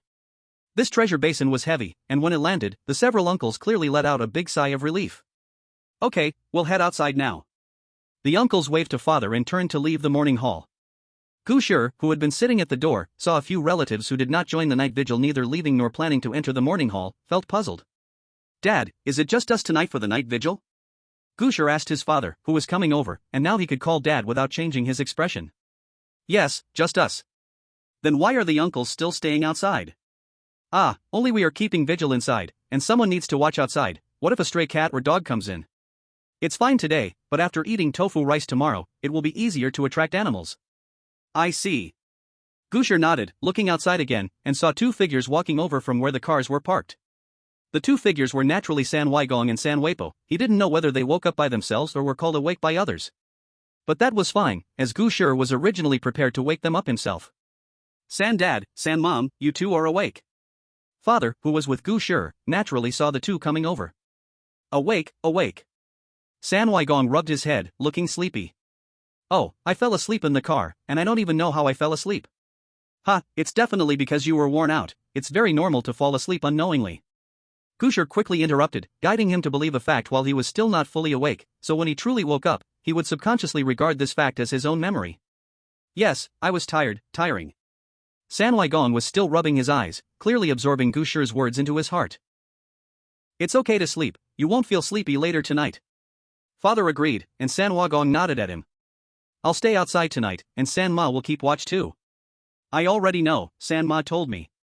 San Weipa, who was standing aside, seemed even less awake. She walked to the temporary round table set up in the morning hall, poured herself a cup of water from the kettle, took a sip, and became a bit more alert. Sleeping in the car is really awful, my neck hurts so much. It will be tough tonight, you can sleep well tomorrow morning. Watching a few people chatting and laughing, Gu Shi felt that keeping watch was not a very serious matter in their eyes. At least their words sounded relaxed, with no sense of tension. However, the boundaries of the night watch are quite strange.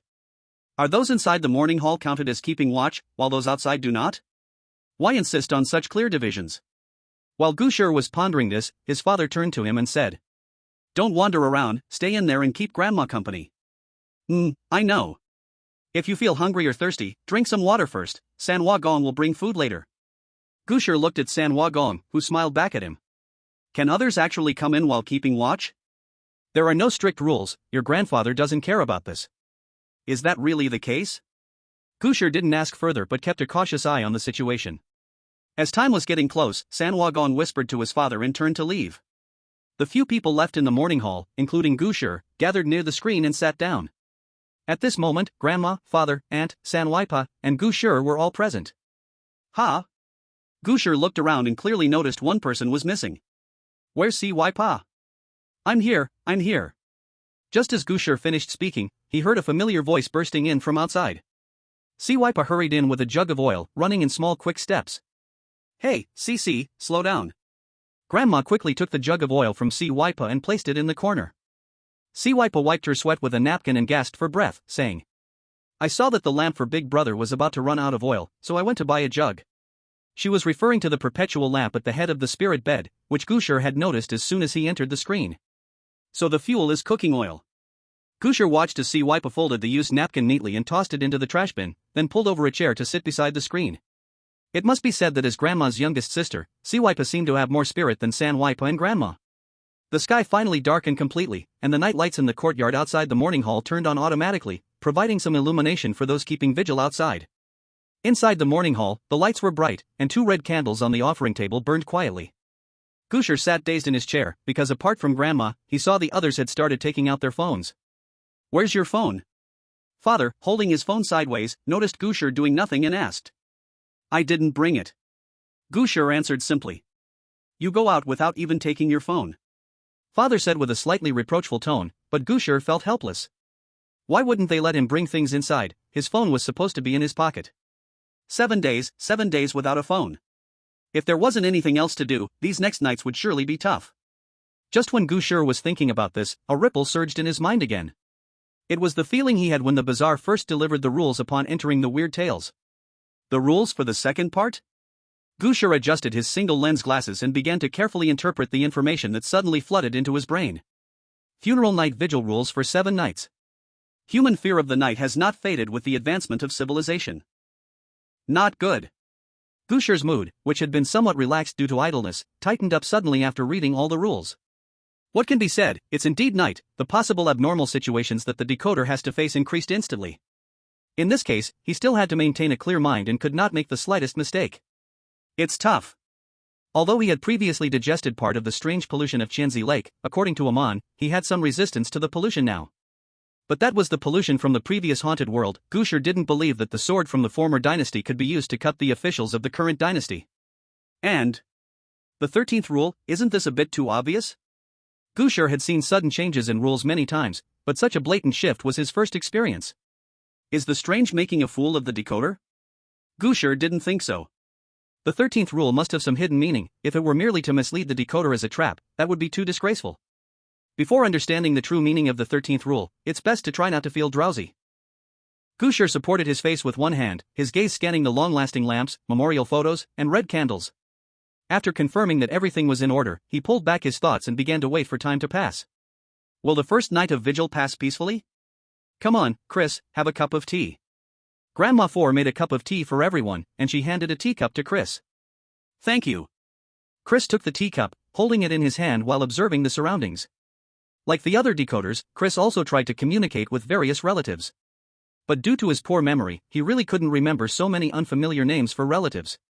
So far, he had only remembered a few familiar faces he spoke to often, a common phenomenon of face blindness among Americans regarding Asians. They never questioned my appearance, and naturally accepted me as the grandchild of the deceased. Chris recalled the details of his conversations with relatives. It seems my appearance doesn't matter. For every decoder, regardless of their nationality, their current identity is the grandchild of the deceased.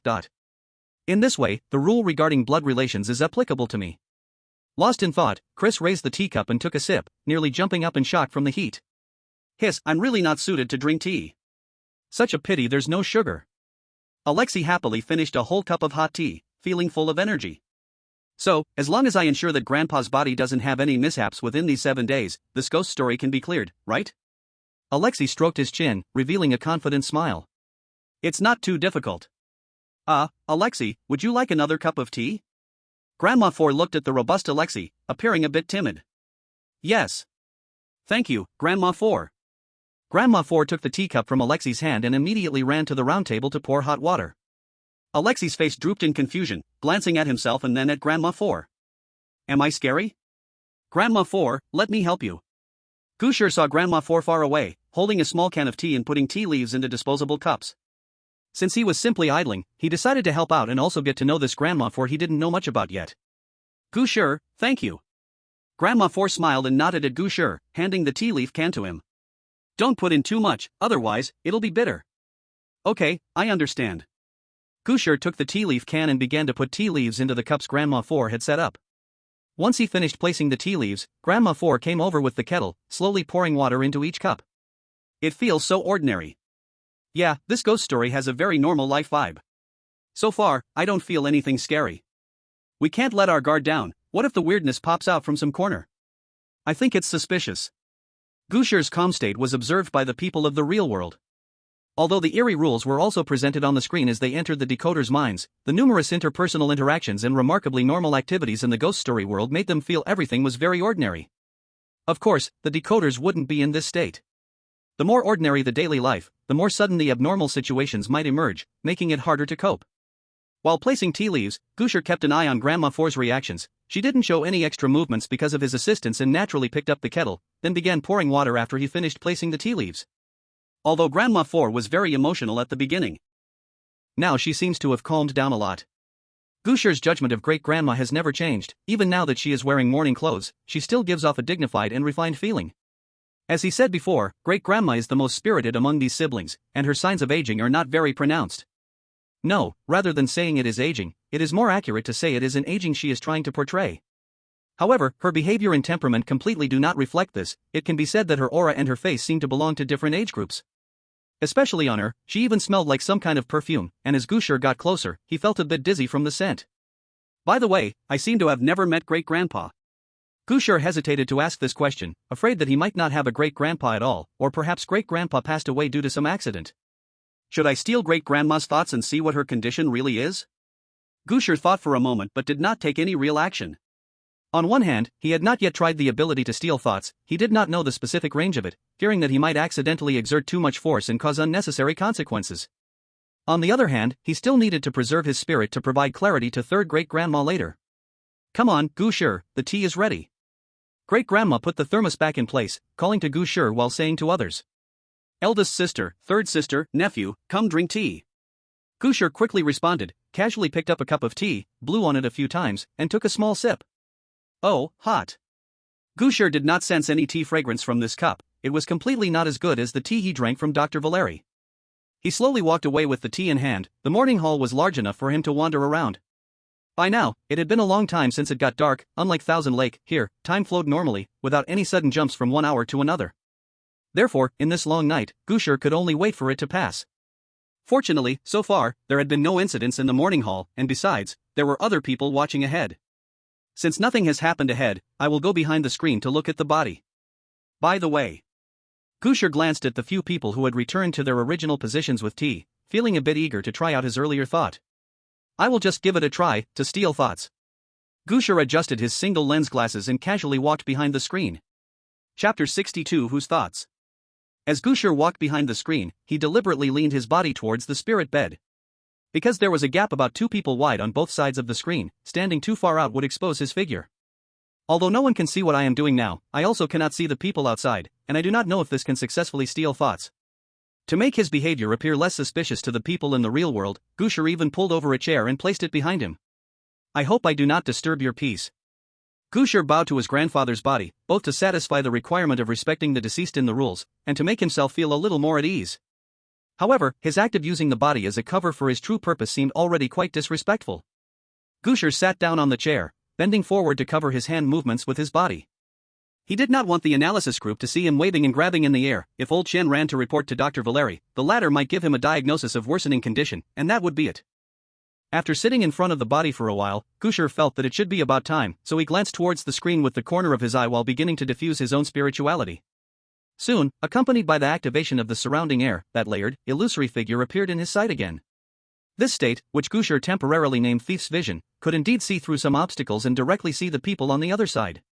However, perhaps due to the problem of the obstacles, Gu Shi couldn't clearly distinguish who each figure was, and with the positioning of the people, he even saw that several figures were overlapping with each other.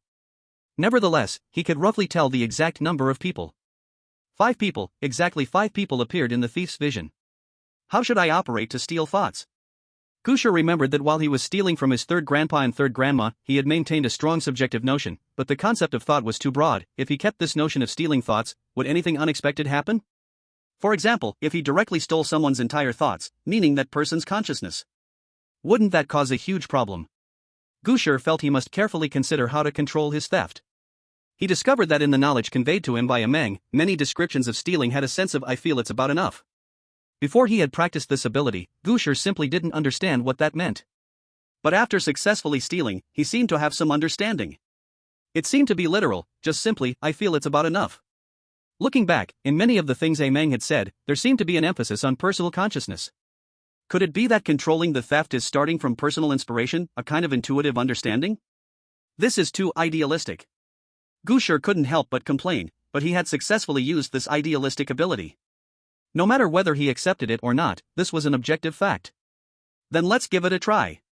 Gu Shi focused his attention on those shadows, while his hand, hidden under his body, reached forward, and his consciousness constantly searched for the so-called opportunity. For a long time, Gu Shi felt nothing. Watching the figures gather and expand not far away, he felt as if he were staring at a complex math problem with no solution in sight. Suddenly, Gu Shi felt something flash in his mind, just like the lightning that often streaked through the brain in that Japanese anime he frequently watched. He seemed to have found that inspiration.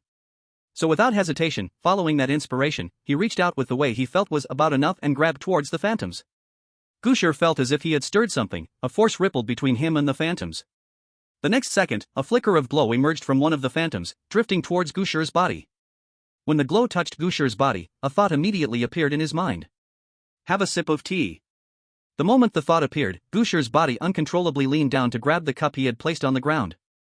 He lifted it up and blew on the tea, then took a sip. Hot. Fortunately, Gu Shi had already blown on the tea before, and since it had been left to cool on the ground for a long time, although it was still a bit hot, it wasn't enough to burn him. After finishing the tea, Gu Shi regained his autonomy and control. What's going on? Gu Shi only remembered that he had just stolen the idea of wanting to drink tea, and then he had uncontrollably taken a sip of tea for real. Do I have to complete someone else's idea after stealing it? From all the signs just now, it seemed to be true. But this is too ridiculous. Stealing someone else's idea and having to finish it for them, isn't that just digging my own grave? But then Gu Shi remembered that Meng had stolen his ideas more than once, yet he never ended up forced to complete his own ideas. Or is it that after reaching a certain level, stealing others' ideas won't be affected anymore? If that's the case, then clearly Meng's ability to open up for him wasn't very deep, to the point where he had to be restrained when stealing others' ideas. If the idea stealing is completely random, then this ability won't be usable until reaching Meng's level. Gu Shi didn't believe that the ability to steal ideas was so abstract. Perhaps he could purposefully steal specific ideas, but he just didn't have that level of experience yet. More practice is needed, at least to see the other person's thoughts first instead of being directly influenced. Gu Shi took a deep breath, reopened the thief's vision, and looked at the human-shaped phantoms in search of an opportunity. This time, inspiration came quickly, perhaps because after the first attempt, he had started to grasp the trick. Gu Shi sharply caught that opportunity. So he reached out again, and the feeling of pulling something came once more. The same kind of fluorescence began to emerge from different phantoms, but this time, the fluorescent cluster did not actively drift toward Gu Shi but instead floated and swirled at a distance in front of him. I can indeed control which specific idea I want to steal. However, those fluorescents just floated there, and Gu Shi had no way to discern the true meaning of those ideas. Should I just pick one to see? Gu Shi's thought stirred, and one point of fluorescence flew toward his body. When the fluorescence touched Gu Shi's body, he immediately knew that idea. To go smoke a cigarette. Damn, this must be my father's thought. An uncontrollable desire to smoke surged up at once, but he didn't have any cigarettes. Before his body lost control, Gu Shi hurriedly stopped the stealing. The fluorescent cluster immediately returned to their original bodies, and Gu Shi's urge to smoke also calmed down. That was close. It seems that stopping the stealing in time is also a method. Gu Shi breathed a sigh of relief. Fortunately, he had given up on continuing to steal the idea in time, or else he didn't know if he would end up completing the smoking idea himself. So far, he had successfully stolen ideas twice, but the resulting outcomes were still beyond his flexible control. 3 times is the charm. How about trying one last time? Although he didn't know how much spiritual energy he had already spent, Gu Shi was still in good spirits. Perhaps it was the joy of his success that had him a bit high. Just one more time. Maintaining the thief's vision, Gu Shi searched again for the inspiration to steal. Before long, he quickly found that opportunity. He was getting more and more skilled. Gu Shi reached out, and soon a group of glowing points representing an idea was drawn out. I wonder whose idea this will be. Gu Shi casually picked one thought and let it touch his body. Want to pour some tea? At the moment he understood the idea, he immediately stopped the stealing, letting that idea return to the glowing cluster. This time, the fluorescent cluster didn't lose its pull, they continued to float before Gu Shi. Indeed, if I can only randomly know one of the ideas, that would be too useless. Excited, Gu Shi quickly chose another idea again. Trying to judge from various ideas where these thoughts come from. And when this thought touched Gu Shi, his entire perception paused. Immediately, a chill mixed with overwhelming hatred surged into his mind. The content of that thought was not complex. Gu Shi understood only 2 words. Revenge. Chapter 63 Strange Phenomena Emerging. Revenge. Revenge. Revenge. Simple but profound emotions rapidly expanded in Gu Shi's mind. His consciousness was hit by waves of this force, almost on the verge of collapse. Fortunately, Gu Shi was no longer a novice decipherer entering the world of strange tales for the first time. After the baptism of the Thousand Lakes strange tale, he could maintain his basic self-awareness under the impact of abnormal emotions. The moment Gu Shi sensed something was wrong, he immediately interrupted the act of stealing thoughts and halted the spread of his spirit. However, the emotions from that thought still affected him subsequently, leaving his mind in chaos, his vision filled with snowflake-like spots, and a ringing in his ears. He tried his best not to fall, while fighting against that emotional pollution, repeatedly telling himself who he was, recalling all the memories he could remember from childhood to adulthood. Wrapped in fragmented memories, Gu Shi finally returned to a sense of self from the emotional assault, his perception of the surrounding environment gradually normalizing. At the same time he returned to himself, confusion and wariness emerged. Whose thought was that? Gu Shi hurriedly stood up from the chair, nearly falling because his consciousness was still a bit dazed.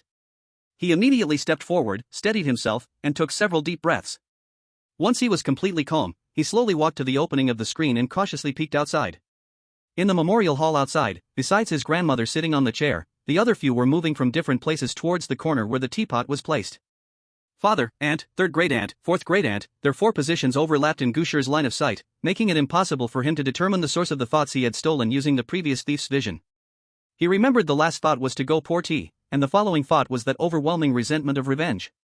But now, four people outside were all performing the action of pouring tea, and he couldn't distinguish the owner of the thought from that. Such a degree of emotion, able to form polluted feelings, is definitely not something an ordinary person can achieve. The kind of pollution that can do this, Gu Shi had only seen in one place. That is the eerie presence of Thousand Lakes. Has the eerie presence infiltrated among the relatives? Gu Shi stared gravely at the 5 relatives outside. Or is the source of the eerie presence one of those people? Crack! However, just as Gu Shi was wavering about the source of the pollution, a stranger sound entered his ears. That sound felt familiar to Gu Shi, as if he had heard it somewhere. Crack! Got it! It was a sound designer video he saw on a certain B website. In that video, he had heard the exact same sound. Gu Shi remembered that in that segment, the sound designer held a large bunch of celery stalks and snapped them in an instant. And that segment simulated the sound of a bone fracture. Bone fracture. Crack. Gu Shi could feel the source of the sound was very close to him, right beside him. Crack. But, besides himself, what could make the sound of a bone fracture behind this screen? Of course, there was. Crack. Gu Shi stiffly turned his neck and looked at the body of his grandfather covered by a blanket on the spiritual bed beside him. Ka. This time, Gu Shi's line of vision and the source of the sound successfully coincided. Exclamation point. Gu Shi's gaze swept across every corner of his grandfather's remains in an instant. Eyes, tightly closed. Blanket, covered. Direction, correct. Holes, stuffed. He looked again at the constant light at the foot of the bed. That small oil lamp was still quietly burning. Where could there be a problem? It can't possibly be that the cotton ball at the unseeable part has fallen out, right? How am I supposed to check that place? Not to mention how to check it, wouldn't it be disrespectful to the deceased to even look? All kinds of thoughts popped up in Gu Shi's mind. He forced himself to calm down, but the crackling bone sounds in the background continued and became increasingly coherent. Though covered by a blanket, Gu Shi seemed to already see that body, which should have been at peace, and one of its hands was slowly beginning to move, trying to regain life. Where exactly could the problem be?